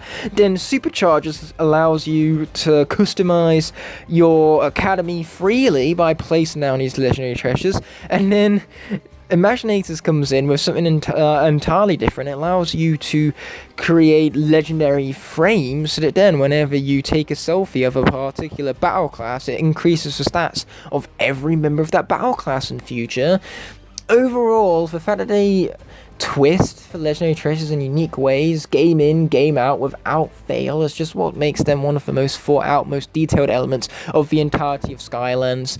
And so I love their of course, inclusion in the Skylanders, and they basically have every single pro of everything leading up to this moment on the list. They still contribute towards your 100%, because in every single game they contribute towards level stars, unless we're talking about superchargers here, but practically nothing you collect in superchargers counts towards 100%.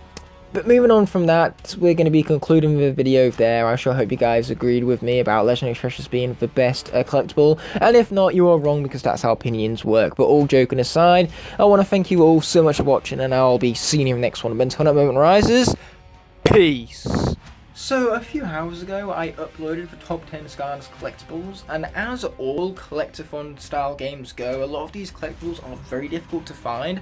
So naturally, the follow-up top 10 is going to be about the hardest collectibles to find within the entire franchise. So any collectible from any game counts, even for little additional level pieces that are required for the dares and completion rates in Swap Force are counted. Things like rule limits from Winter Keep, and then, you know, for Wooden Dalmatians from Phantasm Forest, stuff like that still counts as a collectible for you to find, and a lot of those are quite difficult, which is why a lot of those will be counted towards this list, mind you. So it's based purely on my own experiences trying to find and failing to grab these collectibles.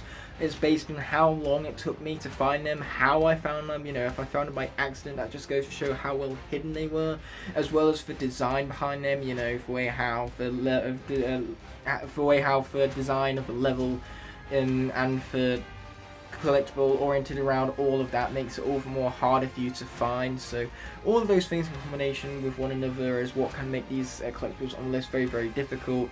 So without further ado, let's talk about the top 10 hardest collectibles to find in the Skylanders franchise, based on, of course, my own personal experience. Of course, other people are going to struggle finding different collectibles that maybe I found easy to find, so that's why our list is going to be very, very different. So let me know in the comment section below what collectibles took you hours to find, and I mean hours upon hours of tedious grinding just to find that one treasure chest, gain that satisfying tick on the level marker.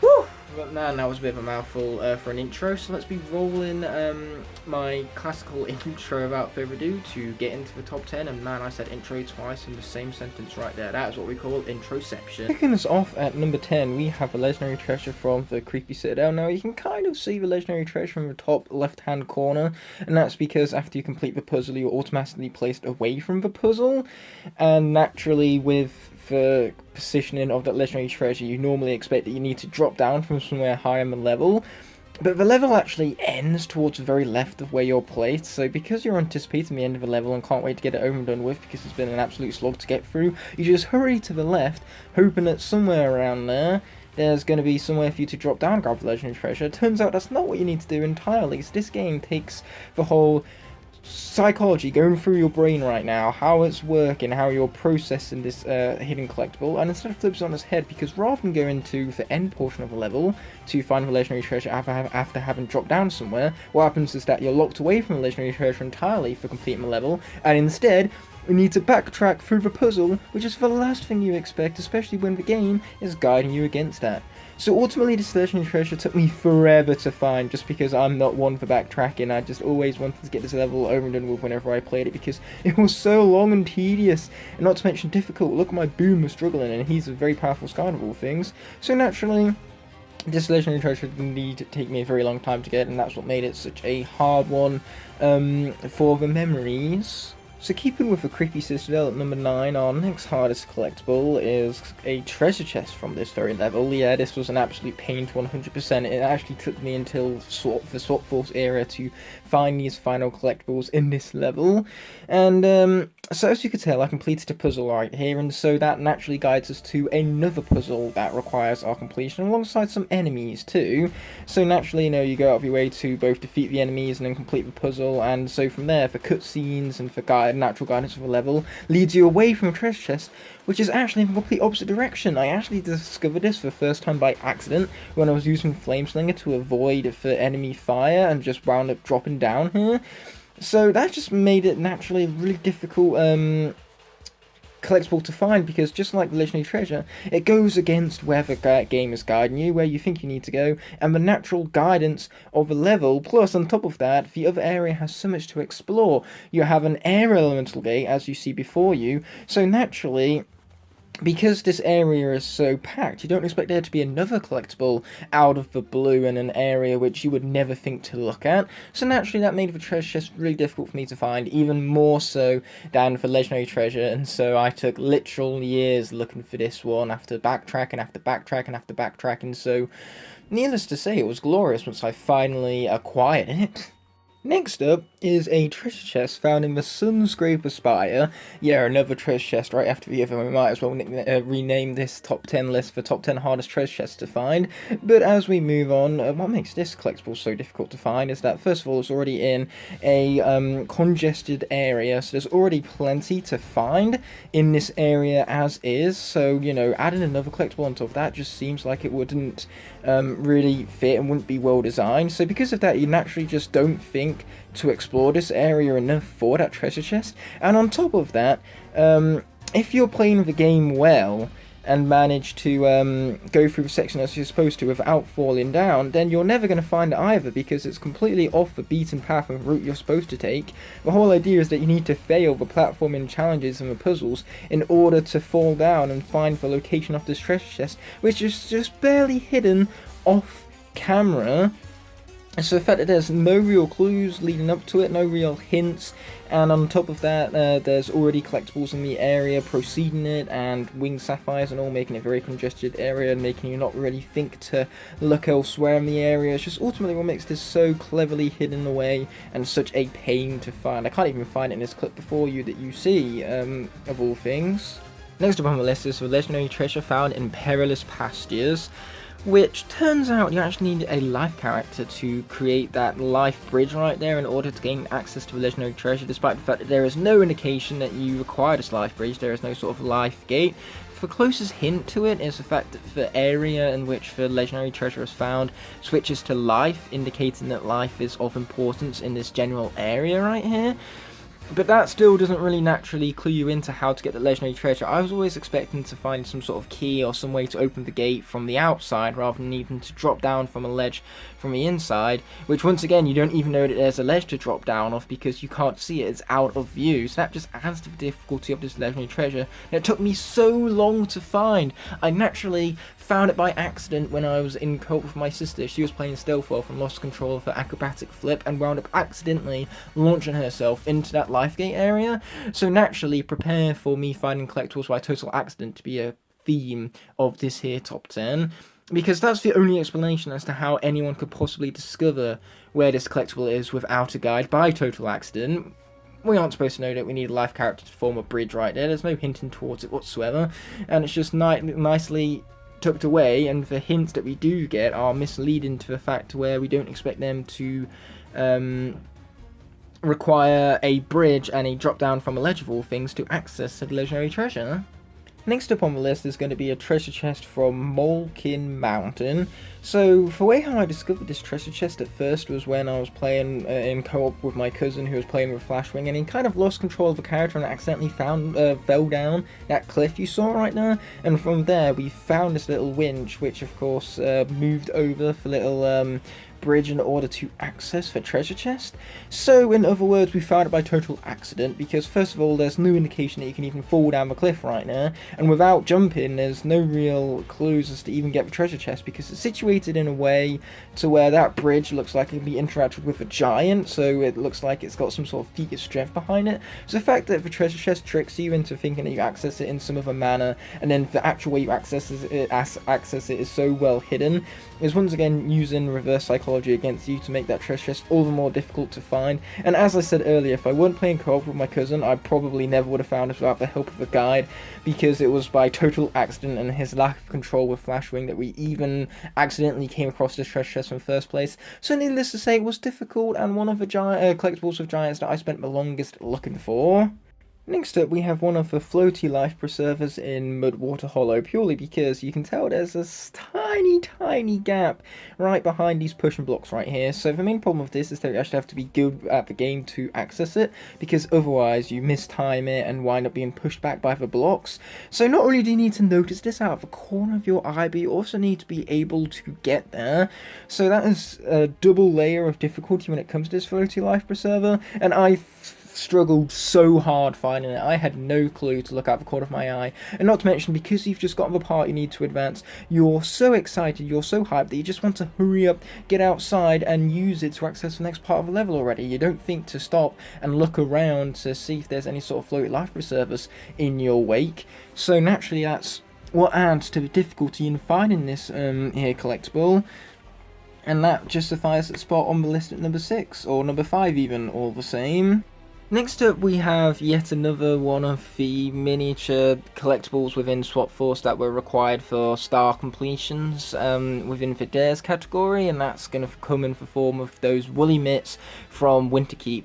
Now, for Wii to other console translation means that those woolly mitts don't actually exist in all of the other console versions. It's only the Wii version where that specific collectible needs to be found, and of course I'm playing the Wii version before you.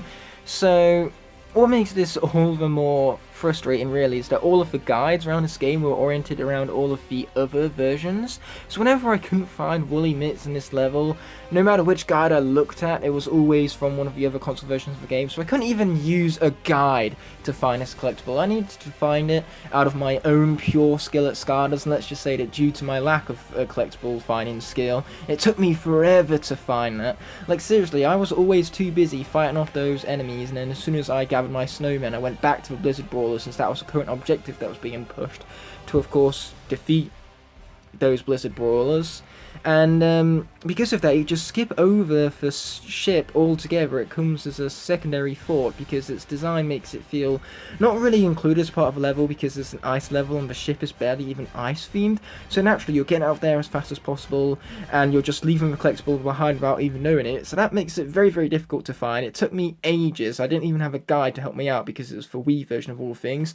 And that's what puts it at number 4 on the list, just shy of a medal, because it was so damn difficult and took me so many hours and so many retempts of the level to finally find it. So as you can see, there is a wall right here blocking out any sort of vision you could have for anything towards the right of the level. Well, it turns out in Stone Town, now this is a collectible, which if you think it was bad enough me not finding that treasure chest and legendary treasure and creepy citadel until the Swap Force era, I didn't find this until the Trap Team era, because it turns out you've got to, out of the corner of your eye, spot that tiny little cavern behind the part of the castle right there. It's so tiny and miniature you can barely make it out, and then you've got to follow it round to the treasure chest hiding behind that wall that was previously blocking out your vision. There's so many steps. The level once again guides you away from a treasure chest. You know, this might be a wide open area, but because it has a treasure chest and a story scroll in it already, you don't expect it to be crammed with anything else. So naturally you find those 2 collectibles, move on thinking you have everything, and it turns out of the corner of your eye that whole time you was expected to discover that little pathway leading you to the treasure chest.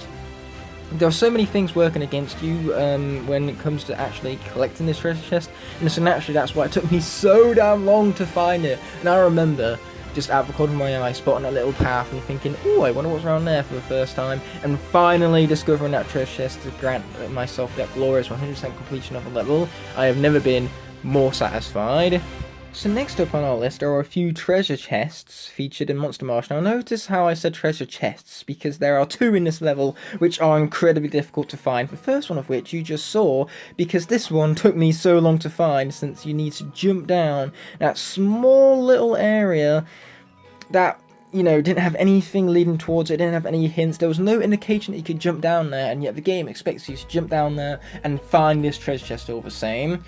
How difficult. How are you supposed to know that that was there? Sure, the fence is taken out, but that's about it really. With the whole of Monster Marsh and the creepy atmospheric vibes, the fence not being there just kind of like feels as though it's intended to add to the horror aesthetic. It doesn't feel as though it's meant to lead you towards a collectible, so the lack of guiding or hints towards it just made that treasure chest all the more difficult to find all the same.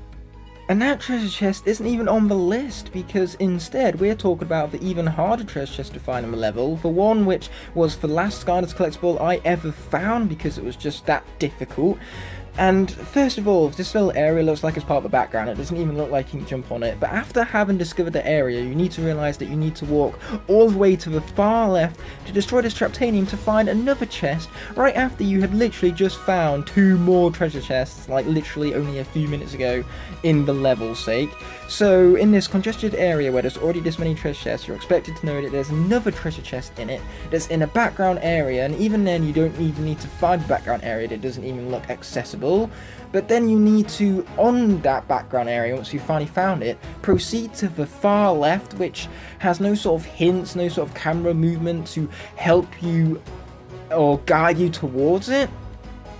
That is so needlessly difficult and complicated, so that's what made this treasure chest in Monster Marsh one of the hardest treasure chests for me to find, and one of the final collectibles I actually collected within the entirety of the Skylanders franchise. In fact, that's a lie, as I implied to you at the beginning of the point. This was the last treasure chest I found in the entirety of the franchise. It was that difficult for my tiny little brain to wrap around the fact that I needed to jump to a background area and then proceed to the top left of that background area without any sort of camera guidance or hints to where it could be, in a area that was already full to the brim with treasure chests as it was, so I was too busy trying to beat the level, complete it, and make it towards the very end, which was where I was being guided in the chaos of the moment. Coming in at number 1 without a shadow of a doubt has to be all of the collectibles from the Watergate in Aerial Assault, because all of them are difficult to find. First of all, you need to realise that you need to swap out to a giant on a tiny ship that is you're uneven aware that you can board, and then jump down to find a water gate which you need under character of that element to even access.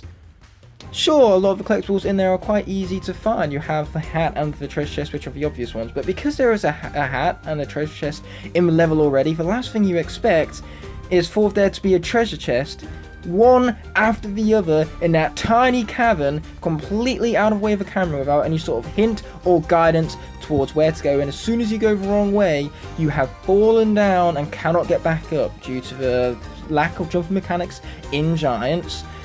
So naturally, you know, as I was previously alluding to, you jump down there and you can't get back up. You're completely trapped. You're soft locked in this area and can't go back to even scout out the area to see if there might have been a treasure chest that you missed. So it's in an extremely hidden cove, right after another treasure chest, in a water area of all things, where you don't expect there to be as many collectibles because it's content which you need to pay to access. You know, you need to buy a water skyline in order to access this area, so you don't expect so many collectibles to be hidden behind a paid gate, and yet they are so congested, they are lacking hints in where they are found. Even the story scroll to a certain capacity is difficult to find, but at least the code for that is so obviously placed as to its location, not like that treasure chest where you're expected to just know to jump down, and when you don't, you get soft lock out of it. It becomes so needlessly frustrating to find this, and when you forget it, because it's so easy to forget, you need to, you know, complete the water area and then restart it, so you have to go through the entire water area all over again, which is tedious and frustrating because it's long and dull. So naturally, because you don't want to go through it again, and because it's an absolute bore fest and want to get it over and done with, you know, you're hurrying through it, you're rushing through it, and because of that, you forget to even scout out collectibles, and you think that 3 is enough. Nope, there's 4 in there. So naturally, all of this frustration leads to what makes this treasure chest the hardest collectible to find, at least in my personal opinion, and based on my own personal experiences of this franchise. It makes this treasure chest the hardest one to find of the entirety of the franchise. I know there's no collectibles from Superchargers and Imaginators on this list, but that's because those games are piss easy to 100%, including all of the collectibles. So naturally, Spyro's Adventure and Giants was so much more harder to find all the collectibles, and this right here is the perfect evidence to back up that statement, because man, that treasure chest took me so long to find. Not as long as the one in Monster Marsh, but long all the same. Huzzah! I'm on the other side of the frame this time, but regardless, that's going to do it for this here list. I cannot emphasize enough that this is based purely on my own experiences, so if you guys go around in the comment section saying, "But I found that collectible so easy to find, how did you struggle for so long?" First of all, A, I was a dumb kid. And B, like I said in the intro, it's going to vary from person to person as to how easy or difficult a collectible is to find. And maybe some of you struggled to find that first treasure chest on Shattered Island that was right in front of your eyes. I had a friend who did. It took him ages to find that treasure chest somehow. But anyways, that's gonna bring this top 10 to a close. It might have sounded like I was ranting a little bit and was frustrated about these collectibles, but that was more so my passion seeping through, as I was willing to play through these games over and over again to find those collectibles, because it was so much fun, the collectible aspects of it. So, if anything, I was praising these collectibles for being so well hidden, and the ranting nature was just used to add some sort of comedic effect and entertainment value to the video. So I sure hope that's the effect that you guys had, you know, the intended effect was realised and you got a good laugh out of it. But regardless, I'll be seeing you guys tomorrow for another video within Skytember and its Tournament Horizons. Peace! So there's a brand new restaurant slash takeaway place, whatever the heck you want to call it, that has opened up in Loughborough during the lockdown, known as German Doner Kebab, which no doubt you guys would have checked out already if you saw the previous video within Skytember, that being the glorious reboot of the Skylanders Hunting series. But enough of saying the same word over and over again, which in this case is fee. We're instead going to look into what food the restaurant has to offer, and let me tell you this much, the food is even tastier than it looks. Anyways, on the topic of food, it reminded me of an old Skylanders top 10 I uploaded a while back, which fortunately didn't gain much traction, as you can see from the graphic right there.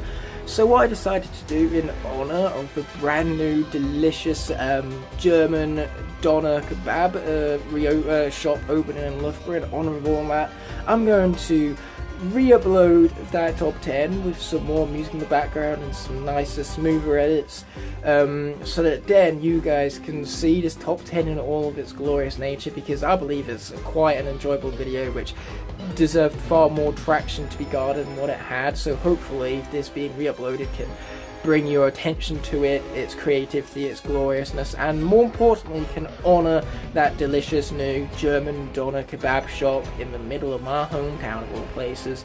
So yeah, we're going to roll the intro and then waste no more time getting on into this brand new, re-edited, re-uploaded top 10 Skylander food items, and the music of which you can hear in the background already that has been added to this particular edit.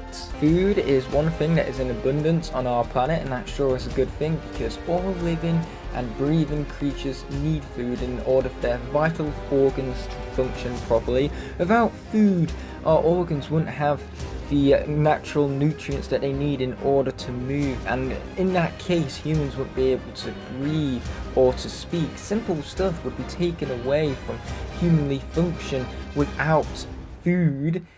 And of course, that importance translates over to Skylanders quite well, with the fact that food can help the Skylanders rest and heal. But of course, on the flip side, food can not only be used for health purposes, but also for pleasure. You can eat to relieve stress, and it works quite well in terms of the pleasure side of food for me and my mate Luke Smith. So I invited Luke Smith down for a little video for me so we can count down the top 10 food items found in Skylanders, and this list is based not only on how healthy a food can be but also its deliciousness, and since of course taste is completely subjective, no doubt a lot of people will be disagreeing with me, so I want to know in the comment section below what food items in Skylanders you like it getting the most. But at that, let's get into the top 10 countdown. What up guys, I hope you're as hungry as I am. But anyway, before we get into the rest of the top 10 right here, there are a few things that I need to establish. First of all, the very clear number 1 on the list, which would be biscuits, does not count towards the list unfortunately, which means Skylanders is doomed because we all know that biscuits is the lifesaver. Without biscuits, life would cease to exist. And Jonathan Fun Videos and myself, we know this better than anyone. So it's unfortunate that biscuits aren't in Skylanders. In fact, if biscuits were in Skylanders, I can guarantee to you that the franchise will still be alive and thriving right now. So the reason for Skylanders' decline has nothing to do with oversaturation, but to do with the fact that there are no biscuits found in the game. However, there are cookies in the game, and that's why cookies here gets an honourable mention, because by definition, cookies and biscuits are not the same thing, even if they do have their similarities. So unfortunately, biscuits can't make the list, but we can at least have an honourable mention to cookies right here, which taste almost as good as biscuits, but nothing tastes as good as biscuits in the long run. So without further ado, let's get back to the top 10. We meet again, Skylander. Hope you brought an appetite, because tonight on the menu, we serving you. Unfortunately for Tycoon Crow here, villains can't eat pretzels, and it's so unfortunate because Tycoon Crow, all he wants is that pretzel rider. He really wants a pretzel, but he just can't have that pretzel. Luckily though, Grim Creeper was able to enjoy it just fine. So these are pretzels just cooked in chocolate. Let's get into them.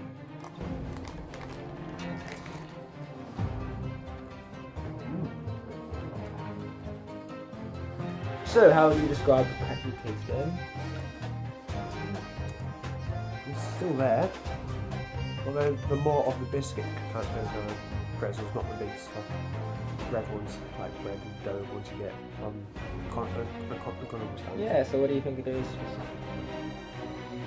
Very nice. Yeah, they are. Pretzels are nice. They're not exactly the most healthiest thing out there, and they can be a little salty, which is why, you know, they're number 10 on the list. But still, we're always about tasting pretzels when it comes down to taste can be delicious all the same. Yeah, that's true. This jelly here is just so good that Magnacharge seems to be attracted to it, and honestly, why wouldn't he be? Ooh, would you look at that, all boiled and everything? Glorious, eh? That's a face of agreement right there. The best part about jelly is the physics, the fact that it wobbles everywhere. Wibble wobble. Exactly, so let's get into it, shall we? Yeah, how do you stab jelly? How do you stab it? Can't do it. Help me. It's also great how it's soft as well. I can't do it. This guy's really bad. There we go, he's got it. Oh my god. Yes, not only is the unique physics like really fun just to watch it wobble, but it's just such a fun taste to it as well, the fact that it's so soft and sweet and gooey. It's a unique structure because of, you know, it makes the physics really Oh yeah, that's wrong. Yeah, it makes the physics believable, even, that's what I'm trying to say, because you imagine that something that wobbles like this would have a taste like that, wouldn't you? Yeah, that's actually quite nice. Yeah, good example of a visual to look aesthetic, you could say. You can taste the, what's it called? Gelatin, definitely. Yeah. You know, What would you say is bad about jelly then? sometimes it's a bit lackluster, some of it can lack flavour.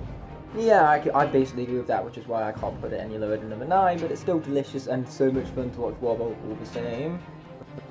Wow, would you just look at that awesome dodging skill Drobot has right there, but not only does he have great dodging skill, but he also has great burger eating skills. Unfortunately though, in this clip we do not get to see those enacted because Drobot also has the amazing skill of being able to resist burgers, and I have no idea how he's able to resist that temptation because burgers are so good. But I suppose with Drobot's strategy outweighs anything in the fact that he wants to leave a burger behind for when he actually needs a health bonus much more. A good old classic burger. Now this is actually from McDonald's specifically because I can just cook it myself, but here we go, let's buy in and see what it is.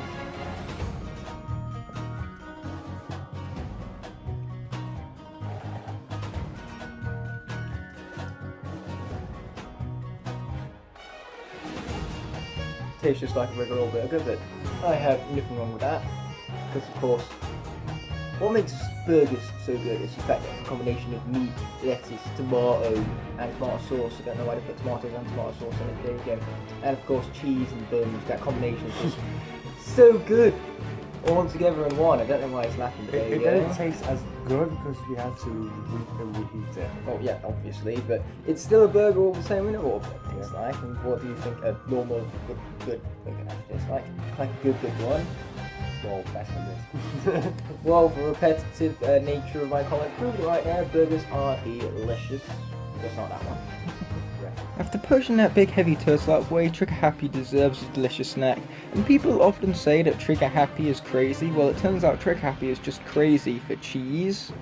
And so are we. Anyone who knows me and Luke will know how much we love our cheeses. Why not this is no some different. actual decent cheese with the burger? Yeah, combined with cheese and burger, and you have the cheeseburger. It's incredible. No one brought me my grilled cheese. So, after taking his time to defeat their enemy, I feel like Nightlight has definitely earned himself some ice cream. Plus, ice cream gives people future. Oh my god. After going forth and defeating this enemy, there's nothing that Nightlight deserves more than a good old ice cream. And of course, ice cream gives people hope for their future, and at this point in Skylands, the future seems a bit doomed, but with the help of ice cream, I'm sure hope can be restored.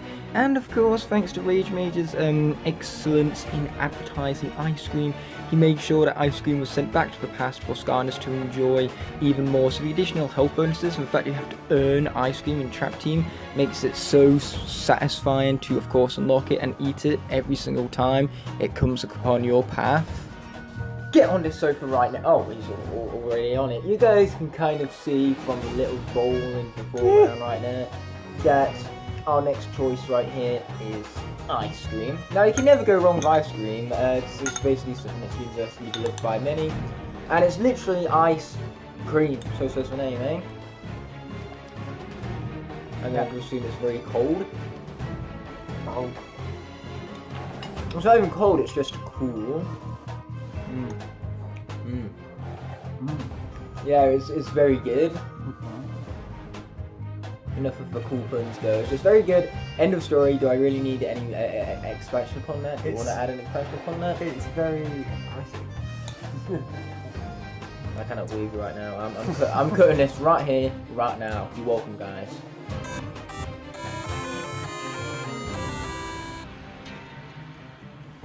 Pie is very similar to ice cream in the fact that you've got to play for a specific level in order to unlock it for the rest of the game, and that just means that whenever you find Pie lying around in any levels that isn't a Dark Light Crypt, it makes it all the more satisfying to pick them up knowing that you've earned them. And of course, the fact that you can use a pun easy as pie, because Spyro's Adventure isn't exactly the hardest of things, really does add a lot of pun work to the food, and that's always fun to utilize. And of course, you can never really go wrong with Igniter, so Igniter being the best character here automatically means he's earned that pie right there. But I suppose there's also the fact that he also looks awesome in slow-mo and has took down these stinking tree demons all the same, so I suppose he's also earned it in that regard. But the main reason why pies are above ice cream right here, despite the fact that they are earned the exact same way, is because of the fact that pies taste better. Just look at Igniter as he gobbled that thing right up right there. Even in slow motion, Igniter enjoyed the heck out of that, you can tell.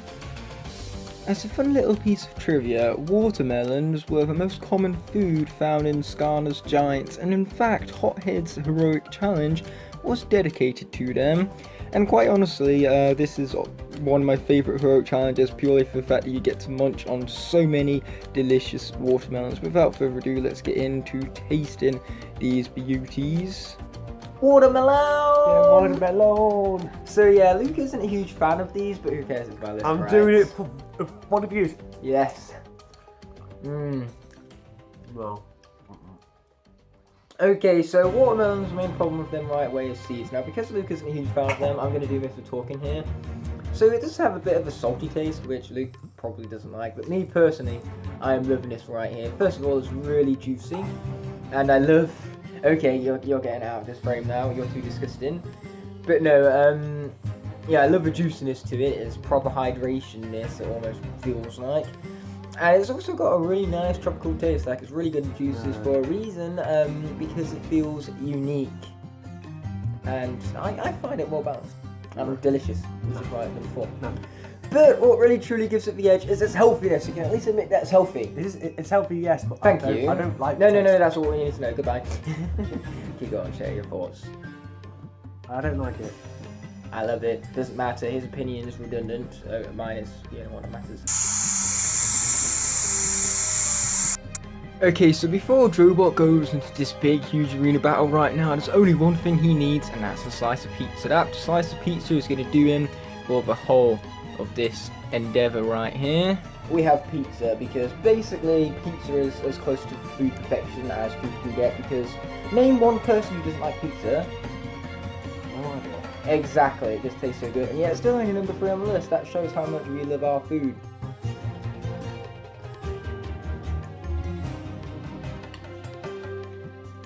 Cheese is even better cooked. And with pizza, you can customise it, put whatever you want on. We put extra cheese in that, and that's just what adds some extra deliciousness to it. But of course, you could also put mushrooms and ham on it. So again, customization, allowing you to tailor pizza to your own personal needs, is what makes it so good to basically 100% of the global population.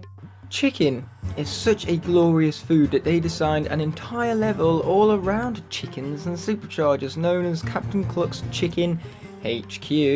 And the best thing about chicken here is that you can enlarge the chicken to make it even more delectable and delicious, because you're enjoying chicken for much longer, having more substance of it to gobble on up.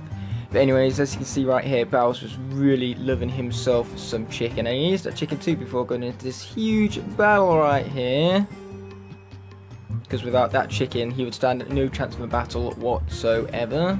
Chicken is so strong, and eating it makes you so strong that it's got its own element, and not only that, but its own element is what's stronger here. And Bowser in turn is longing for that chicken.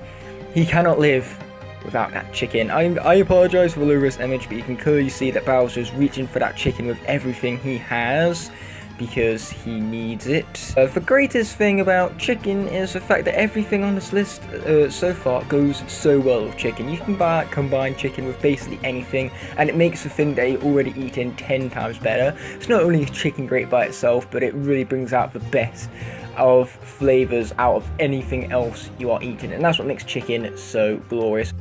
I may have just mentioned about how great of a combination chicken makes with other foods, but there is clearly no combination in comparison to oranges and pretzels. Man, that is quite a combination. Does anyone have any orange slices? Maybe I could.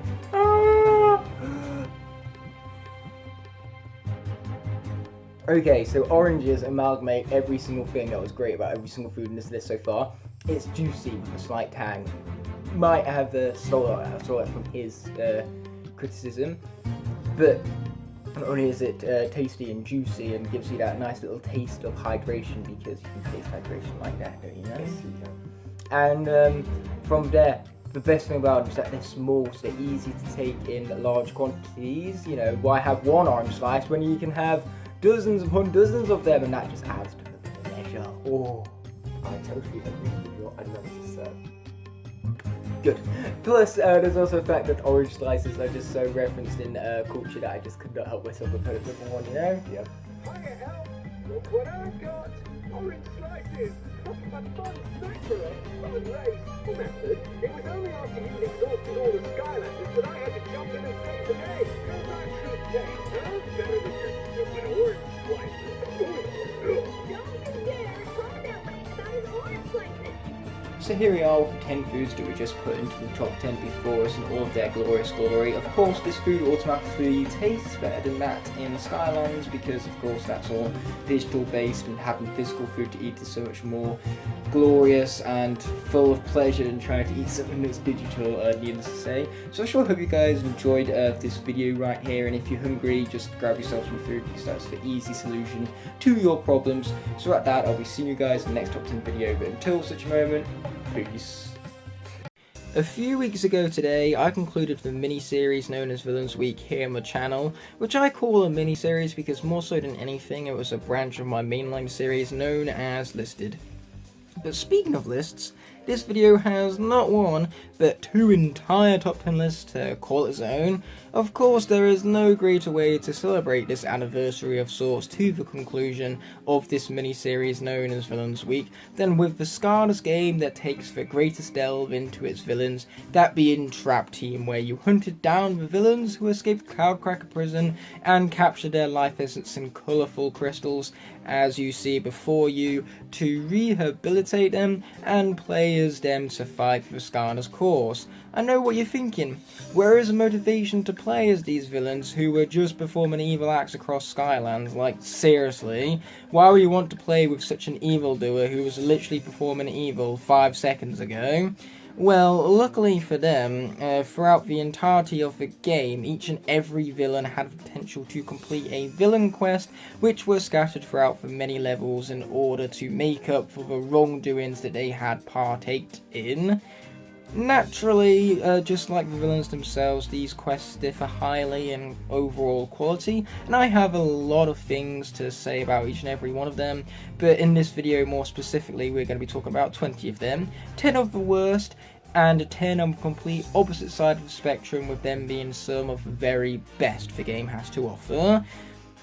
And due to this, the video is going to be incredibly personality driven, and by personality driven I mean me blabbering on about who knows what for 30 minutes straight. Just seriously look at that time bar at the bottom right there. That just emphasises the personality that I'm going to be delivering in this, for the most part, completely unscripted video. This is about the 100th take of this here intro, so that's why this is just about the one and only part that was scripted in this here video, since I was basically fed up of constant takes after takes because I had to get this part perfect. Regardless, there is clearly no greater way to celebrate Sky 10 Mirth than with such a personality-driven top 10 video to boot. Now, what's most important about a villain quest to me personally is for it to be themed specifically to the villain it's redeeming. If it feels out of place or misunderstands the character, then it doesn't feel like a redemption of that specific villain at all, and really only feels like additional side content to drag out the completion time of the game, because a lot of these villain quests are required for 100% completion. In fact, all of them are, but more specific ones have hats and stuff for collection stars. So whilst a lot of villain quests are optional, others are required to access different areas of the level and find specific collectibles, and that can be very infuriating, as we'll find out with the worst list, which is the one we are going to be starting with, because I want to end off this video on a high note. Naturally, going back to what would make a villain quest fantastic is not only the specific theming to the villain at hand, but also the design of the villain quest, allowing for some guidance, so that way you're not getting lost, you're not getting infuriated with the setting, as it gives you some intrigue and visuals to diverse through and just naturally create something that's fun, fast-paced, and feels like a worthy distraction from a main game rather than an absolute drag to sit through. So naturally, the best and worst lists are going to distinguish both of these quite sharply on both ends of the spectrum, which is what's going to make it so interesting to compare and contrast these lists with, mind you.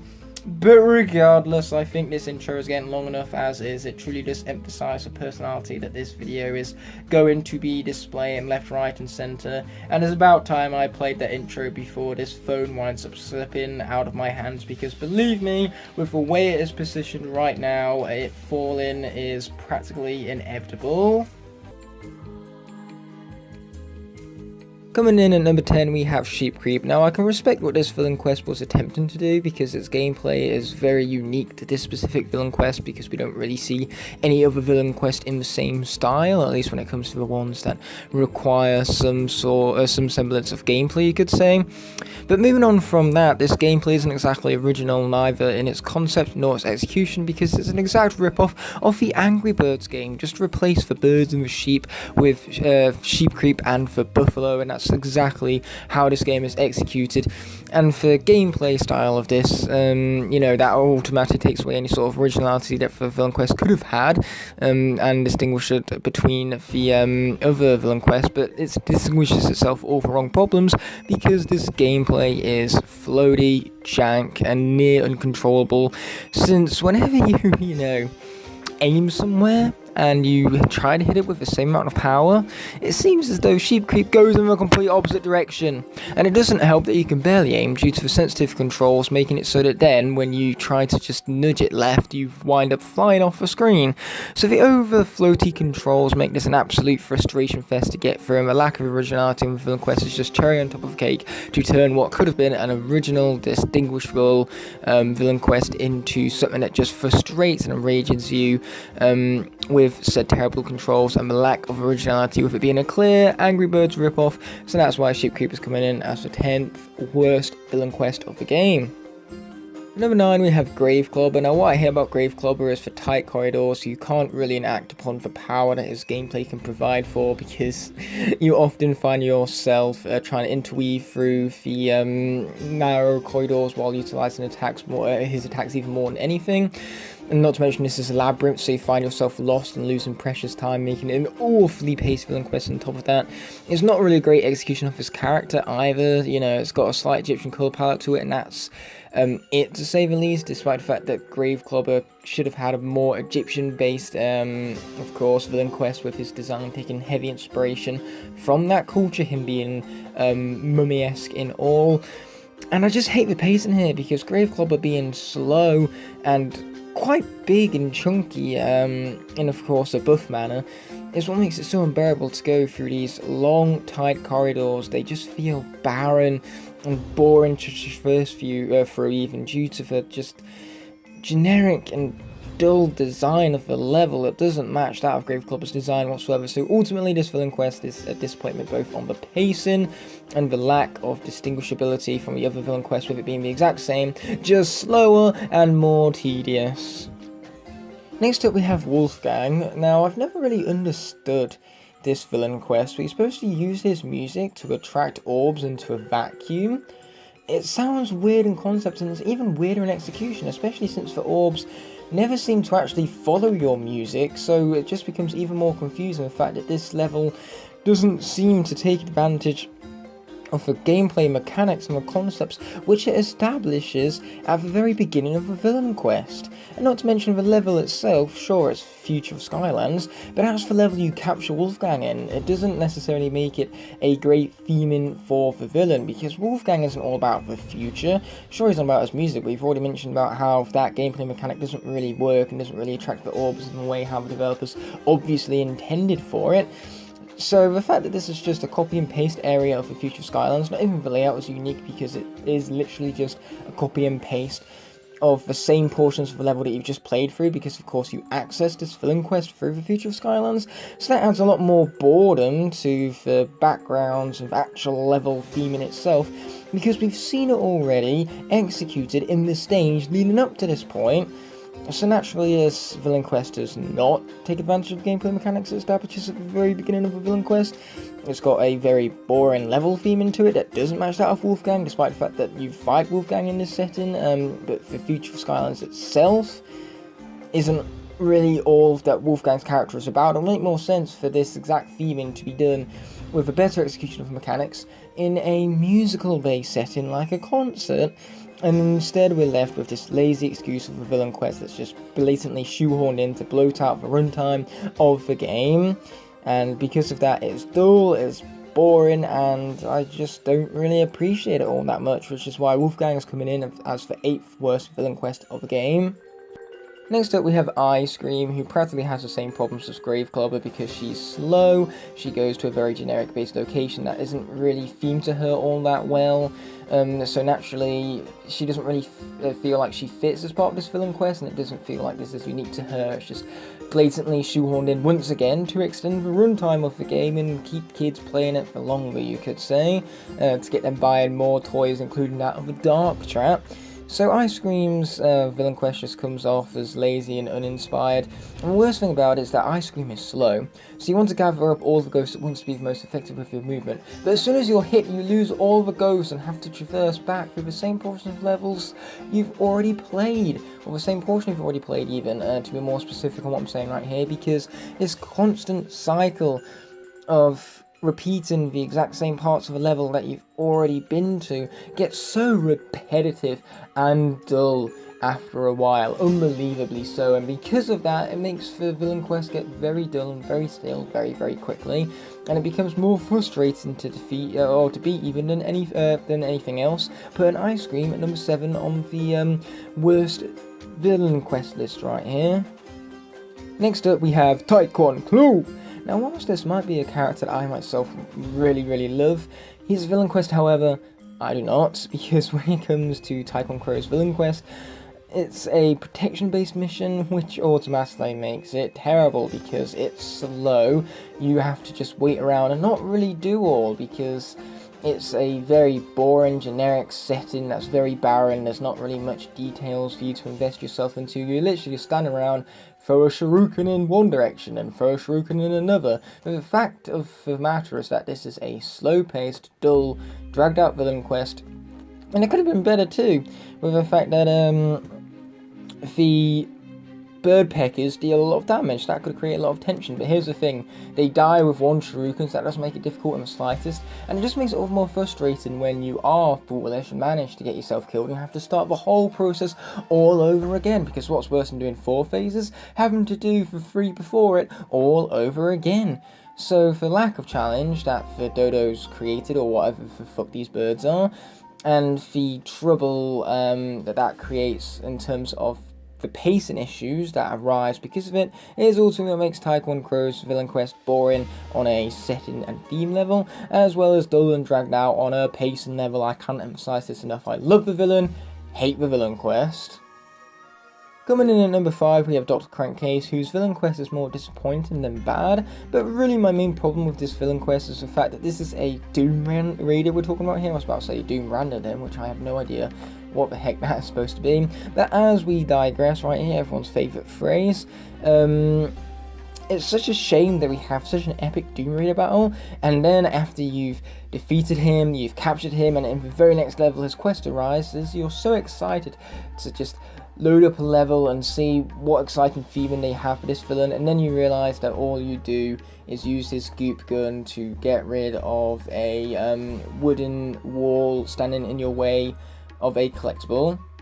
That's it. That's all we get from an epic Doom Raider boss fight, from going out of our way to seek out a tech trap by capturing Dr. Crankcase, you could say, and then bringing him into the very next level. Our reward is a glorified cutscene.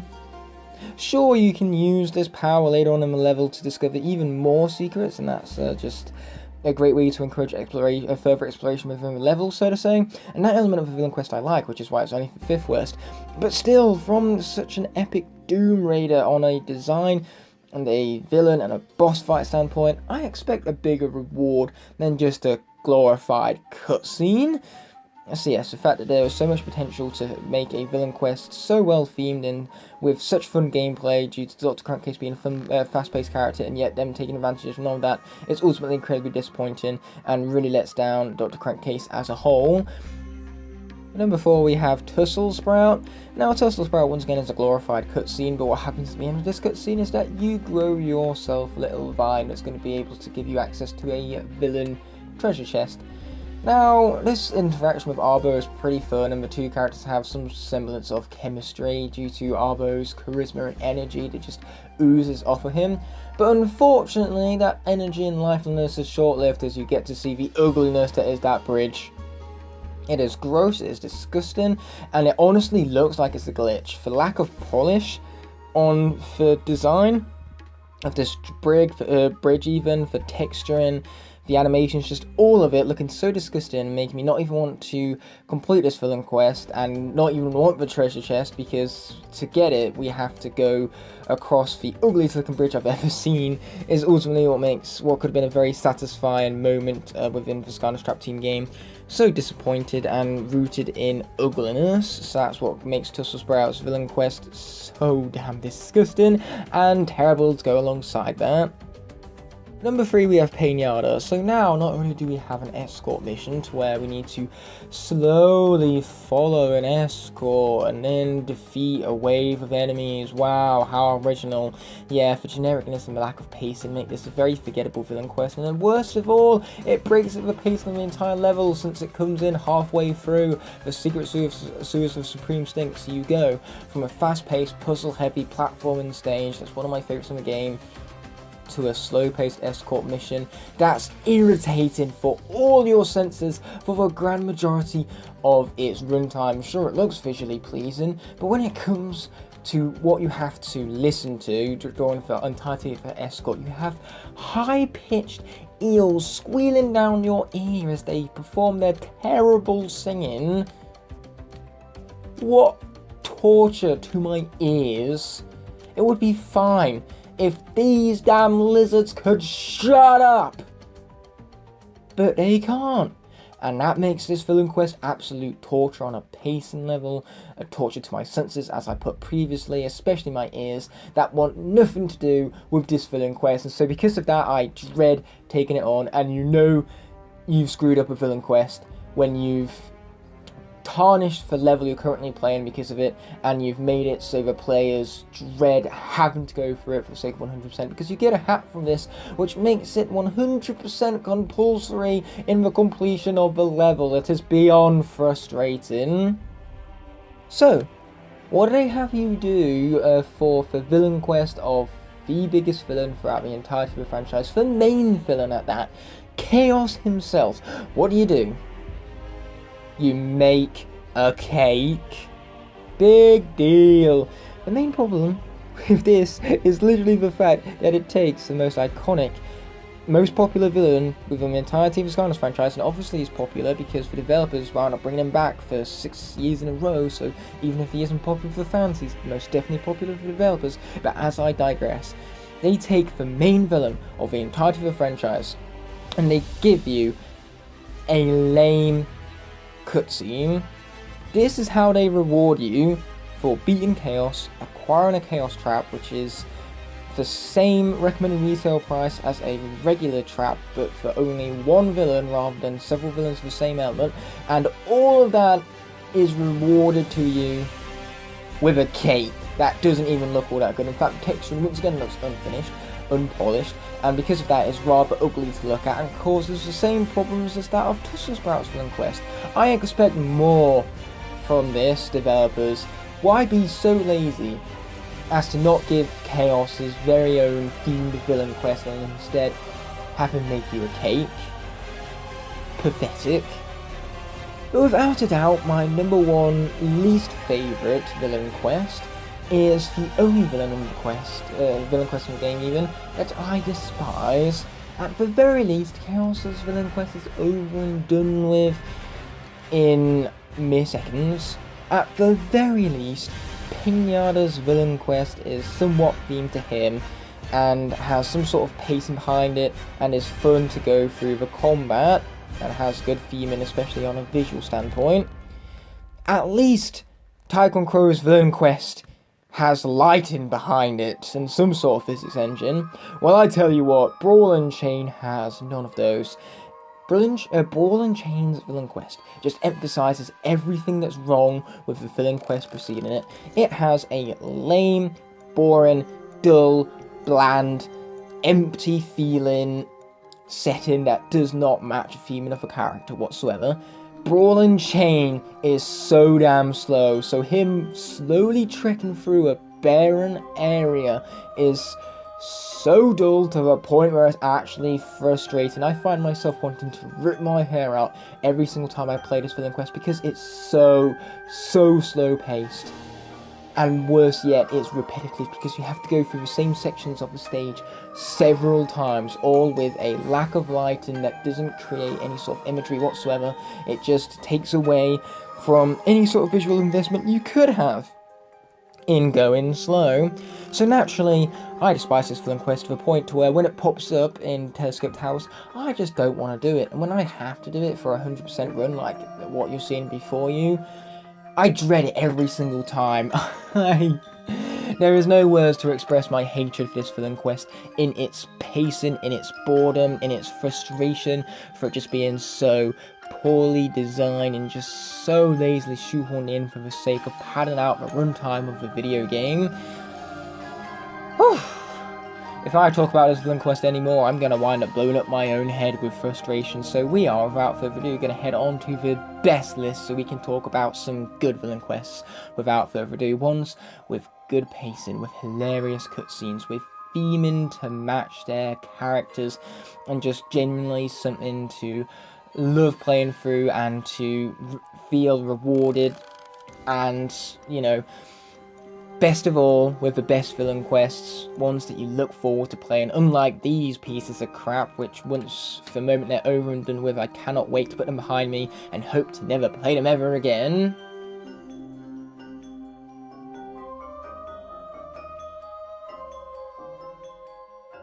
So here we go with the start of the best list, and that's going to be beginning with none other than Shield Striker, Shredder, my bad.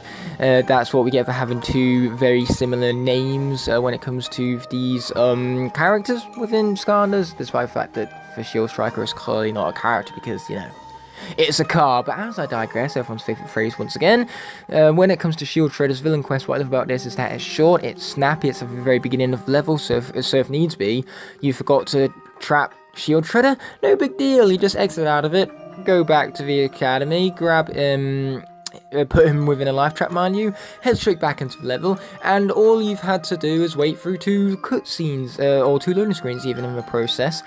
And this cutscene is very rewarding too. It's themed to Shield Shredder because he seems to like his music, and that's exactly what he's creating in his cutscene music. It's sweet, it's heartwarming, and it truly is a redemption for this villain, as you have wonderful additions made to your senses for because of this cutscene. You get epic music. If only this was the music playing during Pinata's Villain Quest, maybe then it would have been more tolerable. Coming in at number 9, we have Lobgoblin. Now, what I love about Lobgoblin's Villain Quest is that it's not only themed to him, but it's themed to the entirety of the species, that being trolls. And so that adds, you know, a further investment in Skylanders as you learn a lot about the species through the interactions that Lobgoblin has with the person who sets the quest up for him. Since Lobgoblin is the only troll that can count past 7, so that is both hilarious and gives us some sort of lore behind the trolls, knowing that they are so dumb in fact that they can't even count past 7, mind you. So it's themed to the entirety of trolls. It makes Lobgoblin the smartest troll of all of them, adding to his character on top of it, and is an hilarious interaction, so what's not to love about Lobgoblin's Villain Quest?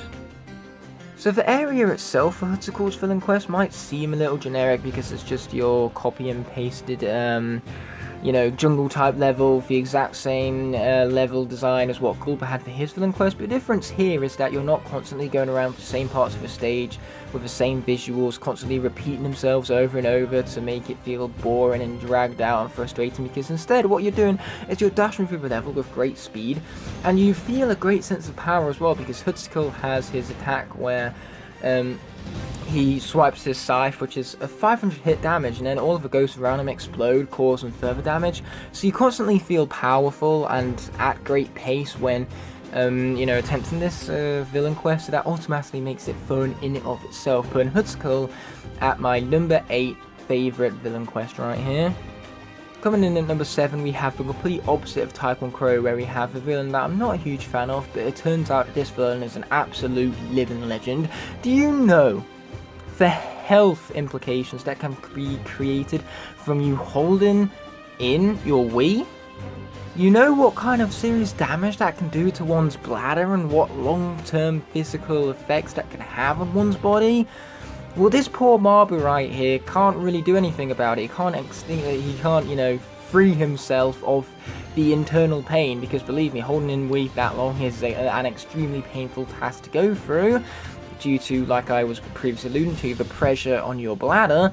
So naturally, fisticuffs coming along and bringing the outhouse towards Mabu has truly saved his bladder, along with his health, his pain, his pressure, and above all, it has made fisticuffs an absolute living legend, because not only has he helped maintain this Mabu's health, but he has saved the future of the village, because now anybody else who needs to utilize the outhouse for their business, shall we put it, can just waltz wide up and relieve themselves, purge themselves, you could even say. I know it seems pretty gross, but that just kind of adds to the comedic flair and the atmosphere of the villain quest right here. Fisticuffs, one absolute living legend. He didn't need to come all the way out to Monster Marsh just to help this guy's poor bladder out and maintain his health into the future.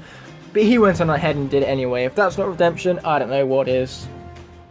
Anyways, I suppose that makes me a hypocrite now, because I spend the majority of the time on this channel absolutely belly aching about toilet humour, and here I am utilising it myself for an entire point on this top 10 video, mind you, so you don't get much more hypocritical than that. You gotta love that quote-unquote personality of mine. Number 6, we have Crosscrow. Now, I love the fact that the developers had a pun in mind, and they decided to make an entire villain quest theme around that pun. And it's quite hilarious how it's a pun about the biggest fans in Skylands. And fans, they create a whirly motion with such great speed that it creates gusts of wind. And that's quite hilarious, because Crosscrow is a water character, not an air character. You'd think an air character would have this honour, since it's a rather air-themed villain quest. But here's the thing, Crosscrow can just randomly summon other crows from the air and make him swing down at enemies. Now that's a very air-inspired attack, so naturally Crosscrow kind of feels like a hybrid between two elements, and so the utilization of elements is what makes this villain quest so perfectly themed to Crosscrow. There is no better villain who could have got this villain quest due to this incredible theming that they have managed to establish with this character. And once again, Crosscrow has more than redeemed himself with this villain quest, because he has saved the biggest fans of Skylands. Something very important to the future survival of fellow Skylanders, or Landers of the Sky, I should say, like Mabu and all of the other residents that the Skylanders so desperately try to protect from the wrath of chaos and, Crosscrow's fellow Cloudcracker escapees, so to say. So yes, Crosscrow's villain quest is fast-paced, it's wide, it's open, so that makes it fun to explore. It never feels repetitive in the slightest, it's well-themed, and overall just a lot of fun to tackle. Number 5, we have Chef Pepperjack, which is a really fast theme level, which more than themes itself to Chef Pepperjack, because he's a chef, so naturally him going around gathering cheeses from a crazy tiki head of all things is a weird concept that is executed to perfection in the theme of Chef Pepperjack, because him being such an expert at cooking with cheese sounds, exactly like the thing Chef Pepperjack would be good at. And better yet, he's not even grabbing the cheese for himself, he's doing it on behalf of a fellow chef, showing that he has loyalty to people of his profession despite being a villain, and it creates the great redemption arc for the character. And it really rewards you for picking up that fire trap and capturing Chef Pepperjack, since it's fast paced, so even if you don't like it much, it's over and done with very, very quickly. The halls are tight and there's constant urgency, since the, of course, Tiki Head can consume time rather than health from your villain, so naturally you're constantly trying to evade him and grab the cheeses at great speeds. The constant sense of urgency keeps you constantly invested and concentrated on the level, and that's what keeps the pacing so fast, as I alluded to earlier. Next up we have Threat Pack at number 4, just shy of a bronze medal. Now what I love about Threat Pack's Villain Quest is that sure, it's a cutscene of all things, but it opens up bonus content throughout the level, because Threat Pack uses his intelligence to upgrade the turret's power by giving you rockets. This gives you incentive to play as this villain throughout the entirety of the level and to actually swap to him in the cannons, taking advantage even of the swapping mechanic in the game, or at least the tag team mechanic I should say, to be more specific. Otherwise I'll be reminding you of the swap force, which is not what we're here to talk about today. Regardless, time to move on with my lack of a script in front of me and talk about the fact that this is a themed villain quest, because as I was alluding to before even, it takes advantage of Threat Pack's intelligence, and it truly rewards you for picking up that water trap and capturing Threat Pack with it, and it gives Threat Pack a sweet new evolved form. So all the same, for real sense of reward and for speed and pacing of this villain quest, with it literally only being that of a cutscene, is ultimately what makes it such a satisfying find and such a satisfying thing for you to accomplish, mind you. Coming in at number 3, receiving our bronze medal, is none other than Rage Mage. Now, what I love about Rage Mage's quest is that he's an ice cream salesman of all things. So, whilst it's not necessarily theming to his character, because ice cream is the complete opposite of Rage, it makes up for that with the animations that Rage Mage creates. The fact that he twirls around the sign, the ice cream sign, and that's what sells the ice cream 10,000 years in the future. It's just such a hilarious concept executed to pure and utter perfection. It was building up Rage Mage's villain quest. We captured him in chapter 10 and didn't get to see it fulfilled until chapter 13 even, and they morphed and delivered. And speaking of delivering, this villain quest allows ice cream to be delivered back into the past, allowing for you to get additional health bonuses throughout the next few levels in the game. That is so useful, especially when you're running really low and need that food more than anything, such as it being placed right before Golden Queen's boss fight, for example. So this has long-term impacts on your gameplay. It can really save you in a tough situation, and it's just a really fun animation to watch unfold before you, with a really great build-up and just a joke that really lands, making Rage Mage's villain quest beyond satisfying, beyond even words you could even say. Number 2, receiving our silver medal, is Chomp Chest. Now, the first thing that makes this guy's villain quest awesome is the fact that beforehand you get to speak to Flam Bam, one of the coolest NPCs in the history of Skylanders, and I know Crypt Crusher would absolutely be agreeing with me on that point. But as I digress, everyone's favourite phrase once again, can't possibly get enough of that, can you? What makes Chomp Chest's villain quest so good is the fact that it has guidance, it has direction, literally, because the hot dogs spawn even, I've never heard of a spawn before, but regardless, they spawn right in front of you, and it's a really tight timer, so if you miss a hot dog and have to go back, that's going to really hinder your performance to complete this villain quest successfully. So with that constant urgency, you're constantly invested and concentrating in the villain quest, and you're never really repeating yourself in terms of the visuals, because you never need to loop around the same area twice. And overall, it's this sense of direction and urgency which makes Chomp Chest's villain quest very, very fast-paced, and it's constantly entertaining, as you're constantly hearing Flam Bam's magnificent tone being heard throughout the entirety of the villain quest as you chomp down on hot dogs, which is incredibly themed to Chomp Chest, because chomp is literally in the name. This villain quest is so close to perfection and can only be rivaled by one. That one being I-5. I love the fact that I-5 has to go into someone's dream, because I-5 seems kind of like a dream type character to begin with the fact that his eyes are located in his hands of all things. It just seems like a character that the developers just had a really strange and wacky dream about, and then went to their boss, and the boss wound up approving character or approving design even to be put into the game. That just seems like how such a strange and wacky design even got thought up in the first place.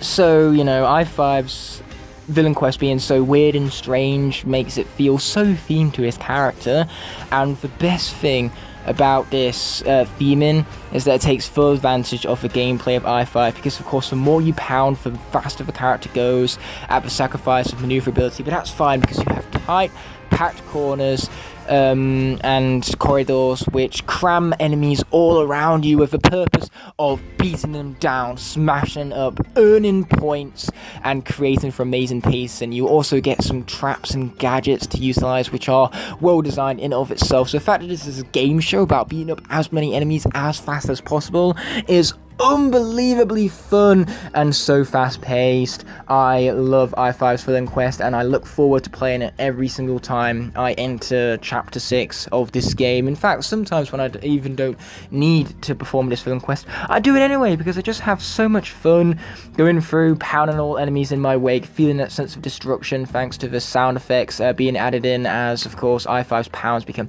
faster and faster, stronger and stronger. So ultimately, I5 is my favourite villain quest in this game for those very reasons, and he is the one villain quest that I will never, ever say no to playing. So just like that, this very, very long video is finally coming to an end. So let me know in the comment section below how wrong I was with my opinions that I discussed for half an hour straight with all of you. And one thing I didn't actually realise about this video when I recorded the intro is that it's the final top 10 for Skylander, so I sure hope you guys enjoyed it for that very reason, for it bringing a conclusion to the top 10s within the month of Skylander. But enough of my blabbering on, I did plenty of that when I was, you know, justifying my opinions on these villain quests, so I'm going to conclude the video here. Thank you so much for watching as always, and I'll be seeing you in the next top 10, and until the moment rises, peace! Yo guys, I've got a spark which I'm going to use to ignite the fire for a brand new video here on the channel. The first video of which is going to be featuring my new setup. Now you might notice I have a bit of a limited palette up here, and that's purely because I have moved into my accommodation at Lincoln University. So that's where the different setup comes in. I sure hope you guys like it, because I like the fact that I'm able to have my Skylanders as limited as they are in the background right there. So naturally, when I moved into my Lincoln accommodation, I couldn't bring every Skylander with me. I had to pick and choose. And another key problem with that was that it took up so much time and so much of my schedule, which is why the uploads have been rather scarce as of late. Like this upload in particular was meant to come out last week, but I was unable to finish it due to this sheer workload I had on me due to needing to gather everything together for said moving into Lincoln University accommodation. Yeah, that's a bit of a mouthful right there, but regardless, the video is finally here, and I tell you what, the person I'm collaborating with is very excited about that, because today I have finally gone around to the top 10 Skylanders soundtracks, and now we're talking about any soundtrack from any of Skylanders games, so naturally the entirety of the franchise is taken into consideration, except for the copyrighted soundtracks. Get them out of here. But as I digress, everyone saying the phrase that I have seemed to need to use every single video. When it came to this top 10, I'm going to be honest with you right here, I was pretty scared, because if I was going to do top 10 soundtracks, I wanted to do it right. And unfortunately, I'm not a huge expert on music, but I do have enough of a taste to pick out 5 personal favourites. But I had no idea what to do for the other 5, so naturally, that's where my collaborator comes in. We have the master of music himself, a YouTube channel notorious for analysing Skylanders music to the greatest quality in the entirety of the platform. Please welcome my collaborative guest, Judas. One word, Ignite. Only one word. Finally. So, a person called Ignite the Fire asked me about my top 5 favorite Skylanders music pieces of all time. Well, when he did this, I felt like this.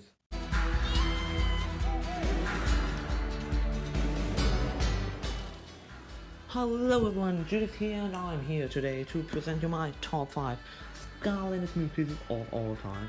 Well, there are so many great, phenomenal, fantastic Skylanders movies out there.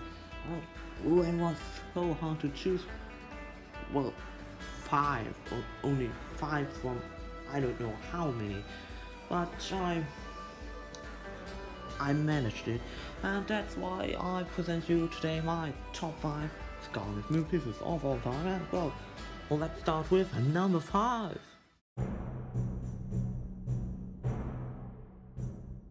Surviving Motleyville is a fantastic piece that always awakens really great Western feelings in me. I mean, I like Western movies and, well, of course, Western music, and it's just phenomenal. But the track simply has a great structure, a great structure. It's slowly getting more and more together, and it's great to watch. Wait, is it even possible to talk about watching when talking about music? Well, that's the question of today. Well, no matter. The piece becomes stronger and stronger and more exciting, and when this main voice comes in, oh my god, it simply gives this piece even more energy. Whenever I hear this, hey, I know that was a bad impression. I get in a really, really good mood, and that's great. Then at some point, this melody of a piece comes in. I think this is a wind instrument that is playing it. It's getting even more better. I think the melody sounds fantastic, epic, and somehow, well, natural. It sounds like the piece has a deeper meaning or something. With Surviving Motleyville is also great because halfway through the track goes in a completely different direction, only to slowly start building up again, and then with even more energy, even more energy. This is simply breathtaking. Glad to see that my favourite level from Swap Force is being represented, especially for its soundtrack of all things. But regardless, for my number 5, I'm going to be kicking it off with another game that Vicarious Visions just so happened to develop within the Skylanders franchise, and that's going to be, of course, none other than Superchargers. And so I'm going to be kicking off this list without further ado with the Spellbook Library, more specifically the final land vehicle section of the levels, since, you know, building up to this, the tune is more relaxing, you know, kind of laid back, just is there to really hook you in and engage you and just make you feel at ease, because all you're doing is exploring a huge abandoned library. What's the worst that could happen? Sure, these books are cursed, and so there definitely is a blend and a contrast of the, of course, relaxing and yet curseful elements of the Spellbook Library incorporated into that main theme, which is very powerful in terms of the emotion it conveys, and does definitely hook you further into the level as you feel those emotions that the library wants you to feel, those emotions of, as I said before, relaxation, contrasted heavily with the themes of fear, or the emotions of fear even, due to the curse the library has. And so sure, that's great and all that, you know, that theme going into this final book, but then the final book comes in with its main theme in from that land vehicle section, and all of a sudden you're punched with that awe from it, because the amazing thing about this track you hear right now is the fact that it builds up. It just slowly but surely descends more and more into chaos, into destruction. You feel the wrath of the darkness as it gets stronger and more powerful, and you feel that desperation. It adds to the sense of urgency throughout the level, and it just really creates this dark atmosphere which is just so amazing to listen to, and it truly does invest you further in the amazing top-down cel-shaded graphics of the scenario. They could have picked a better soundtrack to match the visuals that are taking place. It's so well captured, and those are the reasons that I love this track so much, so in fact that I found myself almost completely speechless. And that is a rarity for Ignite the Fire right here.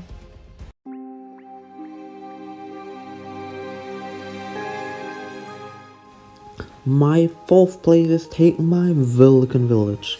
Why exactly the track with one end and for the Giants album and not somehow the one from the 2D or the 3D world or the Vulcan Workshop one, you may ask? Well, the great thing about this one is that it sounds sad and happy at the same time. I mean, depending on how I feel or what I'm thinking right now, I always hear the song differently, and that gives the piece a unique, what do you call it when you can hear something over and over without sounding boring and the same? I know, you know what I mean, I hope so. Well, actually, no matter, it's just fantastic to listen to it, not only because Vulcan Village is my favorite chapter, what I'm going to talk about another day, but also because it has such a beautiful, wonderful melody. It also sounds very natural to me at first. It feels like birds are chirping or something like that, and it sounds fantastic and phenomenal. It also sounds totally inspiring, and as if it has a deeper meaning, and as I listen to it, I think about topics that I don't usually think about, which I think is even better. Writing a piece like this is a masterpiece, and Lorne should have at least received some kind of award for it. Who are you and what have you done with Judas? I cannot believe that you have the audacity to take one of the greatest Giant soundtracks and put it as low as number 4. That's like me taking one of the best Skylanders Spyro's Adventure tracks and putting it as low as number 4. You know, a track like Empire of Ice. Who would dare put Empire of Ice as low as number 4? Well, it turns out that's exactly what I'm doing, because this is where Empire of Ice stands. Now, this has such great memorability to it. This song really sticks with you outside of the game, and that alone is very powerful.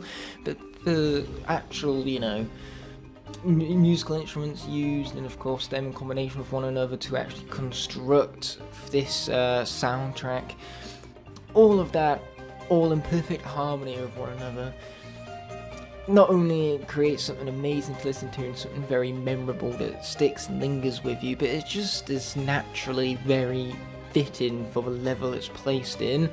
You know, we're going around this Empire of Ice, so to say, the literal name of the level, and that's exactly what you feel when you listen to this track. It just has that kind of ice-type vibe to it. It's so great, in fact, that I'm struggling to even describe what makes it so great, and only the best music can leave you speechless in a manner like this. Therefore, Empire of Ice is coming in at number 4.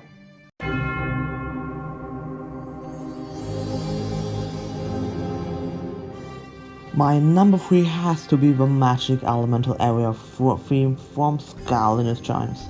Actually, it's a remix from Sky's Guna Dogs, which I think is great because it has so much energy, and I think that although the Magic Area theme sounds a bit slower, it still has such energy.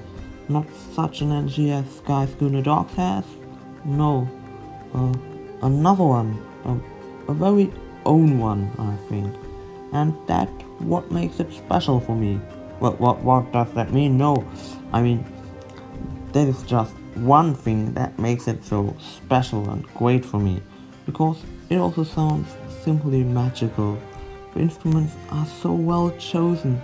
This gong, this whoosh sound, and all the other things create such a unique and fantastic and a bit sad and so epic and really magical atmosphere. It's just dreamlike to listen to it and to imagine and go to other worlds. It is always a special experience to listen to this piece. Every time I think about something different, something new, and it inspires me totally. This is simply a masterpiece.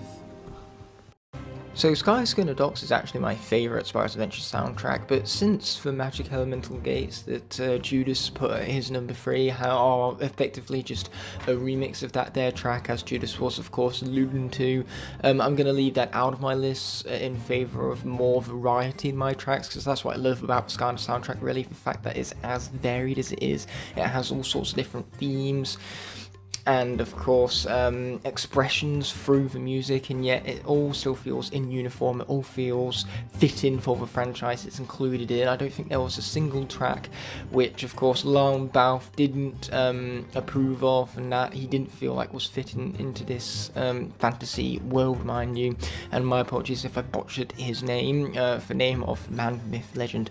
Regardless, with Skyscanner Docks not getting on my list, what's going to be my favourite track from Spyro's Adventure? None other than Lava Lakes Railway, of course. I love this track. It really does build atmosphere, and it draws some really strong emotions out of you, especially when you start to get to the more sad portion of the track, when you've noticed that your plans have literally been derailed by Gloomshanks, and so you need to push the blocks into place. The soundtrack that plays over that truly gives you a sense of hopelessness, and because of that it immerses you further in the level as the atmosphere is built up, and not to mention the soundtrack itself slowly builds up to this moment. The fact that it's just so well incorporated with each and every element going into it is just what makes it on an overall scale so satisfying to listen to from beginning to end. You get that range of emotions, that perfect amalgamation of different instruments and elements to make what is a truly satisfying, immersing track.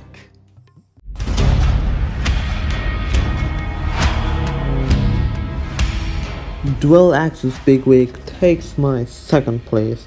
It is a very unique track which somehow always stood out for me. The depressing and slow and heavy and threatening, impressive and dark and truly brilliant melody stays in your head and fits like a glove. There's also a certain danger and pressure that comes from it, and the pressure is also intensified by the constant beat in the background, or sometimes in the foreground. You also get a real factory feeling when you hear that, and when the piece gets faster, for me it has always calmer and faster segments, it gets even better. Even better. It sounds action-packed and simply epic, and the chorus in the background makes it even more epic and just reinforces this great atmosphere. But now, regardless of the fact that Dual Axis Big Wig is a unique and epic piece, it also means something to me. Cause normally I don't like this kind of music that much, but through this piece I've learned that I can like this kind of music too, and that can be good as well. And Dual Axis Big Wig is therefore representative for me that other kinds of music can also be good and I can like them. And I think that is an achievement. I see that Judas is a huge fan of the Giant soundtracks, especially that of Drill X, and I myself am also a huge fan of the Giant soundtracks, so naturally my favourite soundtrack from Giants is going to be receiving the number 2 spot, and that's none other than Auto Gyro Adventure. So whilst I can agree Drill X is an amazing sound piece, what I love more about Auto Gyro Adventure is how it captures the world surrounding you. It's a very fast-paced level, so naturally the instruments are very, very fast-paced, and that truly adds to the pacing of this level, mind you, the sheer sense of speed you feel due to what you're listening to. It's such great emotion, and on top of that, the music just makes the world feel bigger. It somehow adds scale to it through the utilization of loud booms from the instruments and all, if that makes sense as to what I'm saying. And so naturally this tone brought through the music adds to the pacing due to its fast-paced nature, and it really captures the scale and the architecture of Velocity Farkas, because of course this isn't your regular Skylands, this is a whole different area altogether with giant autonomous robots that have huge amounts of power to them. So all of that being all captured in one incredible track is what makes Auto Gyro Adventure an absolute treat to listen to from beginning to end. And before I'm getting to my number one pick, the best music piece of all time, well, I'm going through some honorable mentions. Yeah, honorable mentions right here. Well, I'm normally not doing honorable mentions, but I thought, cause there are so many great music pieces out there, they all deserve to be shouted out. Well, that's why I'm going through some honorable mentions. Yeah, well, let's start with the Sky Highlands main theme. It's really great with all the build up, and yeah, I love it. Then with Rod Road, it has so good twists and it's truly epic. Then we have a Battleboard Island main theme. It's just totally relaxing and fun. Swamp Village, well, the tension is phenomenal, and the build up, of course, as well. Then, well, the Sky Chest area from the Academy of Superchargers is just glorious. It's so epic, the core. Yeah, and last but definitely not least, the Swap Force main theme. It's fantastic. Well, yeah, it's the theme of legendary awesomeness. No, okay, and now I'm getting to my number one pick. The best Skylanders music piece of all time is Hidden Adventures. This piece is truly the best. I mean, if you listen to what I'm doing right now while I'm writing the script here, inside or behind the scenes information. No, just kidding. So I just feel totally free from all problems and worries, and I think that's what music should reach: freedom. I can really immerse myself completely in this piece and imagine a world apart from ours. And that's what Hidden Adventures means to me. This piece creates a world for me. A world full of adventures, full of own peoples and cultures, full of magic. A world that I can imagine and where I can be myself without caring what others think of me. It's a world like Skylanders. So it's not only that Hidden Adventures sounds glorious and breathtaking, it's also what it stands for, which makes it my favorite piece of music, not only from Skylanders, but also in general. Okay, and that were already my top 5 Skylanders music pieces of all time.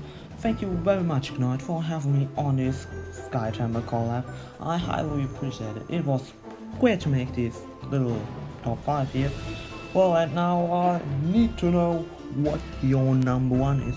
What do you think is better than Hidden Adventures? I mean, it's Hidden Adventures. It's the best movie piece of all time. So, now, tell us, what's your number one? I need to know.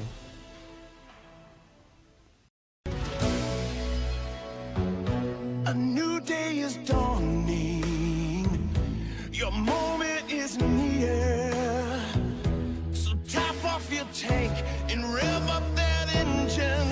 'Cause we're kicking this thing into gear. You got the courage. You're so brave. You got the might.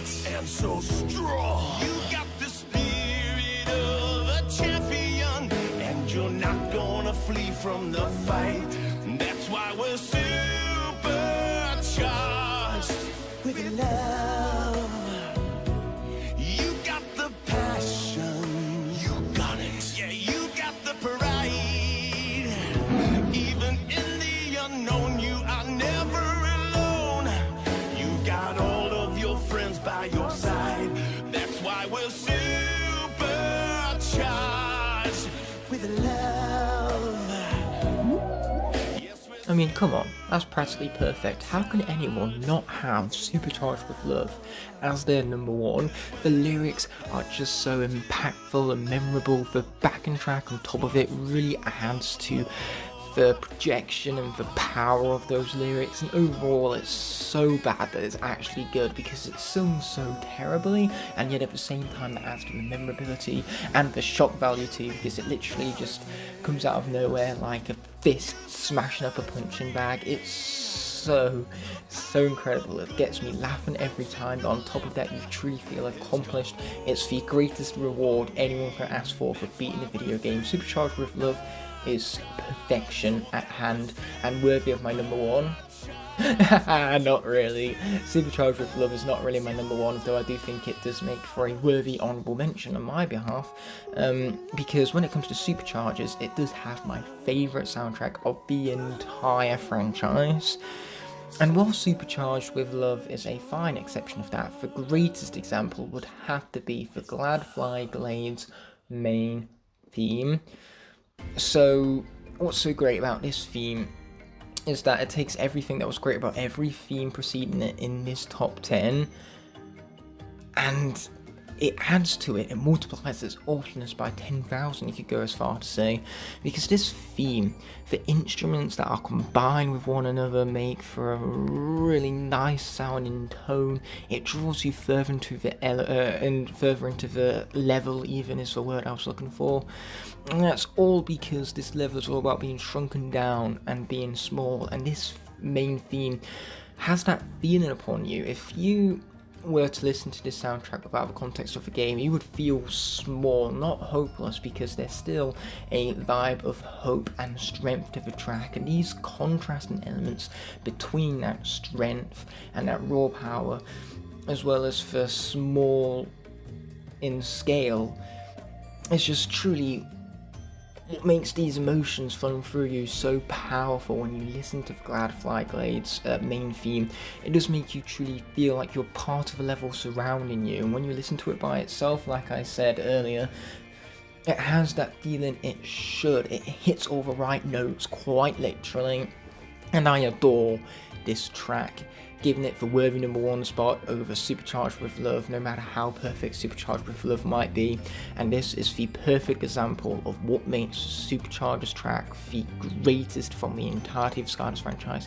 No doubt you guys are thinking, who are you and what have you done with Ignite, considering that this is the second week in a row where Top 10 Thursdays has been uploaded on an actual Thursday. It's beyond a miracle at this point, but regardless, today's Top 10 Thursday is going to be focusing on the top 10 most disappointing Skylanders, at least in my personal opinion, because when it comes to Skylanders, when you first see their design of a poster, you expect so much out of some of the greatest design ones, and yet once they finally roll around in that final wave and you know, grab them from the shelf with such excitement and place them on the portal, only to ultimately find that they aren't that good. It is just such a sinking feeling.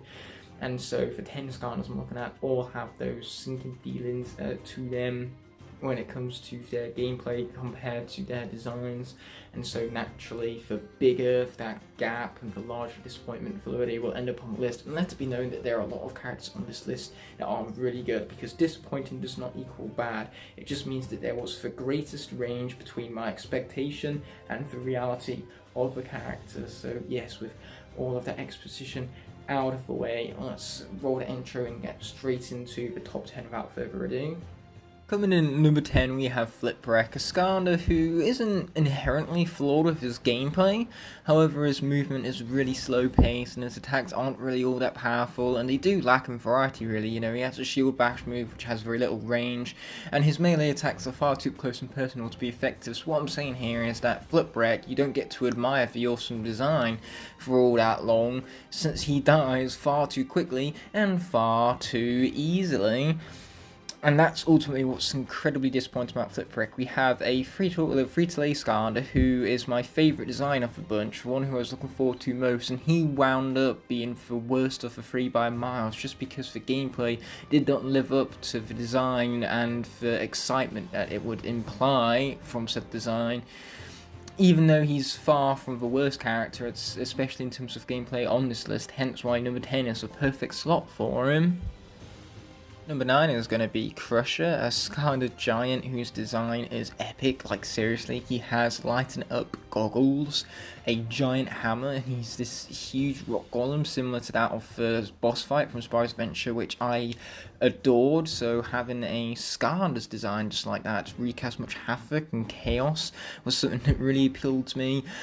And then I put the character on the portal and was instantly disappointed by his 2-mile-per-hour walk speed, his low damage, his slow-paced maneuverability, or for lack thereof I should say, because not only was he slow, but whenever you triggered an attack, you had to wait 6 million years in order for him to turn around and smash his hammer in the other direction. You just didn't get that sense of destruction and order you expect when looking up design, making him ultimately really disappointing when you wager up his design and his gameplay together. And so that's what puts Crusher at number 9 on the list for me. What a disappointment, to say the least. Like, sure, his attacks are powerful, but they're not nearly fast enough, and he's just so slow-paced because of it, making him so dull, despite how epic the design is, mind you. Number 8, we have Terrafin. I have a very unique reason as to my disappointment with this character, because I actually picked him up only a few weeks before Giants came out, so I had the choice. I could either save my money and buy a Giant, or buy for Pirate Seas at the time, and at the time I chose the Pirate Seas because I was a stupid impatient kid who wanted to discard then and there rather than waiting for a Giant. And in hindsight, I wish I went for a Giant, because picking up Terrafin, due to that impatience, caused so much disappointment. I was really looking forward to checking this character out. He had a really cool design. He was a boxer, and at the time I had first initially started boxing, so that was something I could relate to, and everyone at my school was telling me how awesome of a character Terrafin was, both in terms of his personality and his gameplay. So, you know, once I finally paid for him, picked him up, and then got home and slammed him on that portal, I was so ultimately disappointed by it. His animations being so slow paced and so easily interrupted, so you had a lack of momentum moving forward, a personality that didn't live up to that of the trailers, because the trailers highly centralized around Terrafin, making me really hyped up for the character, only for him to once again come out and be so disappointed on a personality and gameplay standpoint. So it was a shame that I had all this build up and I chose him over waiting for a Giant, and after all that, none of that anticipation nor impatience paid off, making Terrafin a highly disappointing character for me and putting him at number 8. Coming in at number 7, we don't have an inherently bad Skylander. In fact, if anything, Scratch has an epic design, and that's what made her more disappointing than any, because you expect a design as great as this to have one of the greatest gameplay movesets of the entire cast, and yet that's just not what occurred with Scratch, because instead what we have is a character who might be fast-paced, but her attacks are slow, short in range, not nearly powerful enough. That makes her very ineffective in combat, so she winds up dying far too quickly. So just like Flipwreck, you don't have that time to admire the epic design, and Flipwreck's gameplay I do slightly prefer, which is why Scratch is much lower down the list than him, because she is ultimately more disappointing with the fact that I love her design so much and her gameplay just doesn't live up to that. And on top of that, she's also an extremely rare character, so when I picked her up at the time, it was a pretty high price tag, so paying all of that money for a character that just didn't live up to it just ultimately was the biggest letdown of all, putting her at number 7, righteously so. But again, her gameplay isn't the worst, it has some nice pace into it, and that alone brings her up to number 7 on the list right here. Now, you remember when Trap Team first came out and there was no Magic Trap Masters, so you couldn't 100% the game because you needed Magic Trap Master to get into those stupid Trap Master only elemental gates?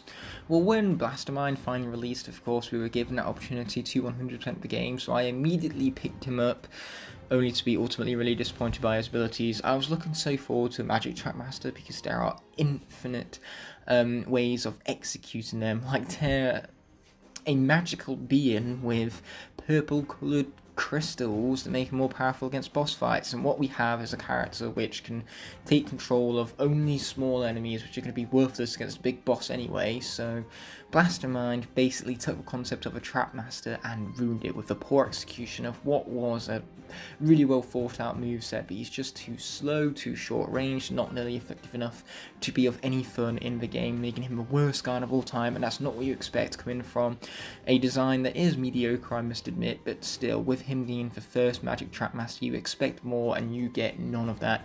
Putting Blastermind at number 6, and he would be much lower, being the worst guy in all, if it wasn't the fact that I don't know what I was even expecting with Blastermind. I was at least expecting some decency. I wasn't expecting the best guy I ever made, but some decency all the same, and I got none of that. So he's disappointing, but not as disappointing as he could have been, due to the fact that I didn't go in with extremely high expectations. Coming in at number 5, we have Dunebug. Now, once again, he has a really interesting story behind him, same as Terrafin, because with Dunebug, I picked him up with a job lot of other characters. I picked him up alongside the ranks of Riptide, Zulu, and Starstrike, and at the time, he was my most anticipated character of the 4 of them. So, when I started getting into playing the 4 of them in Swap Force, I was expecting Dunebug to be my absolute favourite of the bunch, just because, as I said earlier, he was one of my most anticipated, but he died immediately due to how weak his attacks are, especially straight out of the box. So I wound up switching out immediately for Starstrike, who became my much preferred magic core of the two.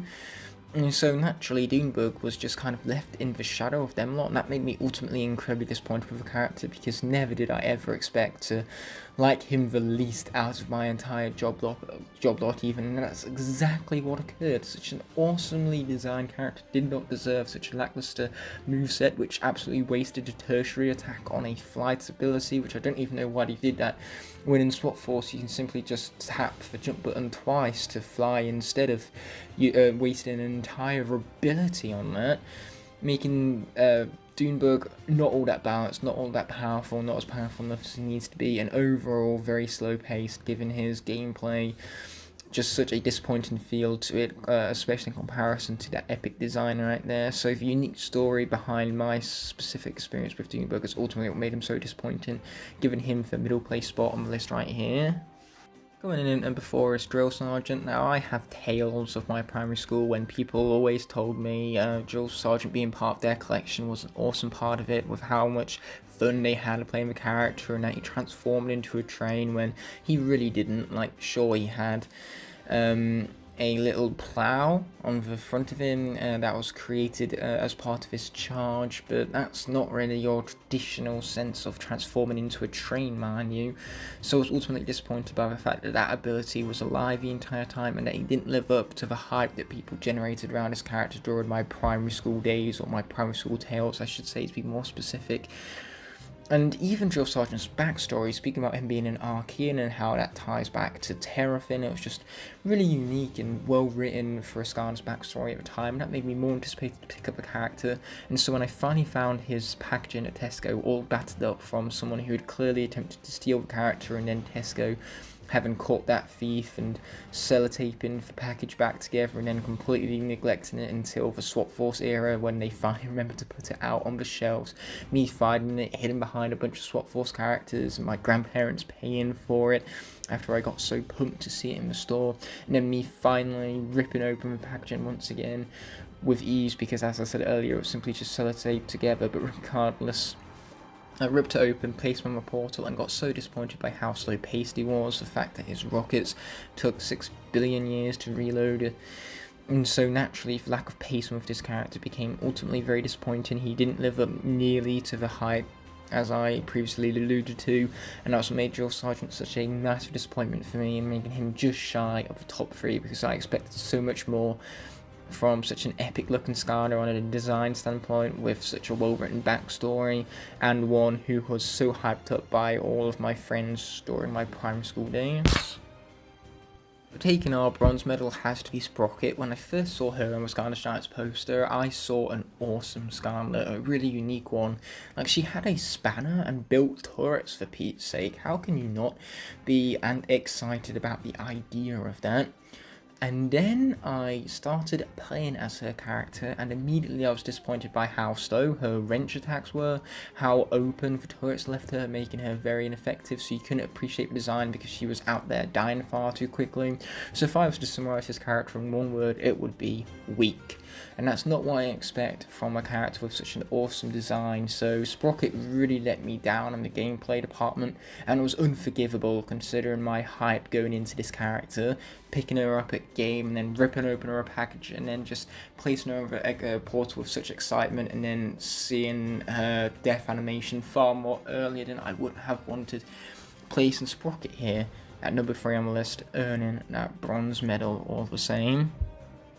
Coming in at number 2 is Gorilla Driller, a character that had a really high price tag, same as Scratch, for some strange reasons. That's another thing that ultimately led to my disappointment with this character, because he's a monkey, and I love monkeys, so Skarner, you know, being all monkey-like, generated a lot of anticipation, and since he was expensive, I was expecting something really good to come out of his gameplay.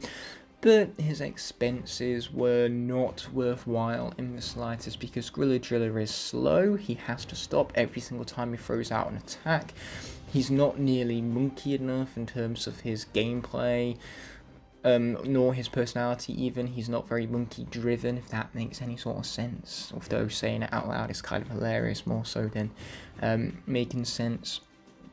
But yes, that's what made Gorilla Driller such a huge disappointment for me. A high price tag combined with a creature that I much get excited about when placing on the portal, and yet all of that had no payoff for me, and it made me very skeptical about monkey characters since. So the fact that he almost kind of like ruined that creature's representation for me from the entire franchise moving forward just truly emphasizes a Gorilla Driller's disappointmentness, which probably isn't a word, but is now because I said so. Whoa, before we get into my number one most disappointing Skylander, we have a few honourable mentions to cover, and that starts with Nightfall, my first ever dark character, one that really disappointed me because she has such a sick design. I mean, seriously, her hair trails down to her base. If hair has taught me anything, is that it stores all of your charisma and charm. So a character with as much hair as Nightfall, I would expect more character and charm from, but unfortunately she fell flat on a personality standpoint, as well as a gameplay standpoint too. She reminded me too much of Stealth with her stealth-based attacks, and that just made her feel not all that unique or distinctive, and so she naturally wasn't as fun as I was hoping, especially for my first trek into the dark element of Skylanders. And there's also Big Bubble Pop Fizz. My main problem with that supercharger is that they took one of my favourite original characters and they nerfed the heck out of this beast form because it's infinite, so they couldn't nearly have it as powerful as it was, and that was part of the charm of Pop Fizz, you know, that risk and reward, risking taking on his beast mode for a small amount of time where you just go rampage and deal stupid chunks of damage, and Big Bubble Pop Fizz didn't have any of that, disappointed me beyond belief. And Bone Bash Rollerball was also a huge step in the wrong direction because I'm a huge fan of the original Rollerball, and yet the revamping of her did not do her justice. They took away from her pacing and her brokenness, you could say. And Fiesta is disappointing solely on a gameplay standpoint, but because his design is so great, and I kind of anticipated his attacks not dealing nearly enough damage, because that's a common theme amongst all of the superchargers, them just not nearly being nearly powerful enough, is ultimately what allowed for Blow, for Fiesta's gameplay not living up to his design, to be a little less hitting for me. So Fiesta didn't really get the list just because of how great that design is, and plus the gameplay is still good enough. You know, he's not nearly as powerful as it needs to be, but it's still fine. It's unique in execution at the very least, even if the attacks don't deal nearly enough numbers with their damage and all. But enough of my crazy hand expressions, because next up we move on to Warnado, who's a character with a really epic design, but his gameplay is slow-paced with awful agility and really uninspired attacks. Wow, he summons tornadoes. Wow, he spins. Wow, he flies. Yeah, big deal. They just, it's the exact kind of design, the exact kind of gameplay even you expect from design, so the lack of surprises made Warnado ultimately disappointing for me, especially when I love his design. But moving on to Fun Pack, this is a character that I bought after Crusher, so once again I wasn't really expecting much going into him. I knew he was going to be slow, but I was expecting a little more out of his attacks, which is why Fun Pack is somewhat disappointing for me, but not enough so to be on the list. Then there's also Boom Bloom, who was very close to getting number 10, but her gameplay is just powerful enough and it has a nice flow to it, and her design is also epic. I love the unique little bobbles she has on her head, or whatever you want to call them. Either way, her design is epic and really unique, especially the weaponry of her having a whip and all makes her very distinctive, and so she was lacking the disappointment department to where I could only really call her an honourable mention and nothing more than that, even if her gameplay isn't as powerful as some Sensei's, which is a huge disappointment because that's what Sensei's are known for. Anyways, moving on to Sunburn, he's a character that doesn't live up to the rest of his element from his game. Igniter, Eruptor, and Flamesinger are all such great characters, so because of that I kind of by default expected a lot more from Sunburn, but he's slow, he's too short range, his attacks aren't powerful enough, although he does have an epic design.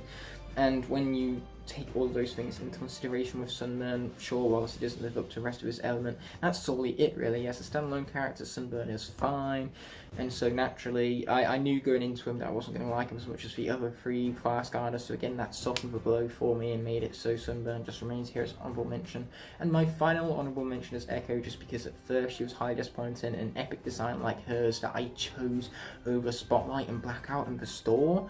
I expected so much from her gameplay coming out of that box, but after I upgraded her, and the more I played with her, the more I started to appreciate that gameplay of hers, the more I realised that it flowed together, and it had some really great pacing behind it. So overall, Echo's a character that has significantly improved me over time, making her one of my favourites to this day. So that's why she's no longer really a huge disappointment. There's just that exception of when I first got her, first ripped open packaging, placed on the portal, and had that initial disappointment, but luckily that has faded away, which is why, you know, if I made this when I first bought her back in 2014, she absolutely would have been #1 on the list, but since then she has, you know, made her inclusion on the list a long since imagination of mine. So yes, now with the honourable mentions done even, let's move on to #1, because I have rambled on for far too long. Now, Imaginators is a game that has a lot of surprising characters for me. There was a lot of characters that I looked at the design and thought that they wouldn't have much to offer in terms of their gameplay, and I was completely wrong. Barbella, Mr. Cat, and Dr. Crankcase, just to name a few. And yet there's still one amongst the crowd, one that was so phenomenally designed, one that I was expecting to be one of my favourite Skylanders of all time, and then when I placed him on that portal, I wound up ultimately disappointed. That Skylander is, as you can see before you from the gameplay, Buckshot. He has such a unique design. He's a goat with a bow and arrow, for crying out loud. You cannot tell me that that is not awesome. And yet, awesome is a word that I'm not used to describe his gameplay. It's slow, not nearly as powerful enough. I mean, these senseis are supposed to be incredibly powerful, and yet that is not what Buckshot is, even though I almost said Buckshot then, because I can barely even remember this character's name with how disappointed I felt the moment I put him on the portal. And the most disappointing thing about him too is that he had an awesome variant that got cancelled. Activision didn't even want to release this variant, and it's speculated because it looked far too devilish, but that's merely speculation. As far as I'm concerned, Activision themselves were disappointed. They saw such unrivaled potential for this character, and then when they got around to designing his gameplay, they just couldn't live up to the design that they created, so they felt not like releasing a second version of him. That's my weird and wacky speculation, and it's just so disappointing that we didn't get that awesome variant for who knows what reason.